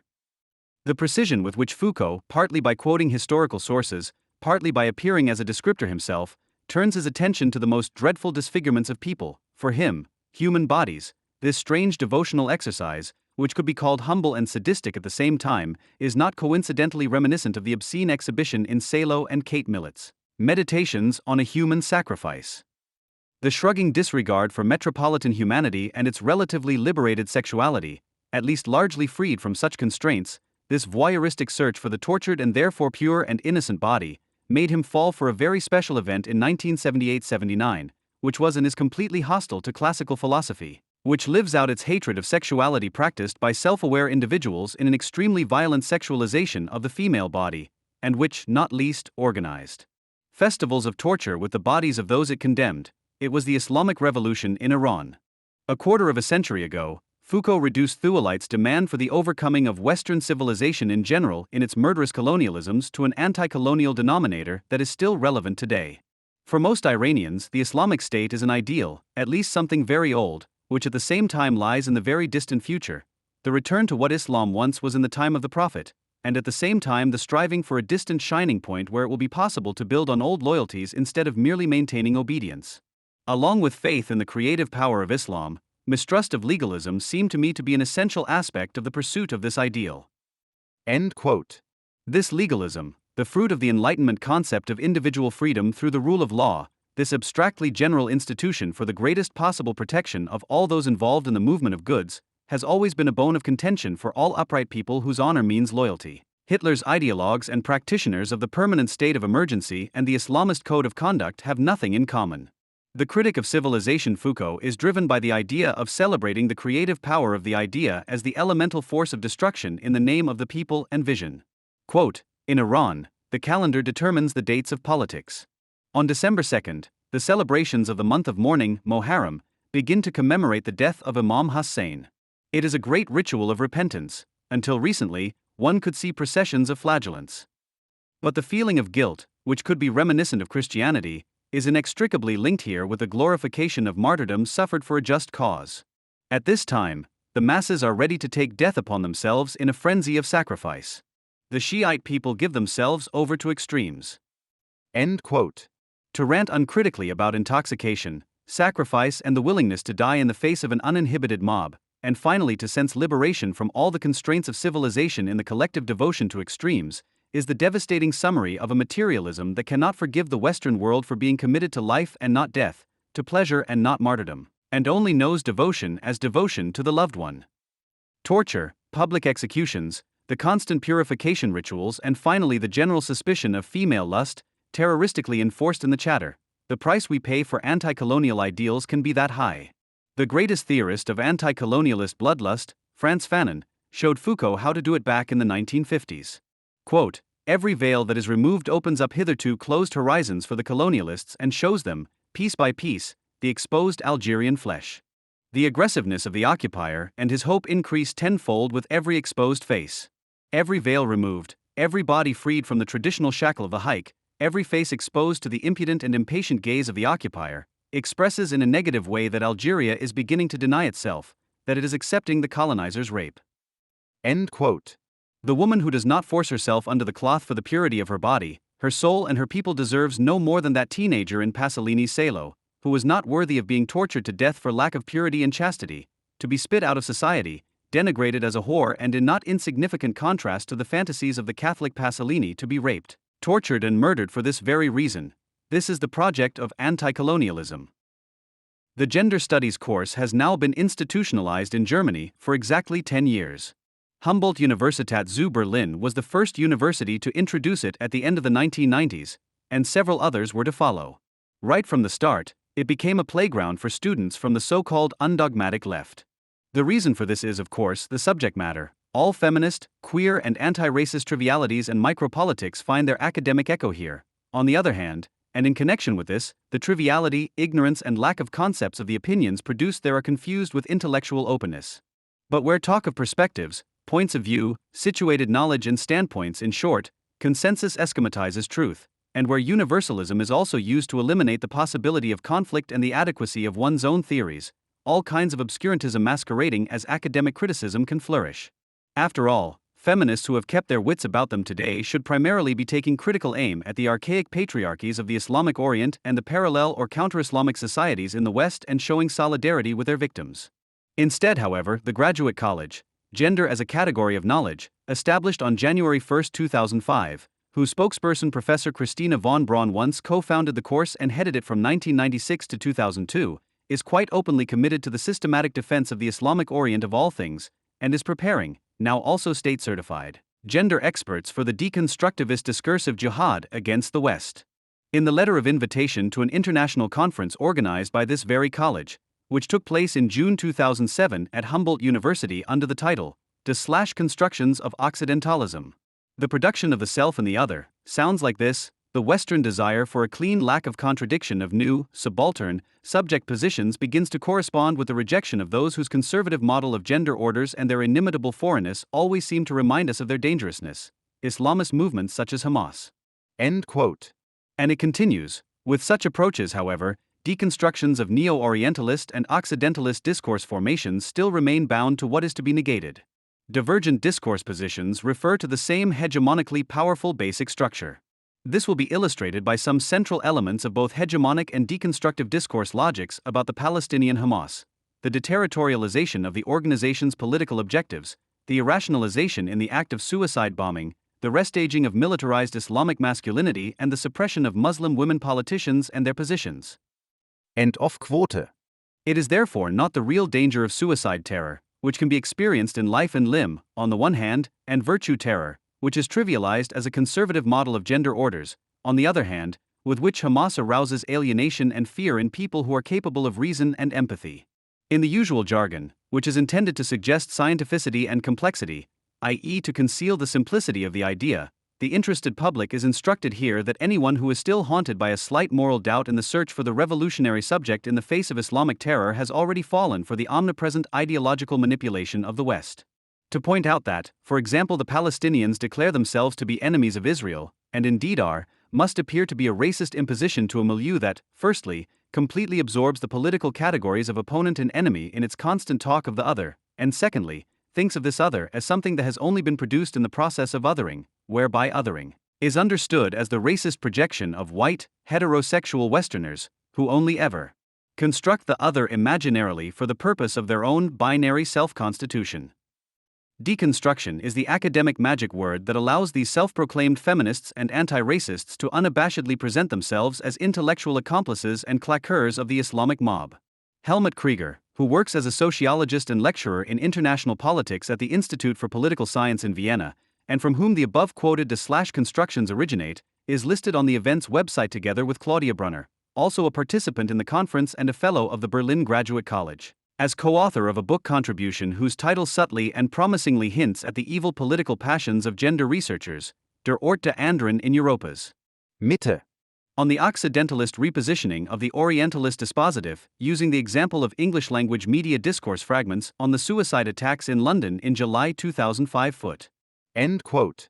Claudia Brunner, who also publishes the family memorial to her great-uncle Alois Brunner, Adolf Eichmann's right-hand man, is the real specialist for suicide bombings in gender studies. In other words, where associated academics of the Graduierten College such as American Studies professor Gabrielle Dietz rather helplessly trivialize the attacks of September 11 as disturbances, i.e. negligible disruptions to local transport, for example, or where Christina von Braun and Bettina Mathis painstakingly construct acts of resistance, Claudia Brunner is in her element.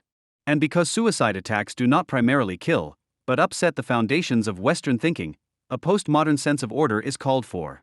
In an article for the British journal Political Perspectives, she analyzes the cover photo of the book Dying to Kill, The Allure of Suicide Terror, 2005, by terrorism critic Mia Bloom, using intersectionally informed gender lenses. The photo shows a father carrying his little daughter, draped with a dummy explosive belt, on his shoulders during an anti-Israeli demonstration in Berlin in 2002. For Brunner, this image represents a form of epistemic violence, by which he does not mean the symbolically anticipated murder of Jews. On the contrary, the provocation lies rather in the Occidentalist way in which it is depicted. Her interpretation of the picture is correspondingly absurd. Quote, in this image, the phenomenon of suicide bombing is directly related to the phenomenon of rare violent female action, detached from its specific context and embedded in a logic that contributes to an effective othering along the racialized gendered lines of orientalized patriarchy, presented through the framing of the girl between a biological and a political father figure. Not just any patriarchal society, but a very specific one, becomes visible within these contours: Oriental, Third World, Muslim/Arab, and necessarily other. In writings on female suicide bombing, Orientalized patriarchy is often transformed into a strong discursive framework that allows a detailed discussion of social, political, and economic circumstances in their context of structural violence in a setting of asymmetrical global power relations to be left out. End quote. The anti-imperialist subtext is assumed here, as is regularly the case in feminist, post-colonial writings, but not even rudimentarily addressed. Even if the oh-so-complex detailed discussion of social, political, and economic circumstances in their context of structural violence in a setting of asymmetrical global power relations were actually conducted, the wretchedness of its theoretical premises, especially its explanatory power in the face of Islamic and other suicide bombings, would be immediately apparent. For this much is certain: the Palestinian terrorists, not only of Hamas, but also of secular organizations such as the PFLP, are certainly not fighting against one thing: structural violence in a setting of asymmetrical global power relations. Against this legally mediated structural violence, they rely instead on the immediate rule of the strongest, the patriarchal mob. The fact that Brunner welcomes this democratic tyranny of the majority is something she openly expresses in her further interpretation of the image. We have to agree that the whole picture, despite its central and profoundly anti-democratic message, the girl wearing a dynamite belt and smiling down from her father's shoulders, points to a truly democratic political process. The reference to the democratically legitimized former President Yasser Arafat through the image shown in the photo and the occasion of a demonstration, a collective articulation of political opinion, both point to a political background that seems to lie completely beyond legitimate political action: suicide bombing. End of quote. Similarly, it could be argued convincingly that the portraits of Hitler carried at German Nazi demonstrations, of an equally democratically elected leader, by the way, and the swastikas, both of which are undemocratically banned in this country, also point to something that seems to lie completely beyond legitimate political action: the extermination of Jews. Since Claudia Brunner systematically conceals anti-Semitism as the ideological core of not only Palestinian, Islamist and nationalist terror, it is not surprising that her gender-sensitive attempt to strengthen female agency in political conflicts itself comes across as anti-Semitic. Not only did she already see female Palestinian suicide bombers as bearers of hope for a qualitative change and improvement in Israeli-Palestinian relations in her thesis in 2002, at least insofar as one does justice to the potential female suicide bombers as people with their dignity and their rights. In 2007, she is also concerned not least with keeping the space open for discussion about the non-legitimacy of political violence. Brunner does not even shy away from the classic anti-Semitic perpetrator-victim reversal when, in her book about her great-uncle Alois, she feels reminded of National Socialist demonstrations of masculinity in the face of the security forces at the Mauthausen concentration camp memorial site. This madness is based on a way of coming to terms with the past that Claudia Brunner copied from another prominent Nazi niece.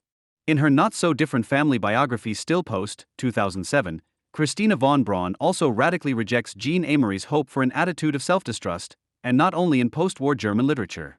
In the practiced tone of professional cleaners of the German conscience, all kinds of sentimental kitsch regarding German crimes, which were of course committed in the name of Germany, are initially spread.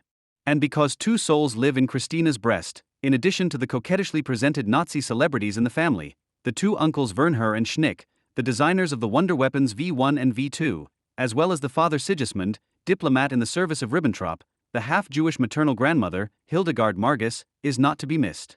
In the dramatic architecture of the book, she serves as the central figure of identification in whose continuity Christina von Braun places herself, and where the reader is obviously supposed to follow her. However, in von Braun's case this happens not only in political but also in personal terms. Namely via a mystical feminine transmigration of souls, the transposition of anti-fascist, feminist and Jewish characteristics from the grandmother to her granddaughter, Christina herself. While her mother, Hildegard von Braun, had still categorically refused to accept her grandmother's message, which had manifested itself somatically in the form of repression, namely in suicide attempts and the intake of tranquilizers, the silent male finally found its addressee in Christina. After the professor has written her way out of the perpetrator family and into her newfound victim identity via such self-victimization, or more precisely, parapsychological ghoulishness, Poland is open and brown on her subject: the expulsion of the Germans from the East. What follows is presented as a pitiful family monzette, a voyeuristic collage of diary entries, letters, remembered conversations and situations, previously published memoirs of Nazi relatives and Christina von Braun's fictitious letters to her deceased grandmother, and literally cries out for a historical philosophical resolution. Quote, "The war had taken bitter revenge on them, more than on their sons, whether they were in the Vatican or at Fort Bliss, and also more than on many other Germans. Measured against the crimes committed in the name of the German people, the misery of the post-war years hardly deserves to be called atonement. But, and this became clear to me when reading these diaries, if a part of the German population was forced to atone, then the Silesian population was one of them." End quote. Difficult, but nevertheless, Vladimir Jankelevich aptly characterized this aggressive form of memory defense in his 1971 essay Forgiveness. It says, "When we talk to the depraved about Auschwitz, they hold up to us the suffering of the Germans during the war, the destruction of their cities, the flight of individual population groups from the victorious Russian army. To each his own martyrs, right? The very idea of weighing up the unspeakable suffering of the deportees and the just punishment of their executioners against each other or placing them on the same level is a deliberate perfidy, if not a downright perversion of the moral sense." End quote. For von Braun, however, these crimes were no longer even committed in the name of Germany, but history itself is now the perpetrator and life its parole officer. "I believe that Germany is still paralyzed today by the horror that its own crimes have triggered. How could it be otherwise? It only took 12 years to bring about so much destruction. Reconstruction and confidence require much longer periods of time. History lives according to strange laws. Why can't it heal as quickly as it destroys? Apparently, life demands greater efforts than death." End quote.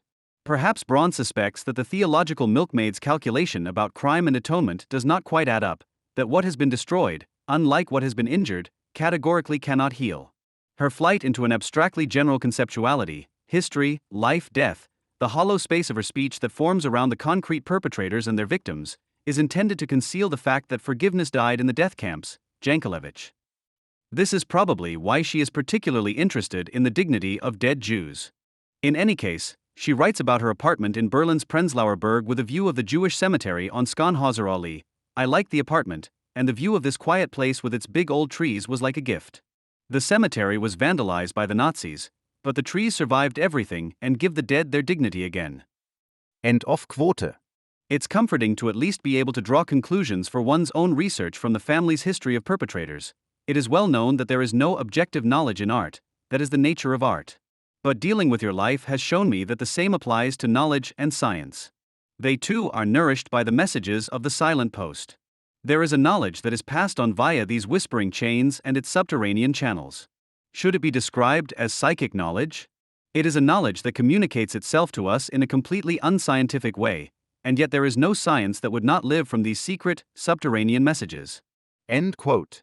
Certainly not all science, but at least gender studies at Humboldt University thrives on this psychic knowledge, from conspiracy within loyalty to the German perpetrator collective to the glorification of its legitimate heirs, the heroic anti-Semites of the Middle East.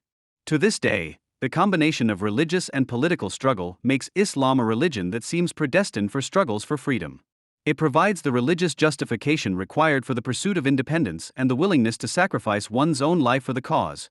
Write Christina von Braun and Bettina Mathis and mean this affirmatively. In this sense, the current Iranian regime is defended against a blanket accusation of Islam, and the would-be Hitler Hassan al-Banna, founder of the Muslim Brotherhood and advocate of a death industry, is stylized as a humanist in disguise. However, as can be seen from Claudia Brenner and Christina von Braun's research, what corresponds to the concealment of the Oriental project of a repetition of the Shoah by gender studies is not a simple repression of the National Socialist extermination of the Jews. Rather, it is a matter of trivializing it, which, as Alain Finkielkraut states, is at the heart of anti-racist and post-colonial resentment. Correspondingly consequent, Fereşte Ludin is elevated by Gabrielle Dietz to the rank of a post-colonial intellectual not despite, but because of her intuition. "I feel like I'm on the verge of the Holocaust," which she put on record to anyone who would listen during her later lost fight for the right to wear a headscarf in public service. Such a trivialization of the Holocaust forms the prerequisite for equating any criticism of Islam denounced as Islamophobia with anti-Semitism. According to Braun/Mathis, many of today's debates about Islam resemble the 19th and early 20th century debates about the Jews. Gender studies is precisely not about cognition, but about psychological knowledge. However, psychological knowledge in the academic guild, in which gender studies also wants to make a name for itself, is not entirely without reference to a theoretical canon of knowledge. For example, post-structuralism, post-colonial studies, critical whiteness theory, set pieces from the works of Michel Foucault, Edward Said, Judith Butler, Frantz Fanon and others are blended into a language of meaning and complexity that lacks any immanent consistency, let alone logic, which is why it cannot be criticized. The claim is an extra-scientific, anachronistic, politically reactionary one. Post-structuralist feminism, which is also aptly referred to as post-feminism, is waging a battle against the dead white European men of the Enlightenment. To this end, the relationship between Occident and Orient is not only still understood as colonial, but also romanticized and sexualized. According to this, the evil, masculine, technical, rational, colonialist Occident strives to seduce and subjugate the innocent, noble, wild, feminine, virginal Orient. Braun/Mathis, for example, described today's relationship between Germany and Turkey according to this pattern. Quote, "In Turkey, the vast majority of pornography comes from Germany, which, in view of the fact that almost 3.5 million Muslims live in Germany, most of them with a Turkish background, seems like a belated colonization. Europe was unable to place Turkey or the Ottoman Empire under colonial rule. Now the adaptation to Western customs is taking place not by force of arms, but through pornography." End of quote. You are of course aware of the enthusiasm for pornography in the Orient, which is reflected in the high proportion of porn downloads on the internet in Islamic countries, as well as in the increase in illegal pornography trade in the respective countries.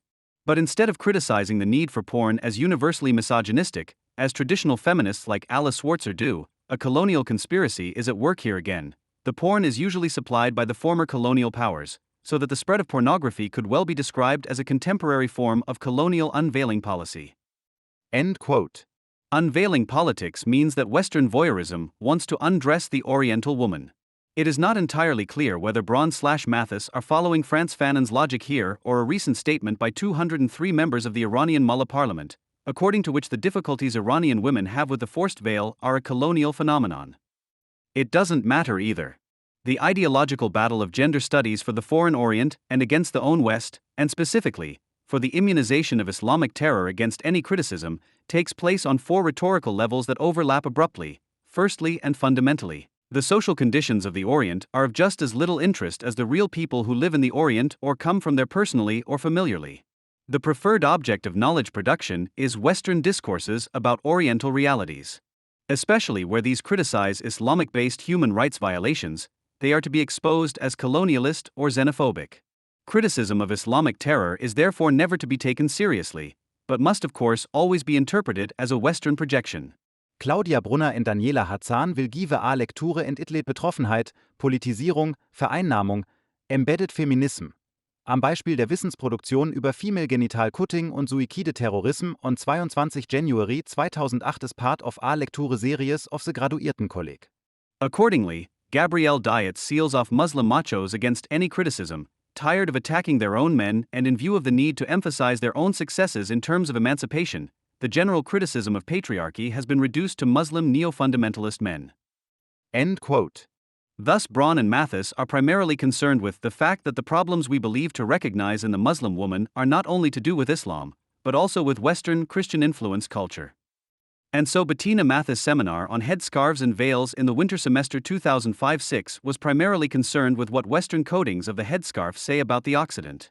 In the eyes of gender studies, anyone who does not go along with this narrowing of the debate to a supposed self-reflexivity and insists that the patriarchal conditions of the Orient should be criticized is engaging in xenophobia. Quote, "The seminar was initially extremely popular. From the very beginning, 2 students tried to use the seminar as a stage for spreading Islamophobic slogans and thus to prevent the self-reflective approach of the seminar, an activity that ultimately led to one of the 2 students being expelled from the seminar by me. After that, calm returned and the seminar immediately shrank by half. Now, of course, the question arises as to why a group of 80 students, many of them advanced students and known to me personally as confident in discussion and opinionated, did not succeed in countering this destructive propaganda with arguments and making the 2 students understand that their style of discussion was not welcome in the seminar. Because migrants do not really belong, no language has been developed to enter into a dialogue with them. And because the foreign is located on the outside, it is so difficult to perceive oneself as foreign and different. So in a way, the students were overwhelmed. It was only towards the end of the semester that we had created a culture of discussion together that allowed for a productive and critical exchange about the familiar and the foreign to some extent. This was primarily thanks to the students from immigrant families, who never tired of feeling responsible for the foreign and Islam, and who repeatedly challenged their fellow students to engage in dialogue with critical, intelligent, sometimes provocative comments. End quote. The fact that a female student from an Oriental background stubbornly refused to feel responsible for the foreign, and the fact that a student from a Middle Eastern background stubbornly refused to feel responsible for what was foreign or all too familiar to her and, on the contrary, rejected the Islamization of migrants by German non-Muslim lecturers, is ignored by Mathis. Not because migrants critical of Islam do not fit into the worldview of gender studies, but rather because a student of gender studies was probably generously spared from what an Ayaan Hirsi Ali, Seyran Atesh, Nekla Kalek, Arzu Tokayer would generally face. For gender researchers who generally denounce secular movements in Islamic countries as a Western-induced project of infiltration or eradication of colonized cultures or peoples, namely women and feminists in particular, who fight against the patriarchal structures of Islam and for the enforcement of general women's rights by rejecting the Headscarf Act, as accomplices of a male-dominated discourse of unveiling. End of Quote. The Taz journalist Ulrike Herrmann, who continues to drive the sexualization of political cooperation between liberal Western men and women and liberal Oriental women, calls the latter the women of the white men, and thus speaks entirely in the spirit of the Islamists, who persecute such critics either as Zionist agents or whores of the colonial ruler. The fact that liberal Oriental men who are critical of Islam do not appear in the Braun/Mathis universe is probably because they cannot be put to bed with the colonial masters in such a heterosexist way. Of course, the graduate school does not go so far as to completely deny the barbaric reality in the Orient by referring to the supposed Western fictions. However, the recognition of facts such as forced marriages and genital mutilation and their sometimes explicit rejection are always accompanied by a but. Secondly, at this level, any connection between such practices and Islam is denied, and secondly, and more importantly, the Occident is to be exposed as the very despiser of women that it denounces Islam as. After all, the West is no better. Regardless of the falsity of the argument, its structure is already one for the status quo of Middle Eastern conditions.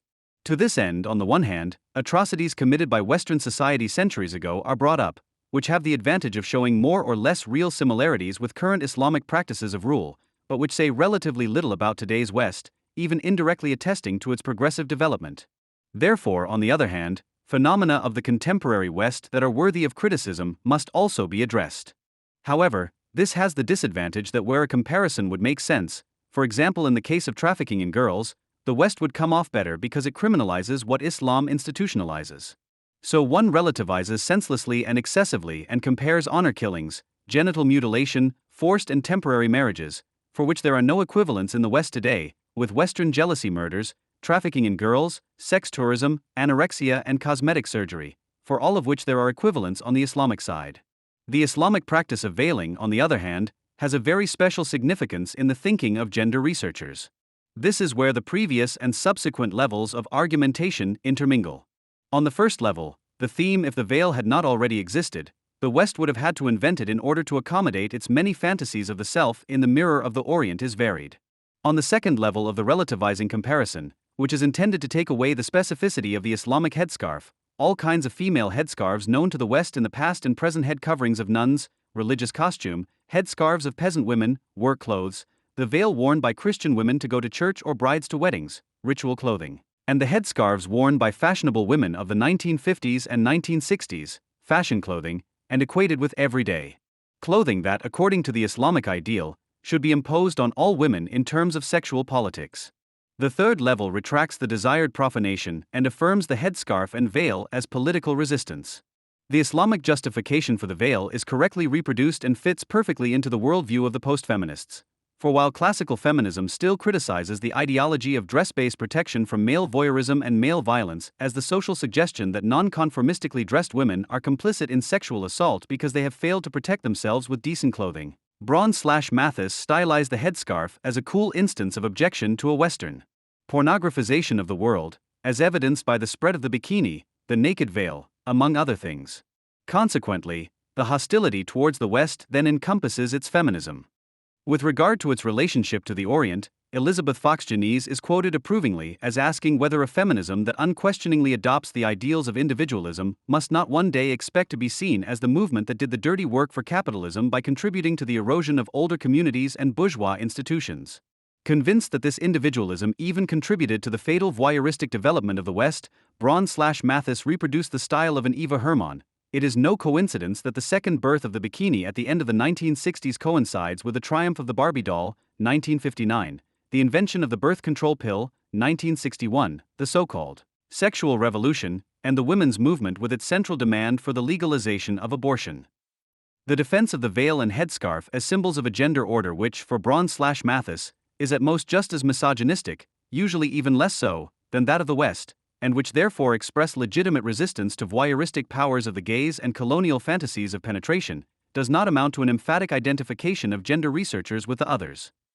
On the contrary, On the fourth level, an essential difference between them and us is emphasized. We don't want to wear headscarves either, say Braun/Mathis, and we can assume that they don't want to live under Sharia law either.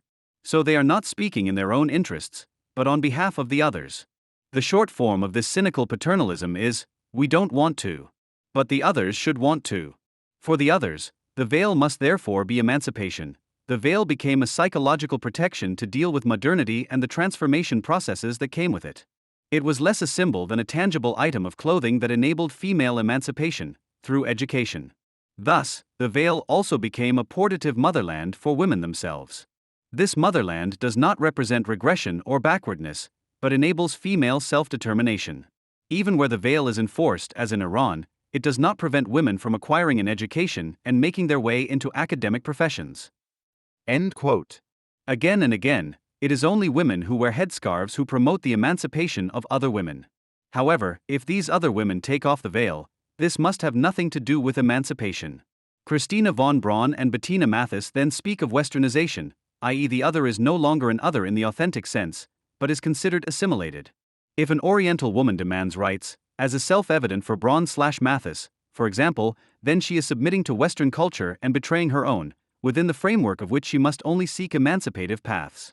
Braun/Mathis thus stipulate that the feminism of an Oriental woman must necessarily be an Islamic one. It is difficult to avoid the impression that the policy that gender studies ostensibly pursues for Orientals and migrants is nothing other than white vested interests. The subaltern other must remain subaltern and different, my privileges must therefore be withheld from him. Viewing Islam as an unalterable characteristic of a culturalized other obscures the need to carry out political conflicts and wage anti-ideological battles against an ideology that despises humanity and women in particular.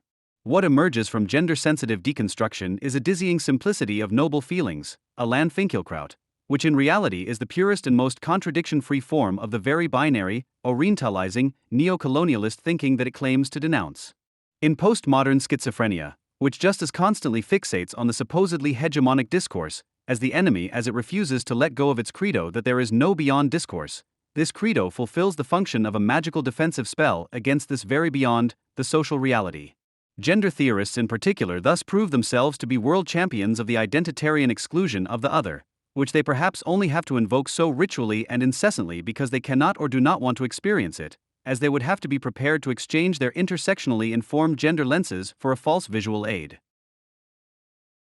Born in 1923, author Ottfried Preussler was one of the heavyweights of children's and youth literature in the old Federal Republic of Germany. From the 1950s to the 1970s in particular, he published numerous books that are now considered classics and have lost little of their success with young readers. For example, the novel about the sorcerer's apprentice Krabot, which was only made into a film again in 2008, the Robber Hotzenplotz, of which a total of 3 sequels were published, or The Little Witch, a story published in 1957 in which the protagonist is ostracized by her established female colleagues because firstly, she is too young and secondly, she doesn't want to be evil. Awarded the German Youth Book Prize in 1958, the novel has never disappeared from bookshops since. It has been translated into 47 languages, made into a film, set to music as a radio play and adapted several times for puppet theater. In January 2012, more than 5 decades after its publication, The Little Witch once again caused a veritable scandal in the media. If it were up to the guardians of virtue and anti-discrimination commissioners of the Republic, Preussler would have almost gone down in the history of children's literature as a racist because of this book. The original version of The Little Witch contained the word Negerlein, and it was only a few weeks before Preussler's death that Heinlein Verlag, which publishes the German-language editions of his books, announced a revised new edition that would be cleansed of this and other problematic terms. The publisher justified its move in a statement with a remarkable argument. It is the task of a children's book publisher that publishes world-famous classics to adapt these classics to the passage of time and thus to linguistic changes in such a way that they can remain classics for future generations of children. End quote. Therefore, a careful linguistic modernization of the text is required, which replaces outdated terms with new ones or deletes words that were not discriminatory at the time the works were written, but are today. The child dressed as a little nigger, who had previously populated a carnival scene alongside Turks, Indians and Chinese women, has now disappeared, and instead of wank through with a broom it is now spank. As excited as the debate was in the arts pages at the beginning of the year about this PC washing of a classic children's book, it was actually just a re-release of a well-known story. The new policy at Heinlein has a role model. Back in 2009, Oettinger Verlag set a precedent with similar measures. In the course of a new edition of the Pippi Longstocking novels, it had obtained permission from the heirs of the late Astrid Lindgren to revise the originals. He was also concerned with removing actual or perceived discriminatory terms. Here too, words such as Negro and Gypsy were replaced, for example the Negro King with South Sea King and Negro language with Takatuka language. Oettinger also justified this step with the change that language is undergoing. These terms are no longer contemporary, no longer correspond to today's image of humanity in German usage and can be misunderstood. End of Quote. The consent of the late author was assumed, because Lindgren's work is characterized by love and understanding towards all people, and her humanitarian aspirations characterize all her stories. End quote. It was therefore not only considered legally legitimate to revise the book, but also in a sense emulating the author, even obligatory. If one follows this line of argument, the intervention in the classics of children's literature does not cause their guardians any scruples, but is done to preserve their good conscience. As with the revision of Pippi Longstocking, the new edition of The Little, which was followed by a fierce debate, which was fought just as bitterly in online forums and readers' letters columns as it was among the nobility of the established feuilletons. Opponents and supporters of PC washing were roughly equal in number and volume, but in the end the proponents were able to feel victorious on points. Their only seemingly compelling argument that the children would otherwise be exposed to racist language could do little to counter the opponents. The latter presented themselves above all as defenders of the authentic, genuine work of art, which should be protected from forgers and censors even at the cost of problematic terms. However, the accusation of censorship in the case of The Little, which, as raised by Ulrich Greiner in his otherwise readable article in Die Zeit, proves to be flimsy on closer inspection. The term censorship necessarily implies the idea that the freedom of thought, or in this case of art, is restricted by means of a, usually state, threat of violence. However, it was probably neither repression nor the fear of it that prompted Heinlein Verlag to publish a new edition, but rather a marketing strategy. When the father of a black daughter wrote a letter to Heinlein complaining about the word Negerlein, the publisher's management must have smelled a good story in it, which, if only it were handled offensively, could be exploited to the full. By publicly announcing a revision of the text, the publisher could hope for a situation in which an ostentatious display of political correctness would pay off economically. Although Greiner and other opponents of textual cleansing are quite right when they see the integrity of The Little, which is a literary work of art, under threat, it is not the fault of the writer or the publisher changing a few words that are perceived as problematic or outdated. As is well known, many authors change their works themselves on the occasion of a new edition, and publishing editors have the task, by virtue of their office, of talking them into the original texts. Even in the case of seemingly untouchable classics such as Franz Kafka's novels, there can be no question of an undisputed authentic version that would do justice to the artist's ideas alone. The problem is therefore not so much that something is changed in a text in the course of its edition history, but what is changed and for what reason. And this is where two factors come together in the case of children's books that make the character of literature as art appear precarious in itself. Where they come together, it can no longer assert itself against them.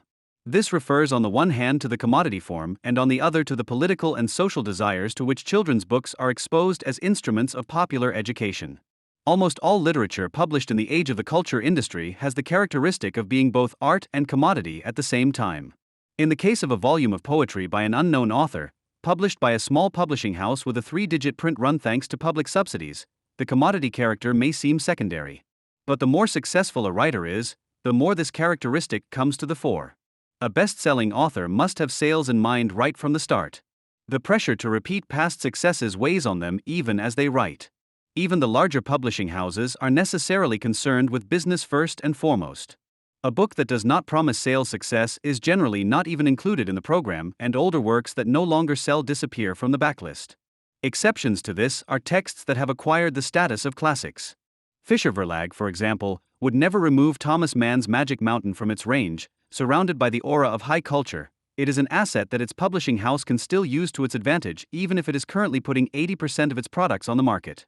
Where reputation is important, he accepts it if only a few copies of a book are sold. However, intervening in the text to make it more palatable to a larger audience would be out of the question with the Magic Mountain. The auritic moment that clings to this novel lives from the idea of the original. A masterpiece that is such as only authentic, as long as every dot and comma is printed in the way its creator conceived it. The Magic Mountain thus lives from the patina that its language has acquired since its first publication. And even if, as shown, this literary purity requirement is based on an illusion, Even the attempt to adapt the text to changing rules of punctuation would damage its aura and result in fierce opposition from experts and enthusiasts. However, there are two special forms of classics where regular revisions seem to be possible with impunity. Foreign language works can be retranslated and famous children's books can be adapted to modern usage without anyone raising the alarm.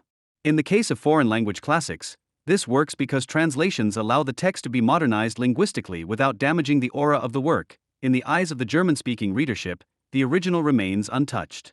On the contrary, the new versions of Dostoevsky's novels published in recent years have been celebrated as literary sensations.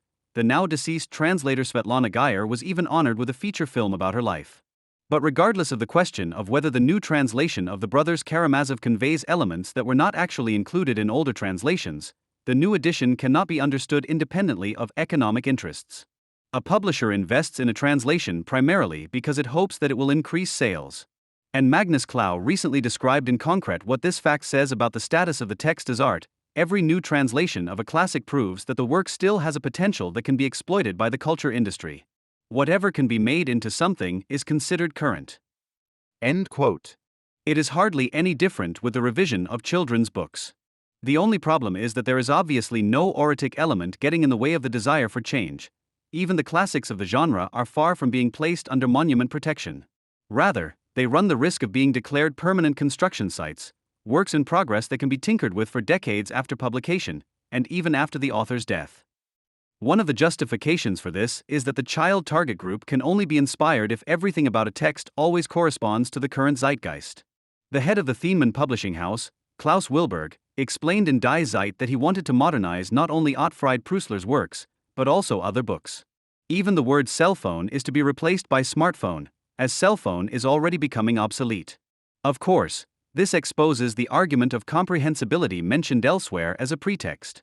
Children may have a smaller vocabulary than adults due to their age, but this is precisely why they constantly come across words whose meaning is unknown to them. They are therefore used to inferring the meaning from the context. And where this method fails, they ask questions, every 30 seconds if necessary, much to the chagrin of their parents. The real reason why children's book publishers go public with modernizations of their books is therefore not the supposed comprehension difficulties of the target group. Rather, they want to give their customers the impression that they are always on trend, even with classics that seem outdated. And these customers, it is easy to forget, are usually adults. The children themselves know exactly what is currently popular in their daycare group or primary school class. However, at the age of 5 or 6, they are not yet able to distinguish whether this corresponds to a book fashion influenced by the culture industry or is determined by the preferences of the teacher. Anyone who thinks about why children's books are being cleansed of words like Negro in this country must not forget where they live. In a society in which parents give their 10-year-old offspring the nuclear war and radiation death fantasies of Gudrun Poswong to read in order to bring them into line with peace and environmental policy. In the eyes of adults, what children read must first and foremost satisfy educational requirements. The literary quality of the texts is usually considered of secondary importance. This is most evident in what makes up the majority of school reading today, books without any artistic pretensions, whose sole purpose is to cover the subject matter of the lesson by means of a story that has been cobbled together according to a formula. Whether it's about Nazis, back then it was Friedrich, youth alcoholism, get lost, you bottle, or AIDS, I want to live after all. This increasing compulsion to convey a message, which emerged in the 70s and 80s, is a problem for the classics of children's literature. As a rule, they have none that would be compatible with today's ideas of educational value on a one-to-one basis. For this reason, the purging of the little which should be seen not least as an attempt to at least give the book the stamp of unobjectionable. Heinlein writes, the publisher's position is that discriminatory terms do not belong in children's books, because children of pre-reading age do not yet differentiate and discriminatory terms can flow unfiltered into their use of language. End of quote. It is worth taking a closer look at this argument. In the feuilleton debate, the proponents of deleting the word Negerlein always claimed that the aim was to prevent discrimination, i.e. thinking and acting in a way that devalues other people. However, the publisher itself merely refers to the undifferentiated use of language, i.e. somewhat exaggerated, to the undoubtedly unpleasant situation for all involved in which a 6-year-old points at a black passerby and shouts, "Look daddy, a Negro." By no means does the publisher imply that the girl has already learned a derogatory attitude towards black people simply by using the word.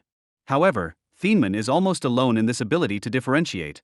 because it is precisely from the identification of language usage with discrimination itself that the friends of PC washing derived their claim to moral superiority. In the public debate, it sometimes seemed as if the word nigger had the almost magical power to racially contaminate children's thinking simply by its sequence of letters. Accordingly, some people hoped that its deletion would have miraculous results. Quote, "This country will be freer, more beautiful, more liberal, more enlightened if nigger is dropped," wrote the columnist George Diaz on Spiegel Online, and without any apparent irony. Such ideas go far beyond the motives of children's book publishers. But they give a good impression of the extent to which the distorted understanding of language of post-structuralist sociology lecturers, anti-discrimination campaigners, and critical whiteness groups has now reached the mainstream. The latter recently addressed a panel discussion at the Taz newspaper when the moderator quoted a sentence by Martin Luther King, "But 100 years later, the Negro is still not free." End of quote. George Diaz would probably not resort to this. But he would probably be in complete agreement with the arguments of the disruptors. The project group Gender Portal at Bielefeld University sums up the understanding of language that is at stake as follows: language is one of our most important communication media and at the same time a carrier of consciousness. It not only reflects reality, but also constructs social reality. End of quote. Anyone who says disabled people instead of people with disabilities is reducing the people concerned to their infirmity, and anyone who says Negroes instead of black people or people of color is creating a racist practice against people with dark skin. The truth of this statement is reduced to the triviality that Negro does indeed usually have a pejorative connotation. Where it is used seriously by adults, it is usually either an insult or a use of racist stereotypes in the form of jokes and the like. However, this in no way clarifies whether the choice of words influences the speaker's resentment towards black people in any way, i.e., constructs it in the sense of the gender portal, or whether it is not rather the resentment that influences the choice of words. Unlike asshole or stupid, Negro is by no means an insult in the literal sense. From an etymological point of view, there would be no objection to its use. The word comes from the Latin adjective niger, which means black. It originally referred to nothing other than a person with dark skin. Semantically, however, the word is difficult to separate in Germany from colonial history, slavery, and racial doctrine, from people shows in the zoo and counterinsurgency against the Herero. The resulting idea of the Negro as the native savage, who vegetates between nature and culture without God and history, cannot be separated from the racist arrogance of the white man, who can send armored gunboats to stand up to naked spearmen. He felt entitled to rule over black people because he considered them to be underage. In relation to them, he put himself in the role of the strict pater familias, who taught his protégés the blessings of civilization through punishment and education. Because this ideological superstructure served the colonizers for over a century as justification for deportation, forced labor and exploitation to the point of death, today it has the reputation of never having been anything other than a lie and cynicism. The fact that it also contained an unfulfilled promise is forgotten. This promise could be summed up in the paradoxical formula of a forced exit from an involuntary immaturity. After all, the black African tribal cultures of the time had barely escaped the animistic depravity of nature, which stands at the very beginning of man's emancipation from his evolutionary foundations. On the one hand, the invasion of the West destroyed the traditional community structures, but on the other hand it provided an extremely precarious and disparate link to cultural, social, and philosophical experiences that bridged a development of millennia. As a result of this contradiction, the descendants of the colonized include the Congolese child soldier as well as the black star lawyer from Los Angeles who has her pool cleaned by an illegal Latino. However, before there were black lawyers, European politics in Africa created the very figure that went down in history as the Negro. Black people who had fallen under the spell of modernity without being granted the freedom, money, education, or even recognition that would have allowed them to participate in this modernity as equals among equals. For decades, black people were regarded as objects of exploitation, contempt, pity, or care. They generally did not have the chance to be considered bourgeois subjects. This image of the Negro was much more alive in Ottfried Preussler's time than it is today. Contrary to what the Thienemann publishing house claims, the word already had derogatory connotations in 1957. It just didn't bother anyone back then because the clichés and stereotypes associated with it were largely common sense. If it is considered offensive today, but not 50 years ago, it is because this common sense has since disappeared, not least because those who only knew black people from the zoo and Nazi propaganda films are dead, while those whose image was shaped by Malcolm X, Stevie Wonder, or Halle Berry are the opinion leaders in the media today. But if a word can fall into disrepute because a socially prevalent image of an object, in this case people with dark skin, changes, then the basic thesis of the language police, according to which the word constructs this image in the first place, must be wrong. The core error lies in the confusion of words with concepts. Concepts can, roughly speaking, be understood as ideas about an object. Words, if they are nouns, can just as roughly be understood as names for these concepts. The content of a concept can be relatively independent of its name. For example, the content of the term chair does not change significantly if it is referred to by the English word chair. The ideas associated with both words are very similar. They are conveyed objectively and socially, there is no private language, and are therefore subject to changes in society. The scope of meaning of the term chair was certainly very different in the 13th century than it is today. Under certain circumstances, an object or the prevailing concept of it can change to such an extent that the old term is no longer appropriate for the new content. When the carriage lost its horses and got an engine, the term motor carriage was still used for a while, but soon automobile prevailed instead. It seems that the absence of horses was associated with such a strong change in meaning that the old term could no longer be retained even in a modified form. The outlawing of the word Negro can be understood in a similar way. As the social role of black people changed, so too did the conception of them. Whereas in Germany people used to think primarily of indigenous savages, in Africa, or cotton slaves, in the USA, today we have associations ranging from child soldiers and drug gangsters to Oscar winners, civil rights activists, and the President of the United States. Even the existence of Afro-Germans, i.e. black people with a German passport, is slowly but surely beginning to take root in the public consciousness. The word Negro, to which the word slave was always so easily attached, no longer does justice to this range of terms. What remains are the niches into which it has retreated over the last 2 decades. It lives on as an insult with xenophobic or racist intent, as a provocation directed against the guardians of virtue, or simply as an anachronism that one rarely still encounters in linguistic usage, but more often in older texts, provided these have not already been cleaned up. If we follow these considerations, then the supposed triumphs of the word police in the fight against racism and discrimination are useless at best. The dog they kick is long dead. The majority of adults reading The Little Witch to a child would briefly blink and then skip the Negro. Or, what an opportunity for enlightenment, even explain what the problem with this word is. And the small number of people who still use it seriously do not need children's books to pass it on to their offspring. However, the following problem is much more serious. The magical linguistic promise to combat discrimination by banning bad words works wonderfully well as a certificate of Purcell. It is by no means the case that all clichés, resentments, and fears regarding dark-skinned people have disappeared since the word Negro disappeared from the language. Most Germans still imagine Africans to be starving people, objects of pity and development aid, but not subjects of their own lives. And German tourists to New York prefer to skip a visit to Harlem because they expect to find a ghetto where a middle class has long been living whose rent level they themselves could no longer afford. An ideology-critical approach to social prejudices would mean confronting them with their changing subject matter and constantly working on a concept that can withstand all facets of reality. The supporters of PC washing spare themselves such laboriousness by replacing knowledge with morality. For them, it is ultimately enough to avoid the N-word, and to reproach all those who still use it. The fact that they themselves may involuntarily think of drug dealers every time they meet a black person on the subway need no longer be a reason for reflection, because they would never say it. The damage caused to the little which by Thienemann Verlag's intervention may be bearable. The problem is rather that, like Oettinger before it, it arouses covetousness. After all, PC washing tends to never end once it has begun. If the Negro has to be deleted because the word evokes clichés, what about the Eskimos, the Chinese women, and the Turks? The children in these carnival costumes all look as if they have stepped out of an ethnological museum from the imperial era. Can children still be expected to do this today? According to the internal logic of the language police, no, because each of these descriptions contains ideas that did not correspond to reality back then, and certainly no longer do today. The disguised Eskimo could at best be saved as, he was disguised as a member of the Inuit people, as the Western colonizers imagined him 150 years ago when they began to destroy his habitat. End quote.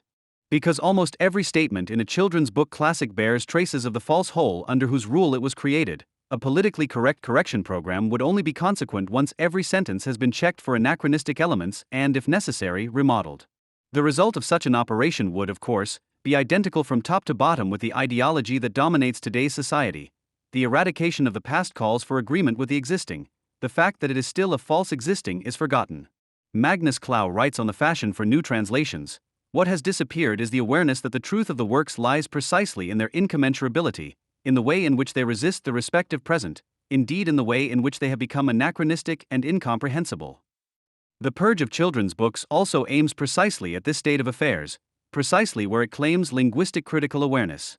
It demands kowtowing to the zeitgeist as an unconscious affirmation of the ever-same. The goal of the language purifiers would be achieved if a 50-year-old children's book read as modern and non-discriminatory as if it had only been written yesterday. The way it is, the way it has always been, and therefore the way it will always be. Without Negro, but with smartphone, of course.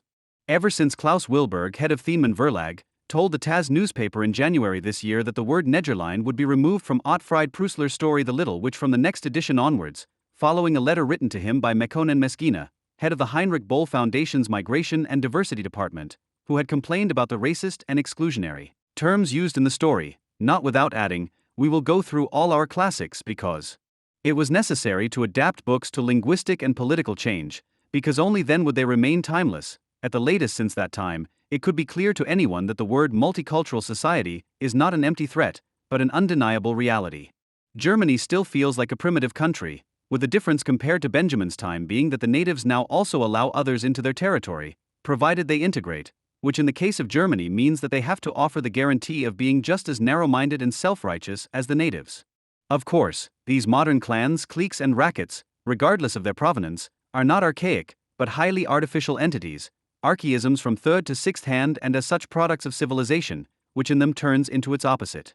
Their basis and at the same time the most elementary form in which they can appear is the disintegrating superfluous post-bourgeois subject, stripped of all social relations, who, projecting himself unstably onto the world, imagines himself as immediate generality, as sovereign, and is in search of systems that confirm his private delusion and institutions in which he can live it out with others. Such clans and cliques, into which it joins with others, are loose, informal and changeable coalitions, rackets, which are characterized by the fact that social institutions cash in on the social forms of mediation within themselves and in their dealings with others. Rackets emerge when private enterprises begin to act simultaneously as public, i.e. charitable, organizations and as sovereigns. The usual form of exchange and legal mediation is then replaced by blackmail in its most widely recognized and therefore most unsuspected form, especially in Germany, moral blackmail. The so-called debate about the politically correct purging of children's books was not such a debate because it presupposes an exchange of arguments, i.e. a situation in which none of the disputants has the power or is granted the power to force others to accept their provisional truth in an immediate manner. In the affair surrounding children's books, however, everything was, as always, clear and pre-decided for the advocates of political correctness. That the word Negro should be racist and exclusionary was not an issue that could be discussed and argued about with an open outcome, but a truth of faith that is non-negotiable and therefore imposed by means of moral pressure. The fact that an established and respected institution such as the Thiemann Publishing House allows itself to be forced by a gang of blackmailers to rewrite books, that the head of the publishing house as the literary critic Dennis Scheck rightly emphasized in the ARD magazine Druckfrisch, cowardly anticipatory obedience to the follies of a political correctness that encroaches on art, is chumming up to the anti-racist racket, shows how far the democratization of society in the form of an ideologically supported gang system has already come. Because rackets are precarious associations of uninhibited subjectivists who compete with each other to the death, because whoever is clan leader today could be a subordinate tomorrow, and no one can be sure of the loyalty of the other, everyone is only united when it comes to fighting the common enemy, which is why modern tribal associations are particularly in need of demonstrations of unity. The PC racket, or to be more precise, those in it who, qua profession, for which they nowadays need no education, but only imagination, are concerned with the destruction of art, celebrated the successful blackmail as a stage victory on the path of their insane desire to make the entire representational physical world, including the colors in which it appears, disappear linguistically. The celebration entitled Black Intervention took place, appropriately enough, in the middle of the bush, where the province is at its deepest, in Berlin, specifically at Ballhaus Nonnenstrasse, where no new music has been performed since 2008, but where target group-specific aesthetic ready-made goods, migrant theater, are sold. According to Esther Slevik's enthusiastic review on the internet portal Nachkritik.de, a kind of ceremony must have taken place in Berlin on February 21, 2012, at which those who belonged there repeatedly and once again confirmed each other, and the newcomers were initiated into the secrets of anti-racism. And this is how an initiation rite proceeds. For example, the author Philip Cabo Kopsel, who already intervened in the debate with his publication Die Act James Knopf on Michael Endy's book Jim Knopf, impressed with a poetry slam-like fantasy about Pippi Longstocking's father Ephraim, better known as the King of Takatukaland. Not only did he deconstruct this dropout life, once glorified as an anti-authoritarian role model, as highly ambivalent, socially conspicuous, colonialist, and semi-criminal. In the background of his text, this Pippi Longstocking father sparkled rather darkly as a romanticized children's book version of the evil ivory trader Kurtz, the dark center of Joseph Conrad's abysmal tale Heart of Darkness, which is critical of imperialism, but robbed of any critical potential in Lindgren's work. End quote. Anyone who, like Mr. Cabo Copsel, does not take pleasure in fundamentally likable characters such as the Negro child Jim Button or the Negro king Ephraim Longstocking, but rather deconstructs them, can be trusted to do anything, including that he would soon do something similar with Joseph Conrad, whom he still politically confiscates today as an anti-imperialist and whose story Heart of Darkness he has, for the time being, made into a postmodern performance template because it suits him. If he had simply learned to read instead of deconstruct, he would have to take note of what Conrad, because he was not a committed person but an artist, knows about the abysses not only of the colonizers and Mr. Kurtz, but also and especially of the ghost world of the black earth of the natives to which the whites saw themselves exposed. Quote, "It was unearthly and the people were. No, they weren't inhuman. You know, that was the worst thing, this suspicion that they weren't inhuman. They howled and leaped and spun round and round, making horrible faces, but what made one shudder was just the thought of their humanity, ours alike, the thought of a distant kinship with this wild and passionate uproar. Ugly, yes, it was quite ugly, but when one came to one's senses, one had to admit to oneself that the terrible frankness of this noise found a faint echo in oneself, aroused the vague suspicion that there was a meaning in it which one, who had moved so far away from the night of the early age, was still just able to grasp. And why not? The human spirit is capable of everything itself, because everything is in it, the whole past as well as the whole future. End of quote. Mekonnen Mesgina, on the other hand, the hero of the evening, who had put Ottfried Preussler under pressure for so long that he apparently gave up in exasperation, did not dwell on the literature that is now being purged as a result of his intervention, but preferred to mourn Preussler, whose death was announced on the day of the event, to the grave, saying that his concession linked him and his daughter to this author forever. His death makes us sad, but the sign he was able to set shortly beforehand makes us happy. End of quote. The reviewer of the event. Ms. Slevicht seems to have been so overwhelmed by all the mumbo-jumbo that, confident of victory in the fight for the just cause, she used the kind of historical philosophical student council prose last heard around the opening of the Berlin Wall. It was a memorable event at which it quickly became clear. The debate has only just begun and will have a lasting impact on the culture of this country. After just 30 minutes, those who are still struggling for interpretative sovereignty in the major feature pages seemed hopelessly outdated. Those who have provocatively placed the N-word on their front pages in recent weeks, as well as the blinded literary critic Dennis Scheck, who did not deign to declare the N-word in children's books worthy of rare protection on television with his face painted black, i.e. with blackfacing. The enormous crowd outside the theater made it clear that this topic is by no means just a minority issue, but that society has long since begun to renegotiate its values and concepts. In the end, no more than half of all those interested could even find a seat in the overflowing auditorium of Ballhaus Nonnenstrasse in Kreuzberg. Those who couldn't get in were able to follow the event via live stream on the internet. End of quote. Above the quoted section is the Marshall subheading against the hopelessly yesterday, above the next one, which we won't even put up with here, "Oh, you poor white male-educated bourgeois me." Yes, that's exactly what those who claim to represent the new, cosmopolitan, multi-ethnic Germany are saying, culturally ignorant to the point of insensibility in all their narrow-minded hostility to art, with which they look down on deluded and prejudiced educated citizens, self-righteous to the point of bursting in their ostentatious humility, with which instead of Negro they only speak of the N-word, in triumphant depression, as if an evil spell would instantly come over them with the utterance of the whole word, and in this desolate existence they consider themselves to be the society that believes itself to be called upon to missionize the still incomprehensible rest of the world in an anti-racist way, which means as much as making the rest of the world equal to their pitiful level.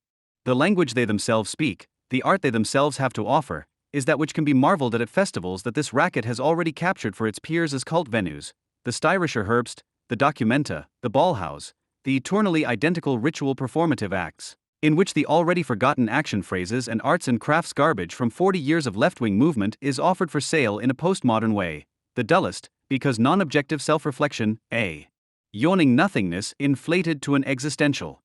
And precisely because they achieve nothing apart from a strictly organized lack of imagination, they have to compulsively exorcise bourgeois art again and again.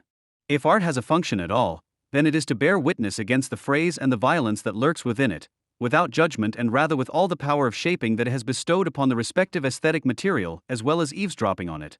Authentic art liberates the human imagination by the fact that it does not remain with itself and invent autonomously, but rather lavishes itself on the respective aesthetic material and receives from it to the same extent that it shapes it, and in doing so brings the boundless richness of the material to the fore, which in turn can ignite the viewer's imagination. Because authentic works of art represent the objectified guilty conscience of postmodern activists in this way, they must be made to disappear as works.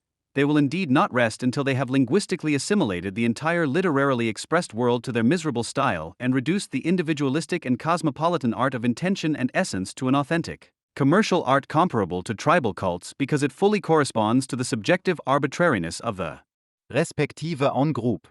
Ms. Slevik puts it bluntly, the children's books are basically not the point at all, or they were just the beginning. Now the new values are to really get going. For the time being, children's books have been used to demonstrate what could be in store for literature as a whole and art in general. The human rights organization Garush 92 has spoken out in favor of deleting parts of the Divine Comedy from the curriculum. The Italian human rights activists, who also advise the UN, complain that some of the verses of the epic poem from the first half of the 14th century are full of racist, anti-Semitic and Islamophobic stereotypes. These passages are difficult to understand and are rarely explained properly. Even if they continue to be read, it must at least be ensured that they are treated with care. End quote. It is no coincidence that it was children's books of all things that the lovers of politically correct art initially seized upon, as the target group, i.e. children, can, as is so often the case, be used for several things at once. On the one hand, to disparage world literature, which children's literature undoubtedly is in works such as The Little Witch and Pippi Longstocking, and to reduce it to pure, everyday literature that can be rewritten for the sake of a good cause, and on the other hand, to charge it excessively, because it is precisely our children who need to be protected from racist expressions, and children's literature therefore has a special responsibility. The old recipe for success of totalitarian rackets. If you're planning something really nasty, then press the tear gland and set up innocent threatened victims, preferably children. The word race is now widely frowned upon, but we are expected to put up with dazzling and imposing vocabulary such as gender, discourse, performance, deconstruction, ethnicity, people with a migration background, with which modern multicultural hordes adorn themselves when practicing their strange rites that pay homage to the god of positivism and the mythology of being in order to declare war on reason. Sentences such as, "But the two little Negroes were not from the circus, and neither were the Turks and Indians. Nor were the little Chinese women and the man-eater, the Eskimo women, the desert sheik and the Hottentot chief from the show booth. No, it was carnival in the village," should now be deleted from Prusler's Little Witch. But the world can be polluted with phrases like the following without the notorious language watchdog stepping in. Quote, "The use of language not only reflects the values and hierarchies of a society, it also reinforces and supports them. It is therefore important to be aware that the use of language always involves action and to reflect on conceptualizations that are evoked by the use of certain terms. On this basis, these terms can then be dispensed with and alternative terms can be used." End quote. The empty phraseology, evocatively repeated on interchangeable occasions, indicates the simultaneously sectarian and totalitarian character of politically correct rackets. The only spirit they actually stand for is the esprit de corps, which adorns itself with the platitudes that the humanities, retooled as cultural studies, spit out in mass production. And the only education they stand for is semi-education, an ensemble of reified platitudes that, as a substitute for living experience, allow the subject to dispose of the world intellectually without mediation, at the drop of a hat, and to fill it with meaning at their own discretion.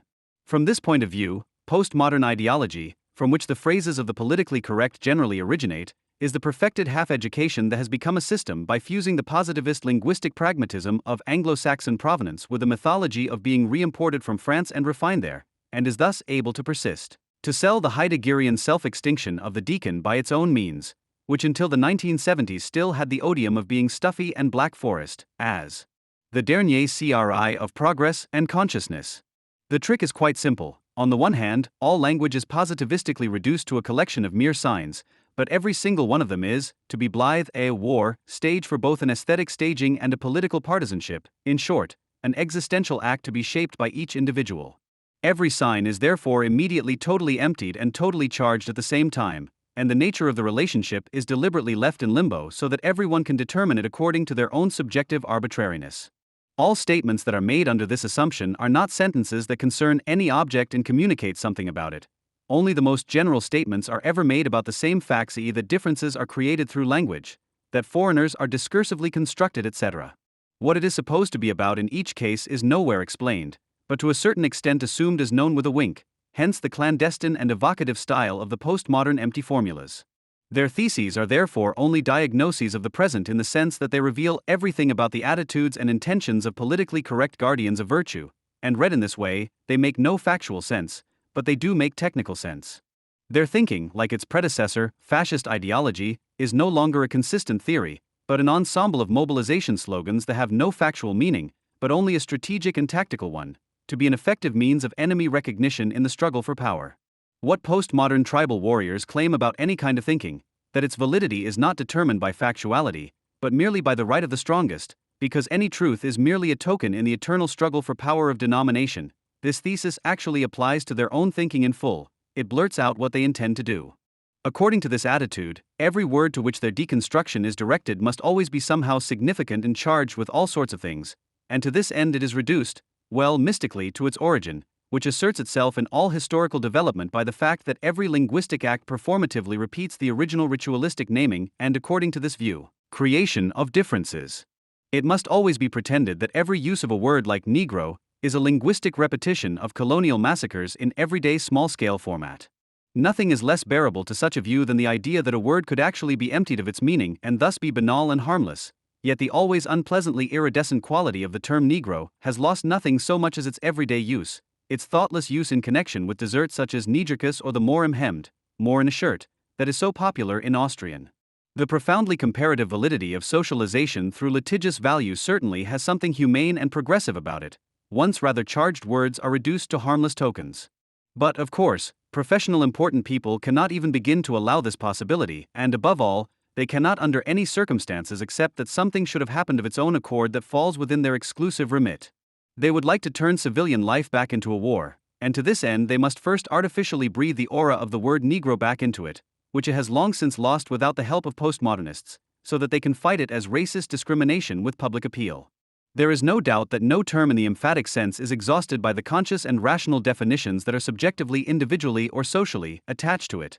In addition to its tangible meanings, it also evokes emotions, resonates with elusive associations, and echoes vague insinuations, suspicions, and anticipations.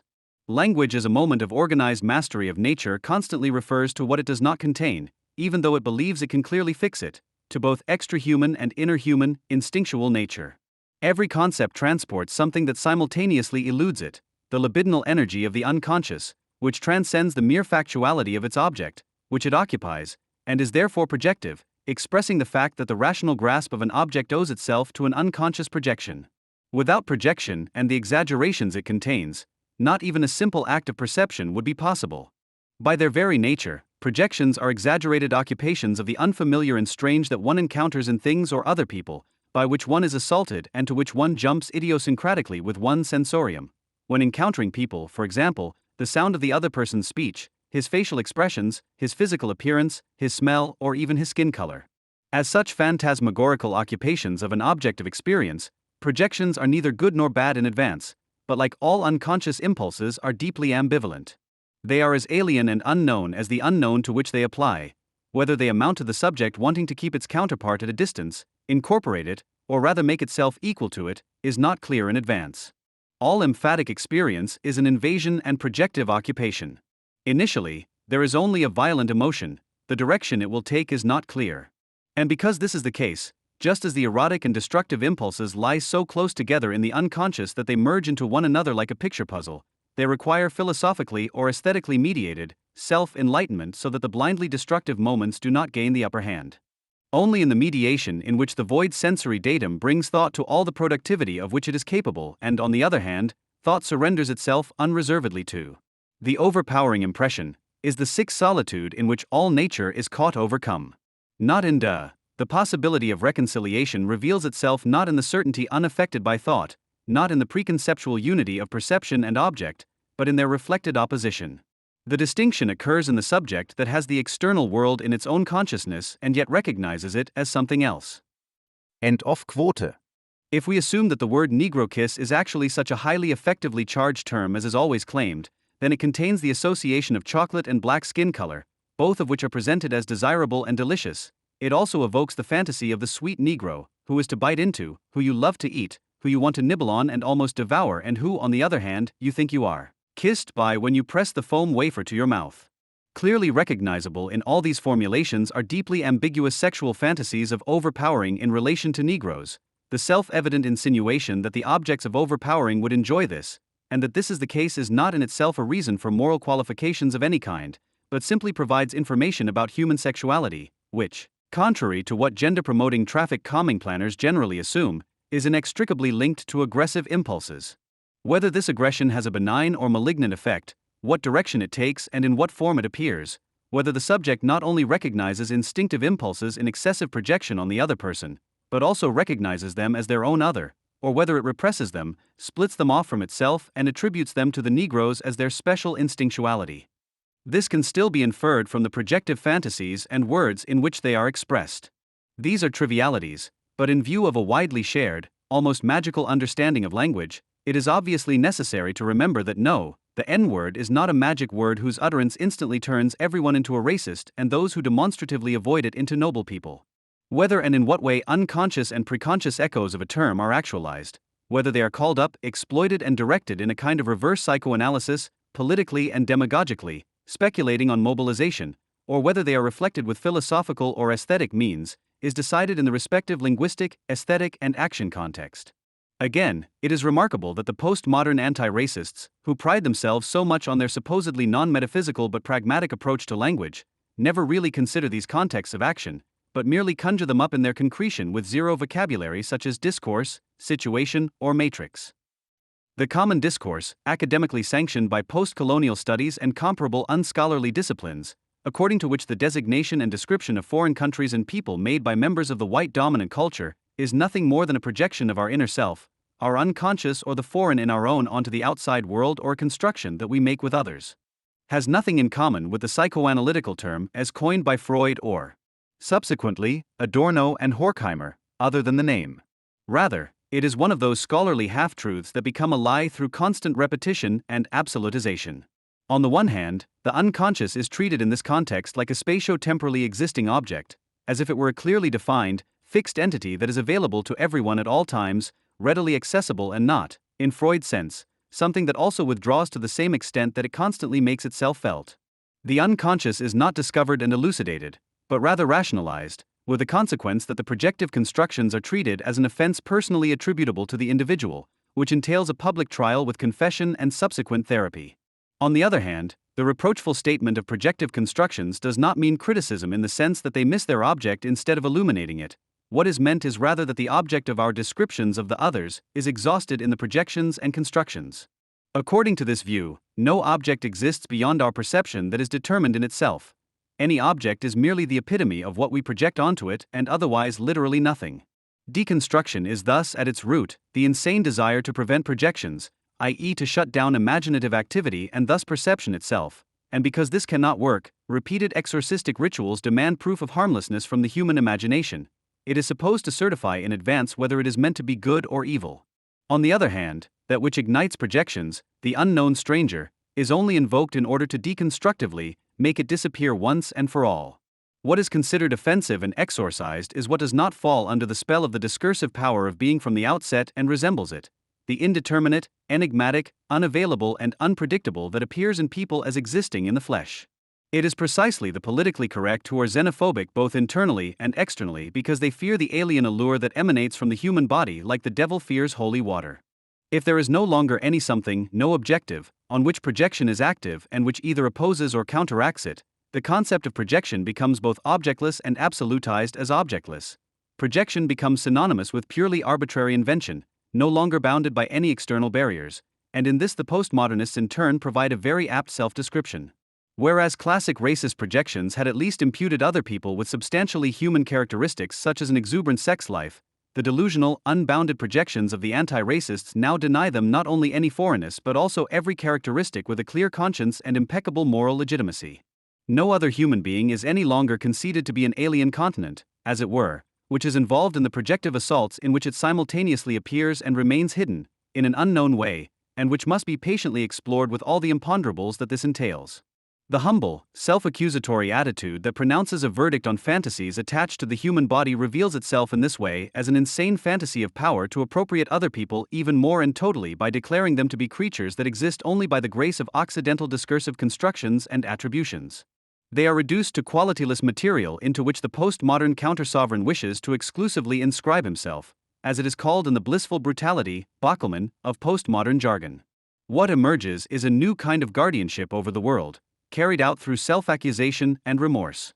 We used to come as conquerors over foreigners, today we lead them back to us in repentance. As soon as something unknown appears, we confiscate it as our own or as a missed own. In the mistaken belief that we create the world out of the discourse in order to immediately make it disappear again deconstructively, the nominalist attitude, according to which the determinations of the outside world are only imposed on it by the subject, definitely turns into counter-enlightenment, rationalized magic.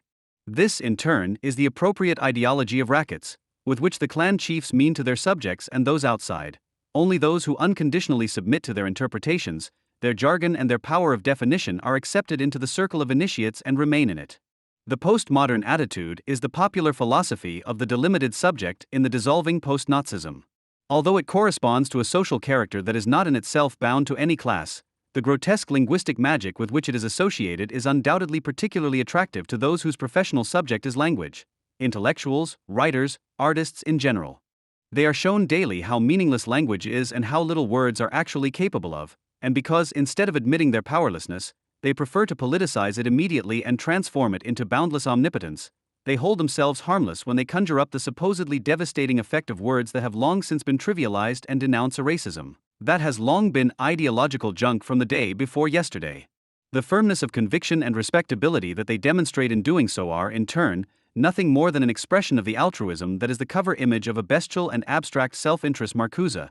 They are, so to speak, the ideological advance capital of panicked subjects, which is brought into position in the cutthroat competition for scarce jobs in the hope, however justified, of turning it into hard cash, for example as an anti-racism representative in a governmental front organization. And if this doesn't work out, there is still the psychological surplus value that comes from tracking down and denouncing supposed renegades or dissenters.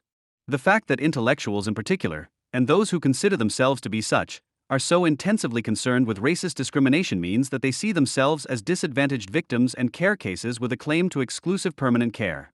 The discrimination that they complain about so eloquently is in fact something they claim for themselves as positive, and they only want to forget a term like race so eagerly because it openly names what they themselves feel compelled to do. They would like to be what they attribute to the word Negro in terms of its fullness of meaning, blessed with a substantial identity that is as visible and unlosable as black skin color and with which other characteristics are inevitably linked, such as nonchalance, sexual attractiveness, but also unbridled wildness and unrestrained aggressiveness, etc.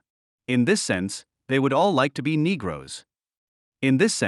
They would all like to be Negroes or tribesmen. Because they neither admit this to themselves nor dare to say it openly, they either listen in rapt attention or applaud unconsciously when someone like Mekonnen Mesquina acts as the incarnation of their wishful thinking, i.e. as a fighting Negro, and takes down the educated palefaces in the discourse war with an authentic voice, i.e. one that is guaranteed by origin and skin color. To illustrate the difference. In post-Nazi Germany in the early 1960s, Trinidadian-born black singer and trumpeter Billy Montag made a career for himself with well-known Hits suches, wenn ich die blonde Inge abends nach Hause bringe, wir versaufen unser Oma ihr klein Häuschen, wenn die Elisabeth nicht so schöne Beine hätt. Landet Hües biggest Hit in 1962 wiss ich kauf mir lieber einen Tiroler Hut, der steht mir so gut etwas teen, auf Kurse, Unako und Tabli teamed up with Mainz Karnevalsinger Ernst. Negger for a duet for the hit Humbatatera in 1965. Compared to the role that the community of politically correct people expected Mr. Mesquina to play, without saying so of course, and which he fulfilled promptly and willingly, the good-humored Negro that Billy Mo mimed in post-war Germany was an expression of a relatively open and recognizable play, a role that he embodied with such great success that he was able to give it up again at the beginning of the 1970s. At this time, he largely withdrew from show business and from then on only did what he enjoyed, namely performing in jazz clubs. However, what Mekonnen Mesquina and his peers are assigned is not a role that can be terminated, but an existential mission to be filled with solemn seriousness and stubborn witlessness, from which there is no escape. While the culture industry of the post-war years was still about pleasure, however shabby, today's postmodern-dominated political culture industry is about struggle and proving oneself, for which political correctness provides the appropriate legitimization. But it is also possible for natives to promote themselves to honorary Negroes. Katarina Lobeck-Kane, an author married to a Senegalese, has made use of this opportunity. Ms. Lobeck-Kane offers a particularly repulsive example of how parents of the progressive middle class pass on to their offspring, without a second thought, the cliched idea that language and speech are a theater of war and that words are the real weapons, and recruit them, without batting an eyelid, as child soldiers in the discourse war. Words Can Hurt is the headline of the Frankfurter Rundschau's article on Ms. Lobeck-Kane, which, in the case of the FR, is actually true and gives one hope that the news that the newspaper will soon go out of business will come true. Quote, when Ishima saw the picture of Jim Knopf on the front page of Die Zeit last Saturday and the word Negro next to it, she was really frightened. The 9-year-old daughter of a Senegalese father and a German mother reacted very emotionally, reports her mother Katarina Lobeck-Kane. End quote. While Mr. Mesquina at least had enough composure to refer to his daughter and her hurt feelings and not send her forward himself, Ms. Kane did not do what parents usually do, namely involve their child in a conversation, explain things to her with a knowledge of adults and incidentally, calm her down. She goaded her even more and explained something completely different. Quote, Ishima and her mother were not going to put up with this. Kane suggested that her daughter write a letter to the editor of Die Zeit. If another child hurts you, you tell the child. If a newspaper hurts you, you tell the newspaper, she told her. The next morning, Ishima wrote the letter all by herself. Her mother sent it to Die Zeit and to Mekonnen Mesquina. He had initiated the deletions in the children's book The Little Witch in the first place. Mesquina published the letter on Facebook on Sunday. Tere it spread at breakneck speed. So far, another 4,390 people have posted it. How disgraceful when a mother doesn't brag to friends and acquaintances about all the things her child can already do, such as draw beautiful pictures, build great sandcastles, etc., but dictates the following pouting notes about her daughter to the published opinion, in this case the Austrian Standard, which promptly and warmly printed them. She is very advanced in her thinking for her age and has already thought a lot about her identity, and thus encourages us to do the same. Yes, this letter has moved many people to tears. Some even consider the milky coffee brown girl with her letter of the year to be the new Rosa Parks. End quote. The fact that black Africans in the 19th century were said to have a childlike disposition, that whites regarded them as natural children, is regarded as racist cliché, but when a 9-year-old milk coffee brown girl, who is still a little green behind the ears at any rate, writes a letter to a bourgeois weekly newspaper on the subject of racism, then everyone sinks to their knees in awe before a Negro child from whose mouth they receive the pure, uneducated truth, because they are finally given the excuse to replace their modest thinking with what they think is feeling. It's great to hear the voice of an affected person, namely a black child, and not the voices of some white journalists who can't feel the problem on their own bodies anyway, writes a Charlotte on the Matchemenschaft portal. Another writer knows herself that this is all nonsense, but she can't keep to herself and whose heart is full, so is the spelling. Quote, it's not a meaningful contribution, but how incredibly great this letter is. I read it and even I forget all the intellectual, historical, language-critical arguments and suddenly just feel, it's right to delete the word because it's simply very, very terrible. That gets to the heart of the matter. Of course, all the important arguments also make sense in discussions with opponents of deletion. But this girl writes so well and simply that even the last journalist should be able to feel it. End quote. Putting injustice at the discretion of the sensibilities is an old trick to remove authoritarian measures from the negotiation that Ms. Slevigt blathered about. Lisa Mayer from Der Standard says it bluntly, in doing so, the 9.5-year-old gets to the heart of the problem, and better than many a feuilletonist in love with their own words, the power to define what is racist and marginalizing lies exclusively with those affected by it, and not the feature pages. End of quote. A simple basic rule in the discourse war: anyone who feels somehow insulted is already right, because every statement cannot convey any factual truth, but can only have a reason for validity, the wildly rampant opinion in a permanently outraged tone of voice, which is declared incontestable as the authenticity of a certain place of speech. And because the validity of concepts is decided solely by the law of the strongest, the usual form of exchange between individuals, including that of arguments, is replaced by the usual form of exchange between rackets acting pro forma individually or collectively. Moral blackmail as the ideological manifestation of open violence that has been purified by language. In Die Zeit on January 17, 2012, the writer Axel Hack reports on an event in Göttingen at which he presented his book Der Weiss Neger Wumbaba, a small manual of interrogation, which also deals with Erdbeerskirch and Holger, the boy with curly hair, among other things, and for which Michael Soa has painted enchanting pictures, including the cover picture, which shows a white Negro. Quote: In November 2007, IHA Reading in Göttingen. I was sitting in the check room waiting for my performance when the artistic director came in and said there was a demonstration in front of the theater. Against whom? I asked. Against you, he said. 8 or 9 people were carrying banners saying, "Don't call me a nigger." They had announced that they wanted to argue with me. I had nothing against that, I said. After the reading, a small group was waiting for me in the foyer in front of the book table, most of them white, plus 2 or 3 black people who hadn't been at the reading. As it turned out, they had no idea about the content of my books either. A lady who was one of the organizers of the demonstration approached me. We exchanged a few quiet sentences, but it didn't last long. It got laut. The lady, a German, disappeared into the background, a white American shouted at me, a black man shouted louder, the words Hitler and racist were uttered, books flew. The mother of the organizer of the reading drummed on the back of a protester and shouted for him to be quiet, but he didn't follow. Instead, he told me, his face inches from mine, with gestures and words that he would slit my throat later outside in the dark. The others watched him silently. End quote. As someone who has been involved in the German left-wing scene for a long time, perhaps too long, and can therefore not deny the concept of race a heuristic value in view of its strange customs and practices, the scheme is familiar. About 20 years ago, blindly rabid autonomous tracker squads tried to boycott or prevent readings by Wiglaf Drosti and events with Katarina Rutschke in this or similar ways because of alleged racism or sexism. They really were the avant-garde, admittedly not of any revolutionary class, but of the sophisticated intellectual lumpen middle class, which felt encouraged by them and is doing the same today. After all, the public uproar over the extortionist strategy of the PC clan indicates that the internalization of the corresponding attitude to life does not work as unopposed as is sometimes assumed, even among its most offensive advocates. It is easy to imagine that the sometimes vehement rejection that Mr. Mesgina and Mr. Wilberg from Thienemann Verlag are currently experiencing is coming either from the same people or from people from the same social spectrum who first paved the way for them with their politically correct doubting attitude and are now shocked at what they have helped to create.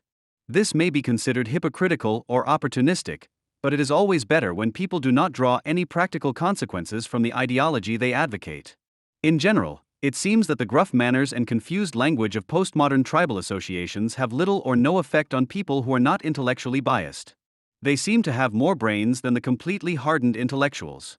Take, for example, 8-year-old Jason, son of lower-middle-class white parents, who responded to Ashima Lobeck Kane in a letter. Unlike Ms. Kane, Jason's parents have not made a public appearance and hastily asserted that their son really did write everything himself. But be that as it may, the letter is impressive in that it doesn't spout the usual platitudes of anti-racist speech, but simply asks a few questions that matter. Dear Ashima, I'm sorry you're so angry. My father is not a Negro either. So we have that in common. It's different with us, we don't say the word black. It has nothing to do with the color, it's just not proper. I think so. About color, we learned in school that you shouldn't say colored, because it's the white people whose faces turn red when angry, etc.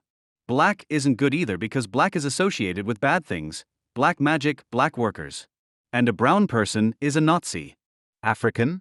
Inaccurate, because in North and South Africa many have light skin.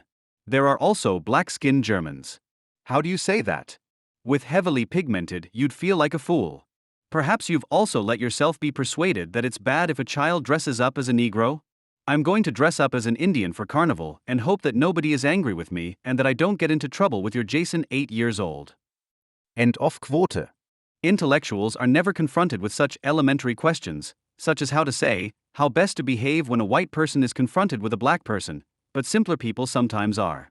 And it is not entirely unfounded to hope that they will find practicable and truly correct solutions in such situations without the help of the self-righteous and indignant in everyday life. In the 1980s, when asylum seekers were also housed in the northeastern Upper Palatinate, a former border zone in Bavaria, and were visible in everyday urban life, a memorable scene occurred. A black asylum seeker came into the store of the local bakery Roth to buy bread rolls. He was greeted by old Mrs. Roth, who came into the store from the bakery as usual in her rather shambling gait, with the words, "Yes, hello," and "What does Mr. Nisha want?"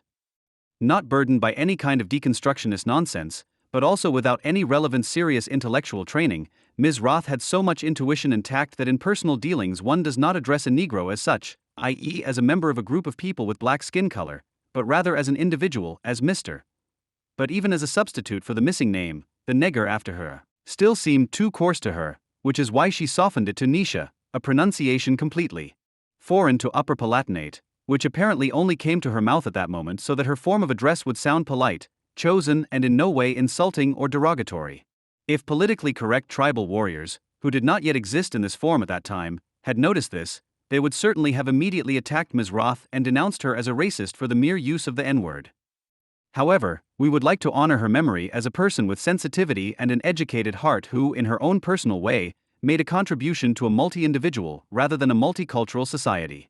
For some time now, it seems to have been en vogue among local leftists to see themselves not only as Middle East experts, but also increasingly as etymologists and linguists. In line with academic marketing strategies, attempts are being made to increase the chances of self-exploitation by constantly searching for new objects and projection surfaces. In this context, the anti-racist scene has come to the conclusion that the use of the word black for negatively connoted terms should be regarded as an expression of an individual or collective racist attitude. In the meantime, the debate has left the narrow confines of left-wing email lists and entered the political public sphere. On February 9, 2012, the left politician Orhan Akman submitted a corresponding motion to the Munich City Council with the following justification. Quote, "Furthermore, the colloquial term Schwarzfahrer, for people who do not have a ticket, is racist, as it places the skin color of certain people in a negative context. MVG should not use this colloquial term for its signs, as this will only anchor the term even more firmly in the language used by citizens." End quote. Due to some criticism following the application, the Arbeitskreis Panafrikanismus München e.V. AKPM finally spoke out with a statement of solidarity. It stated, among other things, that all terms formed with black and their numerous negative connotations are associatively linked to the image of Africans and people of African descent. This formulation rather succinctly sums up the anti-racist critique of language, which refers to a psychoanalytical line of tradition from Frantz Fanon to Paul Gilroy to Grada Colomba and radicalizes it in the worst sense. The difficulty that arises in a discussion of the topic is the complete ignorance of the committed language reformers with regard to their own subject matter. The current hyphenation exercises of queer feminists must be overlooked in this case. Rather, the focus here should be on the dissolution of language into pure chains of equivalence or association that the anti-racist language critics pursue. Grada Colomba laid the foundation for this in her work Plantation Memories. Using the concrete example of a popular children's song, she describes how an associative image shift from monkey to African takes place in the text. Her investigation follows Jacques Lacan's interpretation of psychoanalysis, but she completely conceals this by surrounding herself with an aura of orthodoxy with the help of Freudian set pieces. It is precisely this inherent Lacanian structuralism that ultimately makes her approach particularly popular for the activism of her students. However, the Pan-Africanism Working Group continues to demand terms and concepts as well as their meaning have a history and should not be dehistoricized and thus naturalized. End quote. There would be no objection to this at all if the group's own appeal did not contradict this or was unable to comply with it, precisely because any use of the word black is seen as pejorative and inevitably racist by association. However, language is somewhat more complex, more rich in content, and above all, more steeped in history than is implied here. In the commodity-like automatism of postmodern attempts at criticism, the various objects also degenerate into mere examples of the somehow same. You don't have to be Karl Kraus to notice that there is a fundamental grammatical difference between black, as an absolute adjective denoting an achromatic color, and the bound lexical morpheme or simply the prefix black dash. The former, i.e. the color word black, is known through the Black Sheep, Black Friday, Black Death, Black Magic, and finally Black Peter. To assume that all of these word combinations are the effect of a racist discourse fundamentally ignores the specific history of the respective terms. It should be emphasized that some of these metaphors have been known since the Old Testament or ancient Rome, others only emerged in the Middle Ages, and some are a product of modernity. They have undergone numerous transformations, not all of which have gone in the same direction. Even today, the only connection between these examples is in fact that they describe something somehow negative. However, the diversity of origins and meanings already speaks against a general racist connotation of such metaphors. Furthermore, the concept of racism would be completely emptied if it were projected onto all previous times. At the same time, the assertion that any term that uses the adjective black denotes negativity is also false. Very simple counterexamples would be writing black figures, hitting the black mark, or the description of the Christian Democrats as the blacks. Here, the play of metaphors reveals the freedom and dynamics of language, which in its analogies is much less concerned with political conceptions of itself than with the possibility of the most adequate expression. However, the Christian mythically connoted European color symbolism handed down over the centuries did not so much confer negative connotations on black, but rather on the garish colors red, green, and yellow. These so-called shameful colors therefore became a stigma for Jews and prostitutes. Overall, the debate mainly concerns colloquial language, which generally does not deserve a defense. If the criticism of the formulations had this insight as its basis, it would have some truth to it, as there are certainly more precise definitions for the phenomena in question. To want to replace the faded and yet heavy metaphors of colloquial language with delicacy and eloquence in language would be a convincing motive to refrain from using them.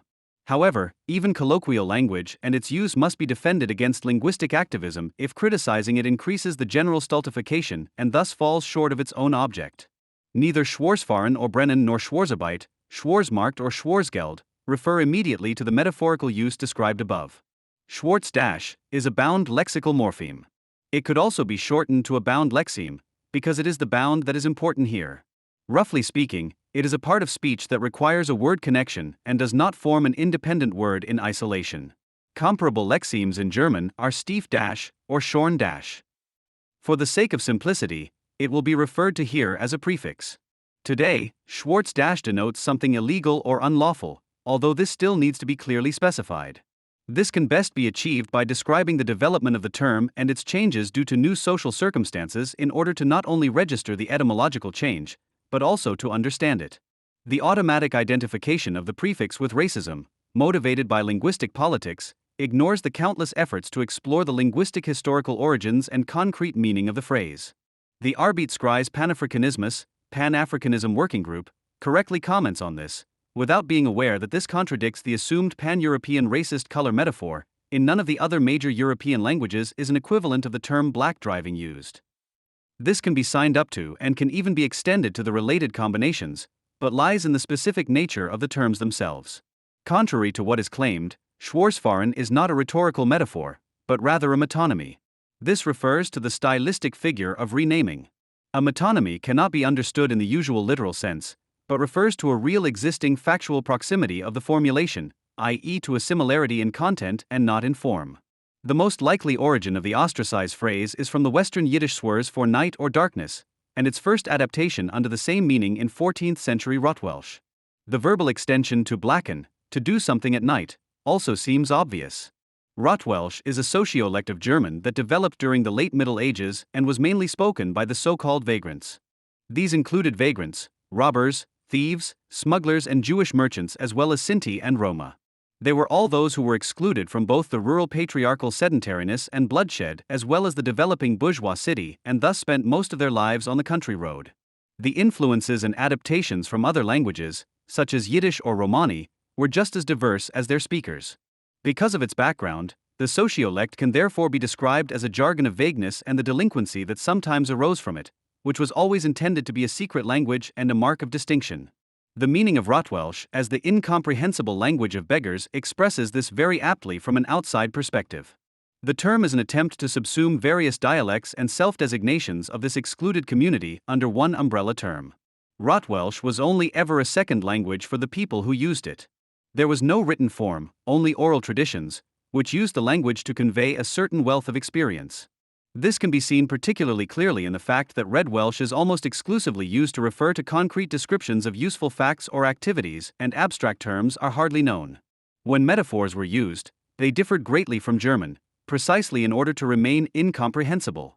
In particular, the proper names with extremely positive sounding and clearly euphemistic job or activity designations make up a large part of the vocabulary.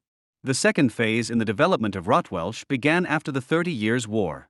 Countless former mercenaries formed gangs of robbers on an unprecedented scale in the countryside and terrorized their surroundings. At the same time, this was a high point in the creation and adaptation of new words. The word Schwers was excluded from this. It was hardly used and was neither reinterpreted nor developed further. The term used here demonstrably attained greater significance in Rotwelsh relatively late. It was only at the end of the 18th century, i.e., in the third and final phase of the development of Rotwelsh, that it slowly approached its current meaning and came to denote nighttime smuggling. It can be assumed that this was a conceptual expansion based on knowledge of the Serbo-Croatian svrk, smuggling. Ze wird schwarz fahren, on the other hand, now steht for stealing at night. In a medieval or early modern city, these activities would have been unthinkable on a large scale. The night in a medieval city was almost like a routine state of emergency. At nightfall, everyone locked themselves in their own house and only left it again at dawn. There was a strict curfew, which was enforced by severe punishments from the night watch. You needed a permit to be on the streets and had to carry a torch or later a lantern with you so that you could identify yourself to the authorities at all times. A nocturnal public and therefore also a crime rate that took advantage of this did not exist in the medieval or early modern city. Robber gangs in the countryside, on the other hand, had little interest in the difference between day and night, as in most cases they had little to fear due to the lack of security forces in these regions. It therefore took a certain social development to give rise to the term.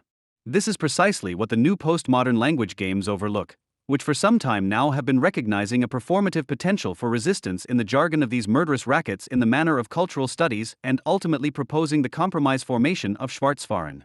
Yet this linguistic intervention is, contrary to all expectations, merely a more than helpless and impotent attempt. In its new High German spelling, the term itself is an expression of the specific nature of what it refers to. Its rapid adoption into the German language goes hand in hand with that of its basis. The generalization of Rotwelsch into various dialects, most notably into the Berlin dialect, and finally into the standard language took place with the settlement of various criminal groups in the cities at the beginning of the 19th century.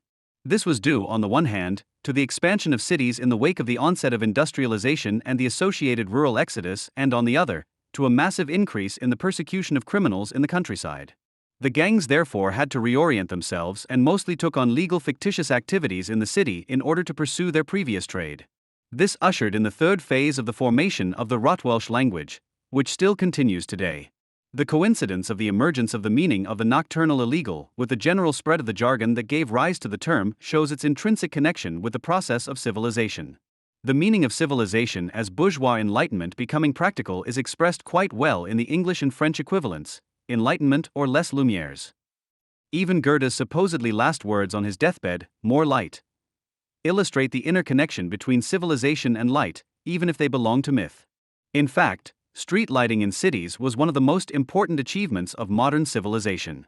The entire history of mankind is linked to the attempt to control fire and thus heat and light. Both the legend of Prometheus and the allegory of the cave are early testimonies to this.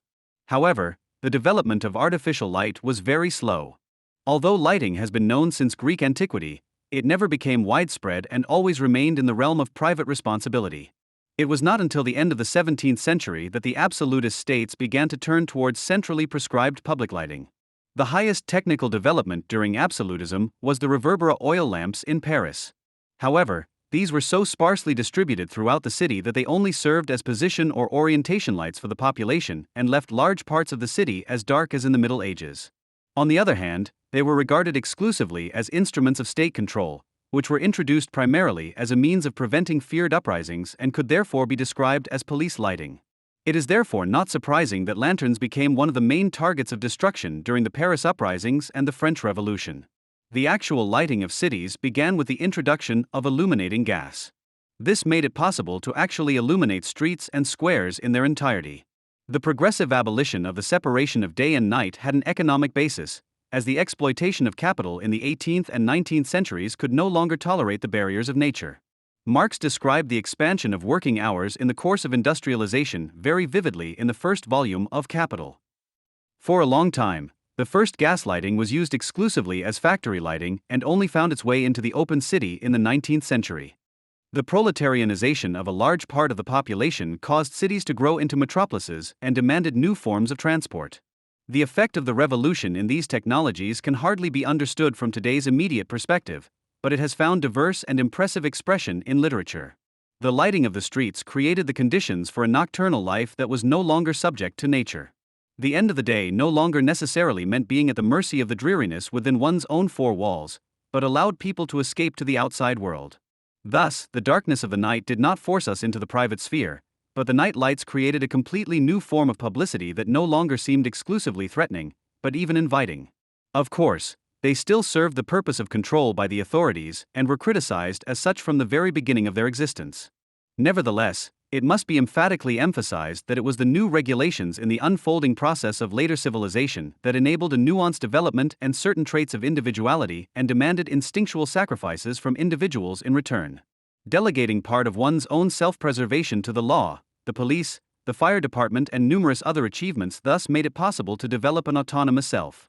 Above all, the emergence of gas and waterworks and the associated centralized supply of private homes dissolved the still strictly patriarchal subsistence of the domestic hearth and thus tended to reinforce the imperative of civilization and the willingness to socialize. In this context, the new light of the streets promised safety and security, but at the same time granted an even more intense form of anonymity and freedom of purpose than the big cities could ever have offered by day. Both the flaneur and the late dandy embodied this, as they now took their debauched strolls mainly on the boulevards at night and in luxurious shopping arcades. They were the pioneers of the steadily developing nightlife in the cities. In this historical night, the delinquent parts of the former country street dwellers, constantly supplemented by the growing lumpen proletariat, found their new occupations and living spaces. In the shadow of new lighting and civilization, in the side streets, alleyways, and backyards, they became a mainstay of this new phenomenon. They were instrumental in the opening and operation of night cafes, opium dens, brothels, street prostitution, cabarets, variety theaters, and casinos. It was in these establishments that the bourgeois chic crowd ended their visits to the theater or opera, giving rise to the notorious combination of critical spirit and moral indecency.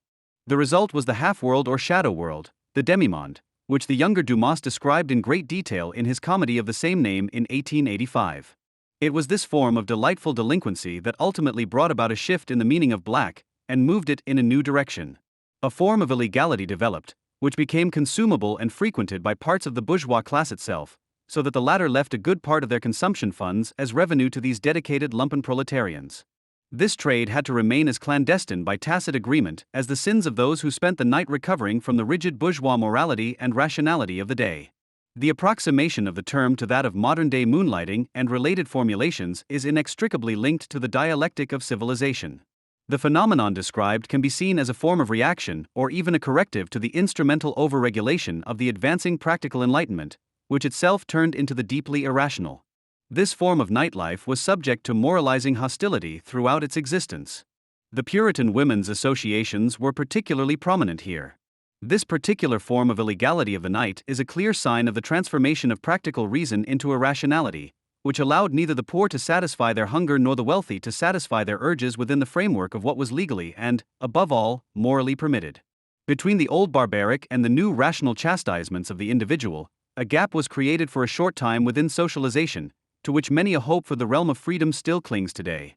Just as the diverse origins of Rottwelsch lexemes subsequently point to the overlapping realities of the lives of the most diverse socio-cultural groups, the generalization of the sociolect points to the contact between the majority society and the speakers of Rottwelsch.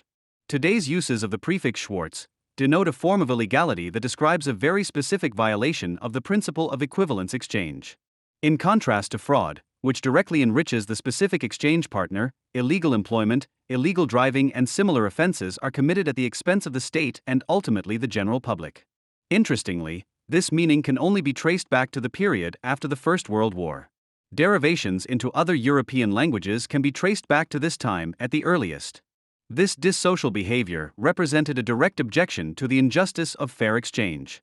The aura of impudence, which was only possible in the nocturnal shadow world, preserved it in this sense and spread it in a leveling way. The term shadow economy, under which illicit work, burning, markets, and the like are subsumed today, as well as the so-called grey market, bear very faint witness to this. While the clandestine brazenness of the past was largely condemned by civil society on moral grounds, today there is greater acceptance from this side and increased state persecution. To interpret this increased acceptance in large parts of the population as a potential for resistance would mean legitimizing the circumstances that make such behavior necessary. Individually, this is perhaps understandable to some extent, as one must ultimately make the reality of one's own life palatable. However, as the result of a critique, in the form of work on the concept, it comes to nothing. Declaring necessity a virtue cannot save what is not even understood. Quote, "It is true that positive traits of a human community can develop within a band of robbers, for example, but this possibility always indicates a deficiency in the larger society within which the gangs exist." End quote. This greater acceptance is accompanied above all by the loss of any tension that the prefix historically still carried. It is important not to fall prey to nostalgia, Because if there was ever an emancipatory surplus in the formulation, it was lost with this historical night that shaped it. The end of this phenomenon began with the advent of electric light and the entry of the working class into nightlife. The expansion of neon light and neon advertising ultimately turned the night into day and thus stole the protective shadow world that had made it appear so appealing historically. At the same time, the emerging culture industry with its masses of consumers brought the entire act of socialization unbroken into the nocturnal hustle and bustle. With the general society of the spectacle, the colonization of the night was finally completed, so that today it seems most appealing to simply sleep through it instead of participating in the common forms of repressive desublimation. Again, it is not so much a question of saving the term itself, but rather by proxy of saving language in and of itself and the sensibility associated with it. It is a matter of resisting the desire to erase the history that is transported in language, if not erased, at least with all its traces of suffering and happiness. The reddish Welsh black is sparsely reminiscent of the night, which was only sparsely lit and in which there was the possibility of escaping socialization and its conventions, at least temporarily. If it does not itself imply a promise of happiness, it does carry a warning against the modern regimentation of the Enlightenment, which can be expressed almost in the same breath against its postmodern, anti-Enlightenment forms. The term negatively contains the achievements and failures of civilization and shows us a trail through history, provided that we are prepared to follow it and do not want to do violence to the term or even erase it, but are able to understand its genesis and abandon ourselves to it. Among other things, it depends on this ability to what extent it is still possible to fulfill the promise of happiness at some point. Karl Kraus, in particular, was convinced that the use of language allows conclusions to be drawn about the state of the world. The example of black and the use of language illustrates the whole intellectual state of the left here. Not only does it show that the protagonists are oblivious to history, but the whole debate is an expression of deeply rooted half-education. This in turn does not mean knowing nothing, but rather believing that you know everything better and constantly having to articulate this. The demand to eradicate this one prefix from language expresses the desire to eradicate language itself and what distinguishes it from human beings. The reduction of language to chains of associations in wild psychoanalysis means a reduction of man to his unconscious and blatantly affirms the general weakness of the ego. In precisely this sense, every single object that succeeds in resisting this delusion is to be supported in this endeavor, and the emphatic concept of language is to be defended against the emancipatory, politicized one. The militant half-education of the left, which is so aptly related to Nietzsche's exclamation "What falls, you shall push," refers to the actors themselves.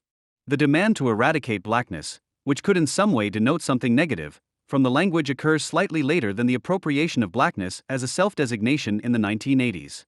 The point here is not so much to criticize this identification per se, but rather to point out that its failure is foreshadowed in the regression at hand. What ultimately falls is the identification itself and the attempt to achieve it. If this escalates into fixation as a result of a libidinal defensive obsession, the failure is projected and everything that could serve as a reality check must be pushed down. The narcissistic fixation on oneself ends in a constant repetition compulsion of semantic projection. Not wanting to be like this requires us to paranoidly fear and ultimately destroy everything that comes our way from the outside. This is not a unique feature of the scene groups in question, but a general tendency of postmodernism, and in this context, to call oneself progressive means above all to be ahead of the majority in being false and untrue and to work towards the existing change from a thinking identity to a purely perceptual identity. The unconscious is a very individual element of the human psyche that is extremely questionable in its collective form. The denial of the unconscious can also occur when it is overused as a concept and only represents a container for the comfort of one's own thinking. Racists may understand driving and working while black in racist terms, but they are racists even without this association. Pepe Dancourt's short film Schwarzfahr, from 1992, tried to portray this realization in an artistic way and was even awarded an Oscar for it. Collective, on the other hand, is the ego weakness in its omnipresent appearance, which culminates in the punishment of apparent thought crimes and the associated newspeak of the left. The theories and disciplines that deal with this are not suited to the critical nature of critical theory, as Horkheimer formulated it in his fundamental essay, but exclusively to its aura, in order to instrumentalize it for their narcissistic aspirations. This type of attempt at criticism consists primarily of setting and mercilessly defending guiding principles and serves to linguistically perpetuate one's own ignorance. The inquisitorial zeal thus obscures any possibility of transcending one's own limitations of mind and experience by means of language. In most cases, academic theorists with chairs, such as Grada Colomba, cannot be directly accused of this. However, thinkers who do not also turn against their own audience, but instead wallow in the recognition of the following they have created, are to be denounced for this, as this is where their responsibility towards thought begins at the latest. Adorno was very aware of this responsibility because he explicitly did not go along with the apparent radical turn of his students, but maintained his judgments even against some personal inclinations that opposed them. After all, thinking that is not directed against itself is ultimately directed against itself. It is now more than 30 years ago, in 1993, that Clemens Nachmann was outed as a racist and left-wing skullcutter at the Congress organized by the magazine Concret and afterwards. As a reminder, there was a panel on identity and difference at this Congress, at which Gunter Jacob, Diederik Diederiksen and Christoph Turk, among others, spoke. And it was Turk who made the unbelievable faux pas, in the eyes of the anti-racists, of speaking of race at all, without any hasty moral distancing, of reminding us of the biologically given natural facts of human beings.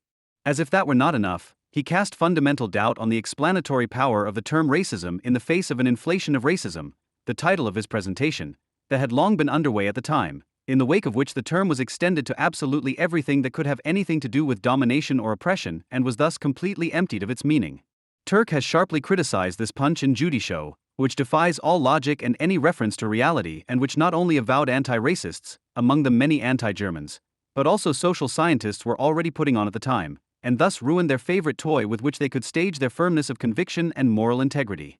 The Punch and Judy show that began with a subtle distinction between biologistic racism, the old racism, i.e. discrimination against people because of their skin color, and differentialist racism, cultural discrimination. And via sexual racism, discrimination against women, men did not appear as victims, led first to so-called triple oppression, victims of class rule, racism and sexism, and finally to the free-floating madness of what one could call multiple oppression, under which lookism, i.e. discrimination on the basis of appearance or ableism. Discrimination on the basis of ability or incapacity was discussed in all seriousness. By insisting against this conceptual mumbo-jumbo that a consistent concept of racism necessarily includes a reference to human skin color, but that skin color is a fact of nature despite the admitted categorical constitution of the object, Turk simply wanted to remind us that every racism does not simply invent its object arbitrarily, but spins given facts into a thoroughly delusional structure. In any case, he was not interested in praising difference. His presentation ended with a plea for a rightly understood equality, with the idea that only by virtue of the ability to recognize the same in the different can the abstract comparison that capitalist socialization creates be adequately criticized at all. But the club of the self-righteous and outraged simply didn't care. They made a scandal out of Turk and made everything up for it until it suited them. Manfred Dahlmann and Clemens Nachmann were the only ones at the time to defend Turk in concrete and insist on the minimum requirements for any honest discussion, which of course didn't help much, but on the contrary spurred on some particularly zealous people, incidentally members of the Hamburg Bahamas editorial team at the time, to prove to critical theory that its exponents or those who refer to it today were bringing racist and sexist ideas into the left. The anti-racists and anti-Germans were all the more sniffy and angry when they imagined that they were in the process of drawing theoretical and practical lessons for the present from the German and left-wing past. Yes, in the past they had sat on a truncated critique of capitalism, an economistic concept of capital, they said stereotypically at the time, but now things were different. They were proving this precisely by agitating and taking to the streets against Greater Germany, against a new Fourth Reich and the racist consensus that allegedly prevailed within it. But it was precisely these ritual self-accusations and the kitsch of attitudes that had already been organized around the Never Again Germany campaign that aroused the suspicion, not only in me, that what was sailing under the anti-German flag was not much different in its basic structure than a morally self-referential, but now to a certain extent inward-looking anti-imperialism, and the call for the Frankfurt NWD demo also said, "We do not want a right of self-determination for Germans, because it is a right of self-determination for imperialists." And as befits a neatly dichotomized worldview, clearly sorted into good and evil, the flip side of the moral clamor against Germany was the identification with new collectives.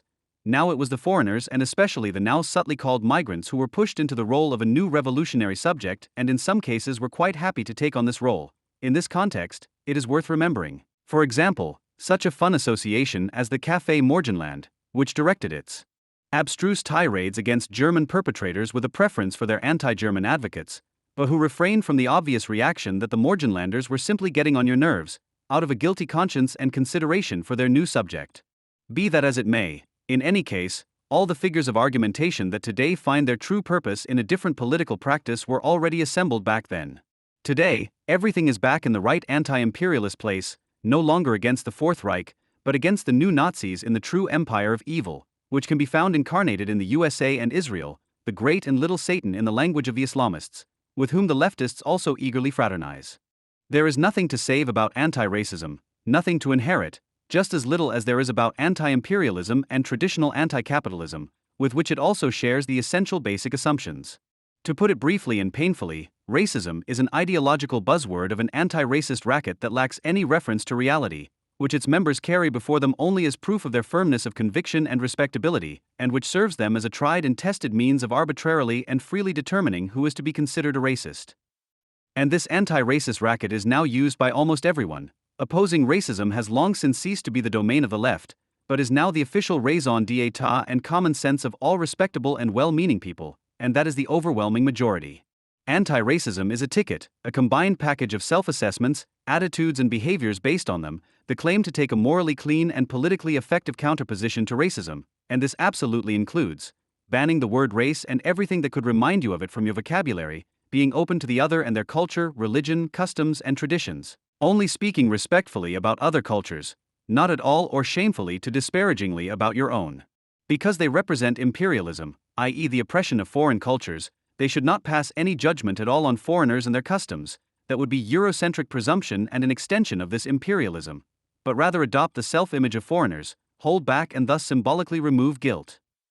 Apart from the moralizing intrusiveness and the enervating mendacity, the reverence that is shown to other cultures and the submissiveness with which their bearers are almost worshipped as saviors is not a counterposition to racism, but its logical and historical precondition, which survives as a moment in racism and all naturalizing ideologies. Their basic pattern is the projective combating of what one would like but cannot achieve oneself, and therefore discrimination against Negroes. Because of their laziness includes admiration for the rhythm they have in their blood, and respect for their legendary potency. Thus anti-racism is nothing more than the necessary flip side of racism itself, which has split off from it and turns against its own foundation. Historically, at any rate, the appreciation of foreign cultures precedes their later, racially legitimized disqualification and is also logically their prerequisite. Christopher Columbus, for example, describes the natives he encountered in the Bahamas, Cuba and finally Haiti in 1492 in his diaries as follows: "They are fearful and cowardly, very meek and know not evil. They cannot kill one another, they do not covet the goods of others," and he summarizes, "I do not believe that there are better men or a better country in this world." End quote. When Columbus wrote this down, there was neither the concept nor a corresponding idea of race, and yet the idea of a collective determined by certain characteristics and traits, onto which all one's own desires and wishes are projected, already exists here. In this way, the myth of the origin of the good savage is erected.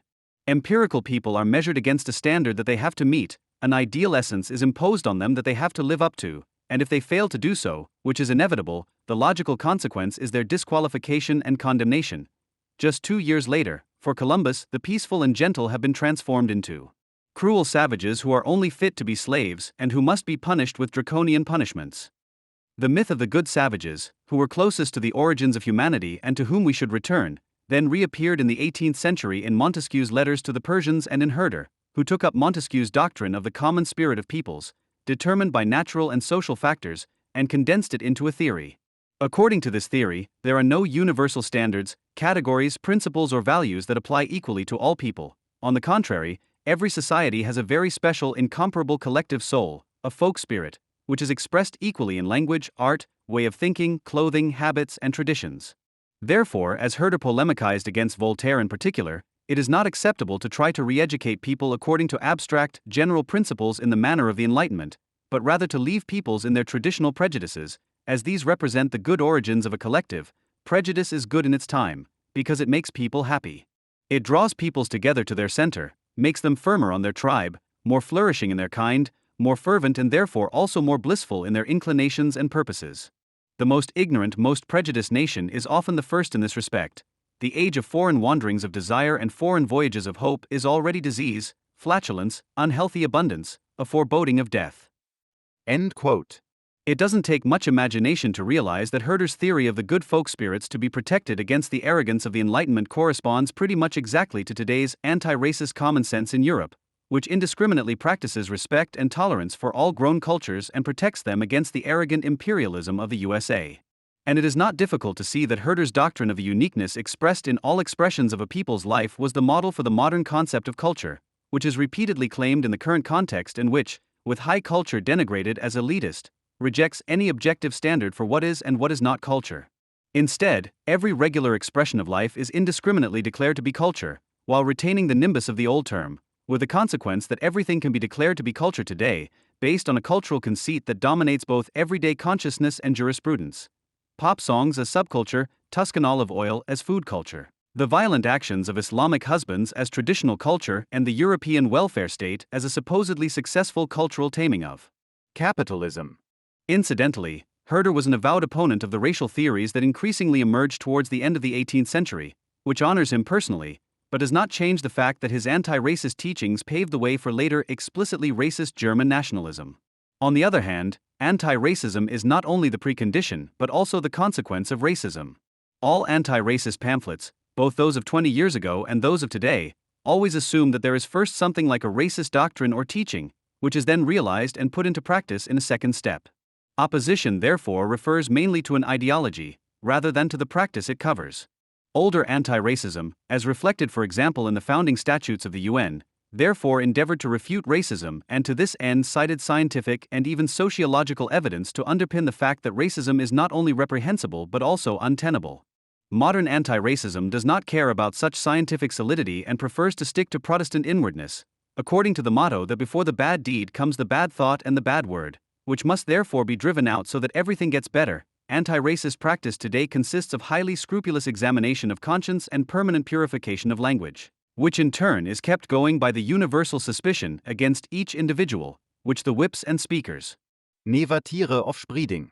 But no matter how you look at it, anyone who has set themselves the goal of either refuting racism as an ideology through argumentation or mentally exorcising it, instead of asking about the conditions of its possibility and the social content that it expresses, is moving on the terrain that racist ideology has prepared for them and is condemned to reproducing its basic assumptions. The substantialistically legitimized sorting of people into collectives, ideologically and practically.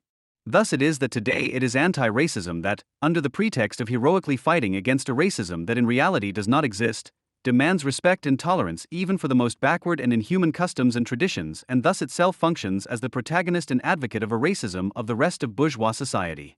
Apart from this, the assumption that the racist idea precedes the evil deed is also factually untenable. Historically, it is exactly the opposite.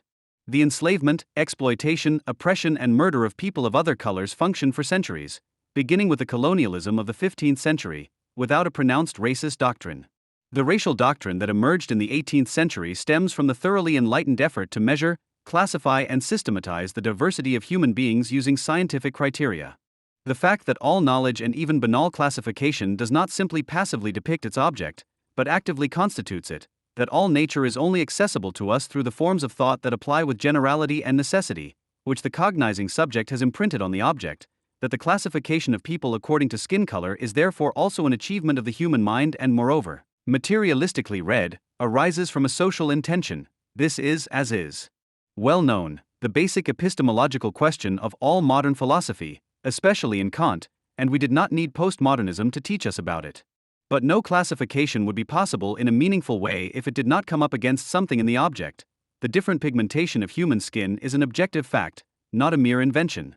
Despite all criticism of the bourgeois need for classification as such, it is acknowledged that a classification already tends towards explicit evaluations. Racism only begins where conclusions are drawn from hereditary physical characteristics, here, the hereditary factor of skin color, to fixed, natural, and collectively hereditary characteristics such as intelligence, temperament, culture, character, i.e., where one assumes a fixed and hereditary collective essence of man. Racism is therefore the doctrine of the genetically determined, i.e., naturally given and therefore unchangeable character and cultural makeup of groups of people of different origins. This is the only narrow and precisely defined definition that can be given. And only a social practice that sorts, harasses, discriminates against, enslaves, exploits, dominates or murders people on the basis of this view, whether it is scientifically concealed or vulgarly presented, can legitimately be called racist. Accordingly, explicit racism only begins in the 19th century and comes to its logical end as racism the moment it is rounded off into a closed ideological system. Instead, the categories originating from it characterize the entire public discussion into the 20th century, as it were, as a submerged subculture. Accordingly, late colonialism, i.e. in the late 19th and early 20th century, racial segregation in the southern states of the USA, which continued after the official abolition of slavery until the 1960s, and the apartheid regime in South Africa, which began at the turn of the century, were societies or systems of rule in which racism is the socially necessary appearance and the central legitimizing ideology, and which therefore really deserve the label racist.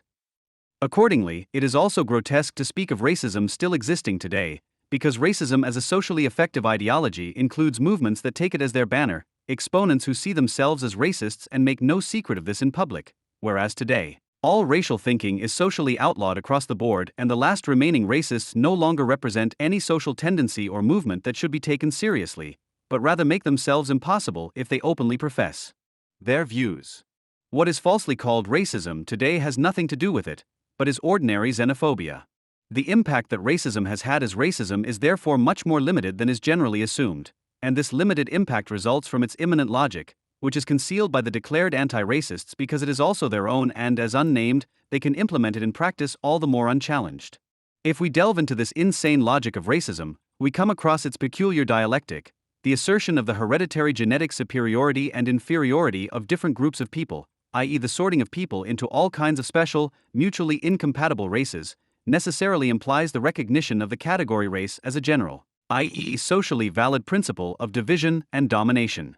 The particularization of humanity itself becomes a universal principle, and racists and all racially legitimized systems of rule have always struggled with the contradiction that they must first establish something as a social principle which, in their view, should be given by nature anyway. The arbitrariness of all racism manifests itself in the fact that it simply redefines bourgeois society as a whole divided into classes, groups, cliques, families and individuals by naturalizing it into an ensemble of races. And the practical consequences that logically result from the generalized racial principle are, ideally formulated, either mutual segregation or apartheid, with which a more or less hierarchical order of the races is established, the reformist variant, so to speak, or its necessarily militant flip side, the violent racial struggle, the competition for displacement ideologized as a struggle for existence. By virtue of its immanent logic, i.e. by virtue of the dialectic of specialization and recognition that is effective in it, racism in all its varieties is inscribed with a murderous potential of considerable proportions, but precisely not the collective annihilation out of existential enmity that is inherent in anti-Semitism from the outset. This limited effectiveness and lack of sustainability of racism as racism can be demonstrated by the very author who is rightly regarded as its godfather, Count Gobineau. In 1850, 3 years after the Communist Manifesto, Gobineau summarized world history as a struggle not of classes but of races in his essay on the inequality of human races. The crux of the matter, for him, world history is a history of decay, the decay of a formerly pure race, and his conception of history is therefore a vision of doom.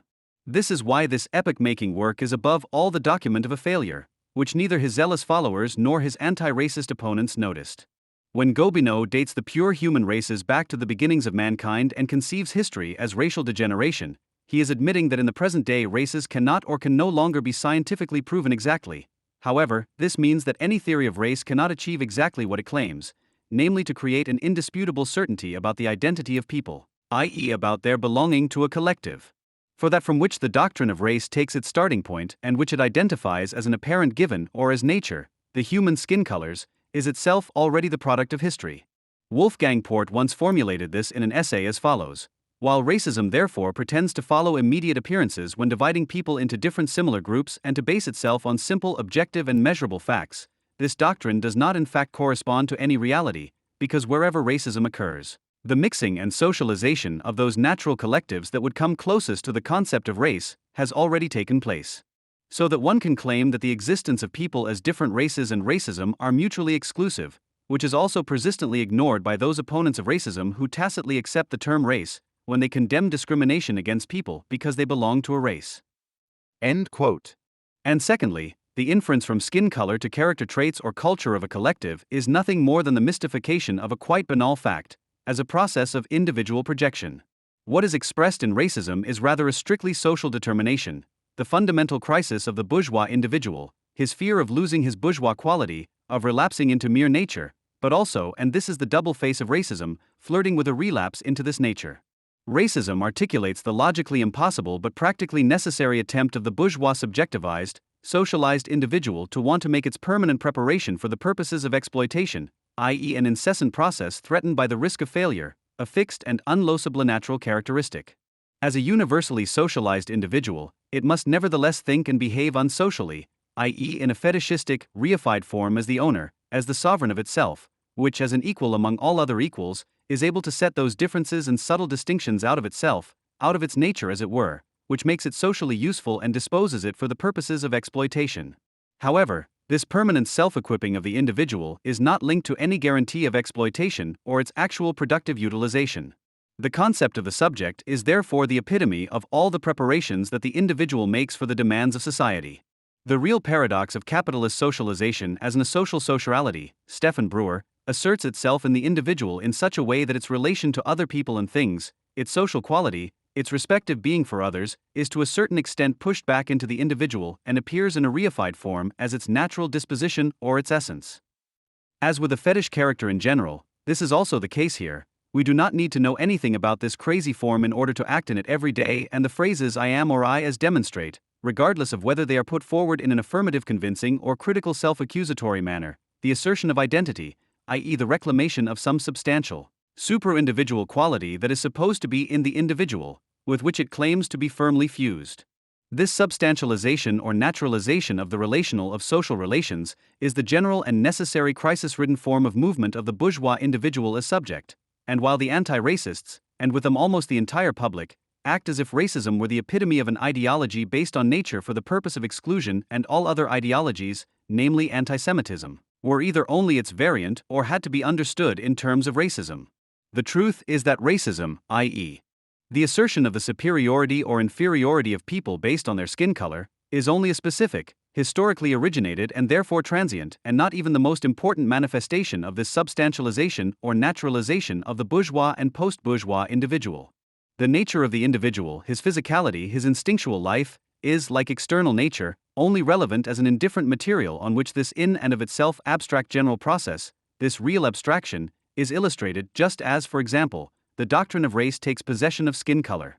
The bourgeois subject, as a social unnature, recurs to the natural so that it can subjugate and functionalize its own bodily nature and the external nature all the more effectively and, if possible, make it disappear completely. Deconstructivism is the crazy dream, National Socialism the practical implementation of this final self-disembodiment. Identity is death, Adorno. This is why, as Turk was quite right, nothing more annoying can be said against this social naturalization than the insistence on a natural substrate that is not absorbed into the concept, that is not identical with it, and such an insistence is committed to Adorno's critique of philosophy, as a necessarily identifying thinking for the sake of the non-identical, as an attempt, by means of the self-criticism of the concept, to experience something in the object that has not already been predetermined by the subject, in order in this way to assist nature with reason and to think ahead to conditions in which nature would finally come into its own. Then, for example, human skin and its different color values could simply be a beautiful appearance, highlighting its alluring and seductive qualities, without being immediately appropriated as the distinguishing mark of some generality. This substantialization is a process carried out by individuals in competition with each other, but as such it is a general process whose content is interchangeable and in which the form itself is decisive. As a process set in motion by all individuals, this substantialization can also outwardly take the form of an explicit, ideologically based association or movement, such as in the 19th and first half of the 20th century, but this is by no means necessarily the case, and it seems as if the tendency for this is decreasing. The current regressive and collectivist tendencies are now also highly individualized in themselves and in outward appearance and only lead to loose and temporary coalitions. The modern, agile, and adaptable individual now has an almost unimaginable variety of all combinations in the most diverse combinations at his disposal for the stereotypical assertion of his substantial identity, from various cultures to regions and gender identities to religions, next to which the concept of racial identity appears pathetic and anachronistic. It is fought against because it is an outmoded relic from the prehistory of bourgeois identity mania. As shown, racism as such has already passed its zenith with Gobineau. As a result, its constitutive categories permeate the general public consciousness. As a kind of subcultural asset, categories such as race, blood, degeneration, etc. either become even more dangerous in the respective context, as will be explained in more detail in a moment, or they become harmless and banal. Count Gobineau himself, for example, was not an anti-Semite, and even at the beginning of the 20th century there were scientists who referred to the doctrine of race in their opposition to anti-Semitism, and in Zionist tracts from the same period there is also talk of race, blood, improvement of the race, etc. Of course, what the anti-Zionists of all factions hastily and eagerly bring up as proof of the racist character of Zionism proves the complete opposite, namely the extent to which categories of racial doctrine have become commonplace, so much so that they not only lose their evaluative racist meaning, but often no longer even have anything to do with the classification of skin colors. In Zionist tracts, for example, race is now just a name for a certain group of people, synonymous with population, for example, and an abbreviation for the transmission of certain habits, views, or values over generations. On the other hand, racism, which had failed as an independent doctrine, increasingly began to function as a justification for anti-Semitism, which gained strength in the last third of the 19th century.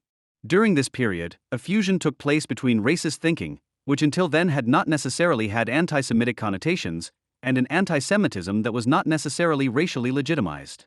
It is therefore wrong, or at least wrong-headed, to speak of National Socialist racial mania, as is so often and readily done, or of racism that led to Auschwitz.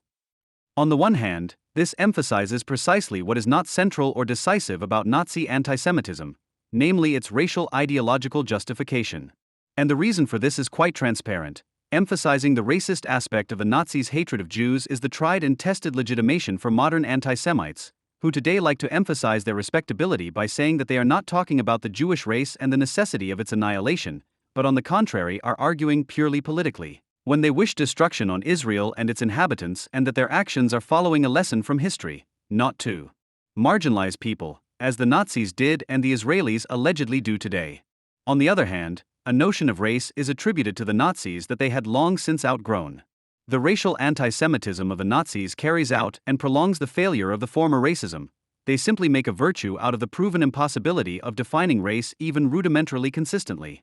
The consistent renunciation of any definition of blood and race, which are nevertheless constantly invoked, is therefore not a deficiency, but a program. What race is and who belongs to it is henceforth defined purely negatively, in total demarcation and existential hostility to the opposite race, which is believed to be incarnated in the Jews and which is constructed as the principle that is ultimately race-destroying and therefore to be completely destroyed. As early as 1920, Hitler said, "We are not a race, we must first become a race," and Himmler made the remarkable statement in 1942, "I urgently request that no decree on the term Jew be issued." With all these foolish definitions, we are only tying our own hands. End of quote. In other words, the Germanic, Aryan, etc., race is thus no longer conceived as an origin but as a goal, no longer a natural given, nothing that would be accessible to immediate observation, but something that must first be re-created through social practice, a project directed towards the future. The Nazis were always as clever as the post-structuralist anti-racists of today, who declare every physical natural determination of the human being, gender, skin color, etc., to be the result of a social or discursive construction, and also consider this to be the pinnacle of critical consciousness.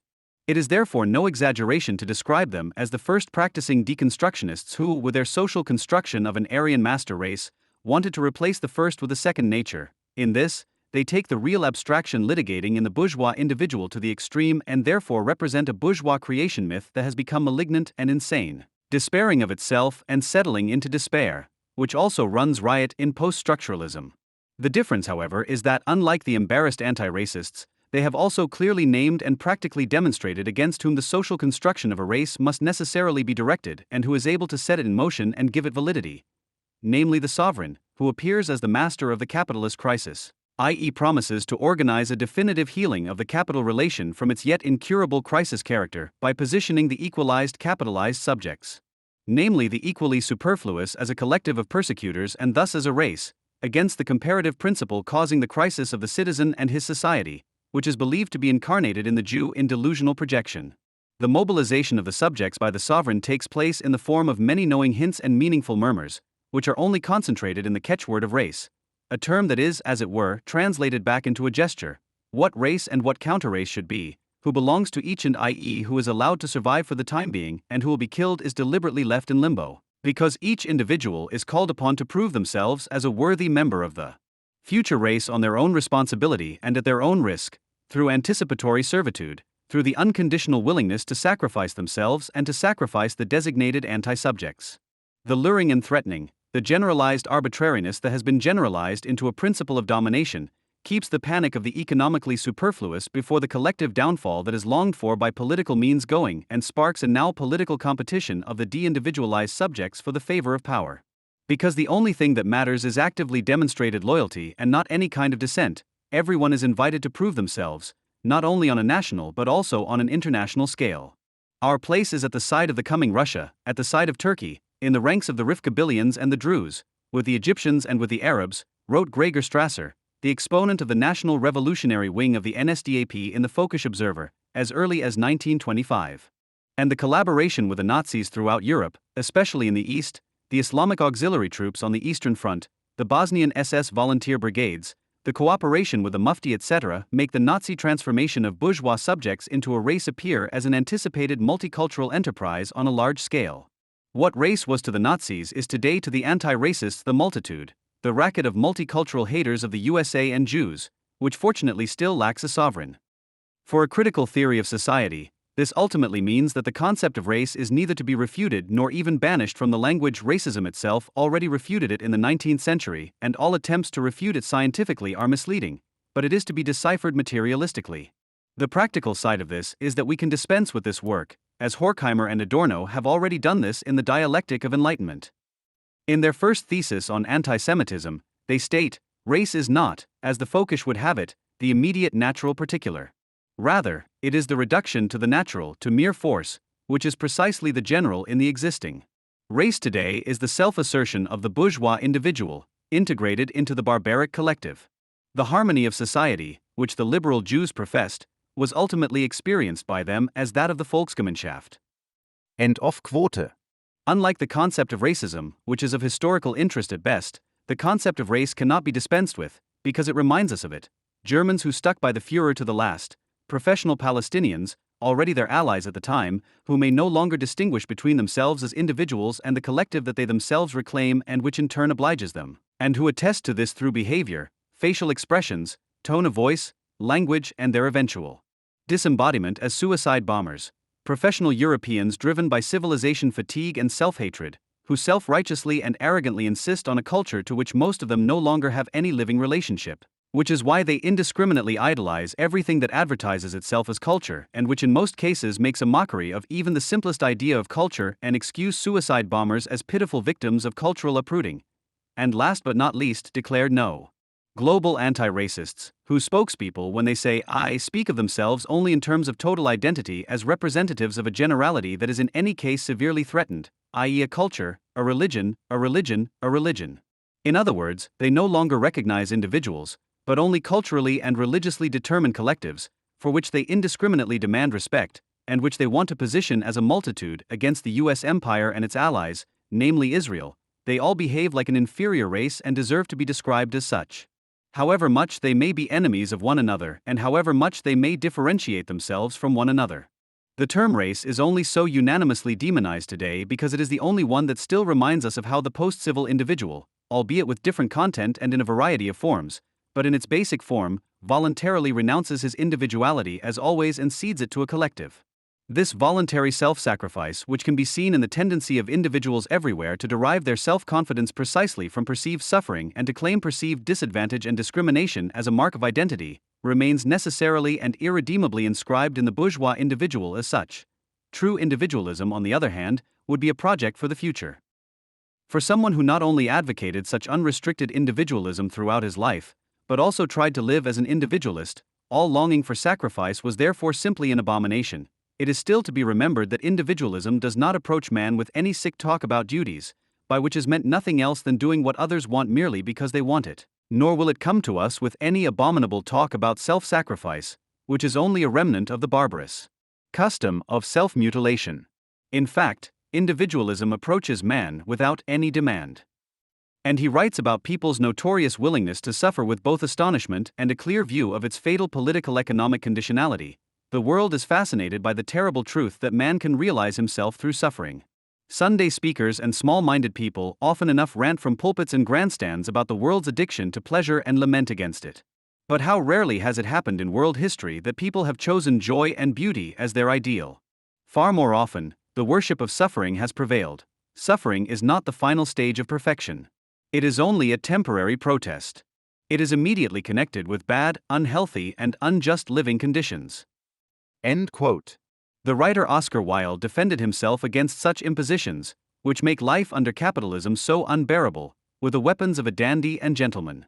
His essay The Soul of Man Under Socialism, published in 1891 and published in German in 1904 in a translation by Gustav Landauer, already appeared to Karl Kraus as the most profound, noble and beautiful thing that the genius murdered by Philistinism has created, with its unheard of abundance of contemplation spanning life and art as the gospel of modern thought.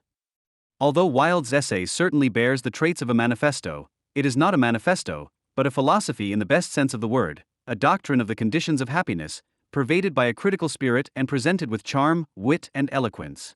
It seems strange at first that Wilde's essay, apart from a few remarks here and there, has received no reception at all, and that even today, where it is noticed, it still causes embarrassment at best.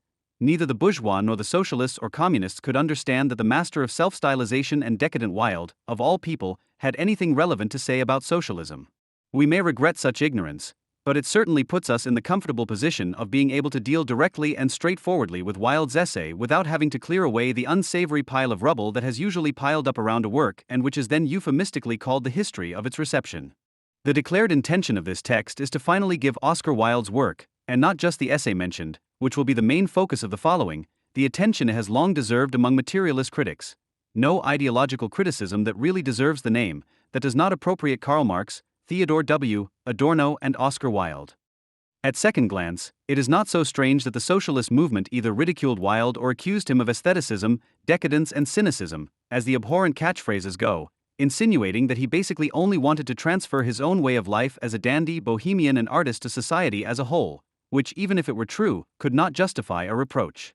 The rancor that speaks from this disqualification does, of course, have an objective point of reference, for it was precisely the writer, aesthete, and dandy Oscar Wilde who was not only apparently ahead of socialists of all stripes in terms of style, taste, and sensibility, but in his essay he embarrasses them to the bone by formulating a critique of private property which, on the one hand, points back to the economic critic Marx and takes up his essential impulses, and this without Wilde having received him, and on the other, with a hitherto unprecedented radicalism. It is otherwise only comparable with Karl Kraus' critique, which identifies the aesthetic experience to be trained in art as the central nerve of any social critique, and in this, bearing in mind the year of origin, 1890 points far ahead to the critical theory of Horkheimer, Adorno, Marcuse, and Lowenthal. And as if that were not enough, Wilde is also able to make not only the socialist movement, with which he somehow sympathized, but all idealistically minded social reformers and humanitarians, whether bourgeois or socialist, appear to be part of the evil they set out to fight. While almost everyone in the world, the socialists and communists, the do-gooders, the citizens, when they are in a bad mood because a crisis has hit them, the Pope and today above all the Islamists accuse capitalism of systematically destroying solidarity, public spirit, charity and humanity, and instead establishing a reign of unrestrained and compassionless egoism, shameless and unbridled individuality, cold and merciless greed. Wilde begins his essay on socialism as follows: the greatest advantage which the introduction of socialism would bring would undoubtedly be the fact that socialism would free us from the unworthy compulsion to live for others, a compulsion which, under present conditions, weighs so heavily on almost everybody. Indeed, there is hardly anyone who could escape it. People ruin their lives through an unhealthy and exaggerated altruism. They are almost forced to ruin them in this way. They see themselves surrounded by terrible poverty, terrible ugliness, terrible hunger. All this inevitably affects them. Man's feelings move far more quickly than his mind. Therefore, with admirable, albeit misguided intentions, one sets out very ambitiously and very naively to remedy the ills all around. But the remedies do not fight the disease. They only prolong it. In fact, they are themselves part of the disease. End quote. The categories of individualism and altruism, which Wilde confronts and whose discussion runs through his essay like a common thread, do not denote abstract and constitutive principles that are removed from space and time, but rather a social constellation.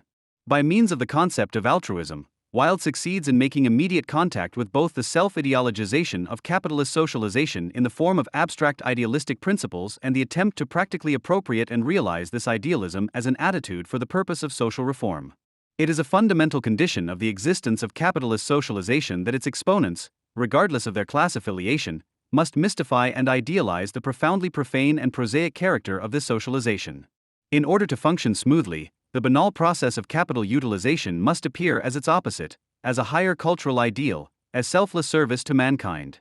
However, this idealization is not originally a determination arbitrarily invented by the subject and added to reality, but an idealization that arises objectively from capitalist reality itself and spontaneously impresses itself on the subject as an objective form of thought.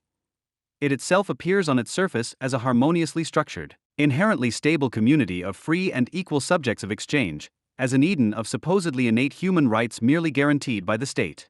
Association, an appearance in which the inescapable coercive and domineering character of this socialization, which discharges itself in crises, does not become immediately evident to individuals. The objective self-denial of capital escalated into open delusion in Germany, which at the beginning of the 19th century set out to turn its economic and political backwardness compared to other nations into a strategic advantage and to pursue a third way.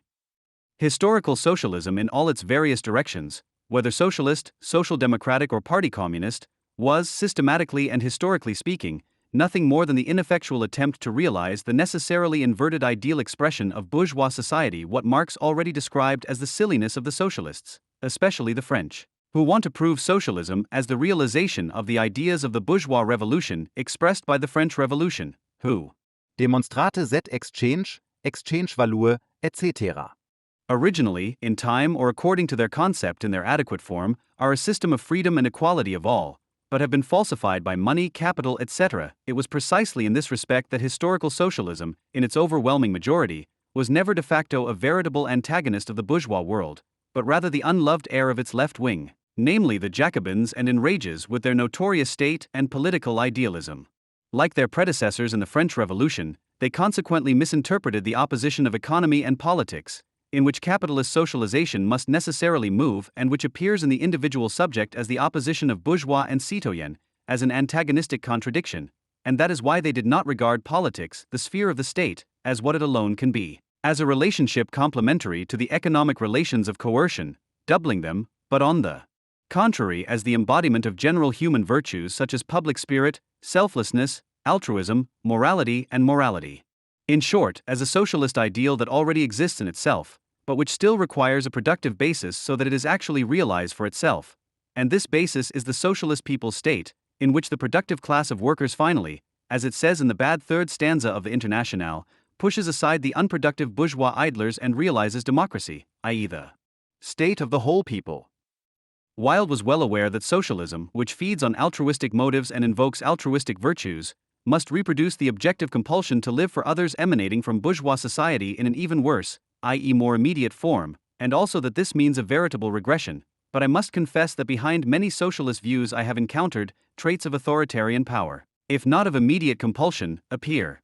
If socialism were authoritarian, if governments were to exchange their present political power for economic power, in short, if industrial tyranny were to arise, then the human condition would have changed for the worse. And further, while the present system at least enables a very considerable number of people to live with a certain amount of freedom and development and happiness, in an industrial baroque system or an economic tyranny no one would enjoy such freedoms. It is regrettable that part of our society is practically a slave, but it would be childish to try to solve the problem by enslaving the whole community. Wilde saw through the right to work that left-wingers still like to proclaim today as a general compulsion to work on behalf of the state, and he didn't even let himself talk about it. Authority and compulsion are of course completely out of the question. Every person must be free to choose his work. No compulsion of any kind may be imposed on him. If this does happen, his work is of no use to him, to himself or to others. And it should be added that I understand work to mean any kind of activity. End of quote. The fact that socialism still claims to realize true democracy today does not make things any better, but even worse. Horkheimer and Adorno's insight critical of democracy into the unity of collectivity and domination. What happens to all through the few always takes place as the overpowering of individuals by the many. The oppression of society always bears the traits of oppression by a collective.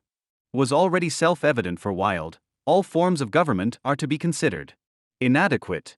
Great hopes were once placed in democracy, but democracy is nothing but the rule of the truncheon over the people by the people for the people. Or there are three kinds of despots: the despot who enslaves the body, the despot who enslaves the soul, and the despot who enslaves both body and soul. The first is called a prince. The second is called the Pope. The third is called the people. Whoever wants to lead the people is forced to join the mob. Wilde knew only too well, while socialists of all stripes practiced it unconsciously when they served the anti-Semitic murderous lust of the mob, which had been ennobled to anti-capitalist longing. However, it is not only the authoritarian collectivist socialist regimes, which Wilde did not yet know but foresaw, that are to be criticized as regressive, but also the movements active in the present and the attitude expressed in them, as they in themselves add a further plague to the already existing impositions of contemporary capitalist everyday life. The social character of the well-meaning and intrusive do-gooder, or the dangerous philanthropist. One hears again and again that the schoolmaster is doing out. I certainly wish that were the case. But the type of man, of which he is only one and certainly the most harmless representative, really seems to me to dominate our lives. And just as in the ethical sphere the philanthropist is the greatest scourge, so in the spiritual sphere it is he who is so busy educating others that he has never had time to think of his own education. But how terrible, Ernest, it is to sit next to a man who has spent his whole life trying to educate others. What a cruel ordeal. What an appalling narrow-mindedness that inevitably results from the fatal habit of wanting to communicate his personal convictions to others. How conspicuous this person is because of his intellectual narrow-mindedness. How much he bores us, and undoubtedly himself, with his endless repetitions and his pathological know-it-all attitude. How much he lacks any sign of spiritual growth. How disastrous is the circle in which he constantly moves. End of quote. You will no doubt have already had the experience of such nags or know one of them in your circle of acquaintances, and even if this social character of the do-gooder is obviously an almost timeless phenomenon and can be found in the most diverse areas of life, the probability of encountering it in progressive so-called political contexts is particularly high.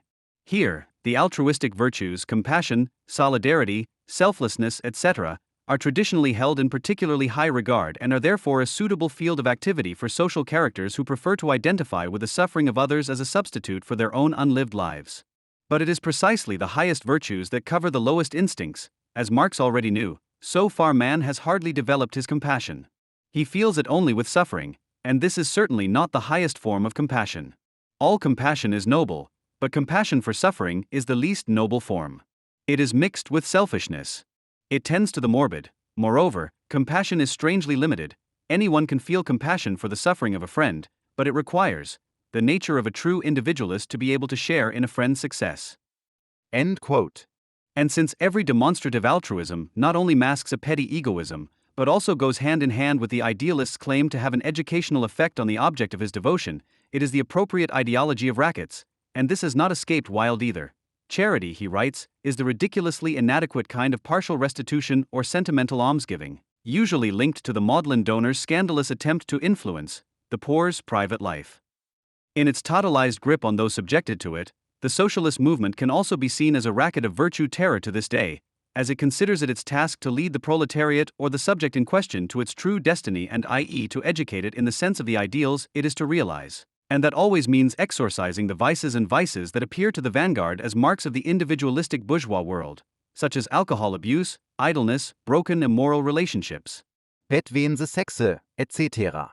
And in order to do justice to this task, the self-proclaimed representatives of the class must credibly embody the virtues they advocate in their own person, and therefore must prepare themselves as subjects in an even more rigid way than the common citizen, i.e. sacrifice their individuality to the general, the collective, the class, peace, etc., in order to achieve total identity with it. If identity ultimately means death, then the effort to achieve it results in premature torpor and premortal lifelessness.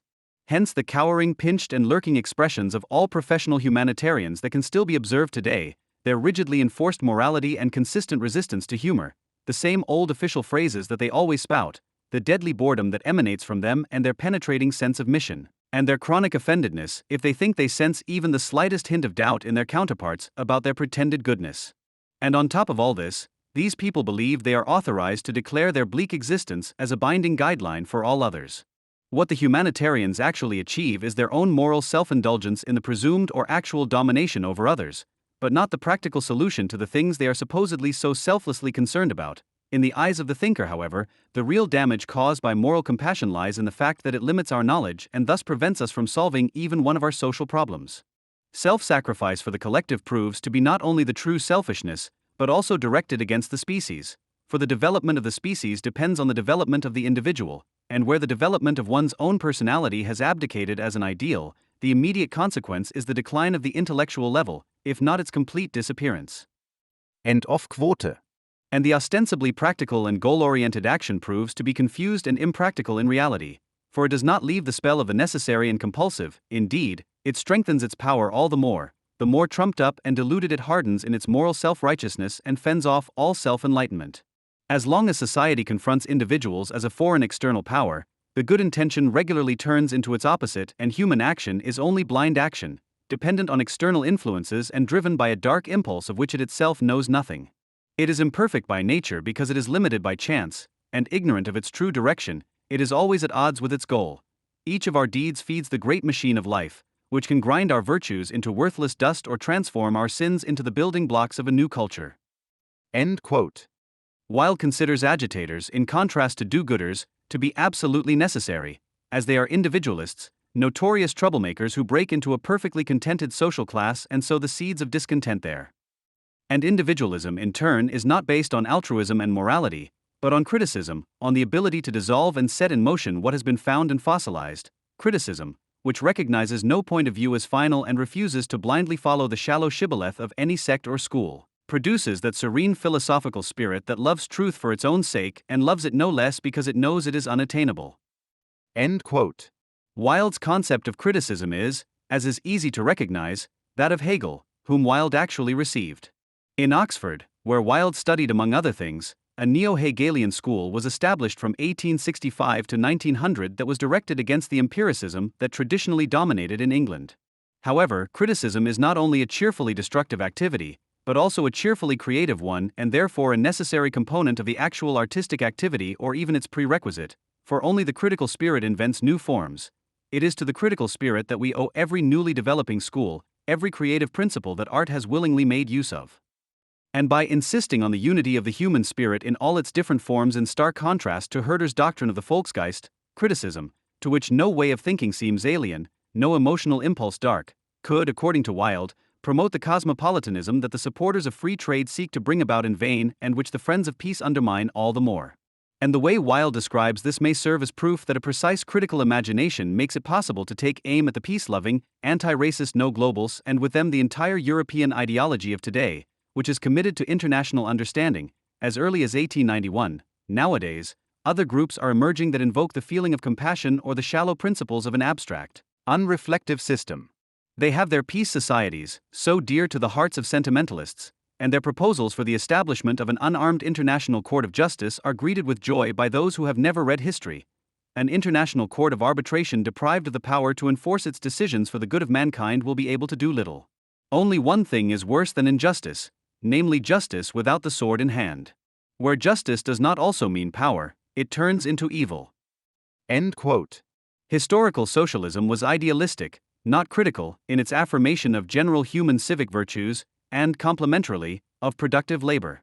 And this is clearly expressed in its moralizing treatment of the capitalistically constituted class antagonism, on the one hand, in the affirmation of the working class as the collective called to virtuous democratic rule, and on the other, in the moral condemnation of bourgeois individualism and all its manifestations: egoism, liberality, idleness, contemplation, aestheticism, and decadence.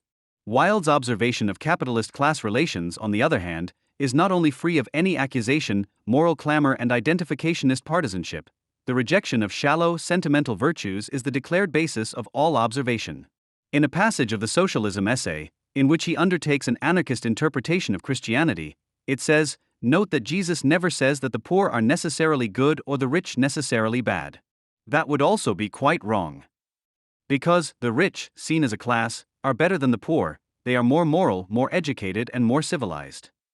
And this is not a question of character, but of economic conditions. Thanks to the existence of private property, many people today are able to retain a certain, albeit very limited, degree of individuality. Either they are not subject to the compulsion of having to work for a living, or they can pursue an activity that corresponds to their nature and gives them pleasure. These are the poets, the philosophers, the scholars, and the cultured, in a word, the true human beings, the people who have realized themselves and in whom the whole of humanity experiences its partial realization. Even under capitalist relations of production, the development of individuality has the character of privilege. But since class affiliation in itself is no longer a predetermined fate and the development of individuality in itself is attainable for all, it has a social quality that points beyond its particular character and contains a promise.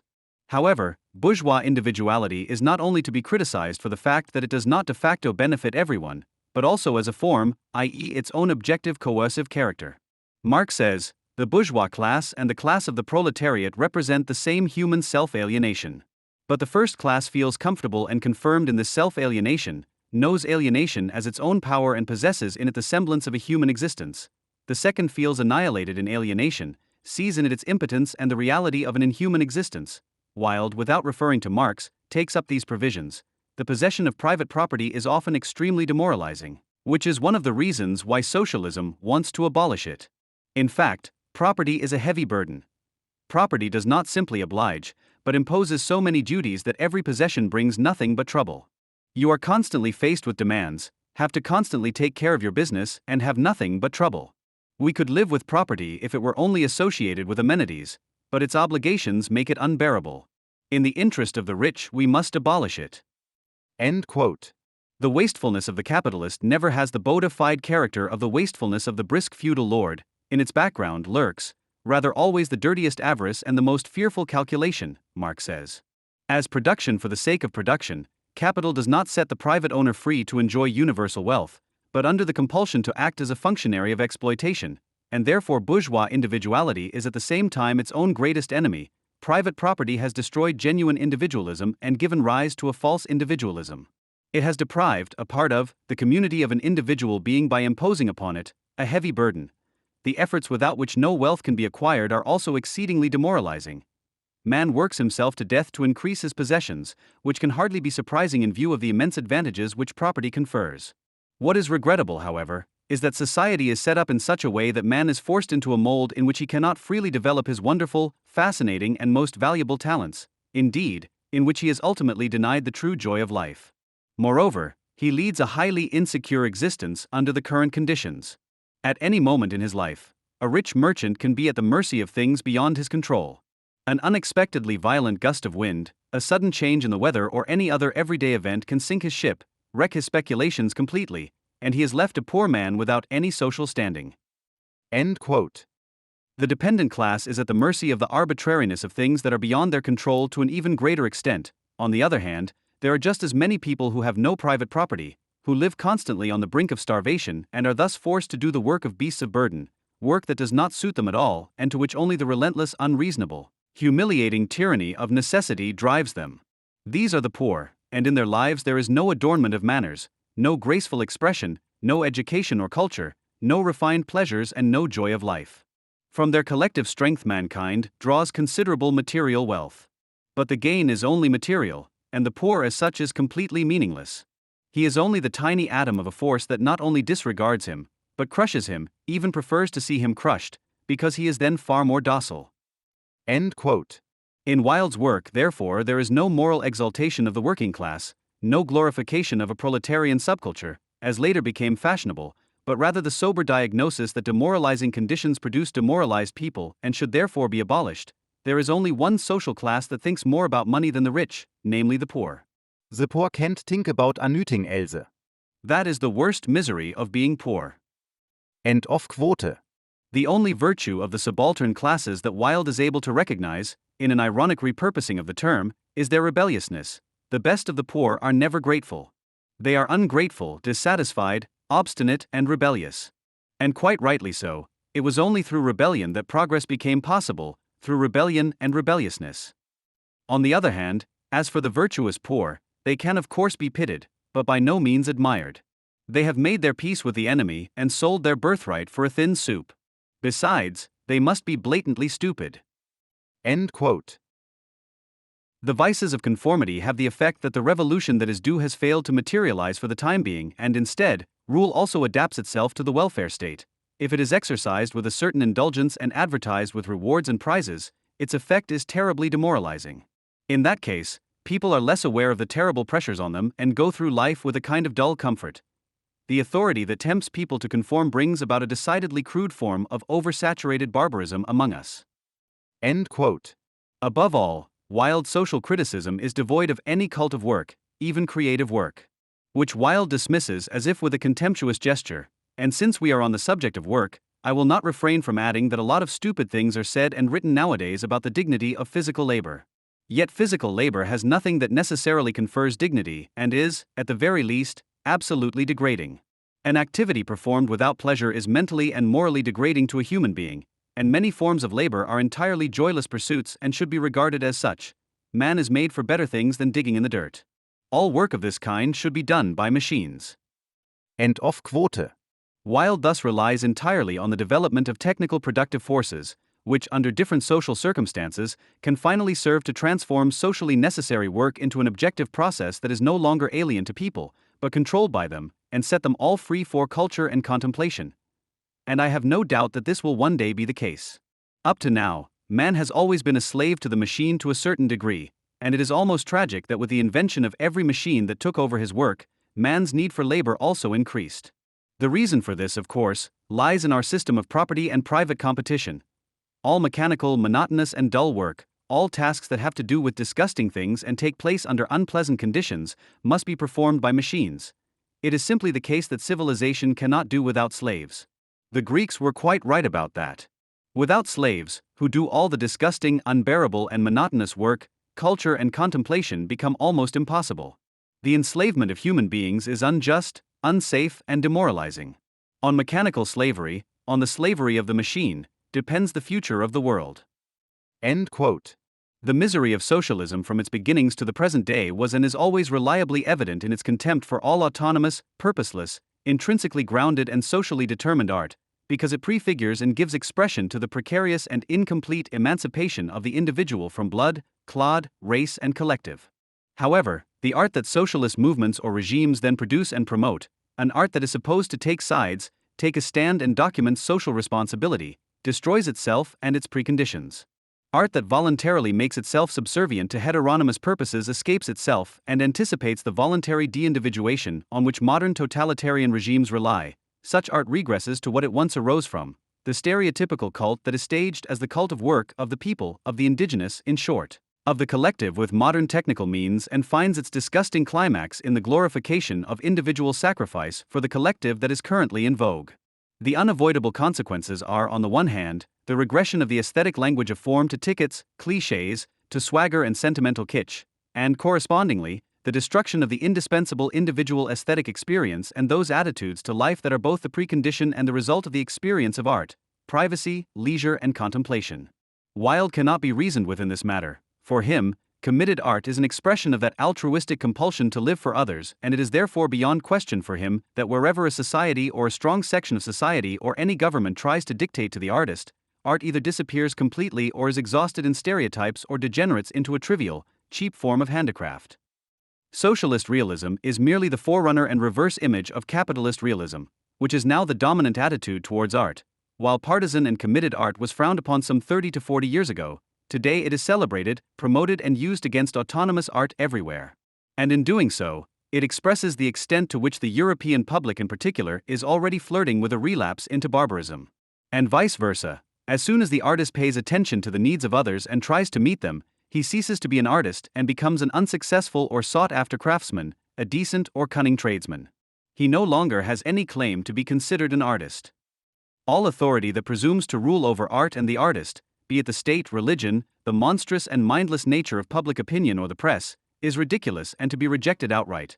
For the artist there is only one suitable form of government, and that is no government. And not only for the artist, because what is true in art is also true for life. Wilde is undoubtedly writing here from his own experience and is noticeably in his element, fortunately, because a denial of himself and his nature would never have occurred to him.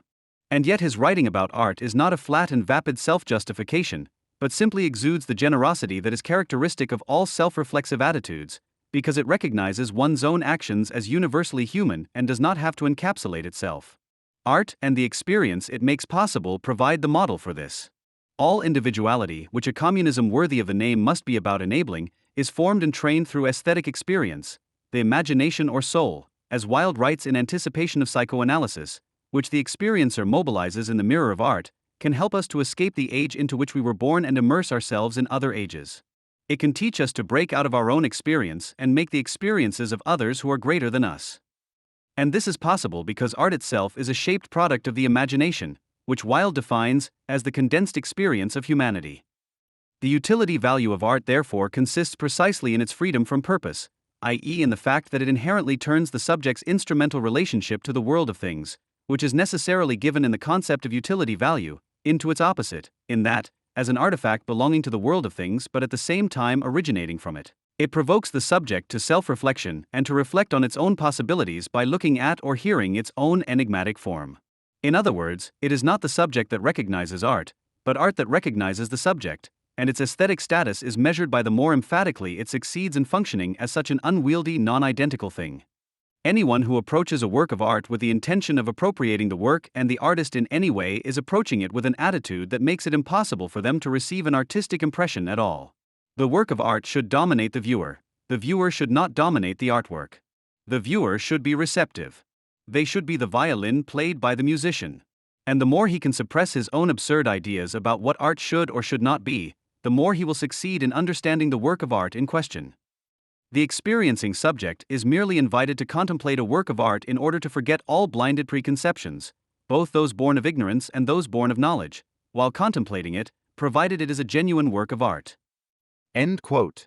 It is quite remarkable how unconditionally and absolutely Wilde champions the cause of art in his aesthetic theory, which can only be outlined here, and at no point does he succumb to the obvious temptation of art religion, as was en vogue in the 19th century, or even to the conceptual magic of aestheticizing philosophy, as was the case with Heidegger and post-structuralism.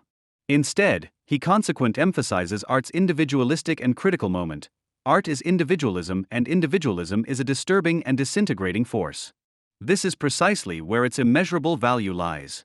For what it attempts to break up is the uniformity of the typical, the slavery of convention, the tyranny of habit, and the degradation of man to the level of a machine. End quote.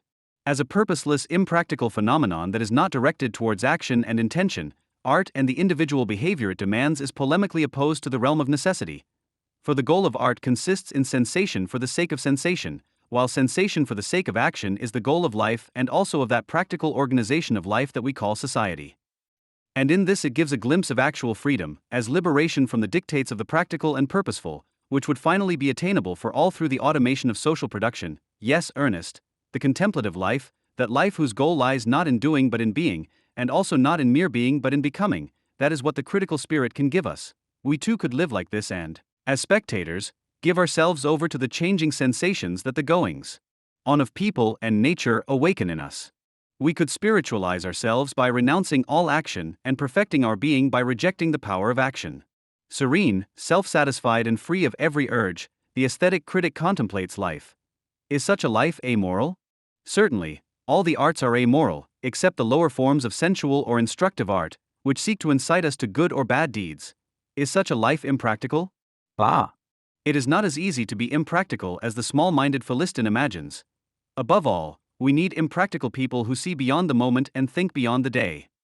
In this comprehensive concept of theory as a way of life, not merely as a mental process, it becomes particularly clear how Wilde takes up the spiritual reflection of the first bourgeois world, Greek philosophy, against the background of the developed bourgeois world of the 19th century with a thoroughly materialistic intention and transforms it into a socialism committed to individuality. This is why the end of the essay on socialism states that the new individualism will be the fulfillment of what the Greeks strove for, but which they could not realize except in spirit, because they kept slaves and gave them to eat. The new individualism is the new Hellenism. End quote. This new individualism, the contemplative, individualistic life dedicated to the contemplation of art, which according to Wilde constitutes the artist's existence and which is to be generalized in socialism, no longer has anything in common with egoism, unlike bourgeois individualism. In the latter, it is precisely the seemingly altruistic, world-focused attitudes that are the expression of a shielded self-referentiality, while it is precisely the seemingly world-averted, self-contained contemplation that expresses a new and finally impartial relationship to the world, a spirit of unprejudiced curiosity. When Wilde praises selflessness as an outstanding characteristic of a different kind of individualism, this of course does not mean the self-sacrifice of the individual, but rather, the liberation of the individual from the compulsion to think and behave as the owner of himself, the abolition of the need to guard his experiences like private property, the elimination of the fatal tendency to harden oneself in one's supposed substantiality as a being supposedly identical with oneself. Or positively, the possibility that the individual can consciously understand himself as a social worldly being, as the sine Adorno, of all the diverse relationships that he may or may not enter into. Or, in other words, selflessness means the gift of all persons to communicate themselves without remainder, as the luminously complete presence of each individual in the relationship that he establishes with each other, that the individuals are not separated by any interstices of pale ambiguity, the outline of one is the boundary of the other. End quote. So when Wilde writes, individualism will be unaffected and unselfish, he also explains how the tyranny of authority has turned the meaning of these words into their opposite. Truly selfish is he who does not live his life according to his own ideas, but asks others how he should live. Selfishness always strives to impose a standardized measure on the entire environment, whereas selflessness means leaving other people alone, not interfering in their lives. Selflessness appreciates infinite diversity as something precious, it accepts it, lets it happen, and enjoys it. End quote. Wilde's conception of an individualistic socialism is so significant in this and joins it to critical theory that it makes no higher demands on people that they have to fulfill, no positive being that they have to authenticate, no ideal postulated that they have to realize. Under the rule of individualism, people will be completely selfless and natural. They will understand the meaning of words correctly and realize it in a free and beautiful life. For egoism means making demands on others, and that will be completely remote from the individualist. He will see no joy in it. When man has realized individualism, he will also develop compassion and express it freely and spontaneously. When socialism has solved the problem of poverty and science has solved the problem of disease, the scope for superficial sentimentality will shrink and man's compassion will be comprehensive, healthy, and spontaneous. Man will contemplate with joy the joyous lives of others. End quote. Wilde's thinking is in fact so completely free of any positive metaphysics of being and rigid schoolmastery that he can easily afford to break the utopia ban at times without becoming embarrassing. A world map on which the land of utopia is not marked does not deserve even a cursory glance, because it lacks the land that mankind has always been heading for. But no sooner has it reached its shores than it looks out, catches sight of an even more enticing land and sets sail again. Progress consists in the realization of utopias. End of quote. But Wilde is not a utopian in the bad sense, because he knows exactly that happiness is inevitably individual, not something that can be produced in an immediate social way. Only the conditions for the possibility of happiness and free development can be created, and this is precisely the task of socialism. Socialism, communism, whatever you want to call it, will, by transforming private property into common property and by replacing competition with cooperation, restore society to the appropriate state of a healthy organism and ensure the material well-being of every member of the community. In other words, it will provide life with a foundation and environment appropriate to it. End of quote. What may come after that can also be dreamt of from time to time, and the words Wilde finds for this, alongside Adorno's remark that the other state is one in which one can be different without fear, are among the clearest and most moving that a critic and artist has ever found. It will be like a miracle, the true personality of man, when it unfolds before our eyes. It will no longer know discord. It will neither argue nor discuss. It will not want to prove anything. It will know everything. But it will not be petty about knowledge. She will be wise. Her value will not be measured by any material yardstick.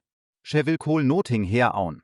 And yet she will possess everything, and whatever is taken from her will not diminish her wealth. She will not show off in front of others and push them to become like her. She will love them precisely because they are different.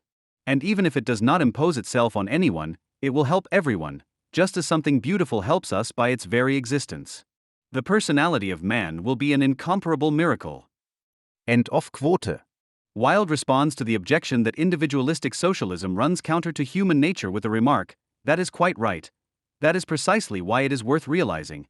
Only one thing can be said beyond doubt about human nature, and that is that it is constantly changing." Wilde wrote a sentence for all identity apostles who do not want to go forward to nature, but back to it, which marks the absolute antithesis to all naturalization inscribed in the bourgeois individual, which simply ignores all basically interchangeable talk pro and contra race, i.e. negates the standpoint of the collective as such, and which in this respect may be regarded as the only true anti-racist sentence. The first duty in life is to be as artificial as possible. The second duty is still unknown.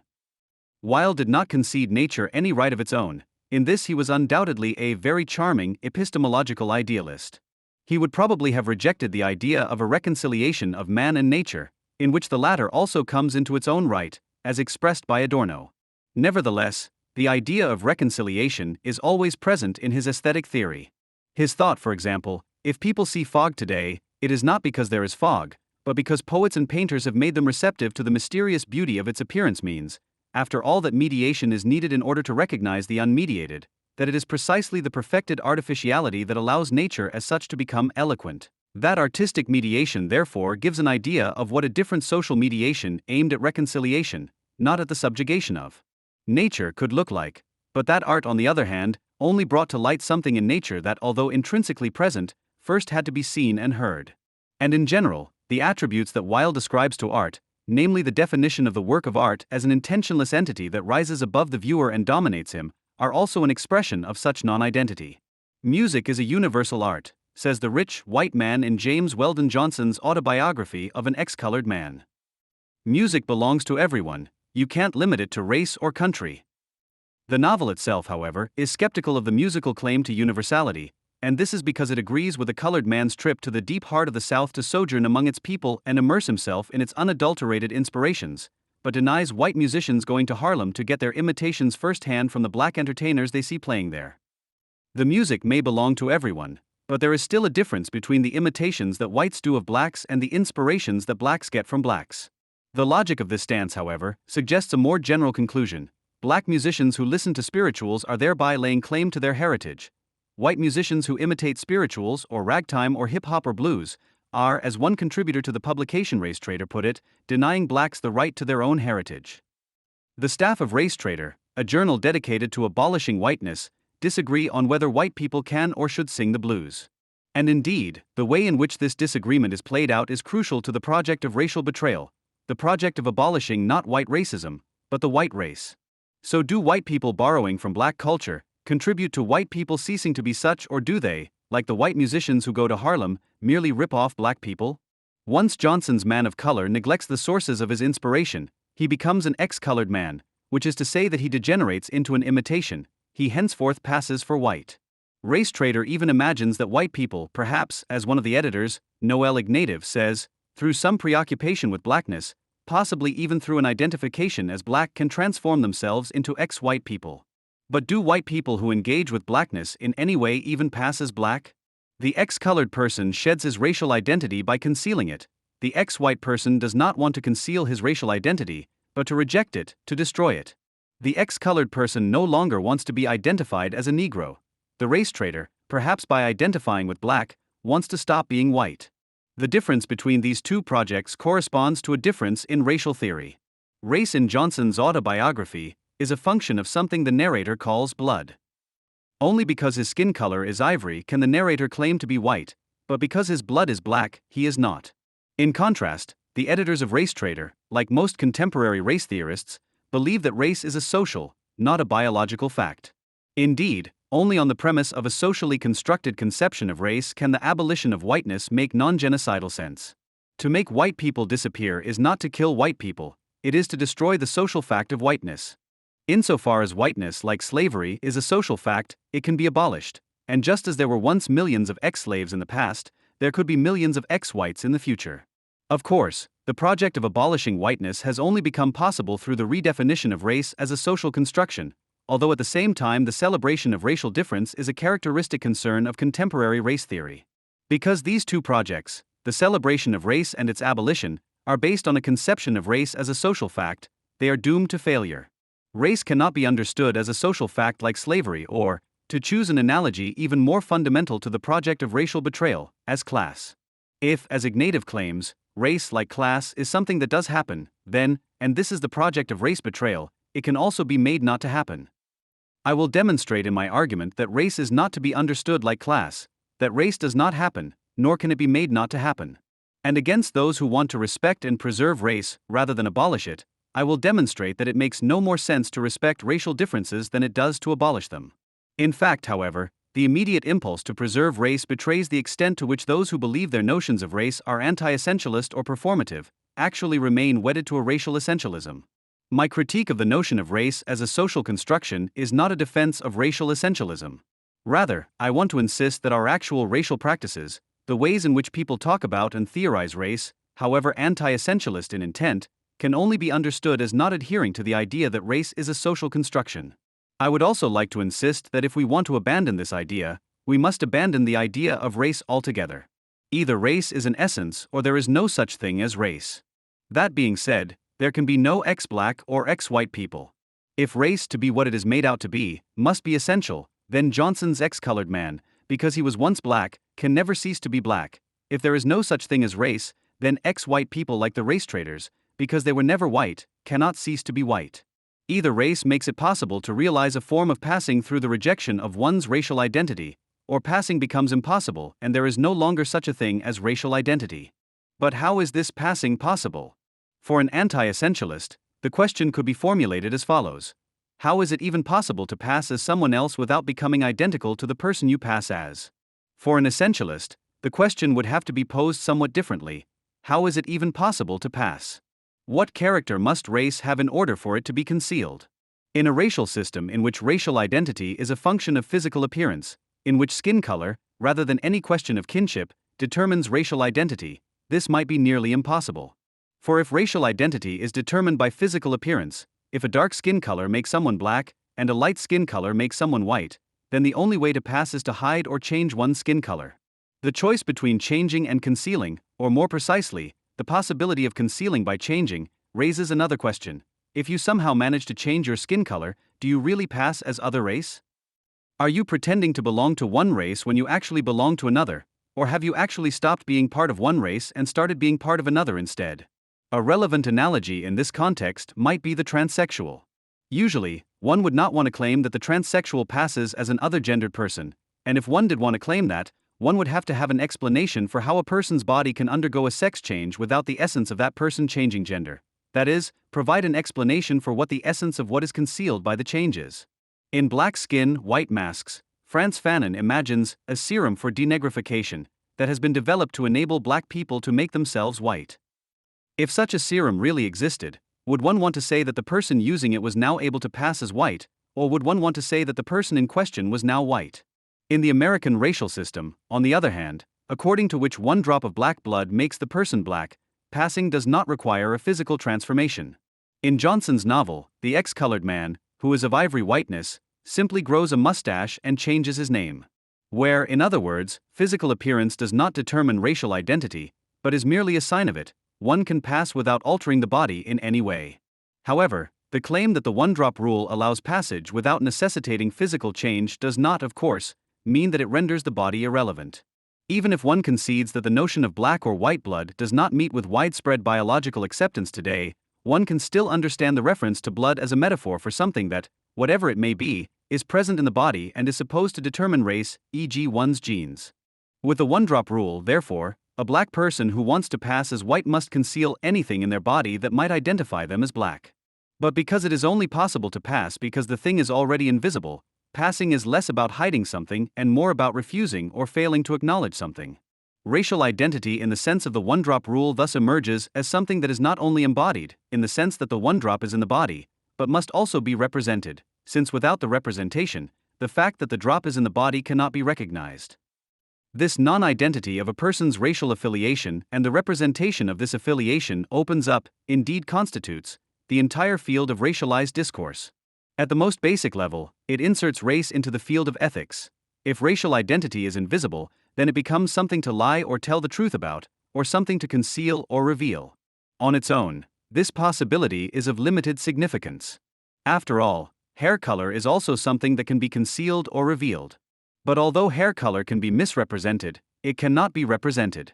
If a person's hair is black, he can dye it blonde and misrepresent his actual color, but if he leaves it black, he will merely have black hair. However, the fact that race can be invisible means that it must either be misrepresented or represented. To leave it unrepresented would be to misrepresent it.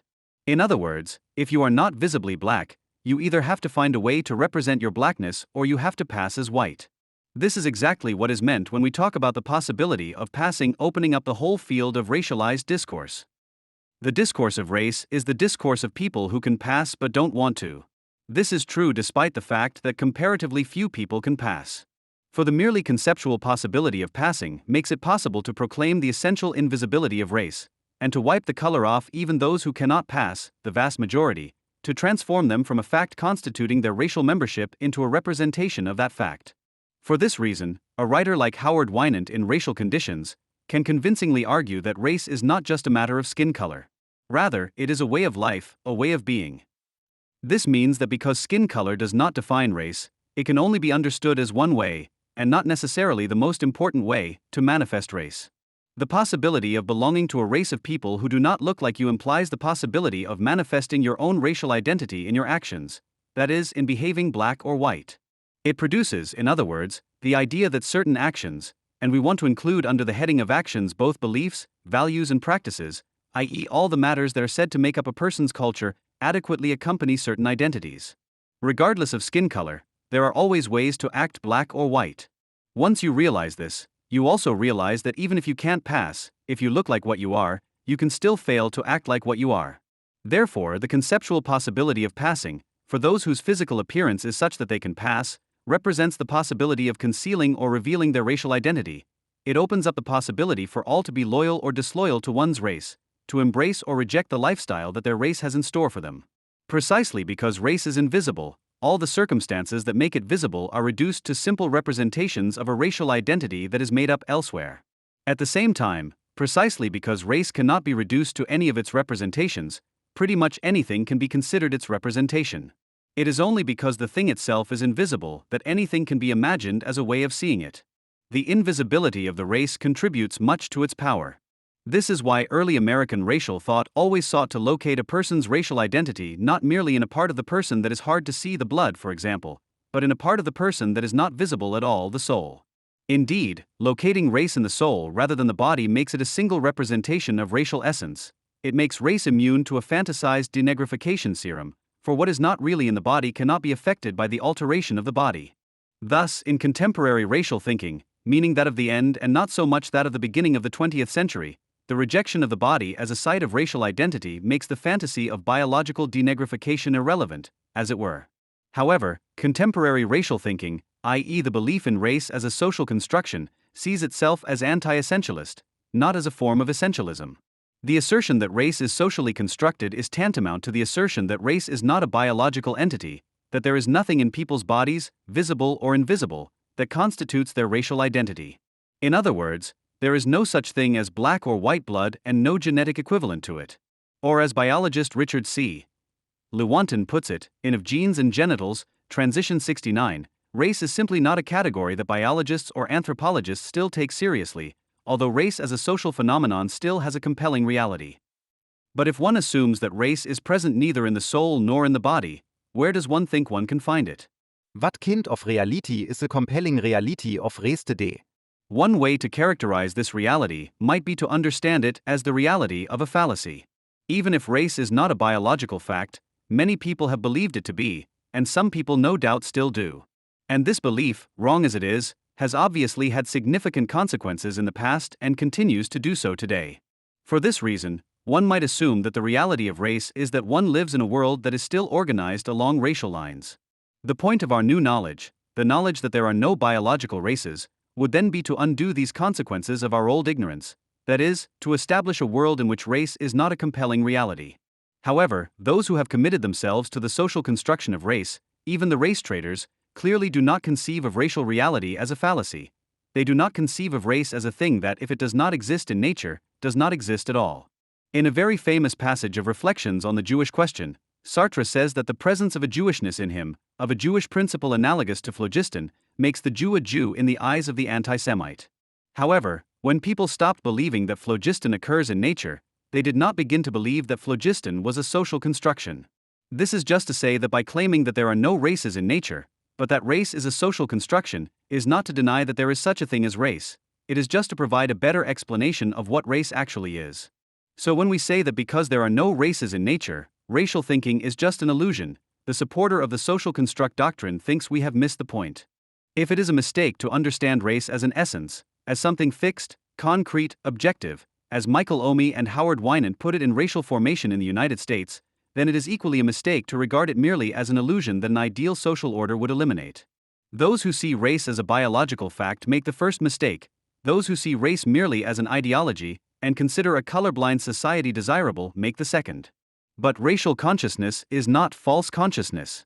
In fact, according to this view, the claim that because races do not occur in nature, there are no races would be as illogical a conclusion as the claim that because classes do not occur in nature, there are no classes. Just as it is a hallmark of liberalism to deny the importance of class, the denial of race is a strategy now referred to as liberal racism. According to this view, race is as compelling a reality as social class. To argue that because there is no racial phlogiston, it follows that no races can exist, appears in this context to be just as politically problematic as its opposite, the anti-Semite's belief in the Jewish principle. For Sartre, too, it is only the liberal who assumes that where there is no Jewish phlogiston, there are no Jews. He only asserts this in order to express his individualistic hostility to the mere idea of class. Because he fears the great collective forms that threaten liberal democracy, the Democrat tries to convince individuals that they exist in an isolated state. He fears that the Jews might acquire a consciousness of their Jewish collectivity, just as he fears that a class consciousness might awaken the worker. From this point of view, the liberal both repeats and corrects the error of the anti-Semite. The liberal is wrong to assert the reality of the individual and to deny the reality of the class, but he is right to analogize the consciousness of a Jewish identity with class consciousness, and he correctly recognizes that if there are Jews, they no more need a Jewish essence than the workers need a proletarian one or the middle class a bourgeois one. The proletariat and the bourgeoisie do not need an essence because they are who they are, as Sartre states, by virtue of an ensemble of different behaviors. Using the model of class identity, racial identity would also be exactly what it is so often said to be, performative. A truly performative conception of race would make passing impossible. For the space of passing is the space of representation, which is to say that passing is possible because one must either represent or misrepresent one's race in one's actions. But the possibility of representing or misrepresenting one's race rests, as has already been argued, on the non-identity of racial representation and racial reality. But the performative notion of race subverts this non-identity. It eliminates reality, the blood or the soul, and transforms the acts that represent racial identity into acts that determine it. Passing becomes impossible because in the logic of the social construct doctrine, it is impossible not to be what one passes as. This is the dream of what Race Trader calls crossover. The dream that you could stop being white if only you stopped acting white, and it is precisely this dream that produces the very particular technique and the very particular anxiety of seemingly ex-white people. This particular technique is what Johnson disparagingly called imitation, and what the race traders would more hopefully call borrowing from black culture. The specific anxiety revolves around the question of whether and when such borrowings will work, i.e., whether and when white people who behave like black people will no longer be counted among the exploiters of black people, but instead, if they do not become black, will at least be counted among the mulattoes. And although the music critic and editor of Living Blues, Paul Guerin, appears in Race Trader as a figure who, in the manner of Johnson, reproachfully criticizes white blues as a weak and counterfeit form, the cultural project of race betrayal aims to rediscover imitation as inspiration and to celebrate those white musicians who, in the words of Albert Murray, conceive of certain black people not only as kindred spirits but also as ancestors. Because the difference between imitation and inspiration rests on the ontological primacy of racial identity. One is inspired by what one is, and one imitates what one is not. The fulfillment of race trader-esque crossover dreams depends on undoing this distinction. To put it another way, these dreams are premised on the notion that because race is a social construction, nothing can be found in the bodies of black people that makes them more fit to play the blues than white bodies. And since even Guerin admits that neither genes nor race-specific experience seem to influence a person's ability to play certain chords or certain melodies, it is difficult to see by what criteria the efforts of white people to play the blues should be considered more imitated than the efforts of black people, or by what criteria the white blues can be considered a more imitated form than the black blues.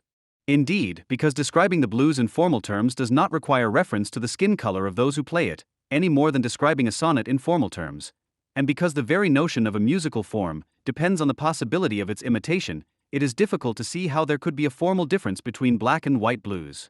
The white musician who learns to play the chords and the melodies is no more or less committed to imitation than the black musician. But the same argument that goes against the assumption that the crossover is somehow second-hand and therefore inferior also goes against the idea that crossovers are actually crossing over. If you don't have to be black to play the blues, you don't have to be black to play the blues. Race is not oriented to music any more than music is oriented to race, and if you play the blues, you become a blues musician, not a black person. Therefore, the distinction between white and black blues must be understood as one between two kinds of people, not one between two kinds of music.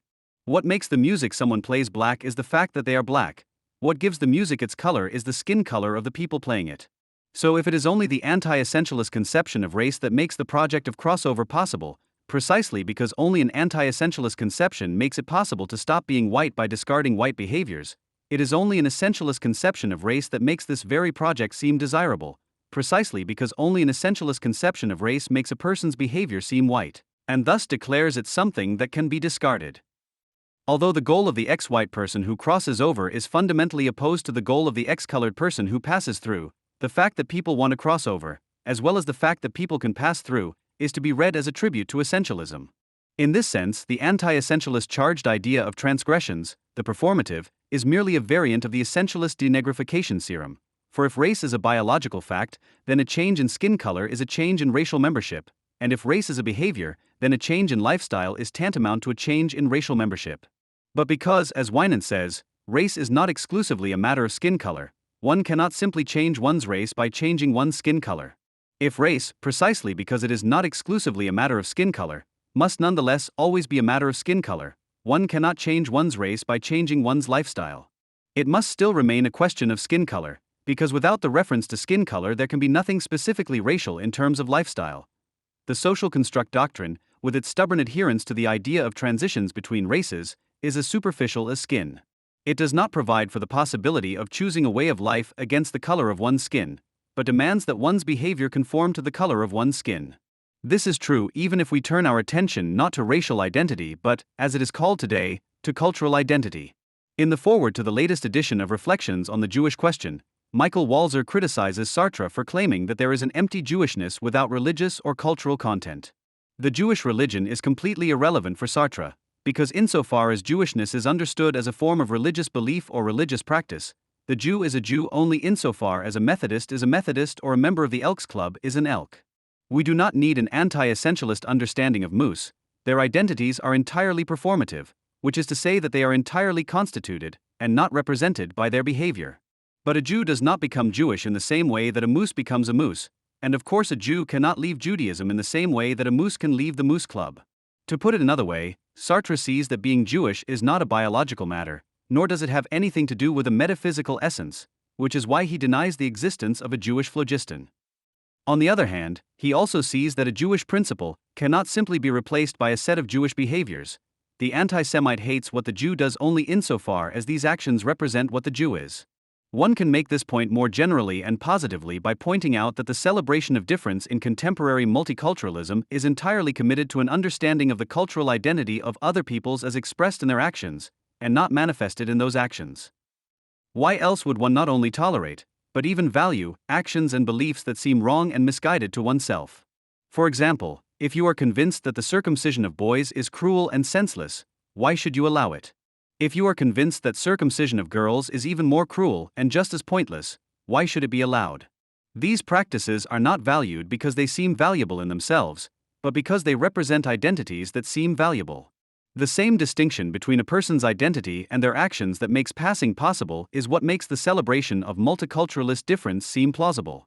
And if, as I have already argued, passing is a form of concession to essentialism, so too is the celebration of cultural difference, for only on the condition that this difference is essential can it be celebrated. Sartre is therefore not only right when he insists that the Jew is not a Jew because of his Jewish body or his Jewish soul, but also with his assertion that if someone behaves Jewishly, that does not make him a Jew. But if there is neither a Jewish body, nor a Jewish soul, nor specific Jewish behavior, what remains? We must now ask ourselves, says Sartre, the question, does the Jew exist at all? As we have seen, the liberal answers the question in the negative. But the liberal's answer cannot be accepted because the liberal also, and for the same reasons, denies the existence of the workers. The analogy between the Jew and the worker is problematic because the worker who saves a lot of money and buys himself a factory becomes a capitalist and ceases to be a worker, whereas the Jew, by converting to Catholicism, for example, cannot cease to be a Jew. The fact that workers exist does not mean that Jews must also exist. And yet Sartre insists that the Jew exists. In a famous passage that reads like the basic formula of the doctrine of the social construct, Sartre states that the Jew is not someone who has a Jewish body or soul or religion or culture. The Jew is someone who is seen by others as a Jew. To be considered a Jew thus constitutes the situation of the Jew. Of course, the Jew is not alone in a situation. On the contrary, everyone is in some kind of situation. Some ensemble of boundaries and restrictions shapes everyone and decides on their possibilities. But not all situations are the same, and not everyone deals with each situation in the same way. The Jew has two ways of dealing with it. One option is to escape from the situation. The inauthentic Jew denies his Jewishness either by denying that he himself is a Jew or by denying that there are Jews at all, He does this by adopting a view of the world that excludes the idea of race. The authentic Jew, on the other hand, not only accepts the Jewishness that the world imposes on him, but chooses this Jewishness himself. If the rejection of authenticity consists of denying or attempting to flee from one's condition as a Jew, then authenticity means living it to the full. The authentic Jew insists on his claim as a Jew. But what claim does the Jew have as a Jew? The inauthentic Jew claims to be a human being like everyone else, but it is precisely this universalism that makes him inauthentic. The authentic Jew, on the other hand, abandons the myth of the universal man and replaces it with a social pluralism. But as we have already seen, this pluralism must not be misunderstood as one that values Jewish culture. There is no Jewish culture, Sartre thinks, which means that because the assimilated Jew remains Jewish, it cannot be his culture that makes him Jewish, and when the anti-Semite calls someone a Jew, it is his essence, not his culture, that he names. So if being a Jew merely means being called a Jew, then the claim to be a Jew, the claim to be what one is called, cannot be a claim to culture, it can only be a claim to that essence. The advantage of Sartre's analysis is that it illustrates the impossibility of reducing the notion of essence to identity. Insofar as it is the situation of the Jew, and only the situation, that transmits his Jewishness to him, Jewishness is defined without reference to essence.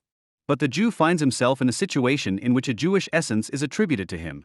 This is what happens with the anti-Semites, but the theoretical position would be the same, however, if those who make a Jew by considering him as such like Jews, and therefore the authentic Jew also makes himself authentic by choosing the very situation in which the anti-Semite has placed him. The authentic Jew makes himself authentic by choosing the very essence. Referring to Sartre's famous depiction of the waiter in the opening pages of Being and Nothingness, Anthony Appiah, in Color Conscious, recently opined that it is pointless to ask the waiter what one can ask the black and the white, the homosexual and the heterosexual, namely whether he really is the waiter. To put it in the words we gained from the discussion of Reflections on the Jewish Question, this is because the waiter is more like a religious Jew or a moose than a racialized Jew identified by an anti-Semite. Appiah writes, there can be a gap between what a person is and the racial identity they represent. For this reason, racial identity, unlike religious or professional identity, cannot simply be understood as playing a role. This gap, Appiah notes, makes passing possible, and if, as we have seen, the possibility of passing is constitutive of racial identity, then racial identity, Appiah writes, is in this respect like all the major forms of identification at the center of contemporary identity politics: female and male, gay, lesbian and straight, black, white, yellow. Itself like the most neglected of all American identities, class. But to what extent is being gay or straight the same as being black or white? To what extent is being middle or working class the same as being black or white? The statement that gay men can pass as straight certainly makes sense, at least to the extent that a gay man can behave heterosexually without becoming straight. And yet this statement only makes sense to a very limited extent. A gay man can pass as heterosexual by behaving like a heterosexual, but a gay man who not only behaves like a heterosexual, but also desires what heterosexual men desire and considers himself heterosexual, would no longer pass as heterosexual, he would be heterosexual. Gay behavior does not represent one's own sexuality, it determines it. Ontologically speaking, a gay man is like a religious Jew. And what is true of religion and sexuality is even more true of class. The waiter who saves his tips and buys the café is not a member of the working class who passes for petty bourgeois, he is a petty bourgeois. Although there are no ex-white or ex-black people, there may well be ex-heterosexual or ex-gay people, and there are definitely ex-waiters and ex-religious Jews. Race is therefore not like class, and the Jews' reasons for getting rid of race are not the same as the socialists' reasons for getting rid of class. The inauthentic Jew who hopes for an end to racial difference does so not because it is unjust, but because it is unreal. Indeed, what the inauthentic Jew and the socialist have in common is their hostility to the whole idea of identity. Their hostility is to the idea that their bodies, beliefs, and behaviors do not determine, but rather represent, what they are. The inauthentic Jew expresses this aversion by denying that he is Jewish, because his body is not Jewish and he does not believe in the Jewish religion. If there are no essences, there are no identities. The socialist expresses his aversion in the same way, by dividing the world not into Jews and Aryans and blacks and whites, but into workers and capitalists. Being in possession of the means of production does not represent identity, it constitutes it. So it makes no sense to demand of the capitalist or the worker what Sartre demands of the Jew, that he affirms his claim to be a Jew and demands recognition for what he is. As a capitalist or a worker, one has no such claim. The worker's claim is based on what he does, which is, after all, why he is called a worker. So it makes perfect sense to understand class as a social construction, because it makes no sense at all to understand class as an identity. It is determined solely by what you do. Similarly, it makes no sense at all to understand race, in the sense of being Jewish, black, or white, as a social construction, on the grounds that racial identity is not attributable to action. Identity that cannot be traced back to action is essential, not socially constructed, and identity that is identical to action is not a real identity. It is merely the name for the activity in question: worker, capitalist. If one does not believe in racial identity as an essence for this reason, one cannot believe in racial identity as a social construction, and therefore one should abandon the notion of racial identity altogether. One should deny, like the inauthentic Jew, that there are Jews, blacks, or whites. The race trader, on the other hand, who denies that he is white, does not, however, deny that there is such a thing as whites or blacks. On the contrary, I am black and I am proud is considered by Ignatiev to be the modern remake of Proletarians of All Countries Unite. The project of racial betrayal negotiates race as class by transforming class into race, i.e., the relationship to the means of production into an identity, and the abolition of private property into the abolition of whiteness. If economic inequality is the problem, then socialism could be the solution. Where whiteness is the problem, blackness is the solution. This is why it is claimed today that America's many failures are largely due to the unwillingness of so-called whites to embrace the presence of African Americans without any qualification. To the extent that identity replaces theory, the way to correct these failures will be to recognize how much the distinctive character of America owes to the presence of African Americans. Ignatiev notes with astonishment and agreement columnist George Will's observation that black people are the most talented basketball players because basketball is the most American of sports and black people are the most American of Americans. He agrees with Will's comment because she values the presence of black people, and he is surprised that Will is conservative. But if I am black and I am proud can be the modern remake of Proletarians of All Countries Unite, then hostility to private property can also be replaced by pride in Michael Jordan. But then why George Will is conservative, and the race traders are not, must also be redefined. The most subversive act I can think of, Ignatiev notes, is the betrayal of the white race. The failure of political imagination thus expressed is arguably obvious. But the point of my remarks was not to demonstrate the unpleasant political consequences of seeking a way to become ex-white. Rather, it was to demonstrate the impossibility of being ex-white. If there is such a thing as whiteness and you are white, you cannot stop being white. But if there is no such thing as whiteness, you cannot stop being white. But whiteness is not like class, a social construction, it is instead, like the phlogiston, an error. When singer Aretha Franklin died at the age of 76, the countless obituaries regularly recalled the significance of her 1967 song Respect, which the then influential, self-declared African-American magazine Ebony had proclaimed the black national anthem. Representing the diction of almost all obituaries for Franklin, Edo Reince, the current head of the FAZ Feuilleton and the first pop apologist in this role since the newspaper was founded, wrote for Germany. She spelled out a social battle cry from Otis Redding's rather intimate love drama Respect, FAZ, August 17, 2018. Reince is doubly wrong. Although the song was indeed written by Memphis soul legend Otis Redding, it is not a romantic drama, let alone an intimate one. And Franklin, who also comes from Memphis but has lived in Detroit since her childhood, has not issued a battle cry with her arrangement, but has given an individual response to Redding's macho rhymes from a woman's perspective. Respect first became a collective self-empowerment anthem, as the Tagesspiegel claimed, and not without Franklin's active involvement. If you compare the lyrics of Otis Redding's original from 1965 with those of Aretha Franklin's version, you come across the attitude of defiance prevalent in rhythm and blues among many black men, who were less and less able to fulfill their supposed role as protectors and breadwinners of their wives and children. What you want, honey, you got it. And what you need, honey, you got it. All I ask for is a little respect when I come home. You can hiat on me if you want. You can go behind my back while I'm away. But all I ask for is a little respect when I get home. Hey little girl, Juris Vetertan honey. And I'm willing to give you all my money. But all I want from you is for you to show respect when I come home. Respekt is wat I want. Respekt is wat I need. You have to show it. Franklin's answer 2 years later is much more intimate and yet self-confident. What you want, baby, I got it. What you need. You know, I got it. All I ask is a little respect when you come home. I won't go behind your back while you're gone. I won't go behind your back because I don't want to. All I'm asking for is a little respect. I'm willing to give you all my money. And all I ask in return, sweetie, is that you give me what's rightfully mine. Your kisses, Svetatan Hani. And guess what? The same goes for my money. All I want you to do for me is to show it to me when you get home. RESPCT. Find out what it means to me. RESPECT. Be careful, take it seriously. A little respect. I've had enough soon. I'll keep trying. Soon you won't have any more stupid excuses. And I mean it respect when you come home. Or you could come in. And find that I've left. Both versions are not particularly progressive or emancipated by today's standards, even if Franklin's, and I mean it refers to the threat of ending the relationship. In both cases, the focus is on the achievement of a service for which recognition, respect, is demanded. While Redding appears in the macho role that was widespread among Southerners at the time and demands respect from his wife as her wage-earning breadwinner, Franklin's version is told from the perspective of a housewife and mother who not only justifies her claim to recognition with housework, but also emphasizes that she, for her part, could leave. When the ardent Aretha Franklin fan Barack Obama claimed decades later, "Aretha taught us what respect means," he is unlikely to have had the original content of respect in mind. His wife Michelle would hardly have let him get away with that. Instead, he was probably referring to an interested reinterpretation of the song, one that hides great things in it.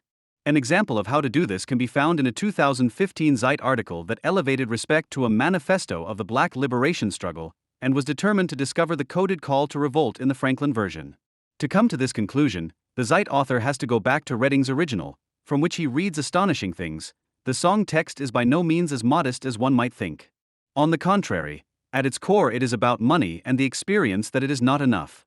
Yes, in a way, the song already touched on the question that ultimately caused the civil rights movement to fail and which remains unresolved to this day, the question of social and economic equality. August 16, 2015. One attentive reader of the newspaper was so offended by the strange interpretation of the Franklin version in particular that he vented his anger in the comments column. A coded call to revolt? But really not. In essence, the text doesn't say anything, but at best shows the oppression of the, also black, woman of that period. End quote. The fact that this reflective reader is the great exception is not least due to the fact that the Zeit author was absolutely right at one point. Redding demanded respect from the position of the more powerful. Aretha Franklin spoke from the position of the disadvantaged. It was this reversal that made the song suitable for denouncing conditions beyond one's own four walls. End quote. Even though Franklin spoke of the relationship between man and woman and not black and white, it was her minority perspective that made the de-individualized collective appropriation of the word respect possible, as it had become established at the latest with the racially decaying Black Power movement. Since then, the term has been irretrievably ideologically contaminated and serves the demonstrative staging as a minority whose representatives, whether discriminated against or not, demand recognition for themselves from others by virtue of belonging to a collective determined by objective criteria as black, woman, gay, etc. The fact that a song takes on a life of its own and its true meaning only becomes clear later is nothing new and in many cases even desirable as a separation of the author's intention from the objective meaning of the work. What needs to be discussed, therefore, is that the reinterpretation in the original song in both versions was precisely not intended and that the reinterpretation is based solely on the canonization of a basically banal word that is often enough used accusingly by people who fail in competition, such as so many black men from the demobilized war industry in the USA after 1945 against black women who often found work more easily in the post-war economy, e.g. in the tertiary sector. When Franklin emphasized a female minority point of view in the black community and music with her version against the prevailing male point of view, she could not have known that within a very short time, completely independently of her song, respect would no longer be demanded only for an individual or group of individuals' achievements, but as a pre-estimation of the being in itself of collectives of all kinds pressed from the majority society. Hannah Arendt, who is now disparaged as the mastermind behind Merkel's welcome culture, saw through this game from the very beginning when she wrote about a pioneering act of extorted respect in her 1970 treatise Power and Violence. In the wake of the civil rights movement, the universities and colleges admitted large numbers of Negro students without requiring of them the usual academic qualifications. And the result was that these students, knowing better than anyone else that the remedial instruction offered them was a hopeless enterprise, segregated themselves from the student body, organized, and now understandably simply demanded that the university level be lowered to the point where they could come along. Or, since this was perhaps not possible after all, to set up a separate field of study for them, the so-called Black Studies. End quote. Although these lines are not free of educational conceit, Arendt's findings remain correct. Now, for the first time, the university was confronted with a social interest group from outside the university, since the Negro students rightly or wrongly claim to speak on behalf of the Negro population and to represent their demands. End quote. Even if it is only partially true that the Negro students have withdrawn to themselves as a collective, mainly due to failed tutoring. The certainly well-intentioned concession to favor the black minority because of their skin color, known as affirmative action, not only to give them access to social participation, but also to grant them their own equal field of study with black studies, which is based solely on a racial attribution, has really fueled identitarian respect thinking. Such measures reinforce the rejection of Martin Luther King's dream of a society in which people are judged solely by their individual achievements and abilities and not by the color of their skin. The significance of the reinterpretation of Aretha Franklin's Respect song in this development is illuminated by a picture of her funeral service. Ex-President Bill Clinton sat on a kind of podium next to the leader of the Nation of Islam, the radical anti-Semite Louis Farrakhan. Only his participation in the contemporary funeral service for Republican Senator John McCain prevented Barack Obama from being photographed with Farrakhan, as happened in 2005. To this day, many claim that Obama might never have become a presidential candidate if this picture had not been carefully kept under lock and key. It was no coincidence that Farrakhan was invited by the family of the deceased, as the Queen of Soul willingly allowed herself to be harnessed to the Black Power chariot and presented herself, as the Süddeutsche Zeitung noted with appreciation in its obituary, in a wraparound turban and African robes.